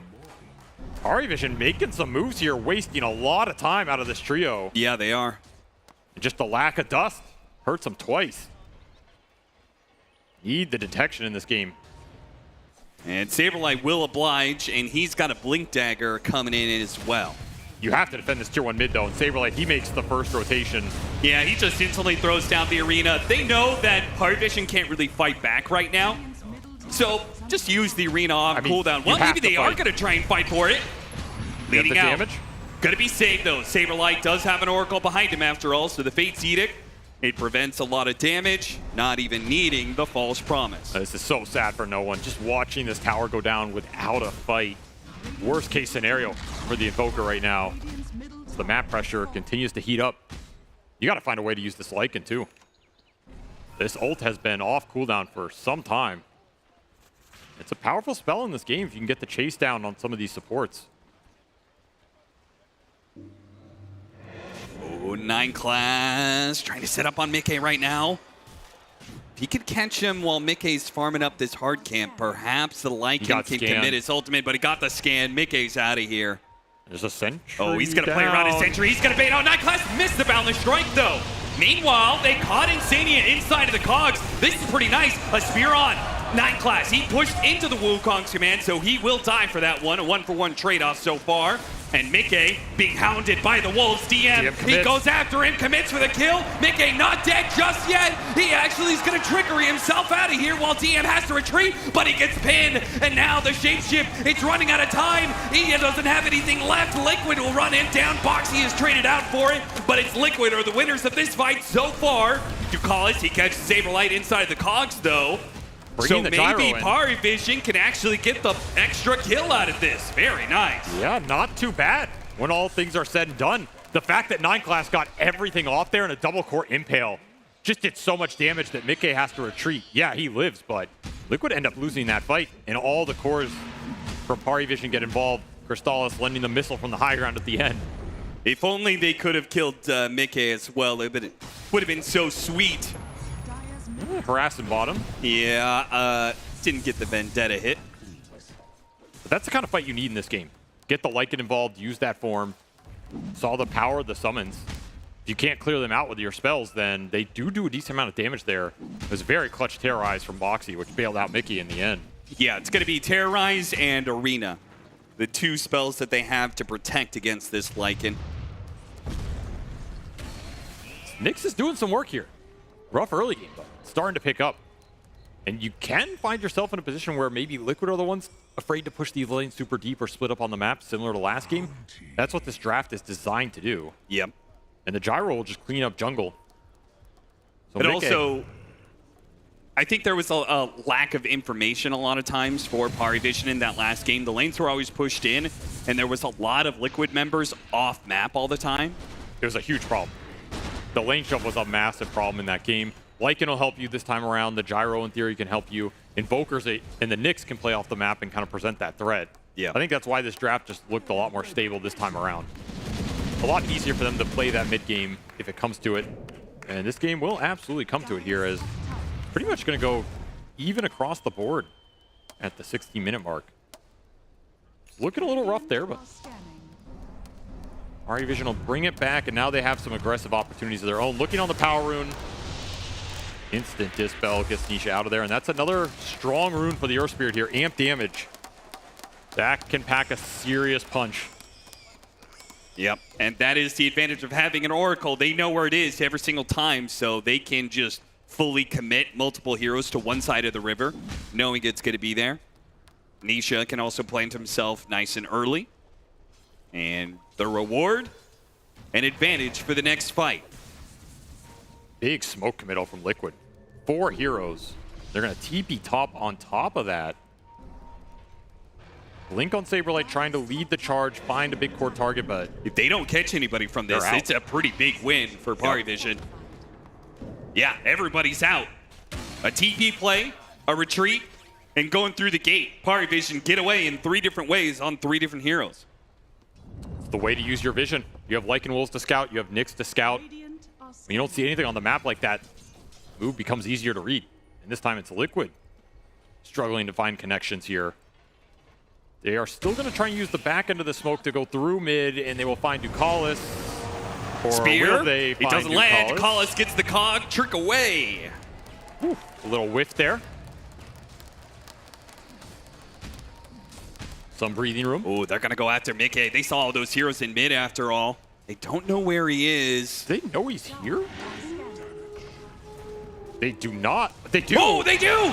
Night Class walked through him with the scuttle, spotted him somehow, and with the hook shot into Insania, didn't have the false promise. Good terrorize hit, though. Nisha wants to fight. With the damage and the arena, it's locked. 2 cores inside. He needed Spear onto the Lycan, trying to burst him down here with the Bedlam. Is it enough damage? It's not. DM is able to fight back. The big bad wolf hounds at your door, and Liquid were not strong enough.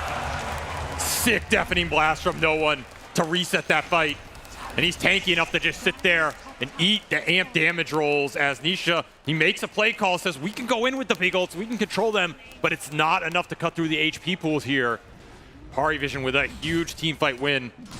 And it all starts with that find on the Monkey King, this Nyx assassin. Whoa, Saberlight tried to do too much. Went to cut the top wave and blinks into the enemy on accident. Oh man, Crystallis got so much out of the last few minutes here.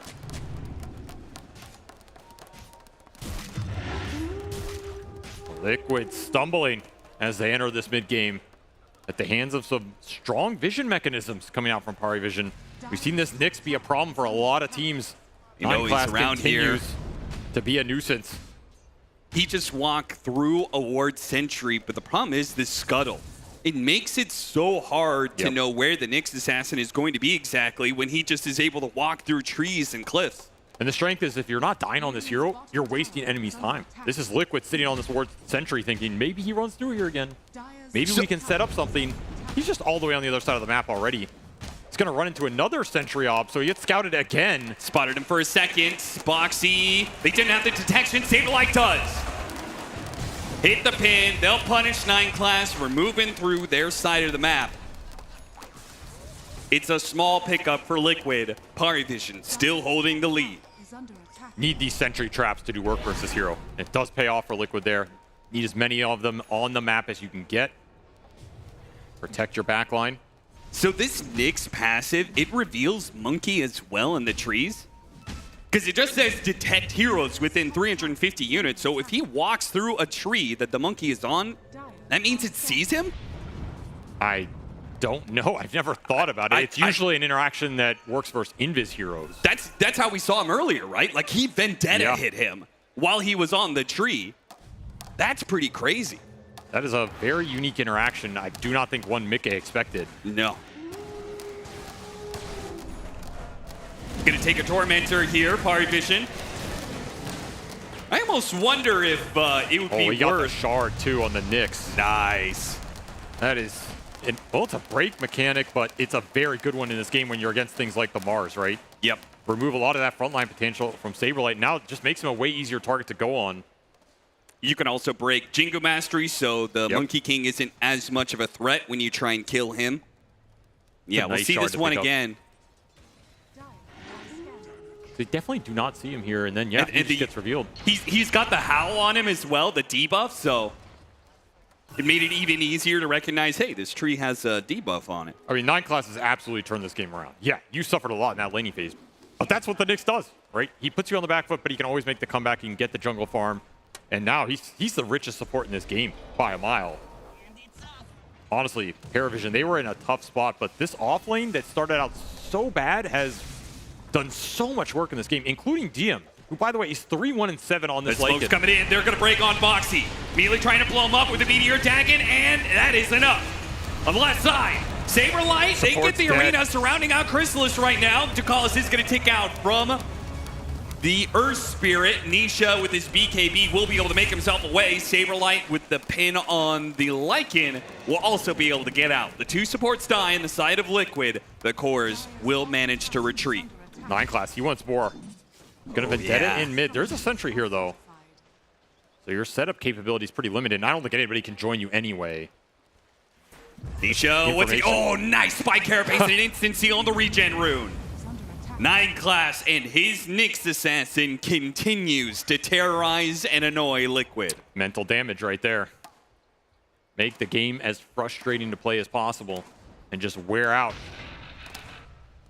Liquid's mentality as you're going to start thinking about Roshan here. This Lycan's game is not too shabby anymore.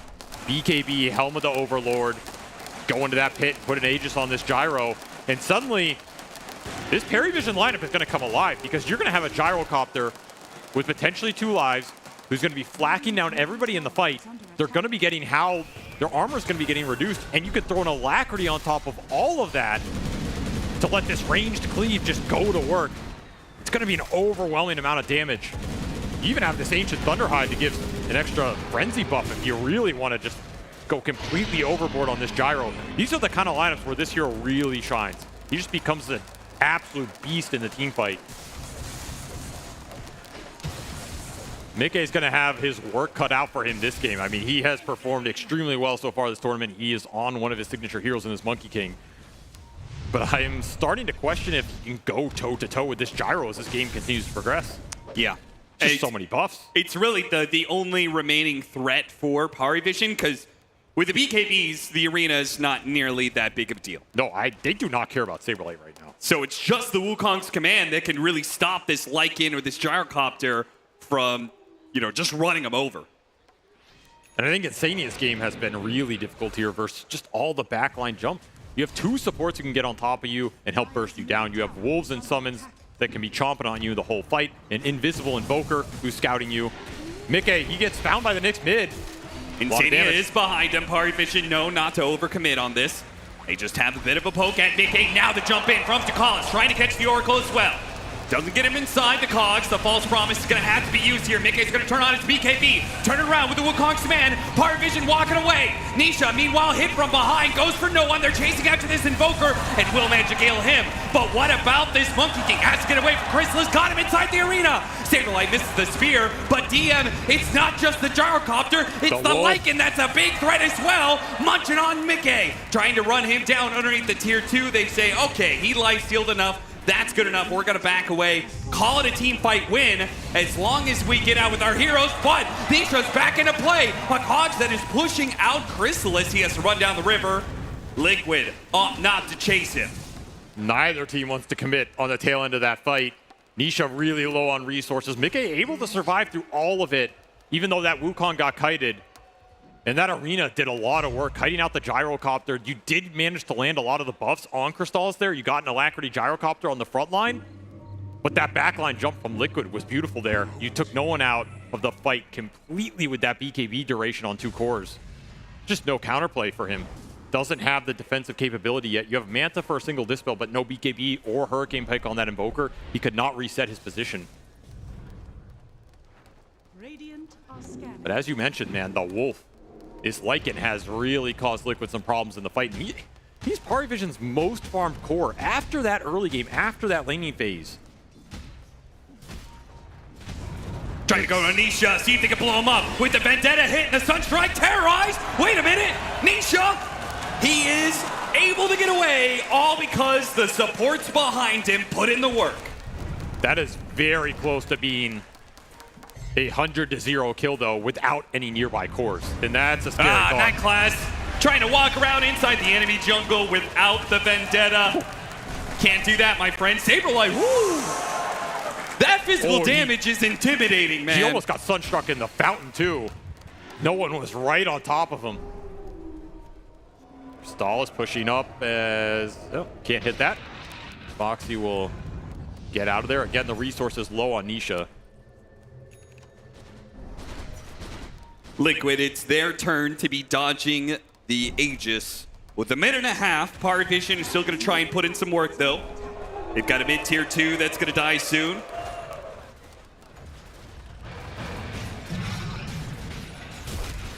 Don't think they're stopping this if you're Liquid. No way. They got to be careful, man. Getting close to this one. No one. He was almost there to catch him out. A tornado setup. surely would have been the death of one of those heroes. Especially with an amp damage rune. Oh, yeah. And the BKB he has now. This Invoker's a lot harder to commit on than he was before. Look how bold he's being. It's not one tier 2. A second one falls as well, up to a 7,000 net worth lead for Parivision now. But Liquid, you want to try and take this fight towards the tail end of the Aegis, try and surprise Parivision. They don't see an opportunity for it, though. This Nyx has really hampered their map movement. This time it's Liquid stuck in their base. Unable to move out on the map. They don't see a lot. The lanes are getting shoved in against them from the Wolf. You gotta remember that Lycan Shard, always spawning these extra Wolves. It's like a mini Furion ult, you know? Just pushes the lanes into you. Another vision mechanic. And the Howls are always going out on the map. Have to keep that reduction in mind in the middle of the team fight. As Mickey, I mean, he is still leading the pack. That's the crazy part. This Monkey King is on top. He has his BKB, he has his full meal, and you're pushing towards that level 20. You can always just throw the false promise on him and let him go ham. He should almost always be able to heal up, get a second life through that. Going for the power rune, Boxy. They actually get the initiation on the Clockwork, but the counter from 9 class and no one blows up the Dark Willow, and Ducalis is still healthy. He's kind of fine. Oh, he goes back in with a hook shot. He wants a little bit more off of that one. The Wukong's Command immediately put into place with the Saberlight Spear into the Wukong's Command to finish up the Clockwork. But all of that was for a Clockwork. What about the rest of the team that is now going to hunt you down? No one is pushing forward. DM is chasing after Insania. Got the disarm out, hoping to be able to stall his death. Meanwhile, pop out from Mickey. Goes for 9 class and does manage to commit. Finish him off with the BKB. Insania with the false promise on himself. Trying to help Mickey. He can't save him here. Mickey needs to be able to jump away, but he can't. Wait, a kick, a Sunstrike, it doesn't land. The fly cannon, no tornado. Oh, it's not enough. What a miracle save from Liquid. No way he gets out of there. An absolute miracle save here. As Mickey somehow escapes, and Parivision are left wondering how he gets out of there at all. And with the Monkey King still alive, Liquid feel like they maybe can take a fight. Yeah, they're going to defend their high ground here. I thought he was dead for sure. No Wukong available, no false promise. But that kick from Nisha. I got your back, bro. I mean, it really shows that Mickey, he cannot do it alone despite the great carry performances he has been having. He mischief dodged too in the middle of that. Yep. It was a high ground miss on the last flat cannon hit. I don't know. That's divine intervention, for lack of a better word. It really is.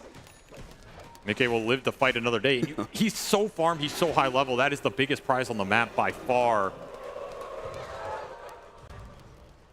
9 class on a sentry, getting baited a little bit.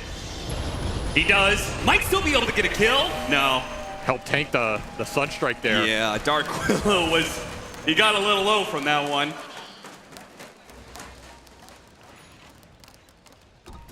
Got to start thinking about the next Roshan in this game if you're a Parivision. How do you put it on your gyro, right?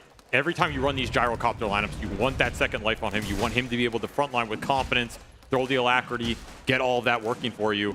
A lot of it starts with Roshan. Every time Liquid get these Nyx pickoffs, they're able to push the lanes in a little bit, get some more vision, work that map control in their favor. And that's a gem pickup from Insania. This is a big one in this game. You need to keep control of this gem so that you can get out on the map and not be too afraid of 9 classes Nyx Assassin, which has caused you so many problems here. Well, he may not have the Aegis anymore, but he's got a Satanic. This Gyrocopter, almost 4,000 HP in a second life with the Satanic active. He is a big man. This is a lot of HP to get through and not a lot of burst to do it. You look at this Liquid lineup, a lot of it's centered around taking the long fight, multiple rounds of spells off the Mars, the Earth Spirit, the Dark Willow. Where's the burst going to come from to bring this guy down? It has to be Mickey on that Monkey King. You got to make this Wukong command work for you, and you have to keep heroes in it. That's the big question. BKBs for Parivision right now are incredibly strong at disjoining the stuns. You just walk out of that arena. You walk out of the Wukong. If you reset that fight, you're in a very good position. Liquid need to make their stuns count. Radiant Smoke is going to break on Liquid here. A contest for the Roshan. Finds an opening. It's going to be on Boxy. Immediately Shadow Realm. TP out, but Tornado will deny him that escape.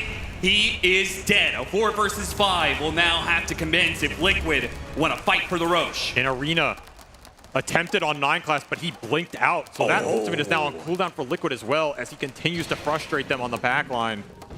I mean, if you're Power Vision, do you just force it? With that Arena on cooldown, I mean, Roche is up. And you know it's up because you had the Rocket Flare. Yep. Just go for the objective. I think so too. You have this Granite Golem. You have AC done on the Lycan. This lineup has come together beautifully here. You have all the buffs you could ever ask for. This is a massive power spike for Crystallis. You're going to have Alacrity, AC, or a Granite Golem, or a Howl going through. Ow! Power Vision will take the Roshan. Liquid not able to get there in contested time. Fight this? They tried for a blind spear on no one. Didn't have the detection. They just spotted him for a moment there. Is this the fight to take in this part of the map? Oh, it's certainly not. Liquid are on full retreat now. Nisha, he's going to be the one hit by the Tornado. 9 class. Trying to get him to use his BKB, but he does manage to roll away. He almost got that roll block. Liquid will retreat to their own high ground ward. Best place to fight for them. They can defend against the Nyx invasion. But Power Vision don't have to take that bait. They could just push in mid right now. They start could. hitting Liquid with base if they really want to. It's the strength of the Aegis on this Gyro, and Crystallis, he makes the read, he makes the call. This is absolutely the correct play. The biggest danger is going to be a spear back into the Wukong's command. 9 class? Oh, he saw that monkey there sitting next to him in the trees.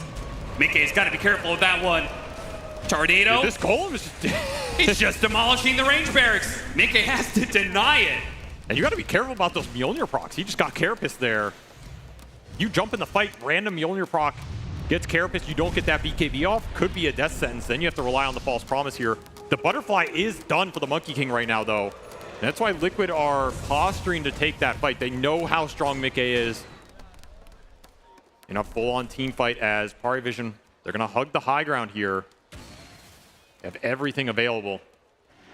Power Vision, they have their own Oracle. The Wolves will scout up the amp damage.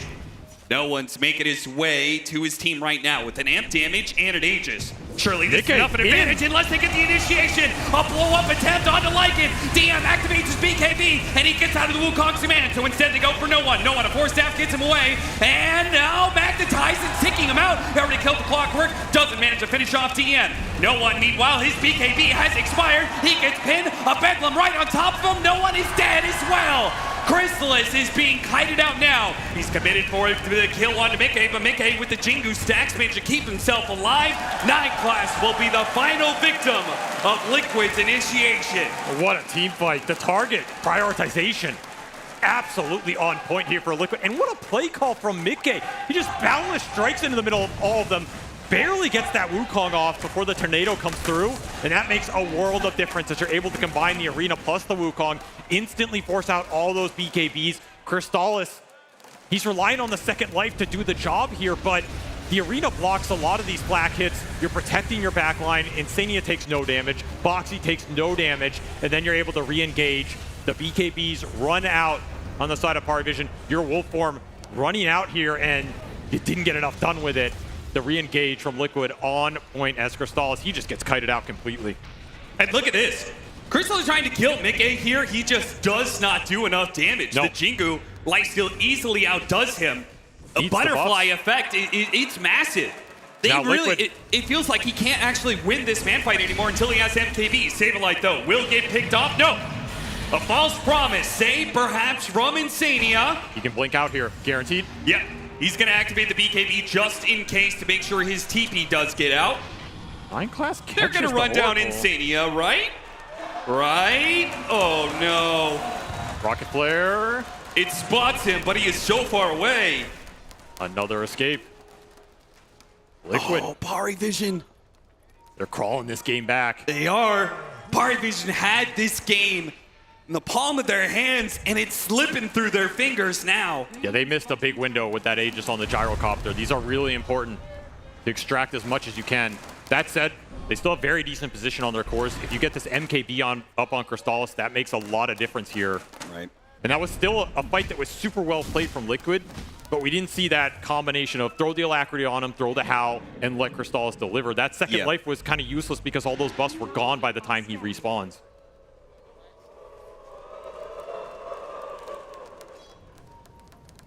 As a result, 20-24. A 7,000 net worth lead for Parivision, which is kind of what they had just 10 minutes ago. 9 class. Liquid's looking right now. They're very close to finding a pickoff on the Nyx Assassin. They have a lot of items to help them in that regard now. You got a Hex on Saberlight. That's a huge one here. Yeah. You also got this Ags on Nisha. Offensive and defensive capability. A snipe? Not enough. He lives with just 70 HP. Look at the time being wasted, though. You have Forge Spirits and a Wolf top hitting your tier 3, so Mickey's going to have to go back to base. Oh, and a hook shot. He runs into the brambles with a spike carapace to stop Boxy from getting through the gate. Unfortunately, it wasn't enough by itself. DeGaulle, he wasn't able to finish him off. Maybe Night Class can. Boxer reveals him. His psychic headband pushes him away. Night Class can still connect an Aeon Disc that may not be able to protect him here. Shadow Realm goes off. Fate's Edict as well. What? No way. How did that not hit him? He's in between the car. I don't know, man. Liquid are operating on some different level right now to escape these Nyx ganks. That was an entire sequence where the Monkey King went top to deal with the base pressure. So Parivision knew they had advantage. They knew Liquid were not going to take that fight head on. That's what this Nyx is designed to do. Split you up, look for the pickoff, get a numbers advantage. Parivision, it just feels like with all these little things going against them, it's a 6 versus 5. There's a man in the server just pushing things against them every single time. These little moves from Liquid, especially the supports, making a world of difference. And now you're the ones on the hunt. Saberlight, he's going to find his smoke broken on 9 classes. Nyx Assassin again. The scuttled up Vendetta Nyx Assassin is too hard to catch. I mean, no matter what happens in this game, I'm telling you, this Nyx is getting banned in that game 3. But seriously. He's done so much work against Liquid's map movement. It's caused them just way too many issues. They just cannot seem to connect on too many of their moves. Another missed attempt from Boxy to catch him on the gate. Just so much time wasted, so many moves wasted, so much detection wasted.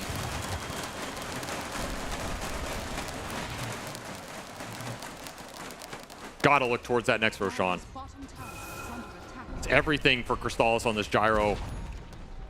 And Mickey, he is very strong around that pit if Liquid can find themselves in a position where you set up with the Wukong's command, but also this Aghanim Scepter on the Monkey, adding extra statues. Yeah. If they could ever... It's almost level 25, too. Yeah. If they could ever chain stun him, they now have a Bloodthorn on DM. So they can make their way through that butterfly, potentially. It's a risk. A lot of damage. A lot of burst damage coming out in the scouting. TPN from Saberlight right in the middle of Heroes. Activates BKB and turns for the kill onto Collis. And it looks like Parivision will accept that. Just leave him behind. Positioning is really hard to fight into there. They were also getting this Hex delivered onto no one. Massive item for their side as well. This is nasty timing because the Roshan spawn time has started. Both teams want to control the pit. Does have buyback on the clockwork if the fight breaks out. Look at Nisha just barreling in with this haste rune. Did not find the Nyx though with that gem. It's on the Earth Spirit right now. 9 class playing out of range. And he's getting a lot of information on the Liquid heroes. 20 seconds till to call us back up. Mickey making his way through. Buyback immediately. They're going to try and take this fight. Scythe of Ice and a Terrorize coming in. No, he got the fear onto the Gyrocopter, but a Glimmer Cape protects him. And now Mickey's getting bursted. BKB goes outbound the strike. They got him.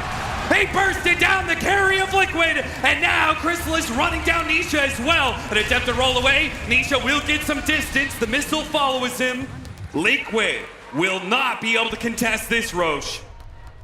Nisha maybe still in trouble here. Has to stone on the other side, a TPN, Nisha. He rolls straight into the arms of Gyrocopter. Crystallis with the reads. Collects that streak.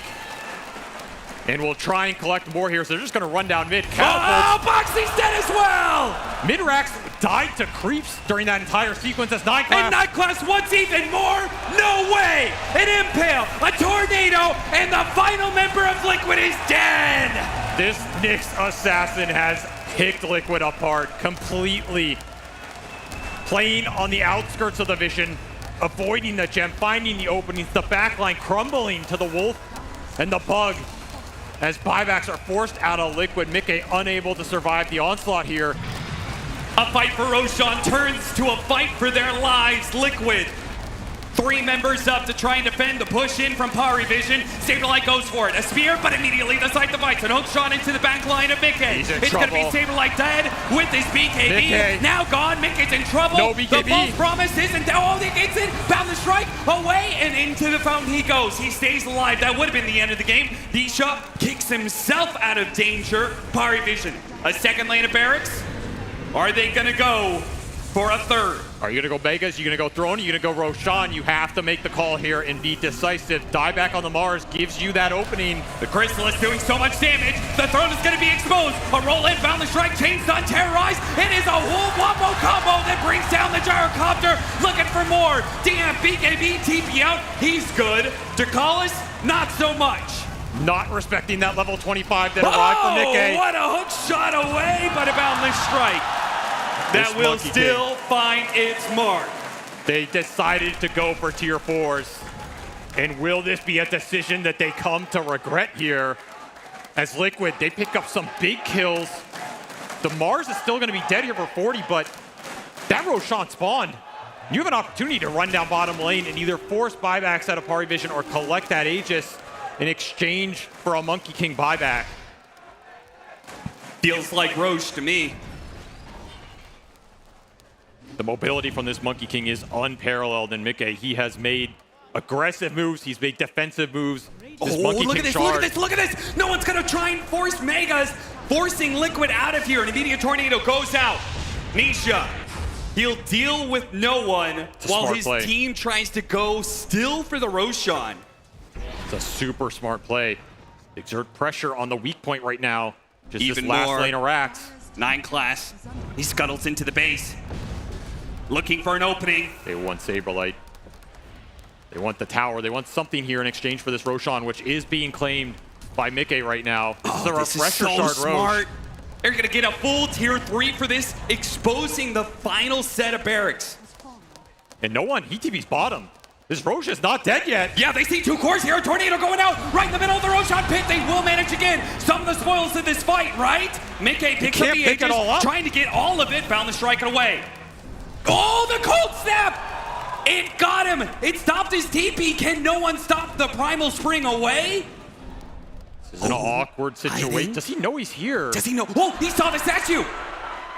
Gets pinged. There's another chase going on. Another though. boundless Nisha. strike. He is getting away. Meanwhile, Nisha in the middle, magnetized up, and he turns himself to stone. Gets the kick away with a terrorized arena that will not let the Lycan go in peace. DM has to pop his BKB and run away. Barely escapes with a 6 sidestep during the pig form. He will dodge that spear and save his own life.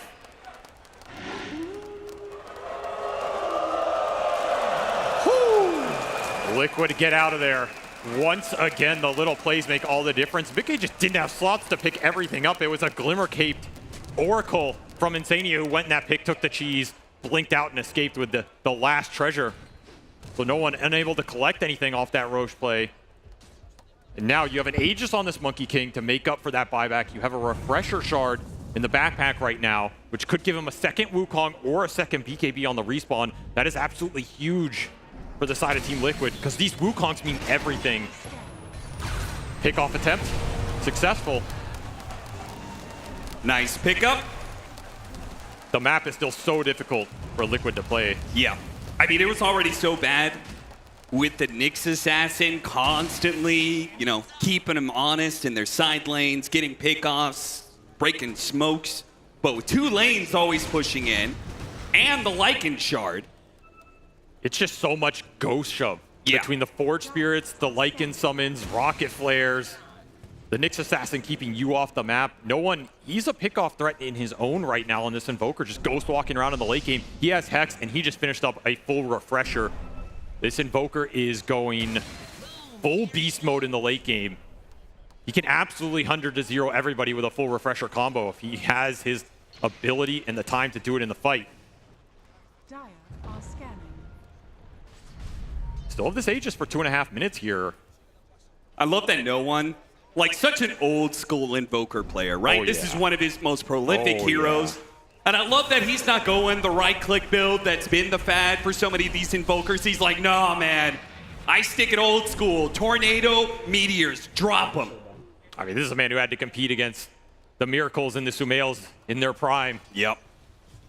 He's going to play it old school. He's going to play it straight up. He is just going to combo you to death. And he has that level 25 talent as well. So Radial Deafening Blast was his decision. It'll be obnoxious in the fight, particularly if you can hit that Monkey King with it. Yep. He is almost 25. How reducing attack damage? That's going to be It's a pretty nice one. nasty when they are so reliant on Mickey's damage. Do not underestimate the late game scaling of this Lycan on his own and what he can do for the team. Yeah. He has full Bloodthorn Abyssal. He gets on top of you, you're gonna disappear, and he's been hunting the supports the entire fight. But it might come to a point where you can just man up and fight this Monkey King. Mickey knows. He's got too much he needs to get accomplished here. Missed hook shot, barely out the mark there. He's Mickey thinking about has Divine. a queued up Divine right now. He wants to use his Aegis, though, in the next minute and a half. Looking aggressively. Still has that Refresher Shard in his backpack. Liquid on the hunt. Want to find the jump. Always have to think about the lanes, though. You have to think about this top racks, and you have to think about your throne.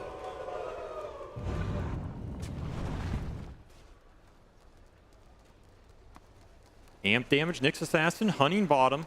Has his own Sentry Obs here. Feels very safe right now. Combine this with the Sunstrike. Might be able to take a tanky core down. Oh, gem on Boxy, Or though. maybe... Oh, Boxy spots him. 9 class knows. He needs to try and get out of here now, but he's surrounded by too many heroes. The Aeon Disc protecting Boxy, while 9 class is the one to get blown up. And instantly, Saberlight TV's top to try and get this lane out, regain some map control for Liquid. That pickoff's nice, but you want to get more out of it right now. No one invisible on the front lines. Yeah, he still has the Aegis. He's going to be diving in aggressively on the side of Mickey. Looking for heroes, will not find an opening. And these Wolves are going to scout out the retreat. Pari Vision dodge the 5-on-4 or the 6-on-4 if you count that Aegis, which will expire now. 10 seconds left. Not going to find the fight with it.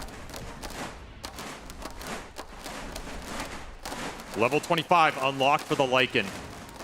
So that extra damage reduction is going to come into play. Another aspect of this game Mickey's going to have to fight through as he tries to put this game on his back right now. Saberlight finds the Hex. Scythe, wait, the hook shot. It's going to stop him from chaining up the spear. Enter Collis makes his way in front of that one, protecting his cores. And it doesn't even cost him his life. Saberlight tries to jump back in for the clockwork kill. Now he's exposed. Now he's in trouble. Now it's only the Wukong man that can maybe save him. White, Mickey goes after it. Round Refreshes, two. double boundless strike, and Chrysalis falls. Cleaved him down with the double balance. Did not expect the burst damage. And somehow Saberlight's still alive. No one's going to man up for him. BKB gets the kill. TP's out. No! The BKB doesn't last long enough. He will pay for killing Saberlight. Liquid's base right now, the Wolf. Oh, the Terrorizers are going to come out, stopping the last bit of damage that DM needs. Now a spear. Can he do it? BKB, he's getting the Megas. Can he get out? BKB, oh bye-bye. My God, what a play. This man smiling all the way to the bank as he salvages a terrible team fight for Pari Vision. That Refresher Shard Monkey King did work. But this Lycan putting on a clinic right now. 9-1 and 14. He's been a menace in the fights and a menace on the map as he claims Megas for Pari Vision. But Megas don't mean shit if you don't win the game, Austin. And right now, there's a Divine Rapier Monkey King running down mid. Mickey wants buybacks here. He might just want the throne.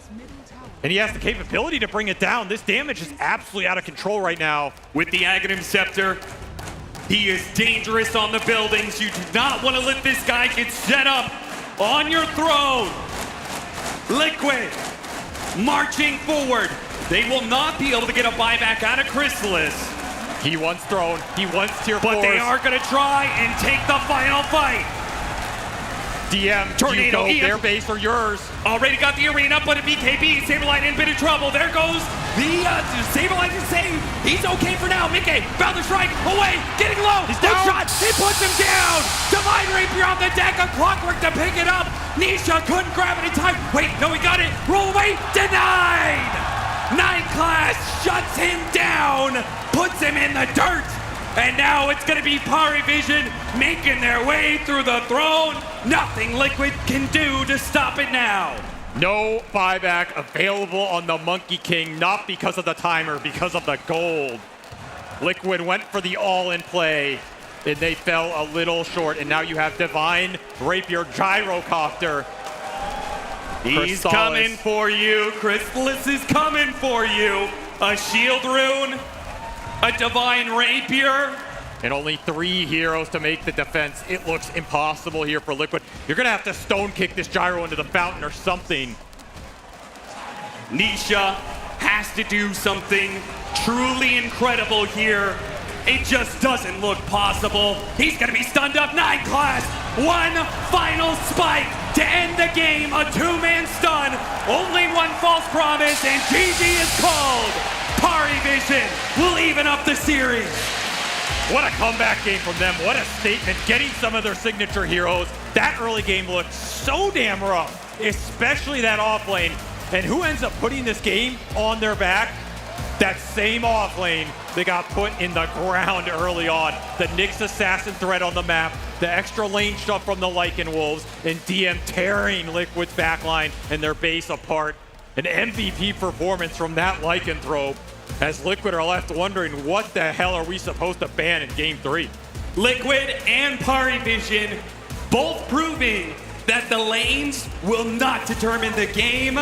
Parivision will even it up 1-1.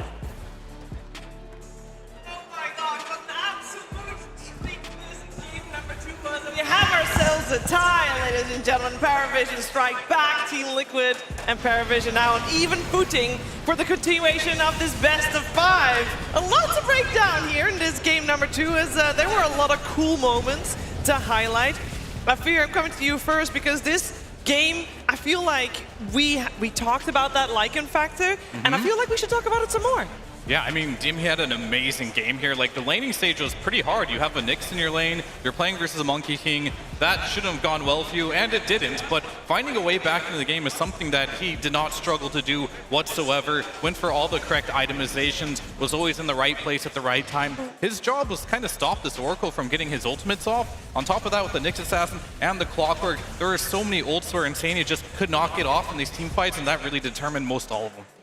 Yeah, I think the factor of Lycan constantly zoning the Oracle, making him uncomfortable, making it so that he can't save any key targets, really just made these team fights so hard to take for Liquid. And yes, they did have a start, they did have a great lane, but honestly, all it takes is a couple of pickoffs with Nyx Assassin, and I've talked about 9 classes Nyx time and time again, but he really is the best Nyx player in competitive Dota right now, and he's such a nuisance around the map. He was the player that actually set up for their first few comeback kills, right? Yep. One on Mars on the bot lane, which probably shouldn't have happened, but finding Mickey later on to a team fight being won for his team is just great job by him, honestly. Hats off to this Nyx. I don't know if we'll be seeing it again. Yeah, I wanna talk about both of these players. I think they hard carried this game very hard. I want to talk about DM first. I want to reiterate Kezu's point that he's made a few times now. This guy went from literally being sabotaged in his lanes by somebody intentionally griefing to this. He is absolutely carrying his team, and even in the games where they lose, he is looking spectacular. Like, this is not just he had a good Lycan performance. He was the top net worth on his team. And he consistently does this almost no matter what hero he's on, as long as it's a DM specialty, but it's feeling like there's more and more of those. Yeah, I mean, I looked at this Lycan pick and I was like, why would you do this? This is a terrible Lycan game. And DM kind of proved this was not a terrible Lycan game and that he knew exactly what he was doing with this one. I do want to switch over to Liquid a little bit, the things that didn't go well for them. I think they're going to think a bit more about this Oracle pick because it was really difficult to pull off in this particular game just because you are playing versus Nyx Assassin, this Clockwork. The ults weren't really there on Mickey when they needed to be because he died just instantly in most all the fights. You do have Nisha and you have Saberlight on two heroes that don't do damage if they don't get a lot of farm. And they kind of fell off a little bit in this game in the farm department, so they couldn't really get online. So they're going to have to think a little bit about that going into game number 3. But that's also the downside of picking Mars as a counter to Lycan or having Mars be your offline pick here is like, one, no Crimson Guard, right? This hero needs to buy Blink. He has a whole other item path that he takes that isn't like what we saw yesterday coming out of Liquid where they go Primal Beast, rush the Crimson Guard, and you can't do anything versus the Lycan, right? That wasn't the case at all here. And the other thing is like Arena, great spell, does lock down the Lycan, very high cooldown, extremely high cooldown. It makes it very easy to play around, especially if you're 5-manning a bit too early because you're trying to react to the Nyx. Yeah, and in the end of the day, DM on his Lycan only died the one time. So you pick the Mars to deal with the Lycan, but it's just not enough, Jenkins. So maybe the Lycan won't see the light of day anymore either. Yeah, this is a hard team to pick against when they get their specialties, because I also think going back to 9 class, the Nyx Assassin is something else that you would consider banning out in the second phase. Like I don't think any of these things deserve to be in the first phase yet, because I do think that you need to see what you're up against when you're picking them.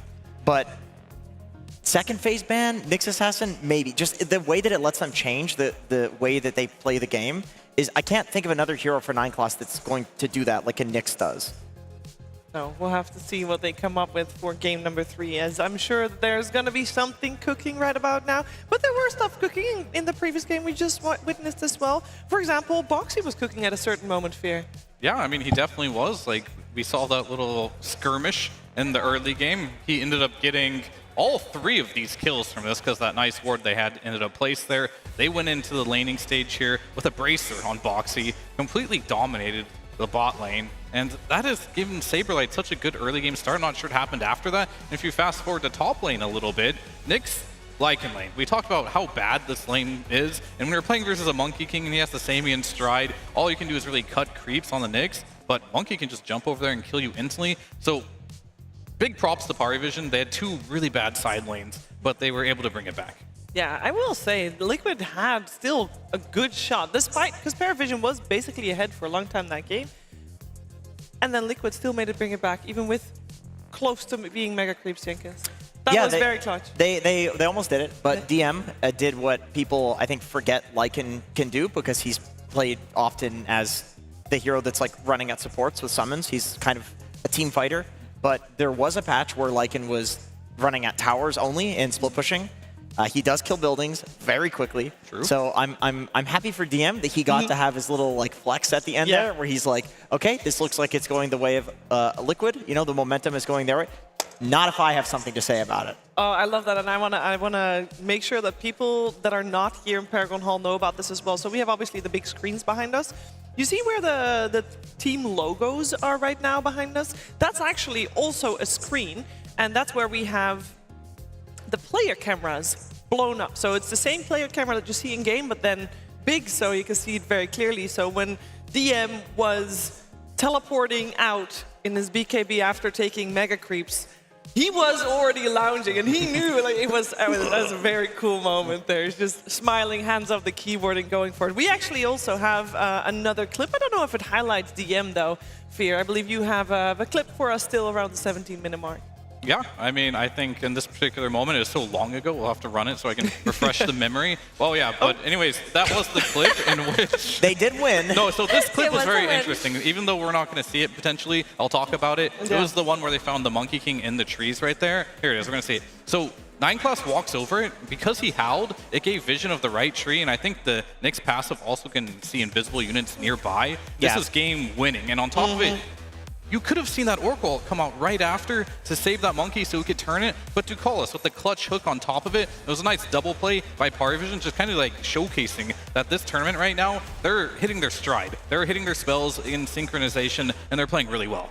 Yeah, showcasing that also leads us to showcasing the offlaners. Because Jenkins, for our Acer Predator head-to-head, why not talk a little bit more about DM's Lycan and also in relation to Mars? Yeah, I want to be clear. I picked him as the head-to-head before we saw the Megas into TP out, so we ended up talking about that a lot. But yeah, like I said, DM, this game, he was top of net worth. The entire game was on his shoulders. Saberlight, he's playing Mars. We talked about this being like a Lycan counter because of the nature of the ult. You lock the Lycan down in his Lycan form. But the difference is, Mars can't farm, and Lycan can farm. Yeah. So this counter has less and less value the later the game goes, because one hero is going to have 1 item advantage, and then 2 item advantage, and then 3, and then all of a sudden, where's the counter? He's got BKB, he's got Nullifier, he's got crazy items. You're not countering anything.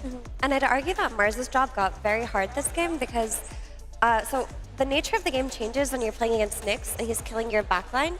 But Mars had to make the decision, is like, do I stay with my Monkey King so we can layer our spells together, or do I try to protect my backline?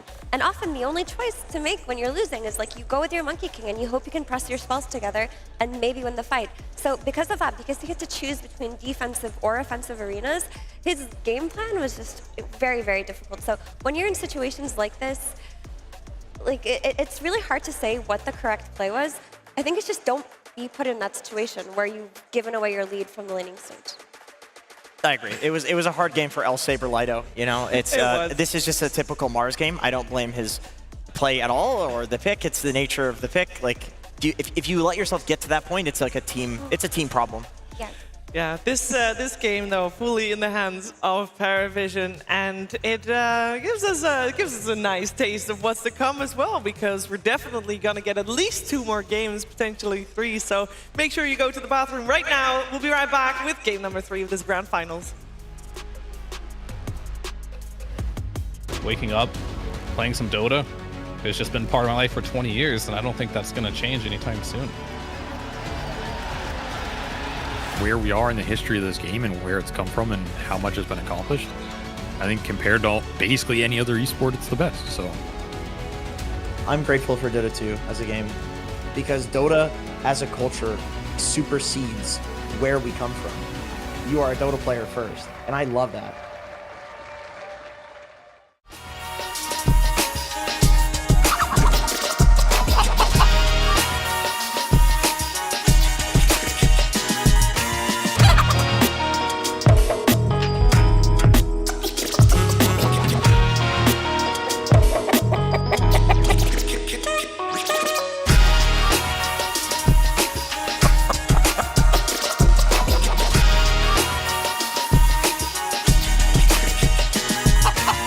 The arcane library of Lore Ipsum. Finally, you've arrived. You've been playing Dota 2 for thousands of hours, yet you seek something more. A deeper connection to your beloved heroes. You don't want an analysis of their power, secrets of their magics, explanations of their cosmic mysteries. No, you want lore presented to you in a new light. Each one of your favorite heroes has a past. Boring to them through fate, shaping them into something greater and transforming them into the hero you know and love.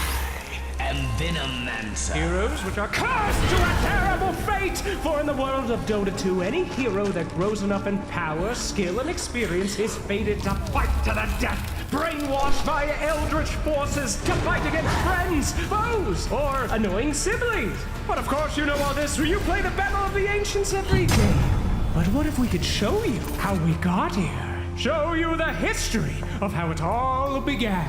The grand tale of the ancients, radiant and dire. 2 halves of the same primordial mind, trapped in an endless conflict that spans very creation, trapped in a celestial prison until they're able to burst forth, land on the broken world below a sentient stone, and bend the will of heroes to fight for them.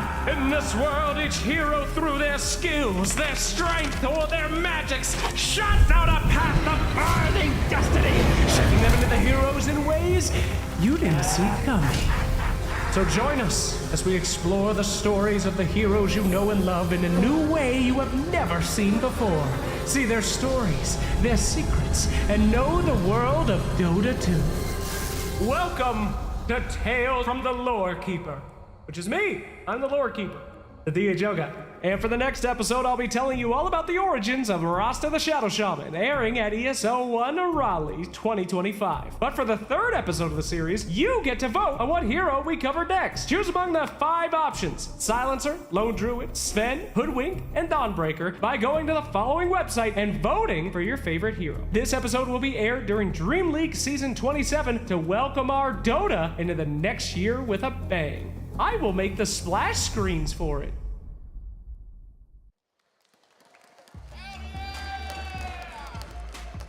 That's right, everybody. We have a new series coming out from DHL called Tales from the Lore Keeper. You get to see all of the best lore in Dota 2 with custom animations and SFM, getting actual stories that you want to hear about instead of just having to look at Dragon Knight's ass a bunch of times. So check that out. Don't forget to visit the website and vote for the hero that you guys want to see. Win prizes if you vote, and you get to see some amazing Dota 2 lore brought to you by DHL. But we have a whole series brought to you by our players, which we will return to right now for the grand finals as we go back to Shiver on the panel.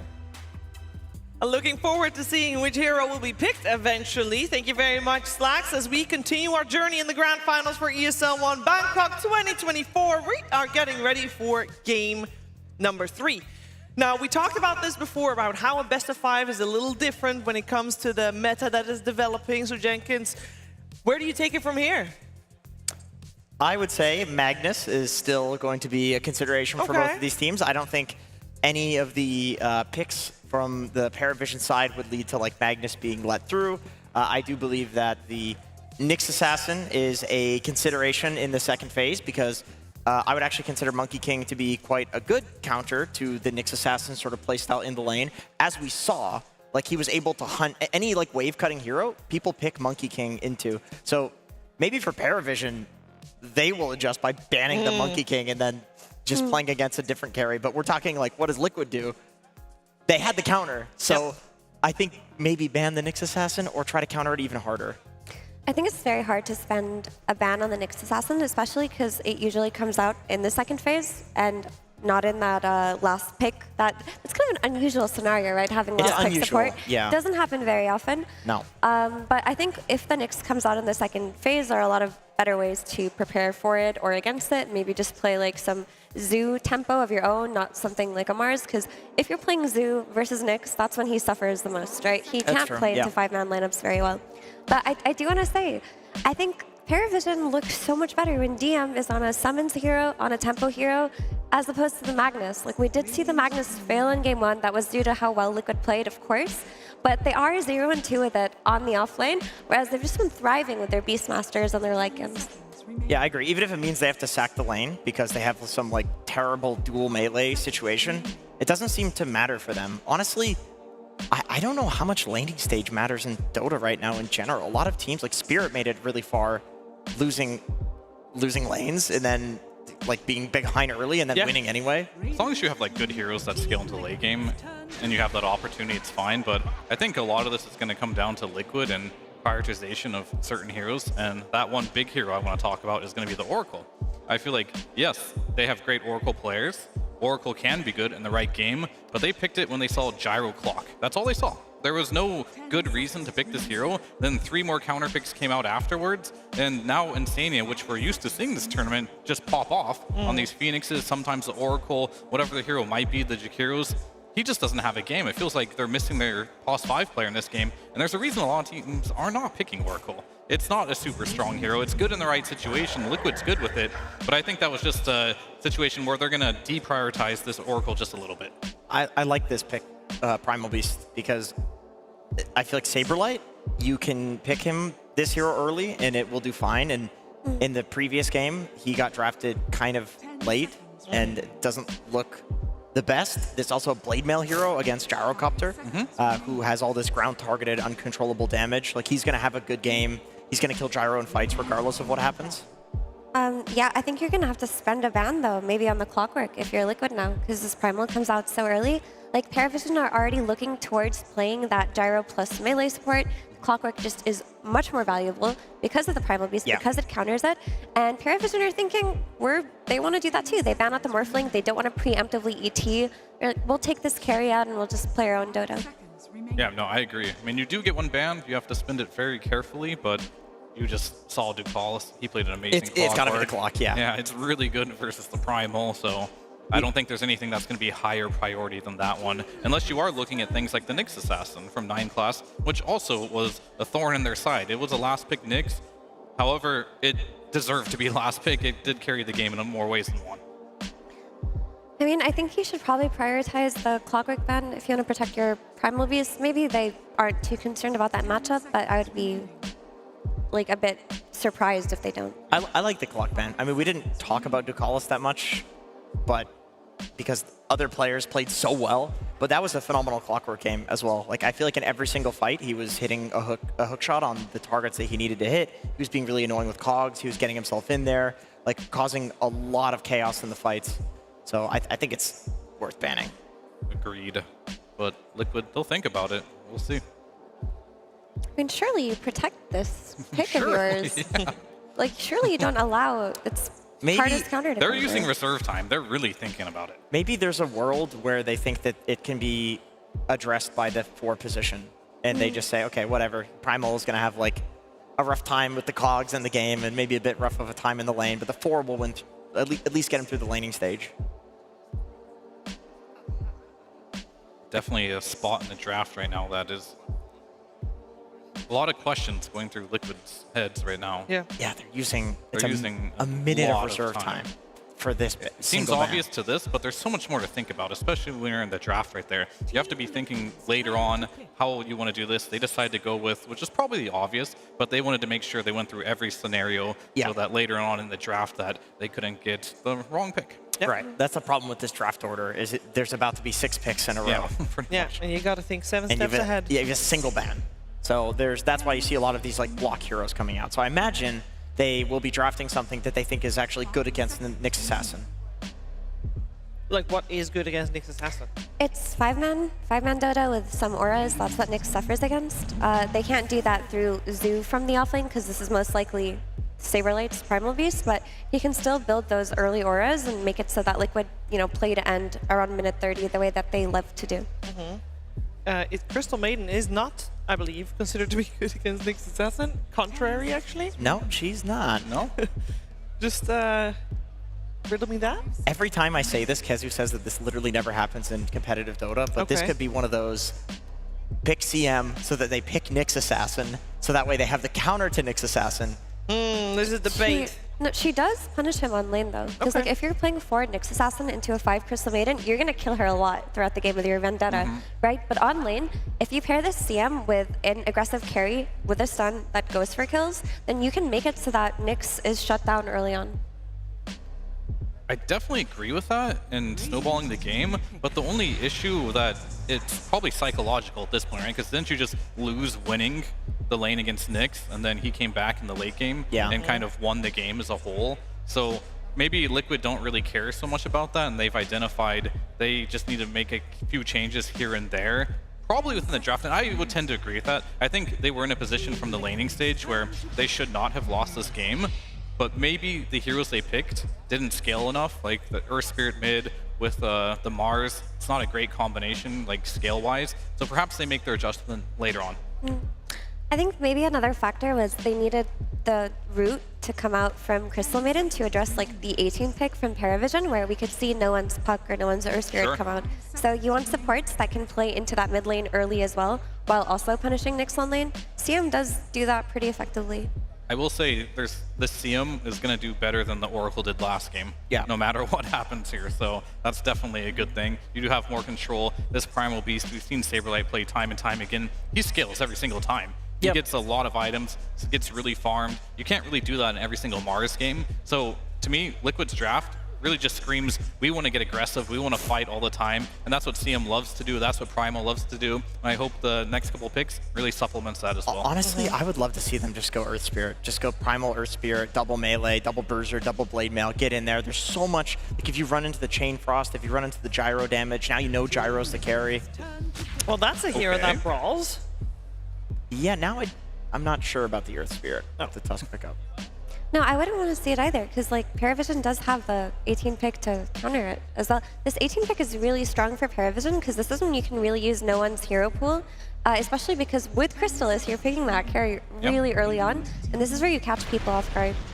I heard someone say this is the Nyx counter, and I would definitely agree with that one as well, because it's very difficult for Nyx to A, burst you. You're just so tanky, so you're not really worried too much about that. And the second part is, yeah, you have so much just damage over time with the Avalanche that you don't care about Carapace, so you can always just get your combination off there. And it does, yet again, it's fitting what Liquid wants to do in this particular game. And compared to the last series as a whole, we saw a lot of team fight ultimates, both sides, really low cooldown, really skirmishy. There's going to be tons of fighting in this game, and whoever can get the upper hand in those early game skirmishes will definitely take a big lead in this game. But don't you just go Lina versus the Tiny now? It does feel pretty exposed. And Tiny is like, oh, Enigma instead, I like it. I like this for DM. I think this hero, he doesn't get let through very often, or the draft never allows it to reach this point, but it's a hero that activates the Nyx Assassin on lane. It makes it so that CM suffers. She doesn't really help with clearing Eidolons. Like, she does have AoE nukes, but they cost a lot of mana. She's very susceptible to dying now. But what if you put Tiny carry with it? Would that be enough with Crash Landing Toss and the Nova? They did it earlier today, so we know that the Mickey will be fine on it. That's the one weakness of carries against Enigma. Not many of them have wave clear, right? So even if you just have one CM, she'll feed, as Mira said. Like, it's just going to be a feed fest for the CM because the carry can't help. They need to find a carry that can help the CM, and maybe Crash Landing Tiny can do it. That would actually be a great idea. I would love to see that. That way you can put like Nisha in a position where he's doing ranged AoE damage, so he doesn't get Lina'd from the mid lane. Yeah. Also, the Midnight Pulse versus Tiny is a really good tool at killing him. 10 seconds remaining. Back to you, Jenkins. Yeah, there's a lot of ways that they can take this draft. Because I'm thinking about like maybe Nisha takes the Lina. But they don't have the pick out of phase for Liquid, so if they're not banning the Lina, I really think this is a great pick for Paravision. I think it's also an important time to note that Invoker is still in the pool. Oh? That is naturally. I mean, there's an Invoker that definitely takes priority over Lina. In the last series, it was banned every single time. So. Yeah, hence why I'm just. Yeah, I think also like this is not a bad hero for Team Liquid if they do want to run the Tiny carry. If it doesn't get taken by Paravision, Alacrity on Tiny is pretty insane. Interesting. I mean, other heroes that could potentially get picked. So they banned the Bristleback. I think when you think about Enigma, Bristleback comes to mind. There's also one other hero I do want to mention that is not banned that Liquid really likes that could come out here is the Templar Assassin. You are going to play versus Invoker. I personally... Oh, it's banned first phase. That's a great monologue I went for no reason. I really do like Lina still for Liquid, because you're looking at this Enigma and you need to burst him somehow, because while Liquid do have BKB piercing disables for the black hole, you can't do it to Enigma. Like, you can't jump in and pulverize in a black hole. You can't jump in and walrus punch in a black hole. There's actually nothing to stop it. Like, any kind of ranged turret hero that could come out to just kill Enigma and make it so that he can't black hole, that's not the type of hero I wanted. The Basher, though, he's got... I mean, I guess he could bash with 33% Swashbuckle to get him. I think it is an old counter. Is it a good counter? Maybe not so much. Black Hole can kill him, but they're still going to go for the Mickey Tiny, so that will help with the laning stage quite a bit. The mid matchup itself, not sure if this pressure's too hard. If you do get the roll off, however, they don't have a lot of damage because Gyro isn't one of those burst carry heroes. It's very spread damage. So maybe his job is to kind of tank the Black Hole in the fights. And I guess it's also just tempo, you know, with this Hangolier. Like, if they can just run out these side lanes and make it so that you can't really play comfortably off of Enigma's tempo and push, because he's going to lose the lane to the Tiny CM, and you just keep running at them over and over and over again, not letting Paravision reach their items, that's a good take. But in the overall late game, I don't think this Pango gives them enough. Like, I do think this is a free Enigma game, like, after a minute 40. Yeah. Well, we're going to have to find out which one of these two teams will be on match point after this game number 3 of this grand finals here in Bangkok. We're going to head over to Cap and SPG to find out. Both of these teams have gone the distance in their series, and they are proving that they are not going to be a walkover in the finals. This series could go the distance, as it has for Liquid time and time again this tournament. That said, I like what Paravision brought to this game 3. I think they got a lot of their signature heroes, a lot of comfortability. And I think if you look at what Liquid are proposing, they reacted a lot to this Nyx. I thought they were going to ban it. They left it in the pool and then opted to pick a lot of heroes that, in theory, counter what the Nyx wants to do and deal with them in the team fight, lock him down, and not get too bothered by the hunting, the carapace, the pick-off game, that sort of deal. But oftentimes, you overcommit to that, and it ends up backfiring, right? And that's going to be the big question in this game 3, because if this Nyx has as equal time as he did in that game 2, Liquid are going to still be in trouble. This will definitely be a make or break point for the Nyx Assassin. Will it be countered by Liquid, or if it succeeds, gets banned out for the rest of the series? But we're ready to go for game 3 of Paravision versus Liquid. Once again, we're going to see Chrysalis on his gyrocopter. We've got DM on the Enigma. Liquid bringing a lot of pace. Pace, man. All 3 of these cores are going to be online early and running at you. That's what they like to do. Why mix it up when you're the best in the world at it? And I think that's funny because it's been the game 3 so oftentimes, right? They go the distance and all these best of 3s. It's the 3rd game that is the most dominant for Liquid, and it's usually off of a pace like this. The one question mark for me, though, is how fast Mickey can join that kind of pace with a carry Tiny. This hero, I think, is way slower than something like the Monkey King, and sometimes even the Gyro for Crystallis if he can join early fights. You need your items, right? You want to get an item, join a fight, get an item, join a fight. Early smoke on smoke action. Liquid, they're going to find their mark. It looks like Tukalis, stuck in a corner, will be the victim, and Saberlight, the victor. Well, a lot of extra gold for him on this Primal Beast, one of his signature heroes for the tournament, and one he's really shown on. Liquid have honed in on what they want Saberlight's hero pool to be, and they are sticking to it. There's an early pick versus the Gyro. This is a hero that can get on top of him, pulverize him through the BKB duration, remove a lot of that survivability from the hero. Can be a really good matchup, especially if you get a kill or 2 on the lane. I like that aspect of it, but like you said, this draft is going to have to bring some speed to the table. A lot of that also might come down to Boxy on this Tusk. Not a hero we've seen a lot this tournament, but a hero he's super comfortable on, and one that can pose a lot of problems to his Paravision draft with the snowball save, another BKB piercing disable, and the punch, maybe even the walrus kick way later on.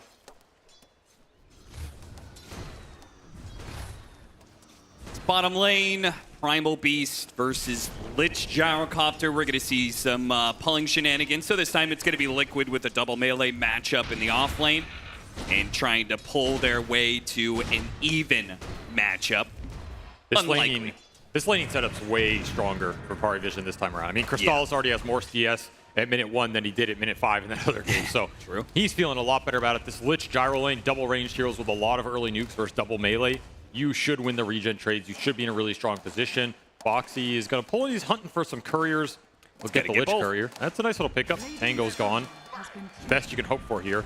But I also think this off lane for Paravision stronger than that Nyx Lycan one we saw. They prioritized the Nyx having a better lane phase here. The Enigma bails him out of a lot of the early situations, and as a hero you can leave alone a lot more reliably. So I think both side lanes should go better in the first 3 to 4 minutes here for Paravision. It's a question of maybe Liquid getting some rune skirmishes going, snowballing through the Pangolier mid on the side of Nisha, as in theory he has a matchup he's comfortable with in this Pango versus the Invoker. Get that Rolling Thunder going through. There's not a lot to disable in this game outside of the Black Hole. Insania doesn't want to let him get the hard camp at all. Takes a lot of damage in exchange for being able to get there. Mickey, he returns a lot to the Nyx Assassin, but it's the Eidolon army that they have to worry about. They do have some okay ways to be able to deal with the Eidolons in the laning phase, thanks to the power of a big stick from Mickey. I still think the level 3 to 5 looks really strong for this Enigma on the lane. Yeah. Might be a lane you want to rotate into with this Pango at some point, particularly if you get that 6-minute power rune, which... Or maybe the Tusk rotates it in after like one of those lane pulls that he does. That's the other option is we do see Liquid do that kind of move a lot where they bring Boxy to the safe lane for just that one, or maybe, you know, get the kill, stay around that maneuver as well. You can leave Saberlight alone on this Primal Beast. It's a hero you can sacrifice a little bit in the early game and not mind too much. His spells are pretty strong on their own. And every time you can kill this Enigma in the lane phase, you feel great. Paravision gets both the Lotuses. That's going to feel pretty nice. Yeah, their side lane's doing a lot better than they were last time around. That said, Boxy did get this equilibrium reset bottom, and so Saberlight, in combination with that first blood, is chilling down here. He'll charge in, get pulled, still look for the kill. Running down to Collis, he will get one more Frost Blast before he goes. Now Chrysalis, manning up on Boxy, hoping to get the return kill. With a Rocket Barrage, he just seems to do too much damage. Saberlight really can't do much to help him. He's also one of the players who almost always takes his afterburner and puts it to good use. Yeah. People forget about this facet. You get run down on these lanes in the early game with these Rocket Barrage, you cannot escape. And it's pretty nice in the early fighting as well. So Crystallis, a lot happier with his early game here. But honestly, Saberlight, he's still getting a lot up this lane. It's very close down here. And you always have this all-in kill potential you have to think about. Just onslaught him through, charge him down. Niche will get a little bit of his regen burned here. But the Water Rune did get denied, so no refill for the Pango on the bottle. Yeah, exactly. 9 class, he rotated and took the Water Rune top. Also gets a courier. Yeah, this Nyx is being annoying. And this time around, the Enigma is self-sufficient on the lane. So when you're getting these courier kills, hunting creeps in the jungle, getting that extra farm, DM's doing perfectly fine on his own. Will feed some Eidolons, but he's not dying in this lane. He's not getting forced off the lane. No. Better overall setup and situation. And I'm still surprised Liquid left this Nyx in. They did counter it a lot. The Tusk is a good matchup. The Pango's a good matchup. Tiny can be a fine matchup versus Hero. But I'm not sure it was the Hero matchups that was causing him problems. It was the map play. It was the information, right? Exactly. It was the lanes getting shoved in, being scared to push out super deep. The combination of the Nyx Assassin plus the Sunstrikes coming out later from the Invoker, which is a combo that once again exists in this game. And your lane shove is... I don't even know if it's that much better in this game. The Pango gives you a lot more in this. Primal can definitely push lanes in aggressively, but I think a lot of it comes down to you winning the first 10 or 15 minutes, so your cores can aggressively push the map into the side of Parry Vision and not be afraid of this Nyx. That lane shove is particularly problematic because DM is continuing to rock the summons, right? Like, that's a big factor in that last game was the Wolves both scouting and pushing down lanes. We saw the Shard picked up at some point in time, and so there was just this, as you call it, ghost shove that was always going out. So we'll see how Liquid manages to contend with that, particularly since the lanes are not being broken open by any means. DM loves his micro heroes. At least Enigma is not necessarily giving you the crazy lane shove that Lycan was. So it's probably it's worse on the map than the Lycan is for the Nyx, but it's better in the lane. Yeah. So they prioritize the early game a little bit more at the sacrifice of some mid game. But of course, you do have pretty good black holes this game, and Midnight Pulse versus these strength cores. Gonna do some work. Rune battles, 6 minutes, shield top, so none of these cores will pick it up. DeCollis trying to deliver the finishing blow, but now Saberlight's gonna come back into play. Nice gaze. That's gonna be able to stop him from being able to run into DeCollis. DeCollis doesn't die quite as quickly. Saberlight's still gonna be okay for now, but Nisha's the one who gets a bit low. Cold Snap to finish him off, and a final hit. Delivers the blow that ends his life. These EMPs have been ruining Nisha on that mid lane. He just has no mana for this fight. Can't do anything. Couldn't even get the wand charges up to refill himself for a single round, so tough fight for him. Tough early game for this Pango, who finds himself at the bottom of the chart. Gonna have some distance to make up here as no one... He's a lot happier with this start. More XP off the lane, free time, early stat items, continuing to just burn the resources out of the Pango, and there's no pressure on no one to make moves to the side lanes this game since it went a bit better. Very stable early game for Parry Vision here compared to the first two. And they'll split the Wisdom Runes on top of it.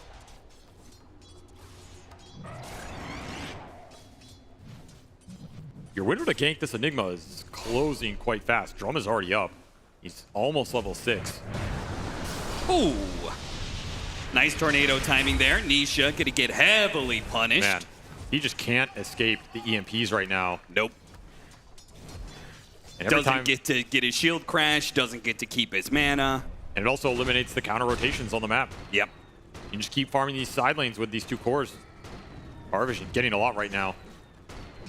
At least Mickey is making up a little bit of that with some extra Eidolon kills. He's finding a decent amount of extra net worth off clearing through the summons with the tree cleave. Happy about that one. And Liquid are going to need it here. The other two cores a little bit behind. Looking for the 8-minute power rune. It's going to be Arcane Rune. Nisha really wants that one, does manage to get his hands on it. And he'll get his mana burned again. Of course. And he does have Magic Wand charge. He's going to go for the kill. Now, Rolling Thunder bumps him up to the high ground, tries to push him back down here, and it does manage to do so. No one, thanks to that, playing on the walls, will be able to kind of get away. Oh, Carapace. The shield crash landed into a spike Carapace. That'll be the death of Nisha. Meanwhile, Snowball throwing a black hole! DM! He's going to bail out No One, perhaps, and help get a double kill as Mickey cannot deal the final bit of damage. Liquid chose to skirmish into the Invoker, and that is a tall task as Paravision bring the backup. Everybody shows up to the party, and the big ults get the job done. That gyro damage helped a lot. In fact, Crystallis, he's the damage leader in that team fight. Cleaning up the backside with a nice Carapace stun on the Pangolier as he's chasing down Saberlight. Onsliding away, Boxy wants the return. A shard, tag team, a lot of damage, but it's mostly Chrysalis. Nice pulverized stop there. Snowball gonna be picked up. They're both gonna be so low. Chrysalis is ready to go. Another rocket barrage coming up soon. Doesn't have the mana, so he's not able to finish him off just yet. Kited around though, long enough that Nisha now comes in, hits him with the shield crash. Still not enough. A rolling thunder that has to land. Chrysalis, can he dodge it? Gets hit once. A second time will be the end of him. Nowhere to run, and a really important kill for Nisha. Needs to clean up as much as he can here. Vendetta in. They do not see 9 Class. 9 Class? They do. Oh, bolts right through him. Saberlight hits both supports in the back lines. No one's going to try and finish him off here while Nisha does manage to claim the life of 9 Class, running down No One as well. Saberlight gets the grab. A pulverize. He does not stay alive, but he does help Nisha get the Ultra. Ultra kill for a Pangolier who is suffering. Why ever doubt this man on that mid lane as he just cleans house. Says, where's your mana burn now, my friend? You were the one who ran out of resources. And it was a Sentry in the river that scouted that Nyx that allowed for a lot of the combo play from Liquid. The onslaught through, catching onto this Invoker on the backside, and these shield crashes just added so much extra survivability here. We're already thought seeing 9 the Class power of the Snowball too. Just being able to dodge a lot of these spells that Paravision have to throw down in the middle of the fight. Yeah. I thought 9 Class was setting up to spike Carapace, the Primal Beast. I thought he was going to stop that entire play. I think he just wanted more commitment from Liquid before he blew everything. Waited a little too long, and Nisha just gets way too many spells off. Mickey in some trouble here. 2 supports are behind him, but Chrysalis and the full Paravision team is closing in. A TP in from Nisha, trying to help out their carry. A toss, that'll slow him down, and a snowball on, straight on to No One, who is in trouble now with a freezing field on one side and a rolling ball on the other one. The ball of Liquid and Nisha find yet another kill.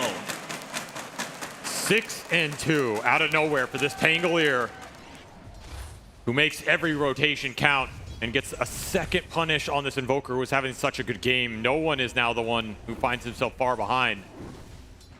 And an overextension. Tough fight for Paravision. They brought in the gyro through the gate too, but that Tiny is just not the target you want to start on.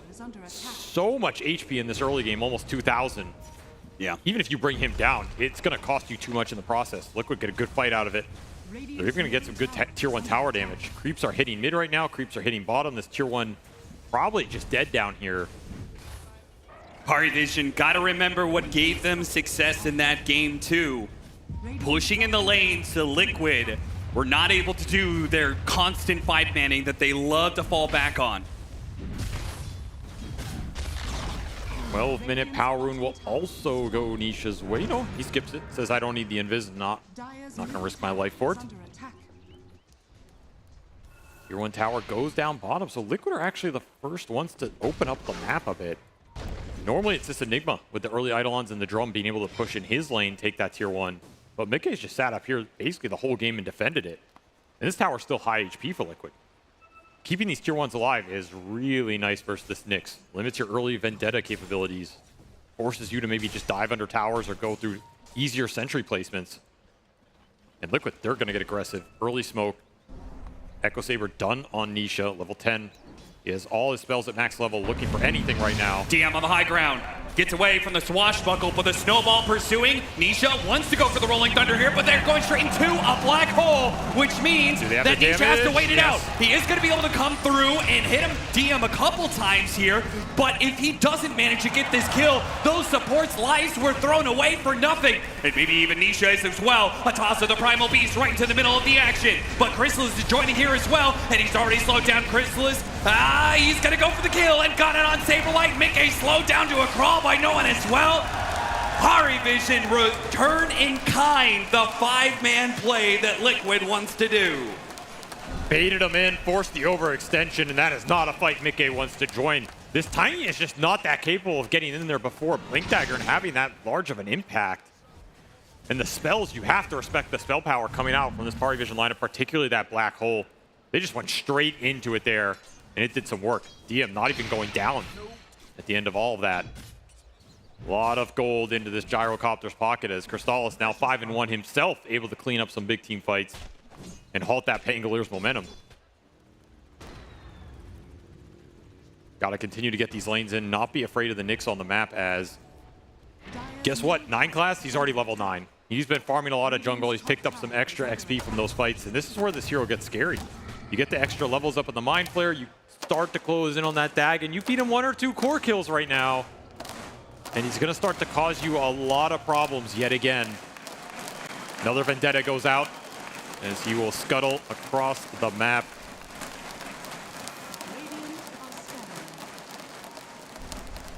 Pretty much looking for anything except that Tiny. Did get an amp damage on the Pangolier though. Nisha picks that up in the river. So that's another power rune that Liquid can fight around or rally behind. They want to get the full-on team fight going. They're still trying to recover this Primal Beast game. Saberlight has just not found much here. Going for the early Blade Mail over BKB Rush, which... Do you like that idea? It's nice versus the Gyro and the Invoker. You can reflect some of the damage. It's a lot worse versus the Nyx Assassin and something like the Malefice or the Lich Pull. Yeah, that's my concern. He hasn't been able to get long pulverizes in the first place. He's not going to get them now. Yeah, that pulverize... I feel like it's a necessity for Liquid in a lot of these situations. Being able to burst out of heroes. Nice Vendetta into the stun. That will kill the Primal Beast despite Boxy's efforts with the snowball. Instead, Boxy might just be a victim as well. What? Nisha from behind. It doesn't actually land, and Nisha now coming in from behind with an amp damage. No one in some trouble. He may be tanky, but there's too many heroes here from Liquid. The freezing field on the edges. They'll commit to just the kill on the Invoker for now. DM. He lingered here way too long. No black hole. They need this Chain Frost to do some serious work. It bounced over to Boxy, but now no more bounces. DM, a little bit more damage, and a tree toss will finish him off. Turn around, Avalanche got to calls as well, and they'll clean up some Eidolons with the extra effort. I just do not think that was a fight you wanted to stay around in if you're Parivision. Into the amp damage Pangolier. Sure, you took the Primal Beast out at the start, but you exposed a lot of your backline, and Nisha just goes to work. And you just didn't have the black hole. If you have black hole to back you up there, you can just throw it down. Clean up all of those heroes still lingering from Liquid, but you're a little off that cooldown. 10 seconds was all DM needed. Felt like an eternity there. As Liquid get a maneuver to work for themselves, Mika gets to join a fight, get the extra gold, and now his blink is done. So this Tiny's mobility is online. He's a way bigger threat with the jump in. Can start to threaten things like the Enigma or the supports. And Liquid are going to try and pick up the pace with it. This is the part of the game where they can start to take the map over. They have the blink on the Pango, the blink on the Tiny, closing in on the blink on the Tusk as well. And they got that Blade Mail on the Primal Beast. So all the early fighting items are there. They just need to find some heroes. Smoke from Liquid and the push into the top lane. Not going to find anything just yet. They do get some good vision down, but Parivision, it seems like they may have had a pretty decent read of the situation. Just grouped and playing defensive. Way out of class, poke. just having a poke. They want this Gyro BKB. They're very close to it. They just do not want to enter a fight before Crystallis has that debuff immunity. He's going to TP top, clear through those waves to get it. So just dodging on the map right now for Parivision. That'll make a world of difference. If you can't deal with the Gyrocopter, particularly since you do not have a guaranteed pulverize to grab him during his BKB timing. Exactly. And you've got the superiority team fight in the black hole. This could be a very vicious combination that Liquid are trying to be aggressive into. And that pipe just arrives for the Enigma, so big team fight items for Parivision. Whereas Liquid, they have all these blink daggers, and they need to find a way to use them. The initiation counts for everything with this kind of lineup. Look for the toss back, look for the punch into the shards, blocking a hero off. You can start on that Nyx Assassin, you will take that every time, because then you can just roll in with the Pango and seal his fate. But you have to be able to see heroes and find them to do all that, and Crystals will get to his BKB untouched here.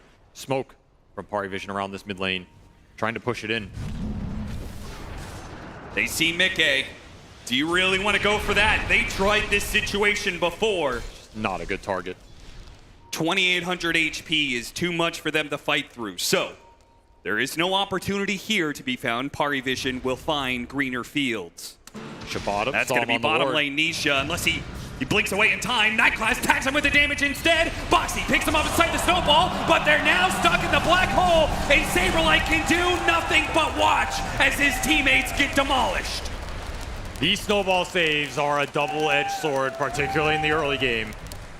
There's a lot of AoE stun potential in this Parivision lineup, and they are taking advantage of it.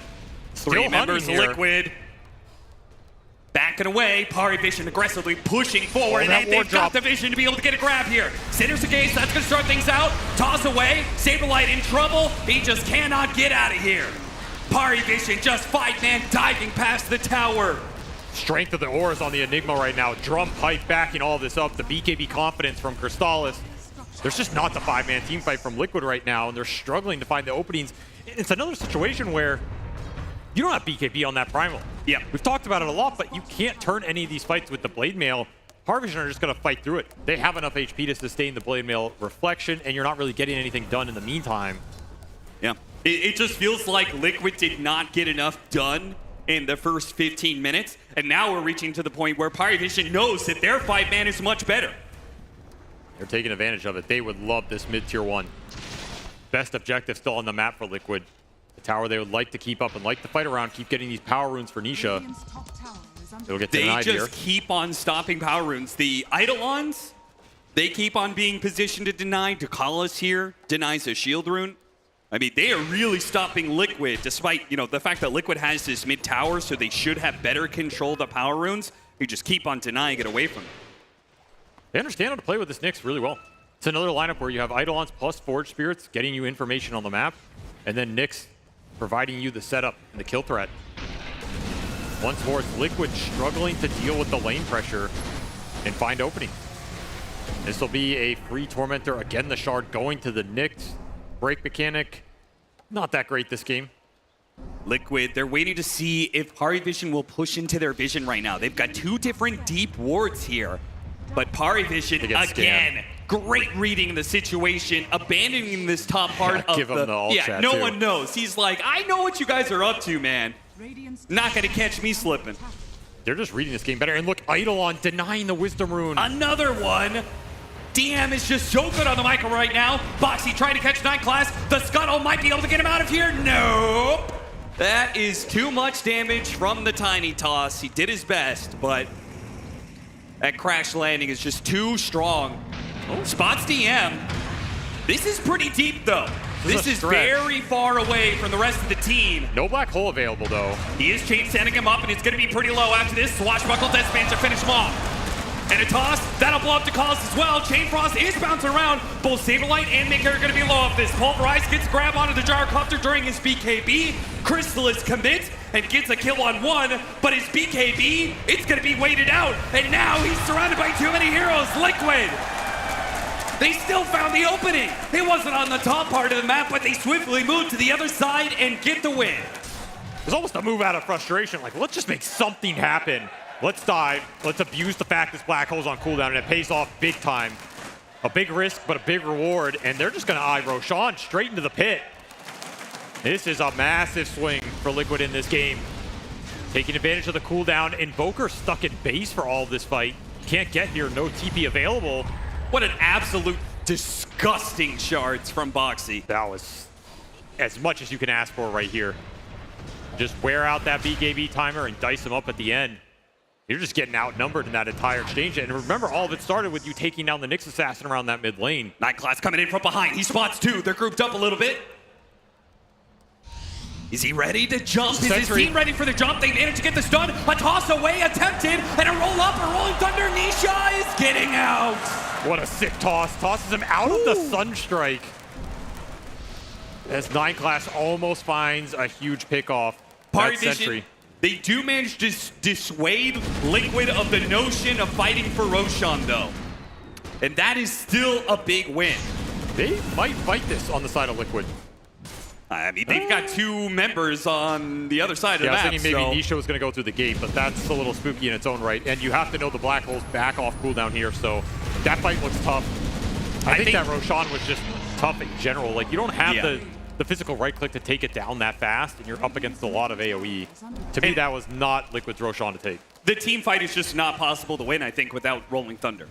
Right? That has been instrumental. No way. You're fighting without that spell in this game.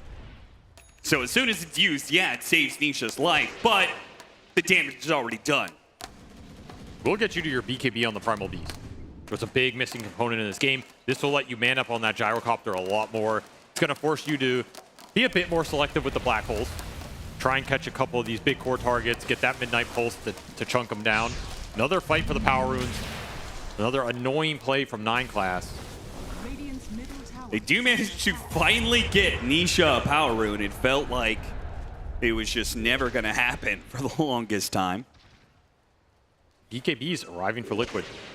You have your BKB on the Tiny, BKB on the Primal, and Nisha pushing towards the Zags. That window is going to be quite strong for them in the head-on 5-on-5. I don't think you really have the damage to punch through these BKBs yet. It'll come later on with Invoker, extra right clicks, plus Gyrocopter and Alacrity. This'll come in handy. But right now, it's just not there. You're really relying on the Black Hole and the Midnight Pulse from DM to get the job done when it comes to damage. I'm not surprised to see Pari Vision dodging on the map a little bit right now. Maybe just trying to claim some of the free objectives left that Liquid do not want to defend, like this Tier 1 top. Send the Eidolons in, get the dirty work done, continue to group up. And it's Liquid who are going to make the smoke move out of this stalemate. Run it down mid. The smoke play from Liquid. Will it find an opening? 9 Class, they spot him. Vendetta trying to get out of the avalanche, and he's away to the other side of the cliff. He is out. Liquid still trying to make this move work, though. They're reaching. They're pushing. Are they going to find a hero here? No one slipping away. Ooh. Got dusted. He got dusted, but he was outside of the vision. It's nighttime after all. I mean, Boxy's completely alone anyway. Who's finding who here? Nobody's finding anybody. They did get wards out off that play. That's important to note. 2 Dire Obs in this Radiant Triangle right now. One's going to get killed by Ducalis, but maybe for his life as Nisha trying to stop the D ward and failing that, trying to get a kill. Oh, tossed together. That's pretty massive. He's got the Aegis, though, so Liquid are just going to take this 1 kill and try and retreat. It's not to be for Mickey, though. He gets hit. Malphus, stun, now a Black Hole. In the middle, he got his BKB up. They're going to try and grab the gyrocopter. Inside the snowball. It is all not enough. Crystallis can't do the damage, or maybe can't. Chain Frost and finish him off. It bounced over to Saberlight as well. Crystallis stays alive, and he kills 2. Ducalis coming up big with the buyback. Chain Frost giving them the damage they needed, and they're going to run down Insania. That was extra a on top. sick buyback. It was so needed. Absolutely. Oh, Boxy actually gets the Nyx here. Was that worth giving your life for? I mean, that Nyx is annoying. I guess so. Moral and mental victory, but Wait, more what? gold. Crystallis, what are you doing here, buddy? What were you doing here? Oh, He was so no. low HP. A freebie thrown Nisha's way, and he will collect. He's going to TP straight into mid here, too. Rolling Thunder in 10. Push this lane out, defend this tower. That sequence did not end well for Pari Vision at all. Roll up to dodge a bit of that EMP burn. This Pango Nisha still fishing. Saberlight is pretty far away, though. Not close enough for an onslaught. Just dominating the map, though. Yeah. They do not have the capability to repel him right now. Indiana Jones running from the boulder. Ducalis trying to get out of here, will be out of vision of the 2 cores nearby. Gotta remember, that's a buyback glitch. He dies. He's out for a long time. That's true. They need his presence in the fights.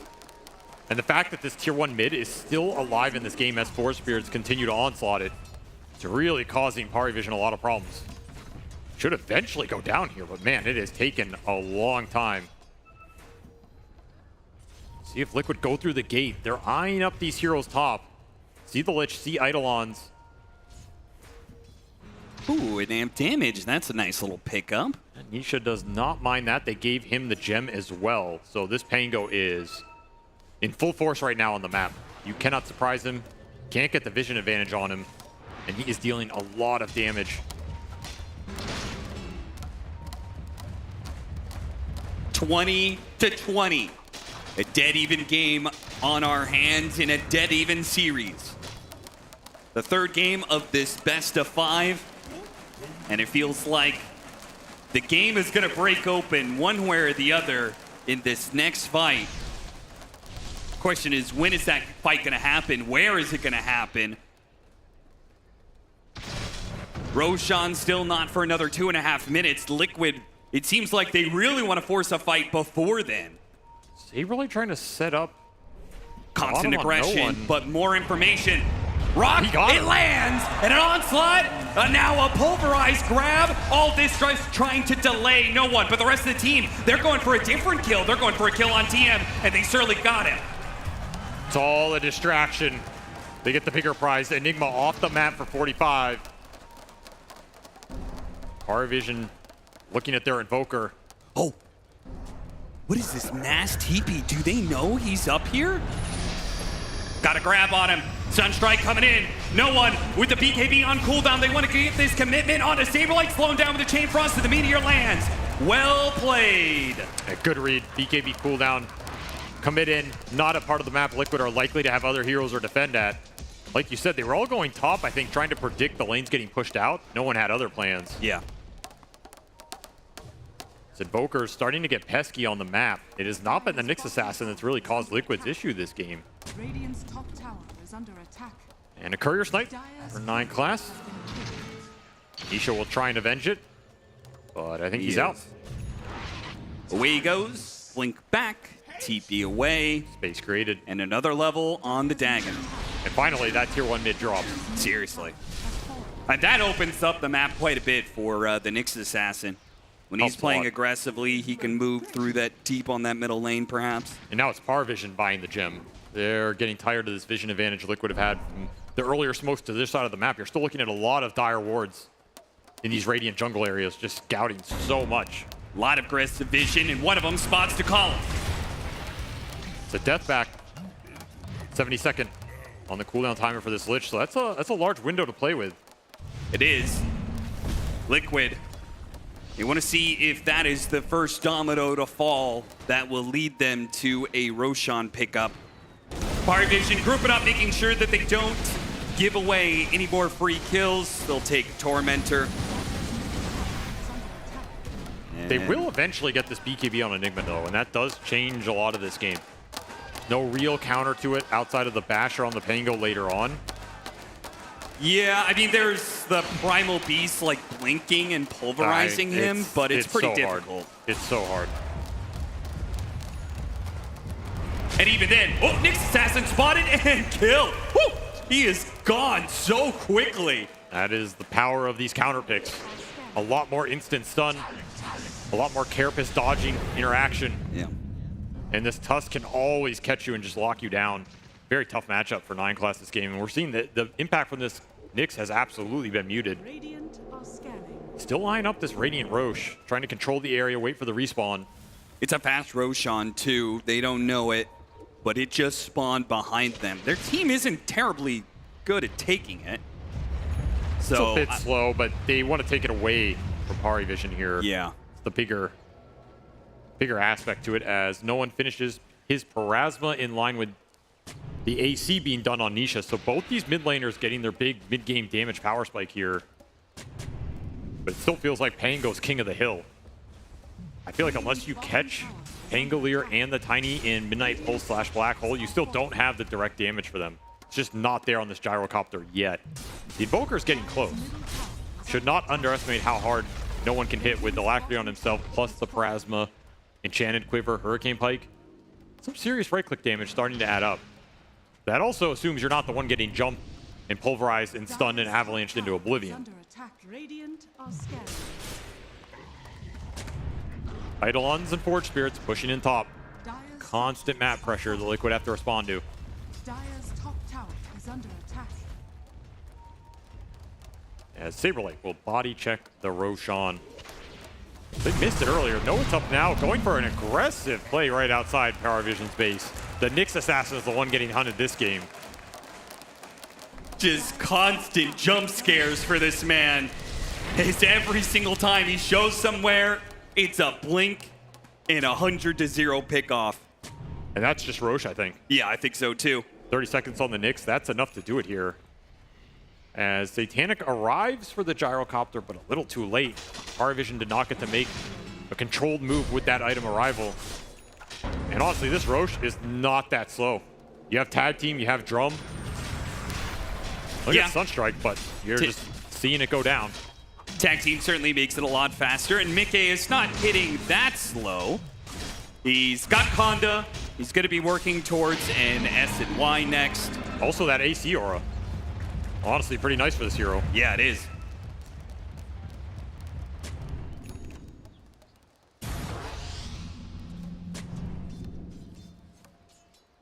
See if Liquid can get some of these lanes in, look for aggressive jumps of their own. It's been a while since we've seen Power Vision go for any sort of pickoff play. Just haven't been able to find heroes on the map. Yeah, we have yet to see that game-defining mid-game team fight. Pickoffs here and there, or objectives being taken. A lot of heroes swarming top, no one in the middle of everything. Oh, he is being sandwiched right now, but Liquid doesn't know it. Radiant's middle tower is under attack. Are scanning. They will not find the Nyx or the Invoker. No one. He's going to cut the waves. Another courier down. Good read. They force-tapped him, but he had the shard. Chrysalis is going to have to use his BKB. He's holding, TPing, trying to get out of there in time. But the pulverized grab just in time. He's trying to get through the gate. They can't follow him through. They throw out what they can. Nisha with the Rolling Thunder is still able to finish him off, and a toss in from Mickey. Now they're trapped inside. Or is part of it? No, the black hole! Gets him on 4 inside of the base. Is this going to be enough for Power Vision to turn it around? It is not. What the hell? How are Liquid still able to fight through all of this? Saberlight's still lingering around, wants to help Nisha on the second life. I mean, DM is low. I feel like Nisha, he might just go for that kill. Saberlight back in. Oh boy, this Nyx Assassin, he's in trouble. Spike Hair base that goes off, but the shield crash, it delivers the killing blow, picks up the gem, blinks out, Saberlight TPs, and they get away. What in Sam Hill? How can you get a 4-man black hole inside your base and you don't win the fight? What? The exact question I think Power Vision are asking themselves right now. And a lot of it comes down to that shard from Boxy. What set all that sequence up? You did so much damage to Crystallis. This gyro just goes down when you need him most, when those flat cannon hits would have brought people down under the control. Just a beautiful setup from Liquid. And the confidence to go in here, tossing Boxy in. You're going to be on that side of the gate, brother, whether you like it or not. It's black hole as good as you can get. Maybe if you catch Nisha there, it's a very different fight, but you can't ask for everything. And Saberlight is in and out of this fight so many times, plays it on the edge. Just fantastic play by him and Nisha in and out of that fight towards the bitter end. Well, maybe not so bitter. Liquid. They took some losses on that fight for sure. They still lost Mickey. They didn't get a massive net worth lead out of it or anything. It did cost them that Aegis. On cooldown. So you do have that black hole cooldown to work with. You don't have the Aegis to power through it anymore. But you do pick up the Basher on Nisha, which gives you another tool to deal with that black hole when it's up. It gives you a lot more damage and lockdown. And this Pango is just... He is beastly, man. He is absolutely beastly right now. He's got a shield rune up his bottle as well. And Liquid once more on the hunt under Paravision's vision, but they're the ones making the jump.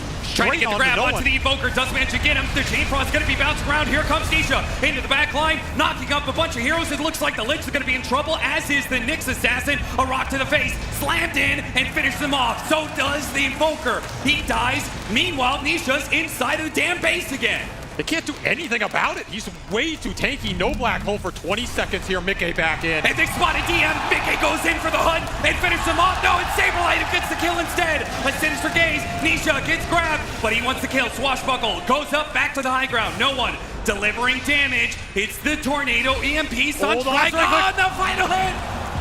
He lands from the low ground. Perfect shot from no one. He will get his revenge, but it cost him a buyback. It cost Paravision 3 buybacks.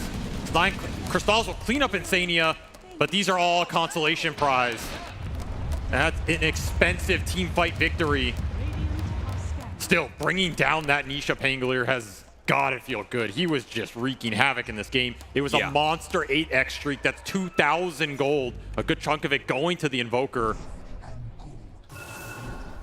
Somebody had to stop him. And they finally do. But it's at the back of so many lives that they cannot afford to blow away again. Next Roshan. Nyx Assassin picked off. That damage. You said at the start of the game that Nyx Assassin was Liquid crazy for giving it to him, but they had the answer, and one of those answers is Mickey, who needs some help. A BKB, a toss together. He doesn't give a damn about this 3-man. He's gonna BKB, walk it off, boxy snowballs into the back, trying to make a run for it. He saved his carry, but he will die for it. And DM has BKB up, he has Black Hole up. No Blink Dagger on this Enigma, but you have to be a lot more wary about what he can provide in the team fight right now. And you have to respect the single target burst damage, especially when the Invoker's there. Does have BKB. He does. Probably doesn't want to use it, though. Will manage to get away. Blink Dagger. Yeah, there's the Blink. Ooh. So this Black Hole is the real threat it was always meant to be now. And you're in a situation where if you can land the Black Hole on a lot of heroes, as we've seen, while the Gyro's still alive, that will be the teamfight victory you're looking for. Yeah. It's up to Liquid to cause enough confusion, chaos, disruption at the start, so you can never set that play up. And so far, they've been accomplishing that damn well. As a Butterfly will arrive for Crystals, trying to amp up the damage here on this Gyro. Knows he needs as much as he can get. Level 25s are right around the corner as well for the Gyrocopter, the Mickey's Tiny, first. And the Pango. Toss charges online right now for Mickey. Even more single target burst damage. That is so scary. It could be a chain stun situation. One of these heroes may not be able to get off their BKB. Yeah, this Butterfly does not help you against getting tossed 3 times in a row. Yeah. Smoke from Parivision. They do not want to get jumped in this game if they can avoid it. It's the biggest key to success in the team fight for them. Radiant are scanning. Don't have a lot of vision to work with here. DeCost is level 20. He's got Chain Frost on death now. He's Chain Frost hurt. This'll come in handy. They absolutely hurt. They don't have an obs for this fight, so it's just going to have to be no one running in first with the Ghost Walk, old school, give the vision. They're getting a nice backstab here on Liquid.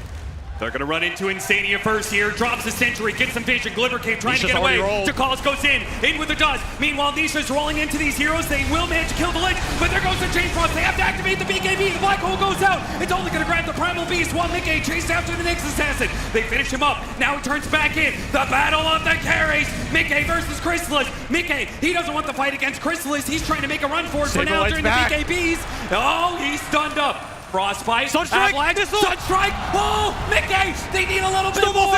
He snowball, he dodges some of the flat cannon shots, and they're gonna run in, blink over to the side. Mickey gets a toss up, but it's not good enough.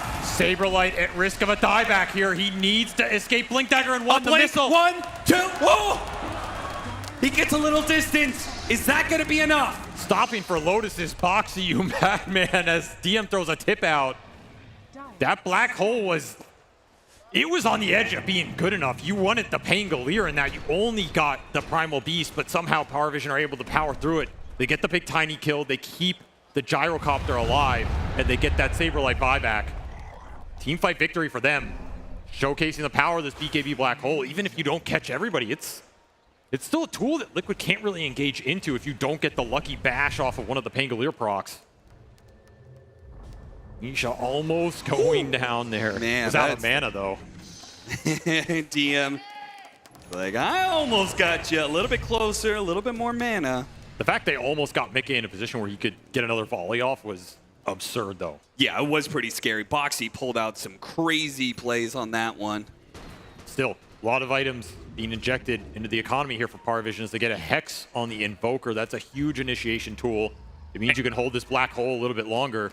And Paravision got a big win. Fast Roshan spawn. Fast Roche, gem away from Liquid as well. Currently sitting on 9 class. As Boxy just smoking down here. Is he going to go for a hero play here? Boxy, are you insane? Shards are early. Shard goes out. They know he's around here. He can't stick around. He will be caught. No chance of the steal. Wait. Buyback. Nisha, he's going to roll in after this one. Immediate buyback from Boxy. And a bash onto Chrysalis. Nisha, his Rolling Thunder is going to be on cooldown soon. He does have a refresher. Got to keep an eye on that one. 2 heroes dead on the side of Paravision. Refresh and go again. Boxy and Mickey are in super deep here. They need the help of Nisha right now. A toss, double toss on a DM. 3 cores, here comes Nisha, rolling through the middle of him, a grab. That's gonna be on the Invoker. Chrysalis getting out the flag cannon shots, but he killed every other hero on Paravision. All that's left is Chrysalis. All that's left is a Satanic. All that's left is not enough. No buybacks available for Paravision to commit into that fight.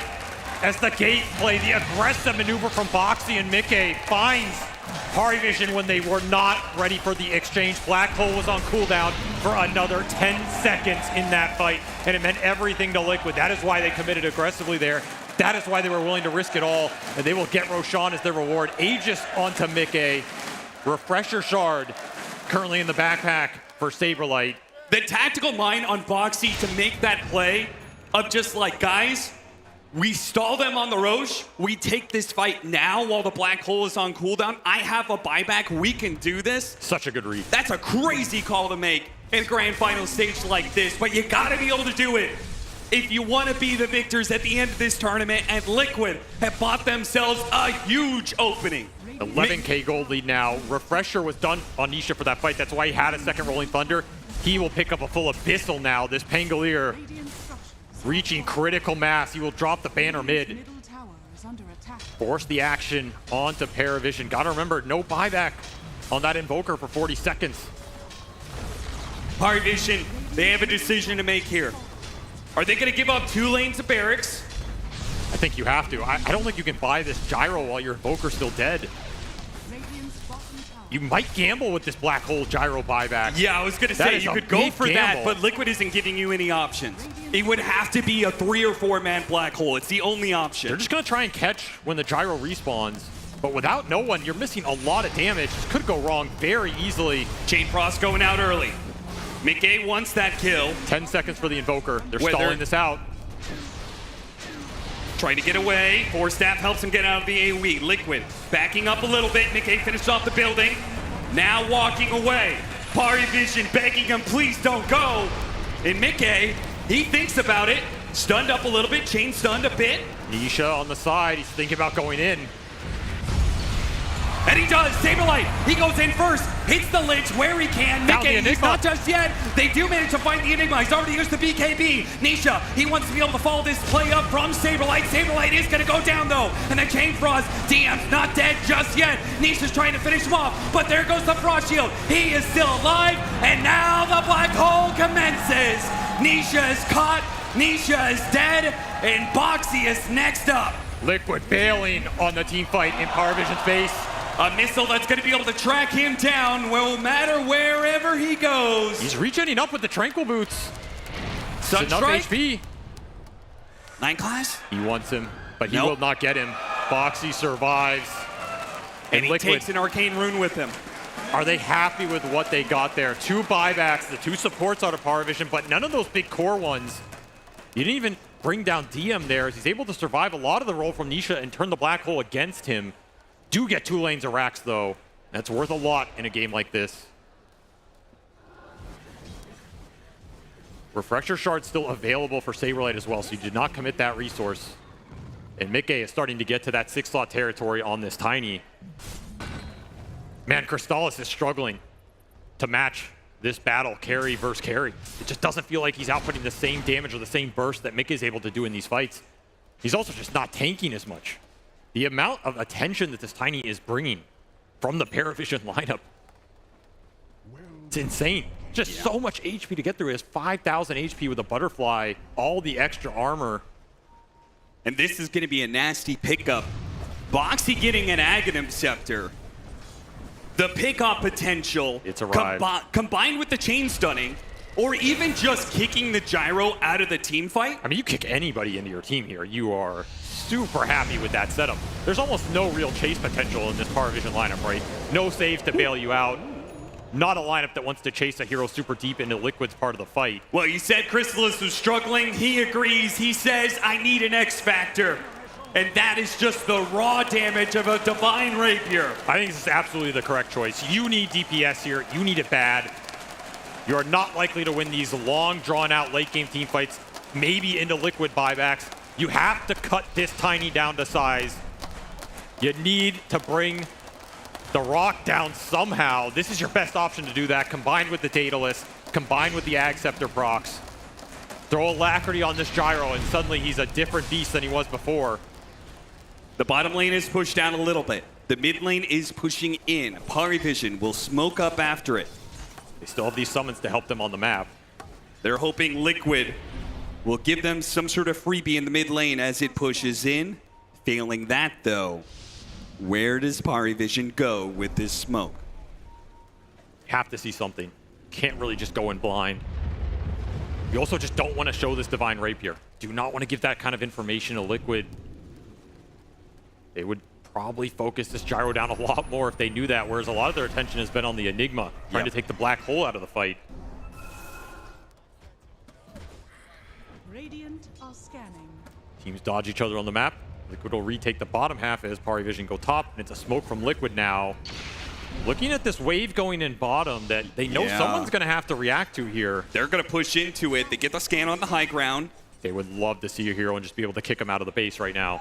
I mean, someone's got to show up. Oh. Boxy gets the vision. Oh, the smoke breaks. No one. He knows something has happened. Sablelight's going to run to the rest of the heroes. Gets Spike Carapace on the flank, and now he's chain stunned down.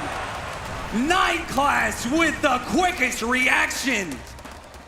He draws first and draws a big kill out of that Liquid squad. They're just going to back up here, try and reset, go to their vision. 9class continuing. Still chasing Nisha. The rest of the team is trying to connect to this. Gotta remember, they don't have that gem anymore. The Invoker is almost here. Nisha, he's so damn slow. But they won't go up to the high ground. They're not going to go for it. Good read by Liquid, just getting the hell out of there. That fight did not go their way, particularly with Boxy blinking in. You missed that initial go with that sentry plant. You have to play around the strength of this Tusk right now. I can't believe he has a regular blink. Saberlight's fine.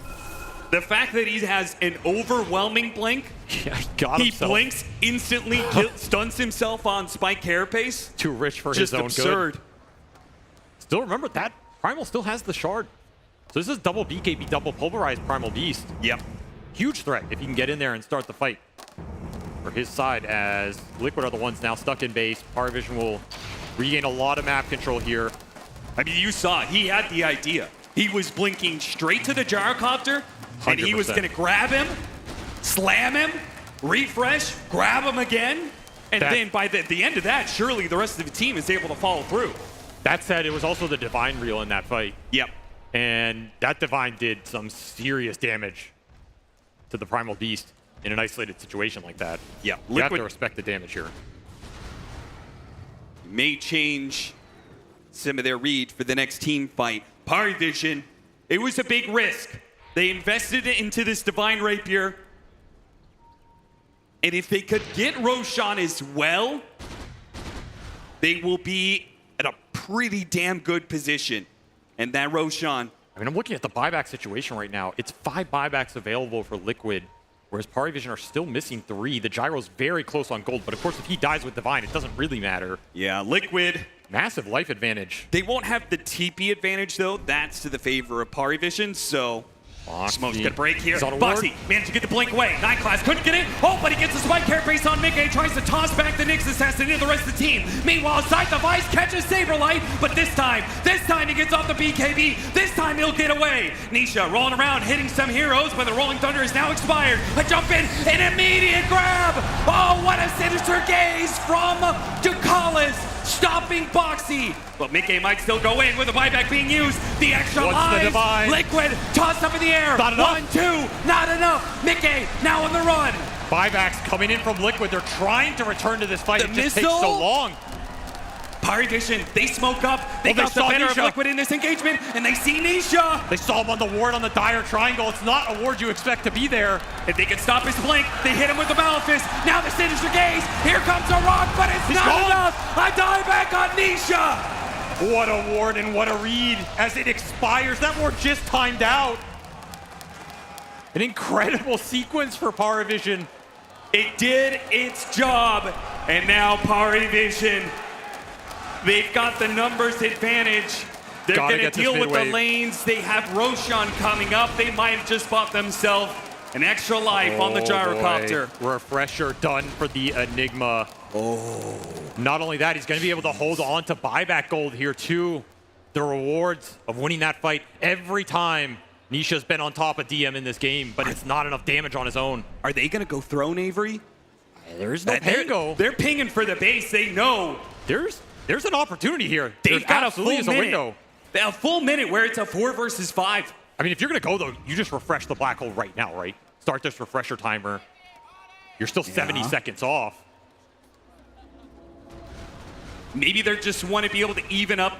Like, they'll just take the mid lane and then back up No, onto no, no. Roche. If you are going base here, you are making a throne play because Roche is up right now. Gotta grab onto the oh! The kickback. Okay, he's gonna be stuck inside the black hole. The snowball, it tries to save him, but it's not good enough. And Crystallis will take them both out. A big toss, almost finish up a couple of heroes, but it's all not good enough. 2 heroes dead, no buybacks. It's Liquid, left with 3. Drone call's been made. Alacrity on the gyro, hitting for 700. Glyph comes out, but you're still 30 seconds on the clock for Nisha on this Pangolier. 90 seconds on the clock for the Tusk. No buyback available. Mickey goes for the Nyx Assassin. Doesn't get him. DM, now he's trying to get into the middle of all this. He throws down the Midnight Pulse. Meanwhile, it's Crystallis taking out the tier 4s, going for the throne. Liquid, they don't have anything left to defend their base. Pari Vision are pushing it. The clip goes off. A little bit of time. But in the end, Crystallis has the damage, and he will end this game 3 with the Divine Rapier to take it. The map play from Parivision in those last few minutes was immaculate. You go back to that Roche fight, how they're positioned around the wards, baiting the jumps in from Boxy. They managed to dodge so many of these blink kickback attempts, and then they're able to find Nisha on the buyback cross-map ward that was timing out. Focus him down, re-smoke up to that part of the fight. Just a huge find to blow this game open, and then the balls to make the throne call when Roche is up and on the map, and you have a Divine Gyro who would love that Aegis. No. We are just gonna end it right here, right now, and go into a game 4 with a lead. You don't have the buybacks, you don't have the time. That's playing to win, baby. We're going to a game 4 with Parivision. 1 game away from claiming a finals victory over the TI champs. Well, that was over 1.5 kills a minute. This was basically the entire game was a highlight reel. We had kills all the time, non-stop fighting. That's the way we like to see it here in Paragon Hall. It is Parivision that's on match point right now in this best of 5 grand finals. And we're gonna break this game down. This was a very wild one, Fear. I mean, it definitely was. I knew it was gonna be a lot of skirmishing. If they keep playing like this, I might not make my flight later because these games are going long, they're action-packed. These Enigma black holes are absolutely amazing. The late game has been nothing but spectacular. Let me just say, both of these teams, Liquid and Parivision, have delivered such good games on this main stage that, I mean, at this point, I wanted to go to 5 games here. Who cares if we miss our flights? True.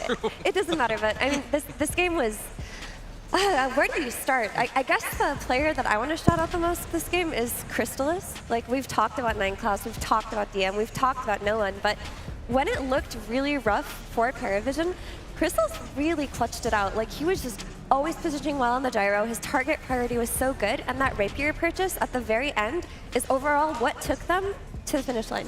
Yeah, that's exactly what they needed. I think there's a lot of carry players in Dota that wouldn't make that decision to go for the Crystallis. Like, or not the Crystallis. Crystallis wouldn't go for the Rapier because it's risky. And especially in this high kill game. Yeah, exactly. And you feel like you're already kind of dealing enough damage, and maybe the next item is going to be enough, and maybe you just need to take the fight differently. Because when you get the Rapier, if you don't win every fight from then on, you lose, right? That's a complete Hail Mary.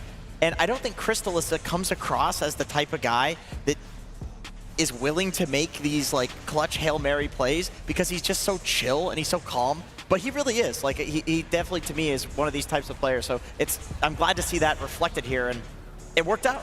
It did work out. I will say this game went on pretty long, probably Effie longer than Team Liquid wanted to. No, I mean, Liquid, they're a team, we've talked about it time and time again. They're renowned for ending early, playing very aggressively, ending the game with decisive strikes. And when it goes on to this later territory, it really can become anyone's game. And another late game factor that we talked about, Chiefs, in the pregame was this Enigma, right? There's no solution for Black Hole. And I really do think DM delivered. Like towards the very end, he wasn't getting these like very flashy multiple hero Black Holes.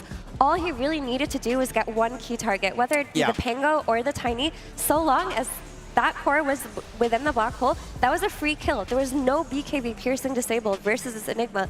And even before that, at the earlier stages of the game, he positioned himself so well. Like we can see here this like TP into a Black Hole, this Black Hole here on 2 heroes. Like it's not easy as an Enigma early in the game to connect to your team, but he did it beautifully.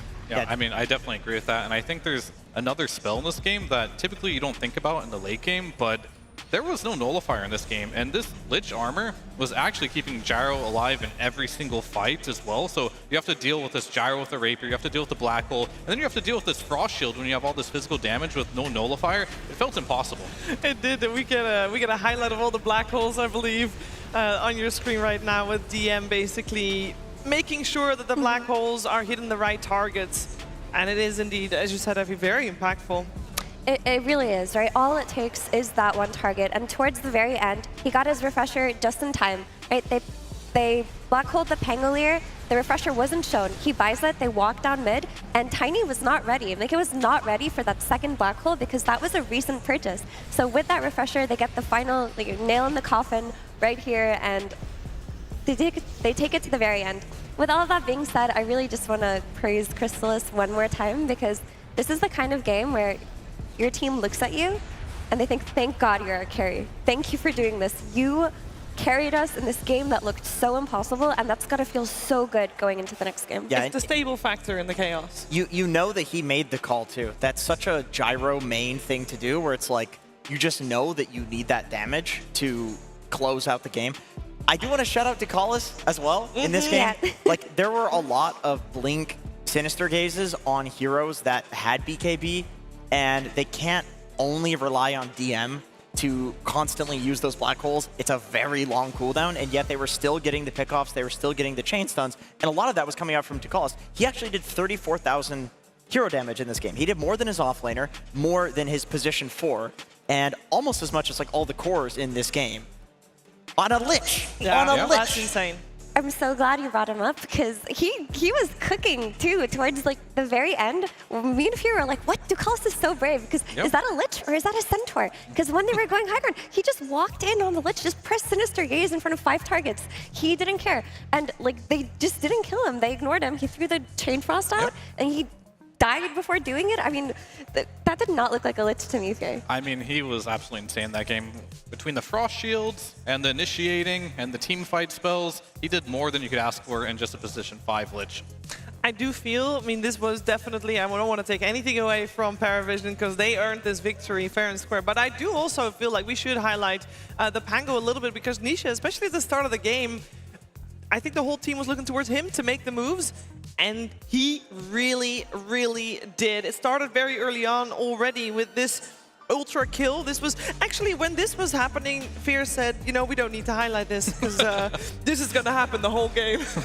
I mean, yeah, pretty much like this whole early game was Liquid skirmishing with heroes like Pango, with Tiny, Primal. These are all skirmishing heroes, and Liquid took all these fights, and I was actually impressed at how well Parivision did combating this aggression in the early game, because Liquid definitely had the edge here, where the late game, it was going Parivision's way as we saw in the late game fights there, but this early game as a whole was really good for Liquid, but was it good enough? It's hard to say because like their draft eventually will run out of steam.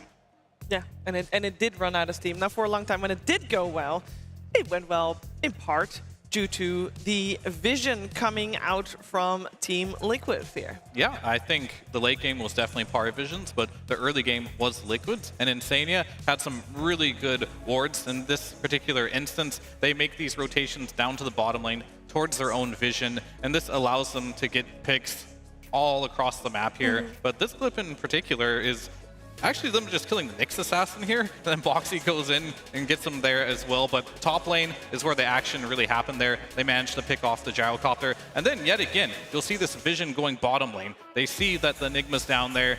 We have Saberlight going on to the Invoker, but on the other side of the map, by the way. The chain stun, that was nuts. But this is what they need to do in these fights right here. You have to kill DM first. And they were doing a really good job of that in the early game. But once you buy the BKBs on all your heroes, it comes a lot more difficult, and same here. You get vision, you go in, you maybe go a little bit too deep here, but all these early game plays did lead to Liquid having that advantage in the early game, and that was thanks to Insania's vision.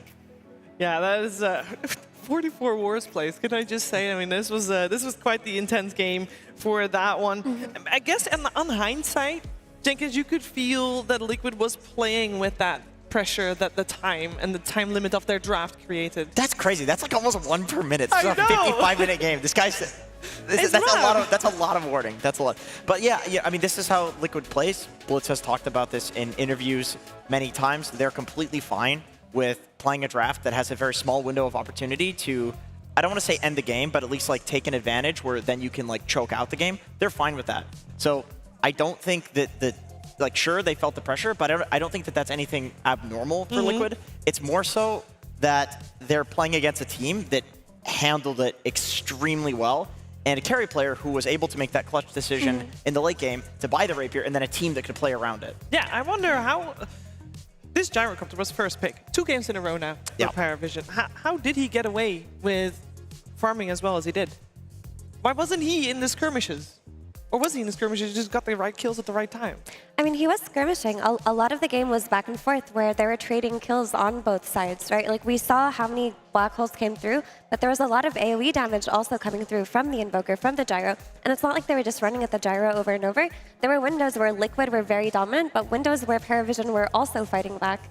And I think that's the coolest thing about them is they've really shown us grit this tournament. Like, the Paravision that we saw a couple of months ago, they were winning through stomping through their Chen, right? They would just play early, win early. Sometimes we'd see them in the late game where they carry, but mostly this isn't the way they've been winning. But this tournament, they've been holding on to the very end, making comeback kills, winning games they shouldn't be winning, and just coming up with these like really huge plays on the main stage. Yeah, they have had some huge plays, and this squad has not had a LAN like this, has not been on a stage like this, with a crowd like this, and also with a lot of the crowd cheering for Team Liquid. Might be a little bit of an extra spicy portion for them. But I feel, Jenkins, they don't seem phased at all by any of the, the shiny lights, basically. No, they don't. And I think this is a very good thing for the team. There was a conversation, I don't remember who I had it with, but people talk about who are like the true, it was Blitz actually, who are like the true tier 1 teams in Dota.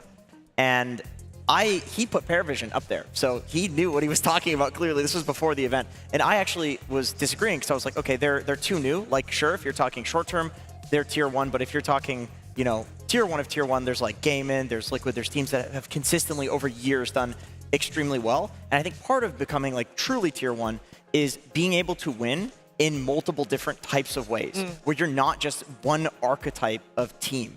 You can win from those comebacks. You can win from stomping. You can win from being good at laning. Paravision is finally showing that they are that type of team. They are truly tier 1. Yeah, I mean, I definitely agree. I think they're winning in a lot of different cool ways. And I think if it was any other team, I'd be very critical of Liquid, and I think you mentioned it really well. They dealt with Liquid's pressure, right? This is what they do to every other team. Most teams crumble to it at some point, but PariVision, they didn't. And for Liquid, I would be like, okay, you draft more late game, but they've proven they don't need to do that to win games. So PariVision is showing that they can play the late game, they can play that mid game. Maybe they bled maybe too many kills in that mid game. However, they still stemmed it at some point and were able to bring it back and ultimately win the game. Yeah.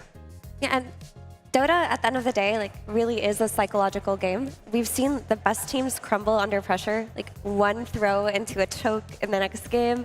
Like teams that you would expect to win, you know, like BetBoom earlier, everybody talks about their talent. This team is notorious for like maybe not having the best mental fortitude, and they've gotten better at it, but they still succumb to it at the very end. PariVision is showing us from their inception, from like the youth of this team, because this is a new team. They have that mental fortitude. They said in an interview, DM said, we play till the very end. That's just how we are. Even if we're gonna lose, we're playing it to the end because you don't know what happens. And in Dota, like what you really need to be able to do is just like dig your heels in the ground and wait for your moments, because nobody plays perfectly. No, and that game that we just had where basically Liquid throws themselves at PariVision constantly, and PariVision is able to still execute their game plan that they have, it kind of puts Liquid back to the drawing board, because where did they go from here, Jenkins? They basically threw everything in the kitchen sink at PariVision, and they did not crumble, as we said. Yeah, that is true, because this is the circumstances in which Liquid will normally thrive. Yeah. But you know, once again, when you're talking tier 1 caliber teams, they are able to go back to the drawing board. I imagine that in the next game, the draft will be entirely different, so you cannot just run it back as PariVision. Even when you see Liquid doing the same openings, which we did see them do, like the Rubik Earthshaker, these heroes, both of them were played in entirely different roles. So if you think that you're going to get to run it back, they're running the same archetype of heroes, you're getting tricked. Yeah. It's a trick. Don't fall for it. I mean, I think PariVision has the advantage here, because I feel like Liquid, they tried something, it didn't work. They went into the next game, they adjusted. That also didn't work, and I think from here on out, Liquid is kind of on the back foot. Not only do they lose one more game, they're out, of course, but like strategically, they're trying to adapt their strategies to PariVision, and nothing is working right now. Yeah. If I were Liquid, I would give them Magnus. Like really, I think PariVision play differently when they have Magnus than what we saw in the last 2 games. I think DM on Summons Heroes really is where he thrives. Like this is what his specialty has been with this team. This is what they're used to playing around. And Liquid already gave them Magnus and they beat it. If I were Liquid, I would honestly just try to do that for Game 4. They wanted to for Game 3, but it was PariVision that ended up banning the Magnus, even though they had first pick. So they didn't want it. They wanted to have something different. They wanted to have that gyro, and they have a lot of time here to talk about what's going to happen in game number 4, because in between game number 3 and game number 4, we give the players a little bit of extra time. Apparently, they need food or something. I don't know. It's something that that people sometimes do require. They're human. No, they're not. I would know. Okay, well, some are. But that gives just us a little bit more time to talk about these 2 fantastic teams in the finals, and it gives us time to see what the fantastic people in Paragon Hall are up to. And for that, we head over to Tsunami and Slacks. That's right, we got a little bit of time as the teams get a chance to recharge, so we get a chance to see what's been going on in the crowd. I found a Team Liquid jersey over here. My man, introduce yourself. Hi, I'm Charles. I'm Liquid fan, of course. How long have you been a Liquid fan for? Because I see there's a lot of people who see their TI victory and they're like, oh, this is a good team. I should join this team. How long have you been watching Liquid? I support for Liquid since TI9. Ooh, TI9! All right, you're an original fan then. How many LANs have you been to? What's your experience been like here in Bangkok? It is very amazing. This is my first time and it's totally worth my money paid. Yo, round of applause for first-timers, all of you showing up. It's our first time coming to Thailand as well, and you guys have been fantastic. And in the spirit of us being here in Thailand, you're a Thai local, right? Where do you come from? I'm from Bangkok. Perfect, okay. So I'm wondering, could you teach me a Dota phrase while I'm in these Southeast Asian pubs and I want to talk to my Thai compatriots? What could I say to them? So there is one phrase in Thai. It's Ya Yom Pae, which means don't give up. Liquid, let's go Liquid! Yo! I love it! All right, then. Could I get a Yayo Pay on 3 then, crowd? Because Liquid needs the power. 1, 2, 3. Yayo Pay! Don't give up, Team Liquid, but there's plenty else going on in the crowd right now. And while I got a Thai person to join me on stage, how about we talk to one of our Thai hosts? Go! What are you up to right now? Thank you, Tsunami. So I got these 2 guys with me. Can you introduce yourself to the hero? Hi, my name is Mo. Hey, I'm Brad. Yeah, and I don't even have to ask because you know they are wearing it, but at least I gotta hear it from their own mouth. Who do you guys support today? Team Liquid! Yeah, Liquid's gonna take it home. Yeah, but they are on the back foot right now, so I think they is in a pretty bad situation, and they will need you guys to put in a lot of energy to support them, right? Not just these 2 guys, but also you guys as well. So I would like you guys to make a lot of energy and shout your support so they can hear it. Let's go. What about you? Let's go, Liquid! Pap, pap, pap, pap, pap. Right. Okay, now it's your turn, right? Are you ready? Okay, 3, 2, 1. Come on, Liquid! That's what I'm talking about, man. And of course, we have a big arena to fill here, and just Tsunami and me can cover them all. So next, I have to put it to you, Slack. Thank you so much, Cole. Yes, I have prepared nothing. Let's do a crowd vibe check. How we doing, crowd? Hello. I'm looking for some Paravision fans, all right? I've seen this team. Look, anyone like Paravision? You, young man on your phone, ignoring my content piece. What? Do you like Paravision? I can't speak English. What? You just did. English.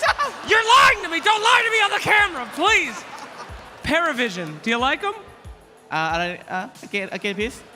Okay. All right. Can you at least give a thumbs up for our Paravision boys? A nice thumbs up for the boys? Here, I'll help you. Just put your thumb like that. You go this, and then you say Paravision. Paravision. Yeah, bye-bye! Hell yeah! Perfect English. Let's go, DM! Okay, there we go. How are we doing over here? Whoa!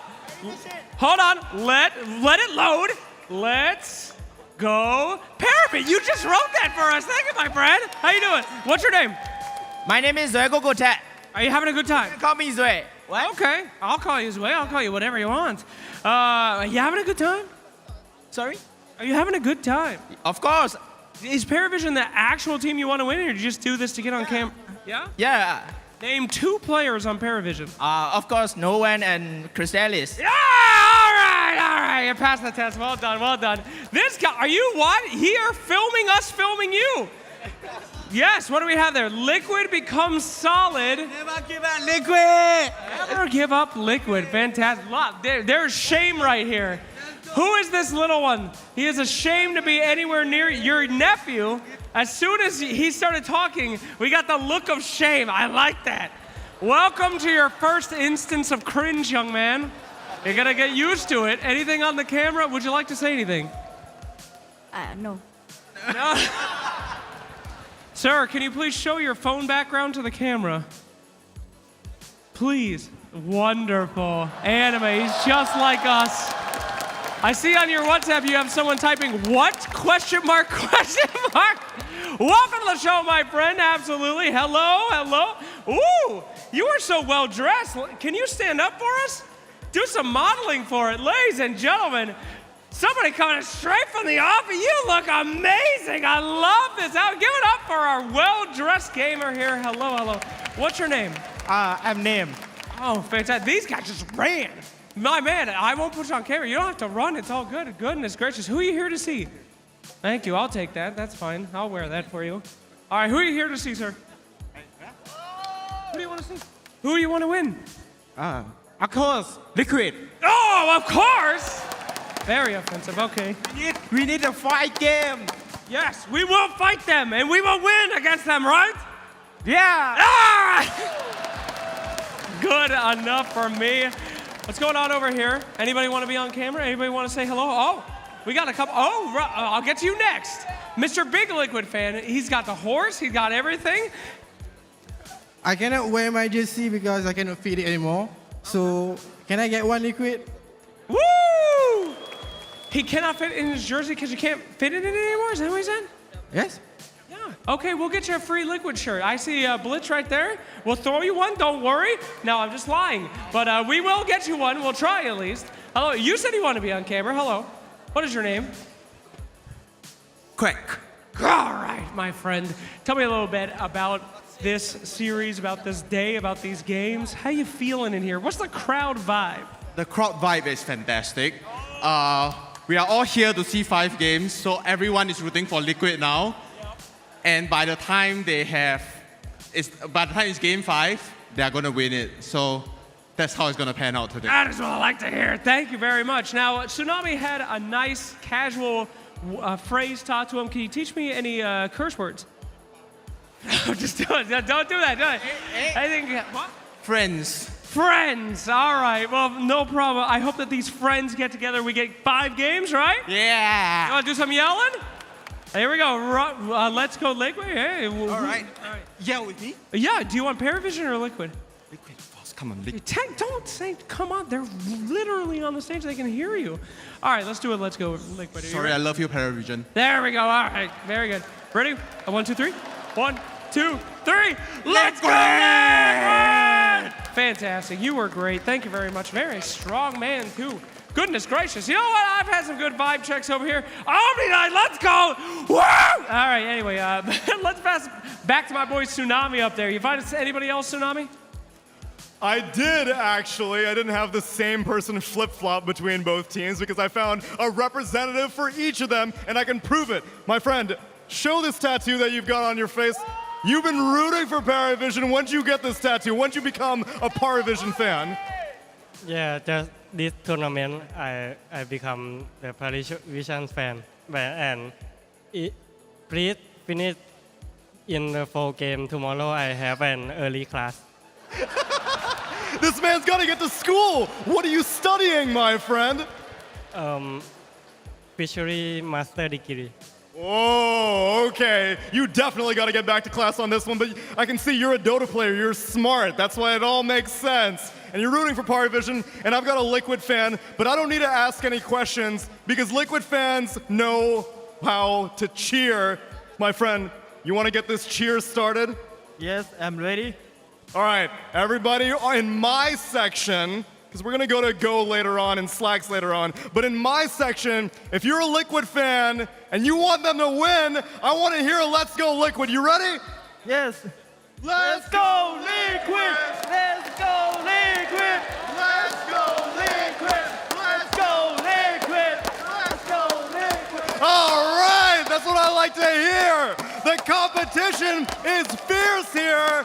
But that's over in my section. Go, what's going on over there? Man, if I was Paravision, it's gonna feel a lot more lonely than it should be, right? So, I think for my section, I would like to root for an underdog, even though they are up 2-1. But come on, man. Why everyone treating them so like, oh my, come on. So, for me, I would like to be a representative for a temporary Paravision fan club. Is that okay with you? So, everyone here around me, are you ready for us? Okay. I think we all understand what is gonna happen. Let's cheer for Paravision together, shall we? So, after me, let's go. 3, 2, 1, Paravision! Dude, come on! They are doing so good and they are up 2-1, so I know we all won 5 games, right? But they are doing well and they are playing good Dota, so at least we gotta give them props for that. And let's go to Slack after this because I think there's a lot of person who have something to say about that. Thank you so much, Go. Yes. Well, you guys already had a cheer for Team Liquid. You had a cheer for Paravision. And I don't want to lose because it makes me feel sad. So how about to close this thing out, we just get a nice ESL One Bangkok cheer to see if we can get 5 games. Ladies and gentlemen, can we get as loud as we can the entire arena? 1, 2, 3, let's go!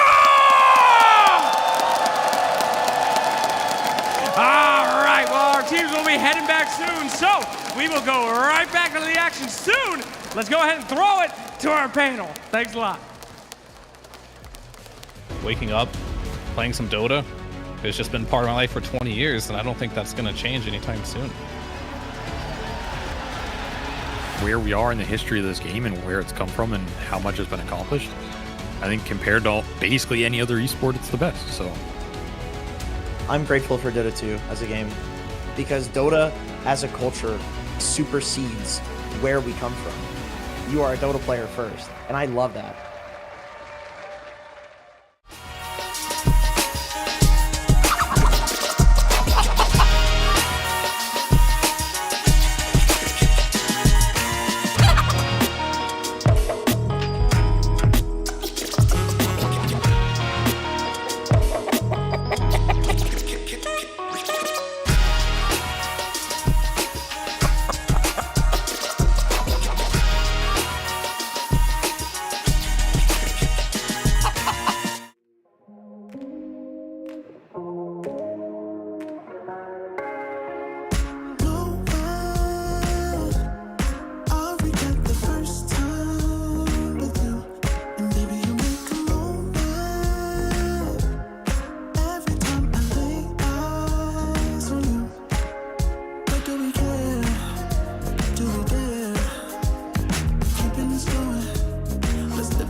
It isn't enough to wish for change. You either give in or pull away. We have the will to choose our fate. Whether it's wrong or right, I'm holding on for life, for the ride.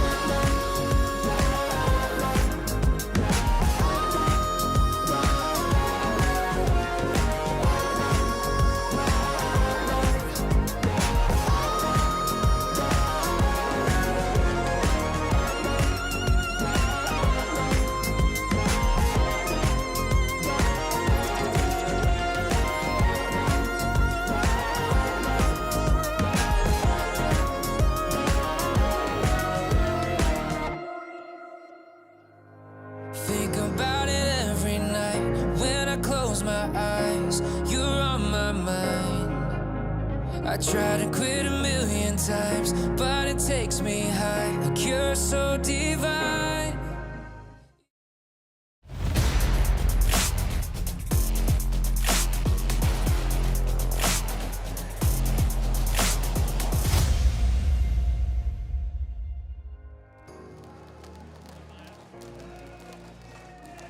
The grand finals will continue shortly between Paravision and Team Liquid, and now Paravision is one game away from being crowned the champion here for ESL One Bangkok.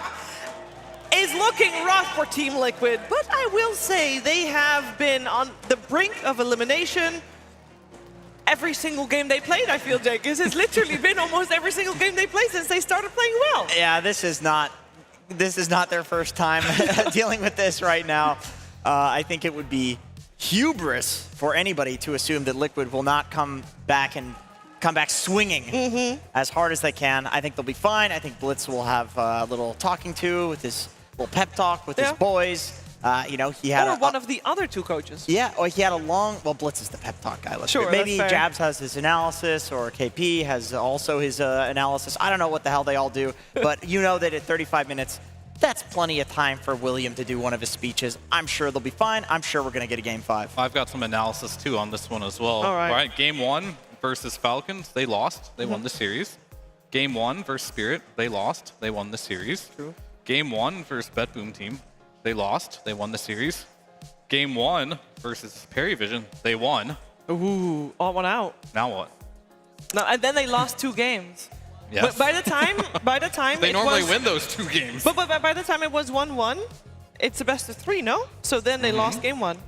Here they are again. I have a stat. Liquid has won every series that they've played in playoffs. That is true. True. I have a stat as well. This stat is actually brought to you by the US Air Force. It's our wisdom rune, and it is about Team Liquid, and it is about, well, they say it's Thickwid. Am I taking this one? No, go for it. I love that. Everyone was jumping at it, but I guess I'll do it. Like, yep, look at this right here. HP at minute 40, they pick strength heroes, right? We've seen a lot of Nisha playing Earth Spirit, Shaker mid, Primal Beast, even in the carry role, we've got Nisha playing heroes like Tiny, right? So this team really, really enjoys strength heroes, and I think this is what this is trying to represent.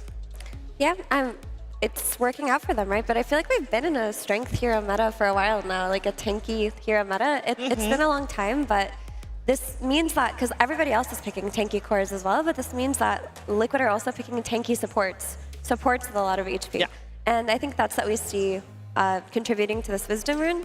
But I also wanted to say, like, Liquid played a lot of really long games today. Like, they had a 3-game series versus That us. is true. And I was looking at the clock. It's 9:30 p.m. When do you think they woke up to start playing today? I have seen at least one player at my breakfast time, which was around 9:45. So they were awake already then. 12 hours almost. It's been a really long day for them, and that's just what happens when you come through the lower bracket. Like, you have to run a marathon sometimes, and we actually forget that because we've seen so many 3-0 grand finals over the last couple of years that these grand finals tend to go to all 5 games sometimes. Yeah. We haven't seen it in a while. It looks like we might be seeing it now, but if you're also playing versus a very competitive team in the lower bracket, you very likely were pushed to the brink in that, and they're doing it again here. So how good are they at running marathons? Yeah. That being said, their last 2 series in Paragon Hall went around midnight because they were playing the longest series and they were always playing the last series of the day. And I believe yesterday they played the first series of the day and the last series of the day. Or actually that was on Friday. Either way, they have had the marathon before. I hope and I think, Fear, they should be okay. Adrenaline carries you through, no? Yeah, definitely. I mean, if it is like a grand finals day specifically as well, it's not like any other day. You are playing to potentially wrap up the tournament, so no matter how much you're playing in that particular day, at least for me, it's like the fatigue doesn't kick in until after the tournament. And then sure, you get a little bit tired and it becomes more real. But for now, these players are not really thinking about it. They're just thinking about the next game. They're thinking about heroes, and I want to think about heroes as well, as we will take a little bit of a peek of the most played heroes of ESL One Bangkok. It's a list that I feel like in this best of 5 might not be the most relevant, but if we look at these heroes, I actually want to retract that because it does look incredibly relevant still, Jenkins. It feels like the meta has come full circle.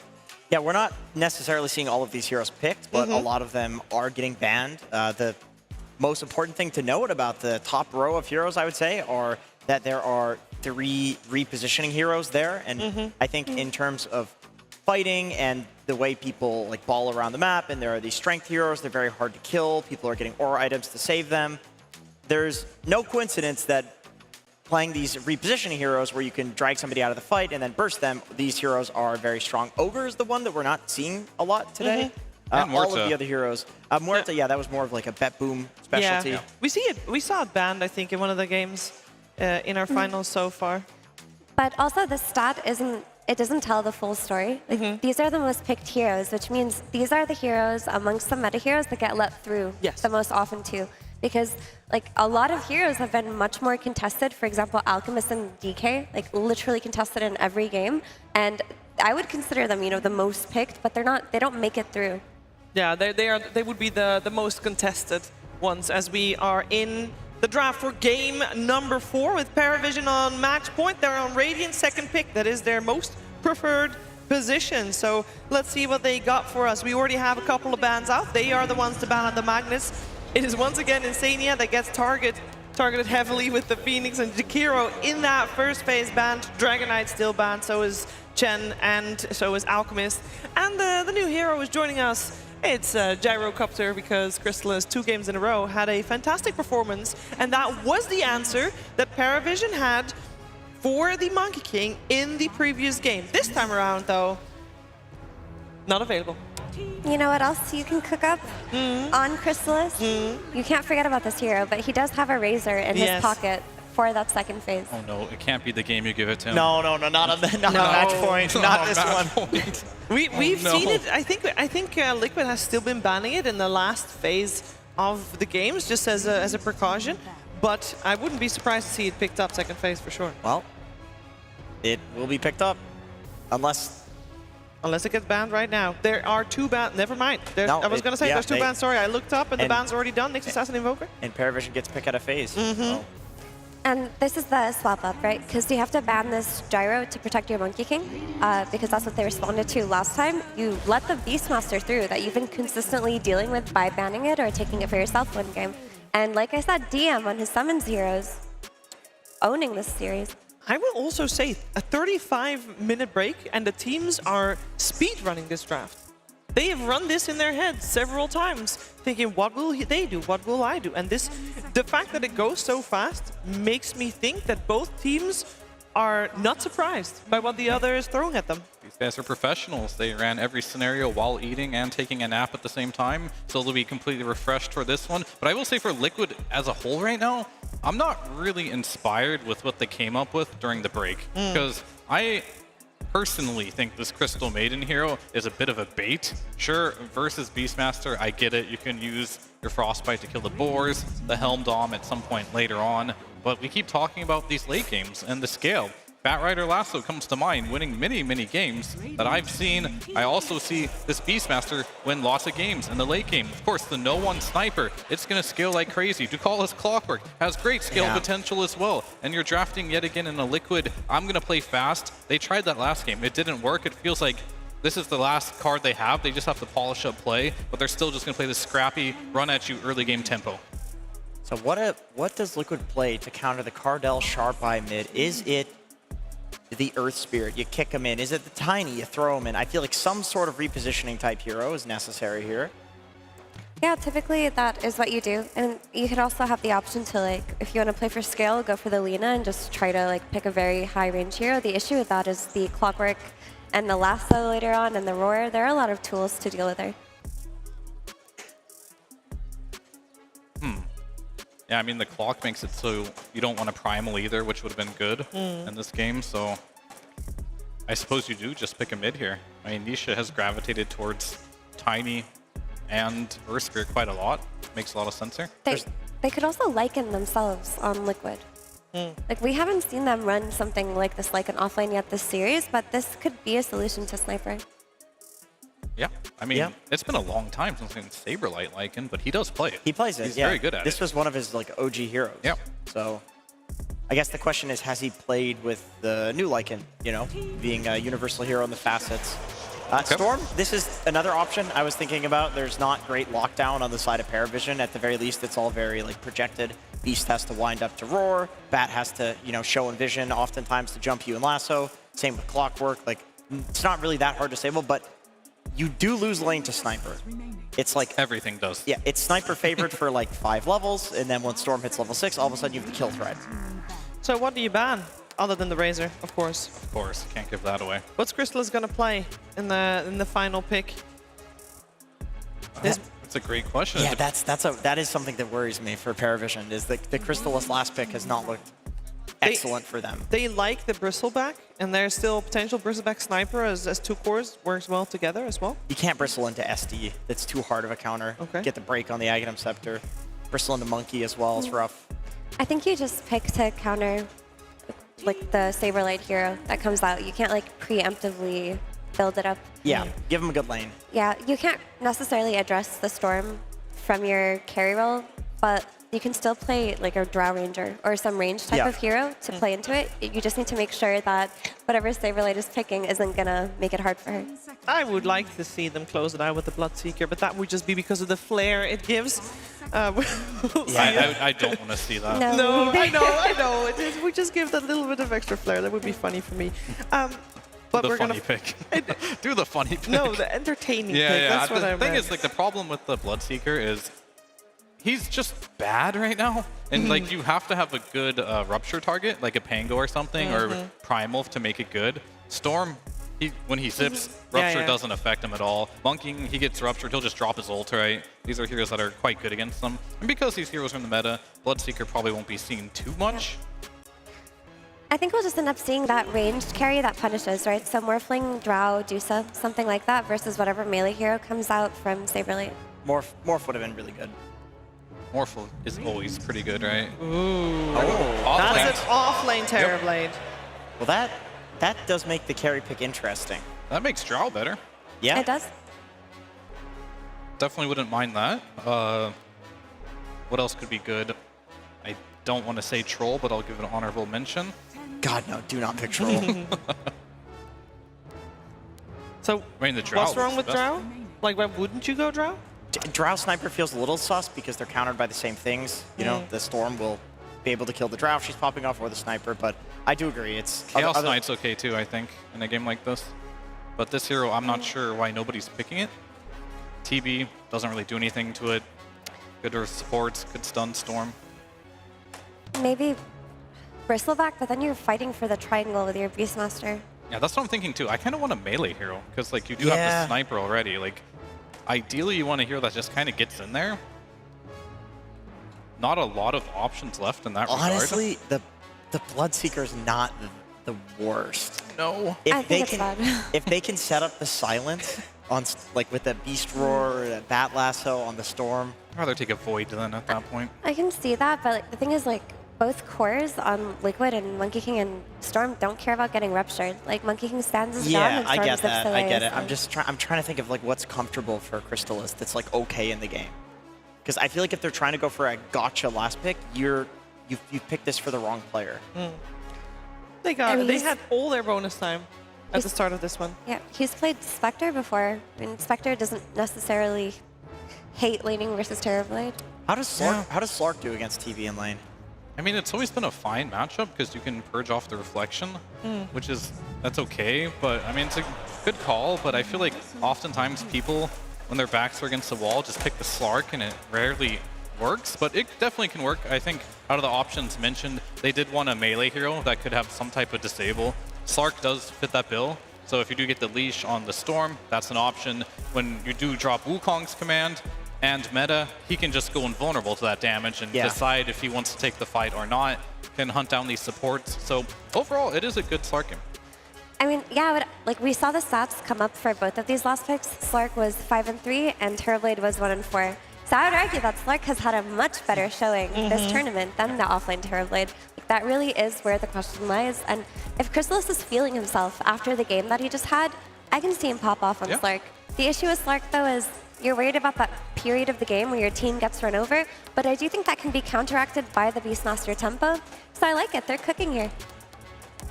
I like the Slark too. Like, I liked the Slark when I saw the two supports, the SD and the CM, because I feel like Slark will munch on those heroes. The TB Slark lane, I'm just not entirely sure how this one matches up. Well, we're going to find out one way or the other because we're heading into this fourth game, and that means that Paravision have the chance to become the champion here in Paragon Hall for ESL One Bangkok, or maybe Liquid will force it to a fifth game. We're finding out together with Cap and SVG. Paravision have two chances to take the grand finals over Liquid. But you don't want to give Liquid that opportunity in the 5th game. The time to close out the series for Parivision is now, Avery. You have to seize the moment that's in front of you. You might never get it back. This has been a long time in the making for some of these players. Some of them have never won a Tier 1 LAN. So to get this close in hand and slip away is the stuff of nightmares. Parivision are going to try and close it out here. Close it out now and not give that extra life to Liquid. The TI champs. That's right. Champs is the important moniker, right?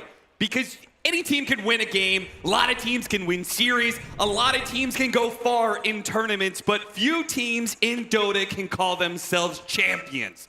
Liquid have already proven to be able to do that. Parivision, who have had top 4 placements throughout this year, look to finally cement that they are not just competitors, but they are champions. And Liquid are not going to crumble. This is not a team that's going to lose confidence, that's going to choke, that's going to just suddenly throw their strats out the window. This is a team you're going to have to take that victory from, prove you are worthy of it.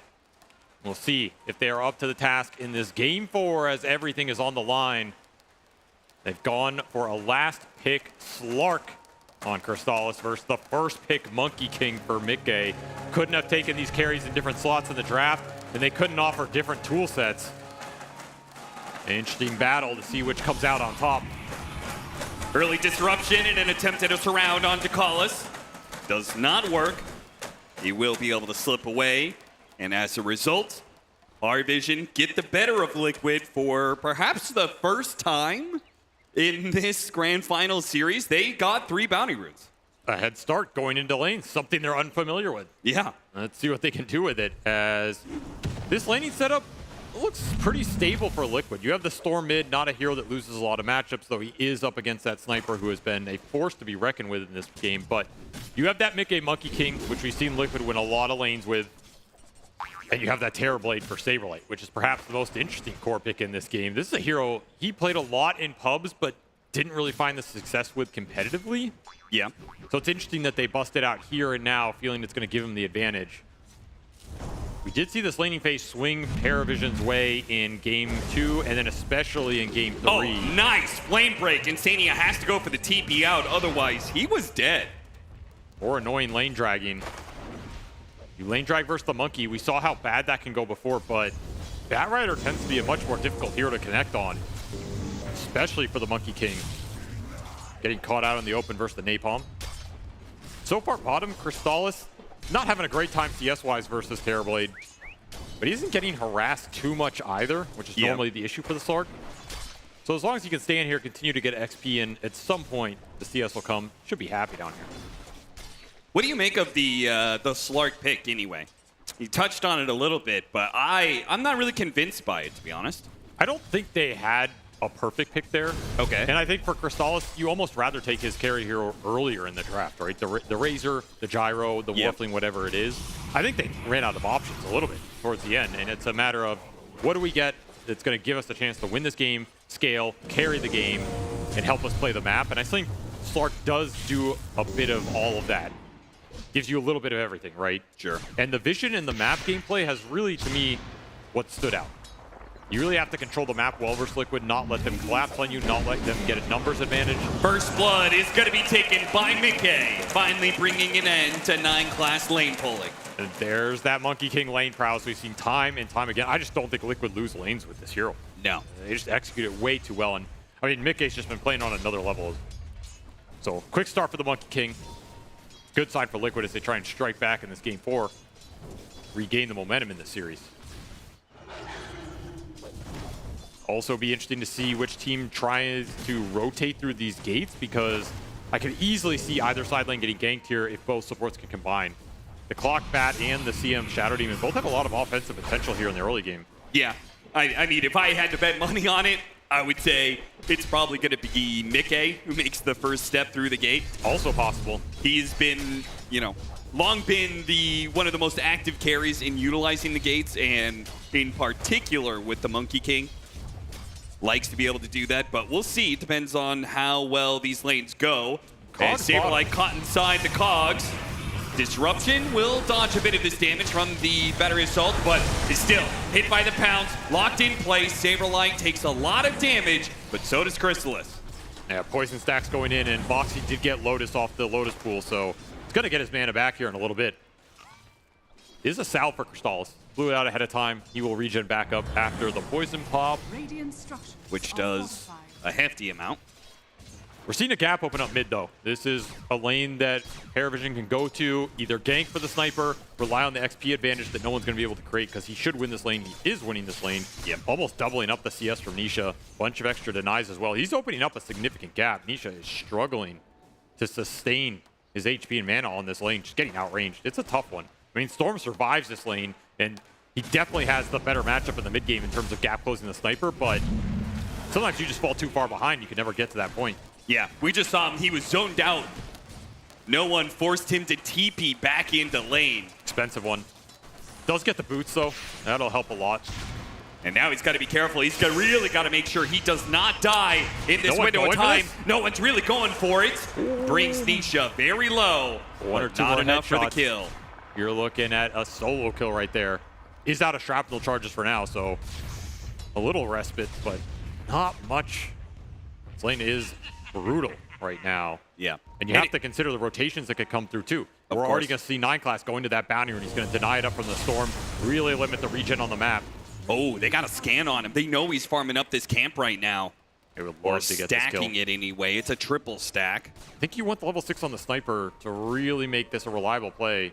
He's so close to it. He does have 1 shrapnel charges. Nisha's going to be in trouble here. Surrounded, sandwiched, 2 heroes, 9 class on one side, no one on the other. They will get that kill. And that is the threat of this lane matchup. You can always rotate to the sniper before that Storm is 6, and you have a huge window to get a big punish on him. 9 class finds the bounty rune, finds the kill, and it's going to prompt Liquid to think there's maybe wards behind this tower too.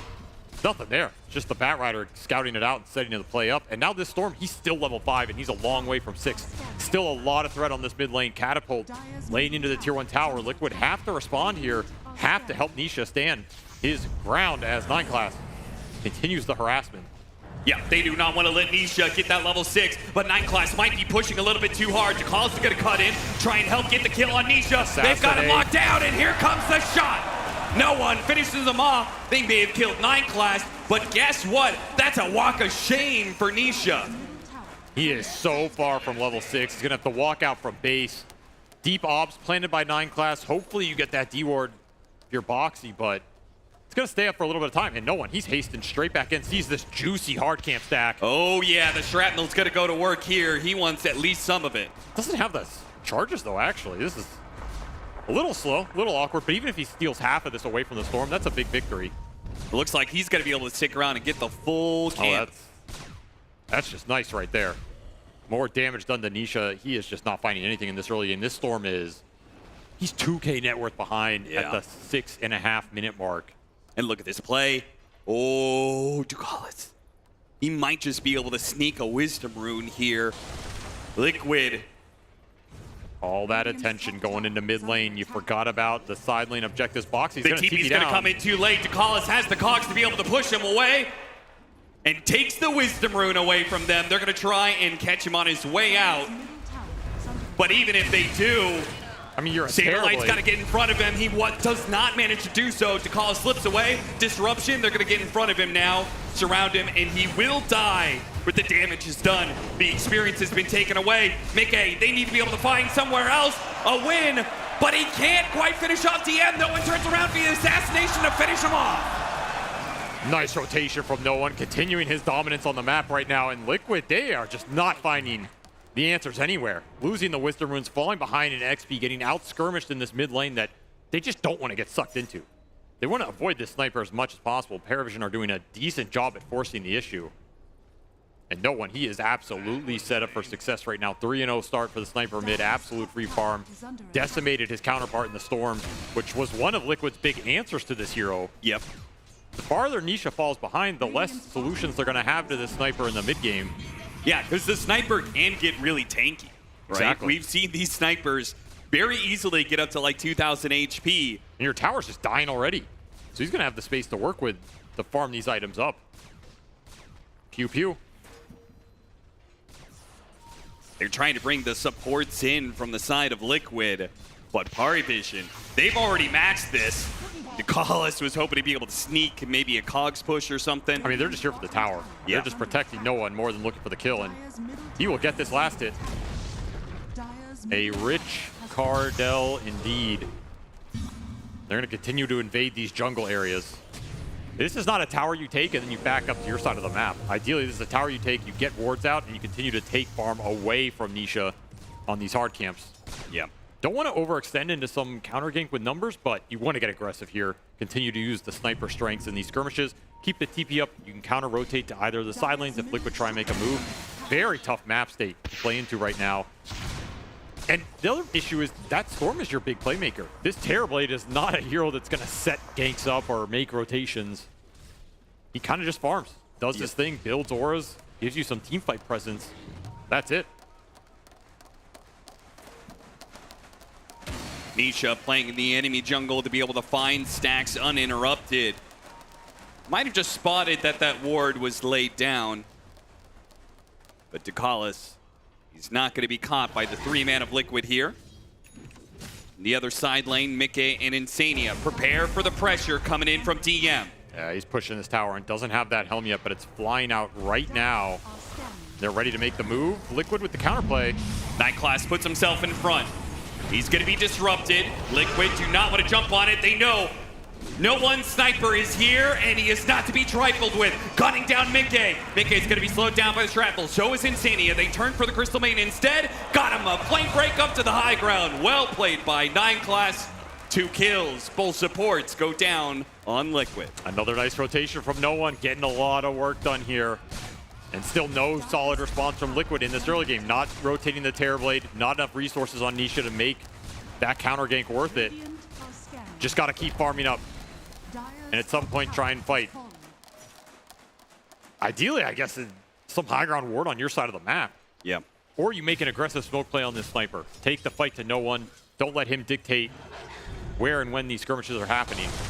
You can still just jump him with the Storm and deal a lot of damage here. That's another way you can come back into this game, especially if you can get some power runes. Right now, Nisha's just losing out on the power rune battle. They're getting picked up by these Paravision supports and getting some work done with it. Ducalis has had himself a series here. Up by 3K at 11 minutes, Paravision. They haven't had a lead like this so early against Liquid in this series. It's a very different situation. Liquid are the ones who are going to have to claw themselves out of a hole right now. We do see this a lot with Sniper, though. We have to note, this is a hero that, if he gets that mid matchup, if you gank for him, he builds that lead, it's a little inflated, right? Because he can easily die in that mid game, and the second he dies 2 or 3 times, some of that game can fall apart. And Liquid have done it plenty of times where they've shown that was not close at all. No, it wasn't. Nothing else to say about that one. Stalis pops the ult, does not want to get disrupted, doesn't know what was waiting for him behind there, but honestly, Liquid did not have much. Yeah, without a stunning sort of offlaner, they're more reliant on their other 2 cores. The problem being that neither Mickey nor Nisha are having a great game right now. So it's on Saberlight. Who's going to make those plays then? Terrorblade? Question mark? Slowed down by the Demonic Purge. 9class surrounded by 2 heroes, and here comes Nisha to collect in his kill. He wants to start those stacks. Aggressive tip 2. The man is not deterred right now. That's a good sign if you're a Liquid fan, despite the rough start. It's not going to take too many more kills to get him back in this game either. It's not like he's that far behind. You start to build those galvanized stacks, that's another road to recovery here. Radiant are It's going to be a Battle Fury buildup for Mickey on this Monkey King as the smoke gang from Liquid comes in behind him. Trying to catch DM, he managed to get away before the disruption could tag him there. If it landed, he probably dies. At least you get the Helm creep. Nice little gold pickup. Man, this is your Terrorblade smoke move. Need the monkey to help you connect on this play. Ducalis will sentry that obs. He knows it's there. And he knows the move is coming from Liquid, but he cannot stop it. Can't get away in time. Liquid and their 4-man up to the top lane finally nets a kill, but it's not the one they were looking for. It's still space, right? Space for the Storm to recover. The monkey and the Storm are not getting ganked right now. No one has had to just retreat to his side of the jungle, his side of the map. Yeah. Which isn't an ideal situation for that snowball effect you wanted off this sniper. Still very far ahead. He's just going straight Mjolnir. A lot of DPS going to come out of this sniper.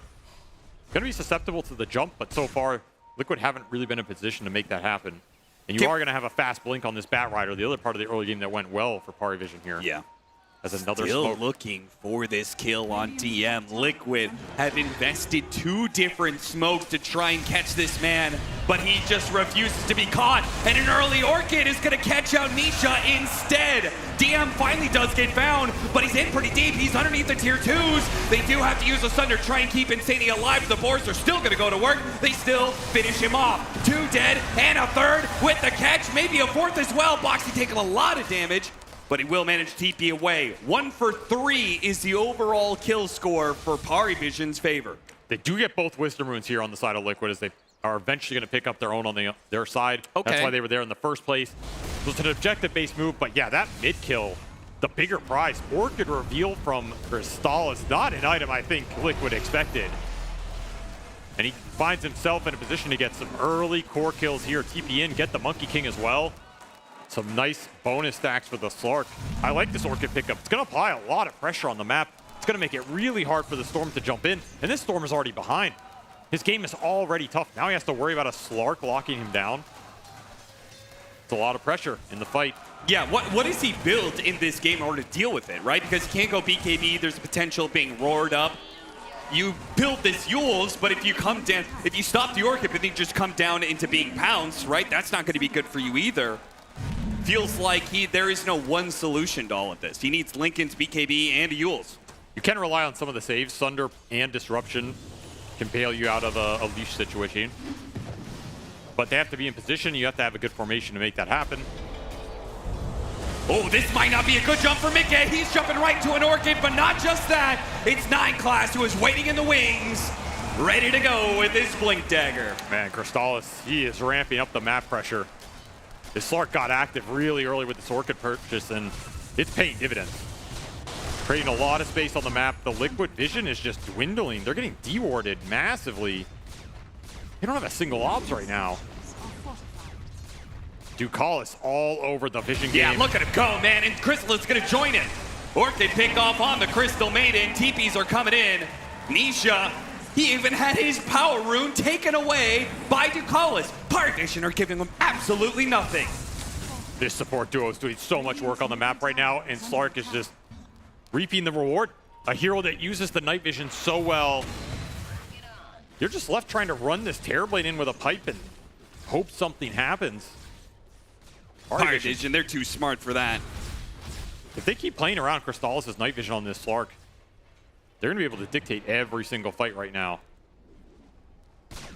They can easily go into Roche as well. Helm of the Overlord already done for DM. Oh, yeah. Found that Granite Golem early, so that Roche is available if you want to commit for it. You can also just keep running the map.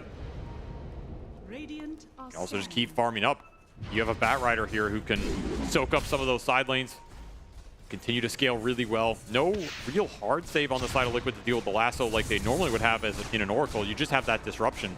But that doesn't really just stop the displacement.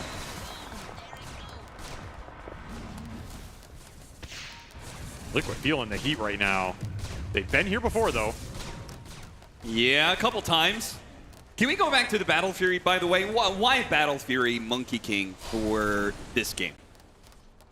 This is an interesting choice. I mean, normally we see Mickey play really fast with this hero. He was one of the first monkeys to really embrace that Gleipnir build in the previous patch, make the gate rotations, look for the early kills. So this is a departure from that style. It will scale better, but you have to be able to use the time, and a move from Liquid combining all the cores. Trying to get punished, and they will manage to get 9class, but now Mickey stuck inside the cogs with the Shrapnel going away. They do have a Thunder Save from Saberlight. Now the Wukong's man, a Flame Break does manage to push him away. Nisha trying to man up on no one right now. Disruption goes out. Nisha doesn't have much to be able to work with. He throws his final bit of damage. The final bit to try and finish up no one but the Demonic Purge and the Boundless Strike. It finally kills him, but it costs Liquid everything. Stacks for the Slark, 6 permanent Agi. And of course, the triple kill for DM, 5-1 and 4. This man has been unstoppable on the Summons heroes. Since they've gone back to it in that game too, Liquid have had no answer for the map control DM is giving Parivision in this series. continues to just run the gambit on him. And that Ags for the Slark is already done after that fight. This flame, or this bounce up the hill on the Terrorblade actually ended up being really impactful here. Got bumped straight into Crystallis, who gets the kill, another permanent Agi stack, and then this Beastmaster plus the Slark backstab. Just gonna clean this fight up, despite what was happening over here. No one did so much in that team fight, man. Great concussive grenade. He is popping off. He knows he is destroying Liquid in this game 4. He is trying to close out the series here and now. There just aren't good answers to gap close this sniper and make it worth it right now, and he absolutely knows it. As you said, early Mjolnir, stand your ground, deliver the DPS. Yeah, maybe you go down, but your team demolishes that team fight. Now you find yourself up 11K net worth at 19 minutes with an Ags, Orchid, Slark hunting the map. There's nowhere to run, and he's nowhere making to just hide. Dead again. He's trying to keep himself alive with the lifesteal. Boxy couldn't get there in time for the disruption. The vision game is impenetrable right now. It's just radiant wards across the map. There's one dire obs. These are constantly getting dewarded. Liquid cannot find purchase in the vision game. Can't get out on the map. The Slark is taking full advantage of it. Zania spotted. They're going after him. He tries to blink away, but he can only make it so far. The mobility on Pari Vision mixed with the vision. Nobody is safe on the side of Liquid. 4 wards, a Slark. Finally, nighttime passes as Liquid.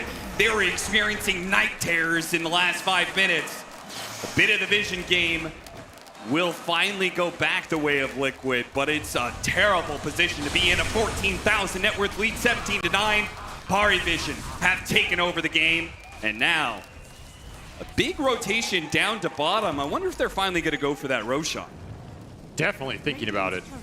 I mean, DM has a full pipe on top of that Helm of the Overlord, so you are guaranteed to get this Rosh. There's no way Liquid are taking that heads up 5-on-5. Their best play is to split the map with Terrorblade Illusions, Monkey King Storm, try and remain uncatchable, especially during these daytime periods. But man, that nighttime was devastating. I think Pari Vision got way more than they were even expecting. They were expecting a lot. And sure enough, first Roshan of the game, perhaps to Pari Vision, but they know that Liquid is trying to contest right now with the movement across the map. A smoke. Such a hard contest. You have a Battle Fury Yasha Monkey King. Just no real damage coming out from the carry. Liquid are all leading early on to the game. They know they're in the hole right now. Insania pushes forward and just trying to get some information, and they got some. They know they're screwed. This is so over right now. Just cut your losses if you can. Mickey. Assassinate's gonna slow him down. He hops away into the trees though. Does manage to get out. His support, maybe not so lucky. Boxy, the tier 2 is not a defense. Crystallis, he wants the kill. He's chasing after it with the Orchid. He's got him. I mean, this is normally what we see Liquid do to other teams. Yep. Run the map, combine all their heroes, make strong moves. They are not used to having it done to them. Pari Vision leveling up in this series right now. And look at him. No one's going to take the Roshan by Crystallis. He is still on the hunt. He is still looking for more heroes. He wants Nisha. He has played so well this game. 7-0-6 on this Slark. Level 18 already with 10 permanent Agi. Jeez. Liquid did not expect this kind of pace from the last pick Slark carry. Combine that with how mid lane went, and you find yourself in a very tough situation. 17K net worth lead. Roshan going to Pari Vision. Aegis on the sniper, who, by the way, had BKB for that last fight, so no one is just not an easy jump anymore either. And that nighttime, it's coming in 2 minutes here. This daytime was not much better for you. It's about to get worse. Dire's bottom tower is under attack. Radiant's top tower is Chipping away at the tier 2s, nothing Liquid can do about it. All they can do is try and farm their way out of the hole that they've been put in. but no one, Pari Vision as a whole, has just been giving them no room to breathe whatsoever. They've knocked Liquid down, and now they just keep on putting pressure on them. And look at the map. They're committing only 2 heroes to this push. Crystallis is taking Outpost right now. Ducalis is showing bottom on an illusion. And 9class is sitting on a cliff in their triangle. Absolutely fearless, Liquid. Are they going to do anything to stop this? It seems like no. A full lane of Barracks at 23 minutes. They just cannot put up with the pressure that this Aegis puts them on. They can't stop no one. They can't jump him, and no one knows it. Smoke in the base. They want more. 9class is going to try and get the pick off. He managed to get what an orchid. the instant response. Crystallis orchided up. Boxy immediately. Throne? What a sick counterplay, and Pari Vision just go Throne. What an insane call to make in 24 minutes. They start backing up. Their creep wave has been cut by Mickey. They can't keep this going. They are absolutely feeling themselves right now. Nisha will find an amp damage in the river. Maybe you can make something happen with that. He's eyeing up no one, but this is an Aegis sniper with BKB. Yeah, frankly, I think the bigger prize is the creep wave. He's gonna try and get that one, but he GP away, trying to get out. Nisha, he's only got one more zip. He's caught, he's slowed down. DM's gonna catch up to him. One more zip, a little bit of a bottle action, but he is gone. Wave bye-bye, says 9class. The entire map just swarming with Pari Vision heroes. It's only 5 of them, but it feels like it's 20. They're everywhere. There's no escape for anybody on the side of Liquid. All Mickey can do is stand his ground and fight, but the depth shroud is still there for Crystallis. He's gonna pop it towards the end and finish off the carry of Liquid. All you are is stacks to this man right now. 40 temporary agi on Crystallis. He went early basher. I think part of it is just prevent the rat action, kill the TPs out, close this map, end this game right here, right now. High ground number 2 at 25 minutes. They instantly jump. The Terrorblade, they're trying to stop the creep wave. They know they can't stop it with team fight. They're just hoping cut the waves, kill the creeps, stop Pari Vision somehow. But Pari Vision reads their moves every step of the way. Keep on catching the heroes out on the map. Keep on stopping their initiation. 2 lanes of Barracks, 1 to go. Pari Vision just 1 Barracks away, 1 game away from a grand finals victory. Aegis still alive for a minute and a half here. This first Aegis has done so much work in this game, and no one, he is so close to another tier 1 land victory after so damn long. Trying to catch 9class in the back, does manage to hit him with a frostbite. Nisha, he just doesn't do the damage. The pipe is stopping too much, and Nikkei's dead inside the base. Crystallis keeps on going for more. Managed to get Boxy up next. Buybacks, Liquid, this is their last hold. They had to somehow win these fights with numbers, with just raw buybacks, but it's not enough. Pari Vision have already backed outside the base. They finally take away the Aegis, but they have to kill no one again, and Mickey can't even stay alive inside of his own Wukong's command.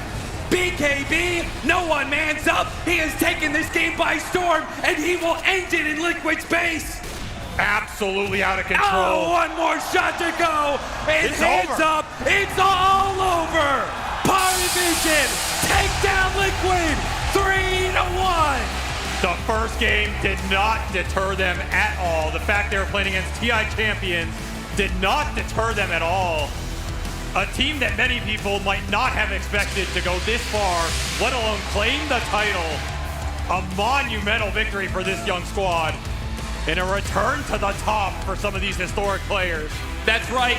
It's an accumulation of so many storylines. Eastern Europe back on top.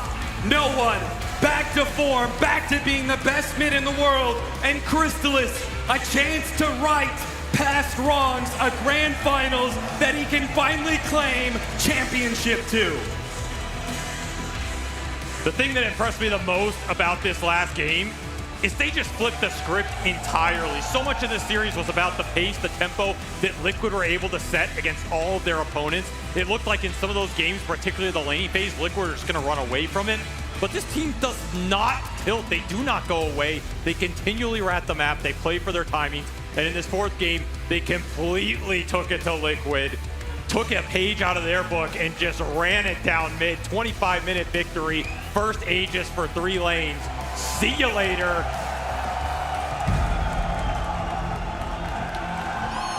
Bangkok, Thailand, Southeast Asia. Give it up for your champions, the ESL One Bangkok champions, Vision.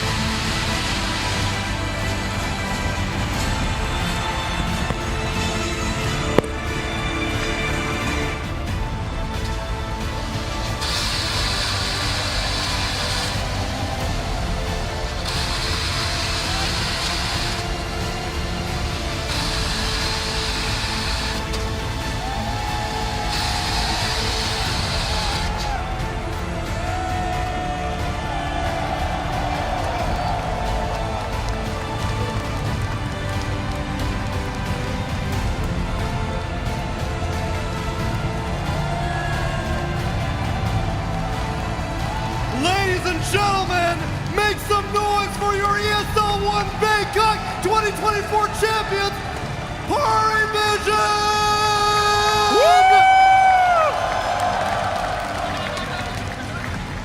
Gentlemen, what a journey it's been. DM, I want to start with you, my man, because I got a chance to speak to you before you went up against BetBoom team. And you specifically said, no king rules forever, but how does it feel to wear the crown now? I hope I'll just rule a bit more than Pure did, according to this tournament. But obviously they're a great team, and we're a great team now also. We knew you were a great team, DM. It's a pleasure to play against all the teams. They're great, and I'm happy to fight them every single tournament. That's great. And it's a pleasure to watch you, my man. You are a champion now. Congratulations. And I also want to get a chance to speak to your lane partner, 9 Class. My man, I cannot imagine what it must have been like to hear that a few months ago you weren't able to make it to Copenhagen. And I saw all the Reddit comments thinking like, oh, okay, this is the situation with Tundra now. Maybe it's an upgrade. But from where I'm standing, I think that you could have maybe won this whole thing because you're here, Tundra's not. You are a champion, 9 Class. How does it feel? I'm very appreciated, bro. Thank you for support, everything. It's a long way for me. You earned it, my man. Enjoy the moment. You're a champion. I'm gonna pop in here. My man, can I get a round of applause for the greatest Slark player in the world? Woo! My man, living up to your fancy name, Mr. Cristales. How are you feeling winning this event? You guys came through such adversity, came back so many times, and now you've grabbed the trophy. How do you feel about the event in general, man? I feel a little bad for griefing another finals for Nisha. But other than that, it's pretty good. Good to hear, good to hear. Any words out there to everybody that was cheering for you guys when it seemed like you were gonna be knocked out, when it looked so rough, and you managed to come back? Thanks for cheering. Yeah! I'll take that. Thank you very much, my friend. Ducalis, what a path it has been to get to this point. I know that you've been grinding. I remember speaking to you at Dream League. You were saying that this team really matches your work ethic. And now all of this work has finally paid off. How does it feel to be able to see and reap the benefits of all of your efforts? I think it's best emotion you can get that you work, and after your work you're getting succeeded in it. Yeah, I think all these hours that I was playing Dota was for this moment, and all my pubs through last year, it was a really hard grind. And I want to say thanks to all our fans, and especially my fans, because it's very important for every pro player to see that someone is watching you, someone is cheering, and thank you guys. We love to see it, and I know the other man who has been working hard alongside you, Estini, the coach who everyone has been super impressed by, and for me, I always saw it. I remember working with you at the Lima Major. You were a caster like the rest of us, and now you are the coach of a championship team. You've also been putting up the work. How does it feel to see the results? Feels really good, feels amazing. I cannot explain the sensation of being here and winning a tournament. And I'm really grateful for all the support of my family, friends, the players to trust me, even the talents. Like if I didn't get chances to cast, I would have quit Dota. And you know, the crazy man with some crazy ideas gets to win a tournament. It's unbelievable. You have anything to say specifically for all the Brazilian fans who I know love adopting all the teams that you're on? Bora caralho. Bora caralho, I love to hear it. Absolutely, and finally, it's time to change your name, buddy. You are someone yet again. You're a champion yet again. 6 years it's been since you have raised a trophy, and this man never lost it. He's back again, baby. How's it feel to win it once more? I don't know, it feels unreal. Yesterday games, like it was such a fucking crazy comeback from us. Like these games, like 3 games, 1 hour games, like everybody can win. Like this is the grand finals I wanted to play. And I don't know, like all these years, like all my work, it was for something. Fantastic. I know you're kind of a leader on the team, if you will. The guys might look up to you. Anything to say to your boys after this victory, now that we're here on the stage? What? Anything to say to them? I mean, they're legends. We come back as, I don't know, kings. Ladies and gentlemen, give it up one more time for these legends of Perry Vision. Let's go, Bangkok! Congratulations once again. Get in there. Lift that trophy up one more time. Everybody at home, give it up again for Perry Vision!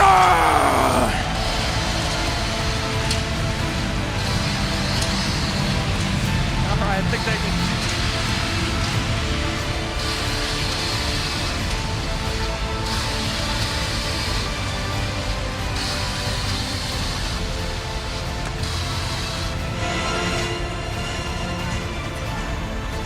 Your champions, Power Vision, they take out Liquid and they claim their championship here in Paragon Hall for ESL One Bangkok. And I love what Dakala said. And sometimes it's so easy to forget. You're like, oh wow, this was a great week. We've all had a fantastic week here in Bangkok. Cannot understate that. But it's not just the 1 week that these players come to this point with. It's a full career. It's the full support of the grind. It's not even just 1 year, Jenkins. It's like a lifetime in some cases. There is so much work that has gone into making this team work. We could just go through all the players individually. I want to start with Ducalis. This guy was a meme. He was known for his smokes and these like ridiculous plays, but the guy was grinding. He was always putting in the hours. He was a pub star. And that can take a toll on you. That can suck your soul if you're doing that and then nothing is happening. So to see it finally work for him is amazing. He has a team that matches his work ethic. I really like that concept because you see it in all of their other players. This guy retired, he came back, and he's at the top of his game. He looks like the best mid laner in the world right now. And it's like a crazy thing to say that when it's only been a few tournaments for this team, but this is no one. Like in his prime, this is where he was. So it's really not that ridiculous. They all have a story like that too. Like you talked about No One, you talked about Ducalis. Let's not forget 9 Class got kicked from his last team, even though everyone was talking about how strong of a support he was, how promising he was as a player, gets kicked for another player on his old team. It's considered a reject in that sense. He comes here, plays the world's most annoying Nyx assassin, single-handedly brings his team back. He's a menace. In unwinnable games, and like just to prove himself in that sense is beautiful. And then of course, like Crystallis, we haven't talked about Crystallis. Like his evolution as a carry through the years has been something to behold because he's always been top of the leaderboards, but he's never been able to turn it into competitive success. Right. He never was able to take his grit. I will say he did get second place at TI. Second place at TI. That's true, but let's not forget he made it through that. He made it to that TI through the last chance qualifiers. His team wasn't even meant to be there. He didn't have a good competitive season, and he has shown us moments of brilliance, but not this much like stability He's and consistent. consistency He's and consistent improvement. now. 100%. He has just become a world-class carry, and then he had a game in this finals where he put his team on his back, buying that Rapier on Gyro, bringing them back from the brink of elimination. Yeah, I mean, we wouldn't be here if not every single one of these players had incredible evolution, right? Crystallis, he had so much. I remember when a lot of critiques from Secret would be like, oh, you need a new carry player, right? And eventually he does move on from Secret. He plays for a new team. He works his ass off. He now has a bigger hero pool, pretty large actually compared to what we used to seeing. And now he's winning tournaments. And I think all these players, no one, it's been 6 years since he won his last tournament, has put in the same amount of work. You've got the youngins who have been grinding the pubs. It's all just coming together perfectly. Yeah, and I think the only player we haven't mentioned yet is DM, I think. Of course, I mean, we have to say it. This guy was literally getting griefed in his games.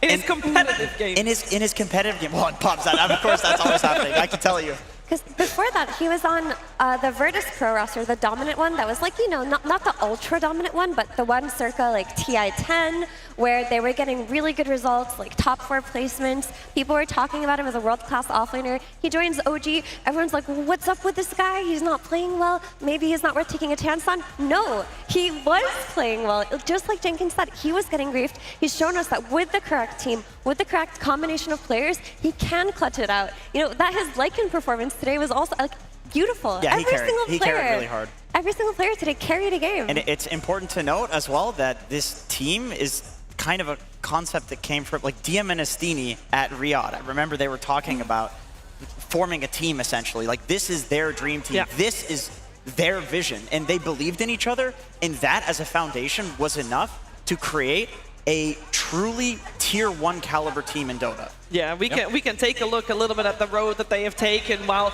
by the way, all players, winners and second place comers are making sure that the fans get everything they can out of this Bangkok experience here in Paragon Hall. But we do have the bracket that we can show you guys. As we can see that it has been a fantastic road for Paravision. They were so close to getting knocked down to the lower bracket so many times.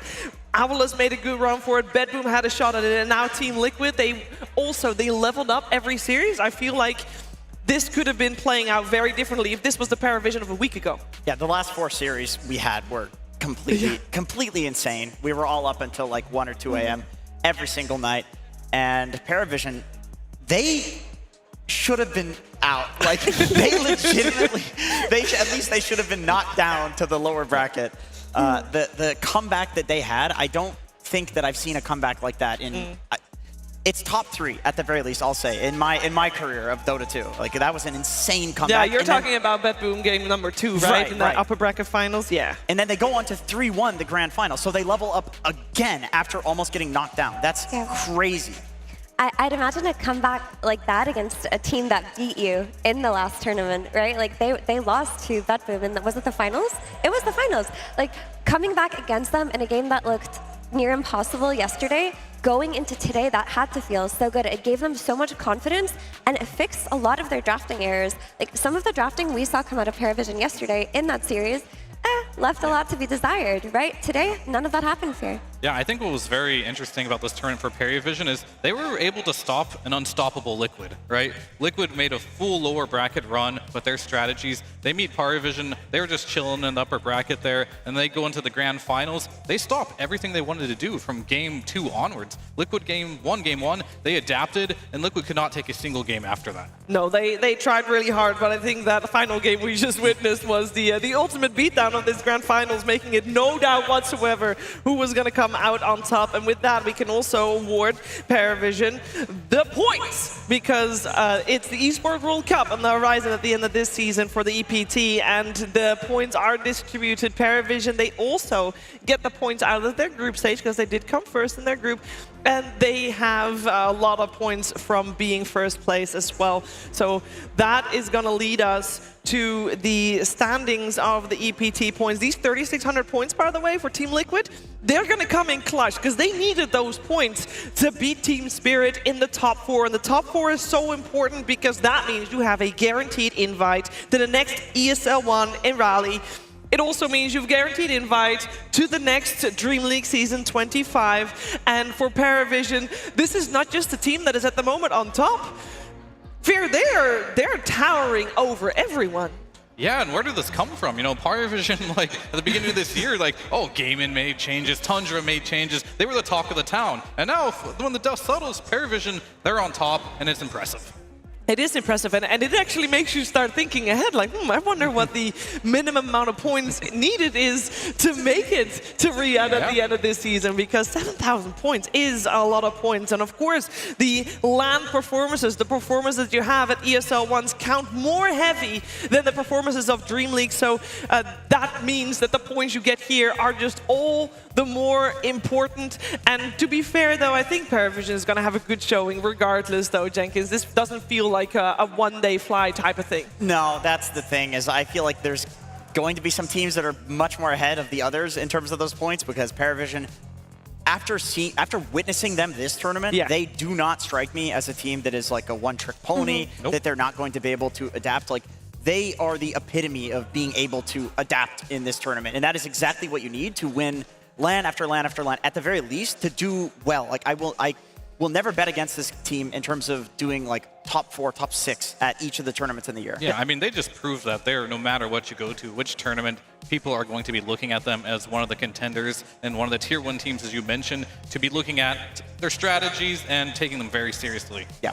Yeah, and I mean, they won in so many different ways, too. It's not like, when we first saw them, it kind of felt like they might be Zoo one-tricks, right? Chen one-tricks. Like early games, tempo, snowball-y type lineup, but they played out to be entirely different. Like, we've seen them win on Zoo.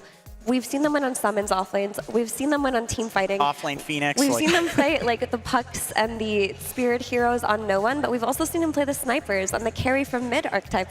We've seen them win in 30 minutes. Spirits, We've seen them make comebacks. We've even made comebacks, win games they shouldn't win at 60 minutes. Like, they have shown us a different face in almost every game in this tournament. Yeah, Crystallis didn't even play Razor once in the grand finals.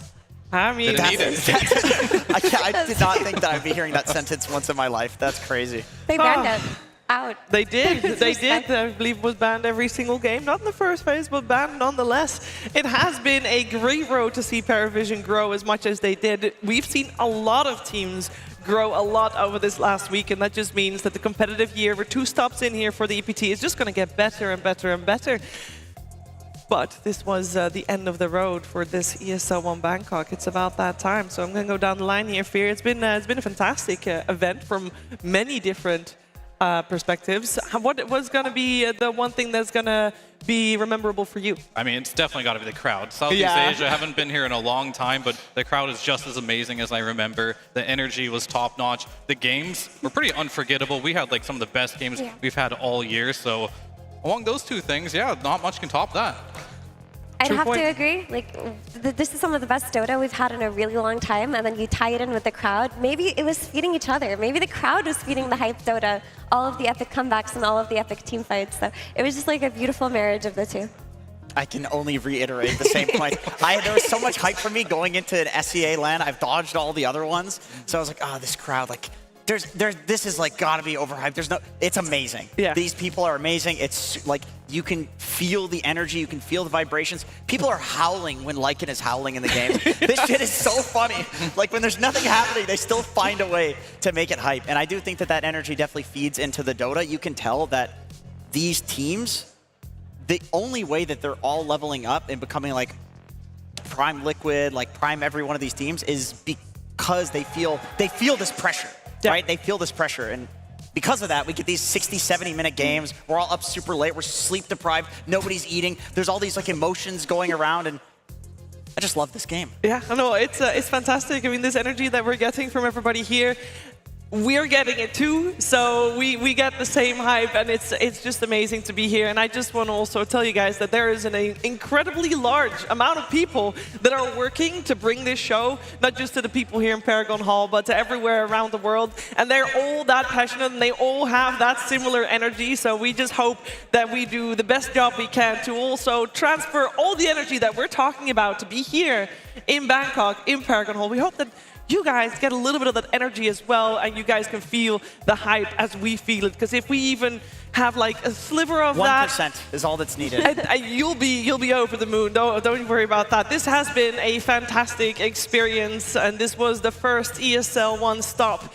here for the Esports World Cup EPT.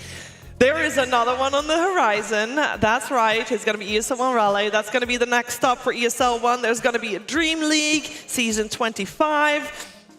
But that's all next year, guys. That's all 2025. This is the end of the road, the last LAN of 2024. It has been fantastic. I want to thank every single one of you that is and was in Paragon Hall and in Bangkok and all around the world supporting this tournament. I want to thank all of you. It has been wonderful, and we really hope we come back many, many times here. I hope that is going to be the case. But for us, for now, this was ESL One Bangkok 2024, and good night.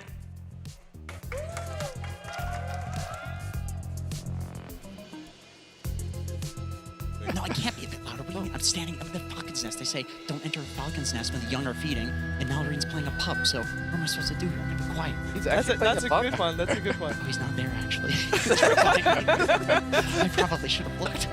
Misses the spike. Oh! No!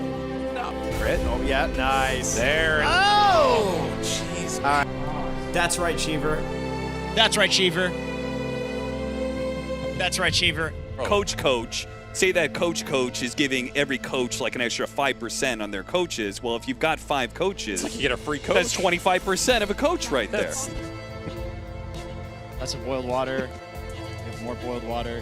Some hot water. With tea, actually. But what is Mac doing? He has an amp damage ring. He has no remnant. He has no TP. Oh my God, he has no TP. Don't be such a dumbass. Couple. Kiyotaka's brought back. Meanwhile, Pure. Him against the world. Pure, can you do it? The lasso. Save. He'll get a double lasso off. They've got Miracle. Black Hole. It's completely whiffed for Miro. Miro jumped into it. RP out, but the... Oh, no. What? He horn tossed. What? He horn tossed what? Another RP, though. Miracle. Still up. Just what the Liquid supposedly want to be able to see, but again, they're disengaging again. The forceps, the hop away. Oh, they're chasing after an Enchantress and not even in. Look at that. Meanwhile, they're going to go through the throne. Scanner's pushing for it. Oh, there goes Crit. Oh, it's going after it as well. They've got no clips. There's nothing to stop them now. Falcons will end it and take game 1. Skibbity blood good. They drop it down, breaking TPs to Collis, doing everything that he can to keep him away from it. Chrysalis, he's low. Roach, it matches and takes it away. He snatches the engines. They take down Pure. Pure went for it all. They make it happen. He's stuck on the ledge the whole fight. Now Kiyotaka's on the run. Kiyotaka in trouble. He just fought back. You can't let this happen. Kiyotaka runs away, but the stun, the cursed crowd, they curse them to death. Oh my God, Mari Vision. You know, we were just warming up the first time we played them. I personally was jet lagged. You know, my team was tired. My mouse was lagging. Low FPS. I think the internet like went out once. All right, Mude, give us any sign of who you think is going to win. Do you think that it could be Liquid? Oh, I think she said something. What about the other team, Perry Vision? What do you think about Perry? Oh, okay. All right. Well, thank you. There's the RP, the connection. Kiyotaka, they find more. The arena. Not able to find him. Arena down. Pure dropping lower and lower, but still alive. And the turn. Pure finds him. But Mickey with a turnaround. And Insania, they got it all. Can they finish Get the hell out of my base. Mickey got him again. No, you guys fucked me, man. You fucked me. Now a spear. Can he do it? BKB, he's getting the megas. Can he get out? BKB, Oh bye-bye. my God, what a play, this man. Welcome to your first instance of cringe, young man. And Mickey can't even stay alive inside of his own Wukong's command. BKB, no one mans up. He has taken this game by storm, and he will end it in Liquid's base. Absolutely out of control. Oh, one more shot to go. It's hands over. up. It's all over. Party Vision, take down Liquid. 3-1. Southeast Asia, give it up for your champions, the ESL One Bangkok champions, Vision.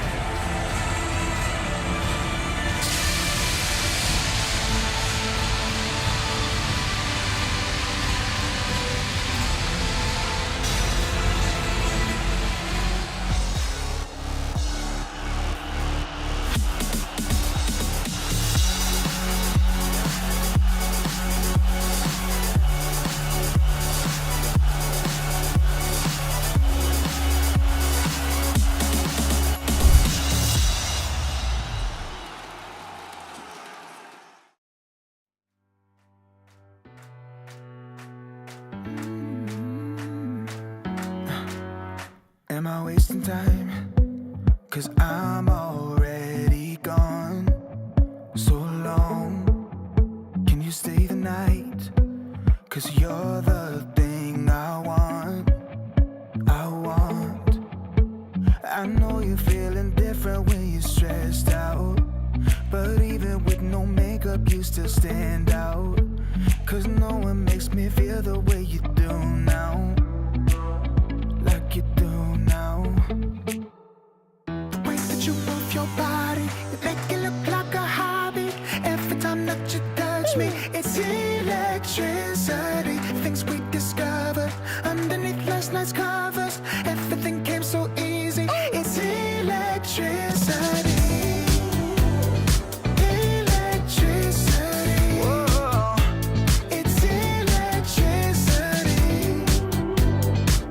Electricity. It's electricity. When it's late at night, I feel you on my skin. My skin. You're all that's on my mind. It's finally sinking in. You're it. I know you're feeling different when you're stressed out, but even with no makeup you still stand out. 'Cause no one makes me feel the way you do now, like you do now. The way that you move your body, you make it look like a hobby. Every time that you touch me, it's electricity. Things we discovered underneath last night's covers. Everything came so easy. It's electricity. Electricity. It's electricity. Electricity. It's electricity.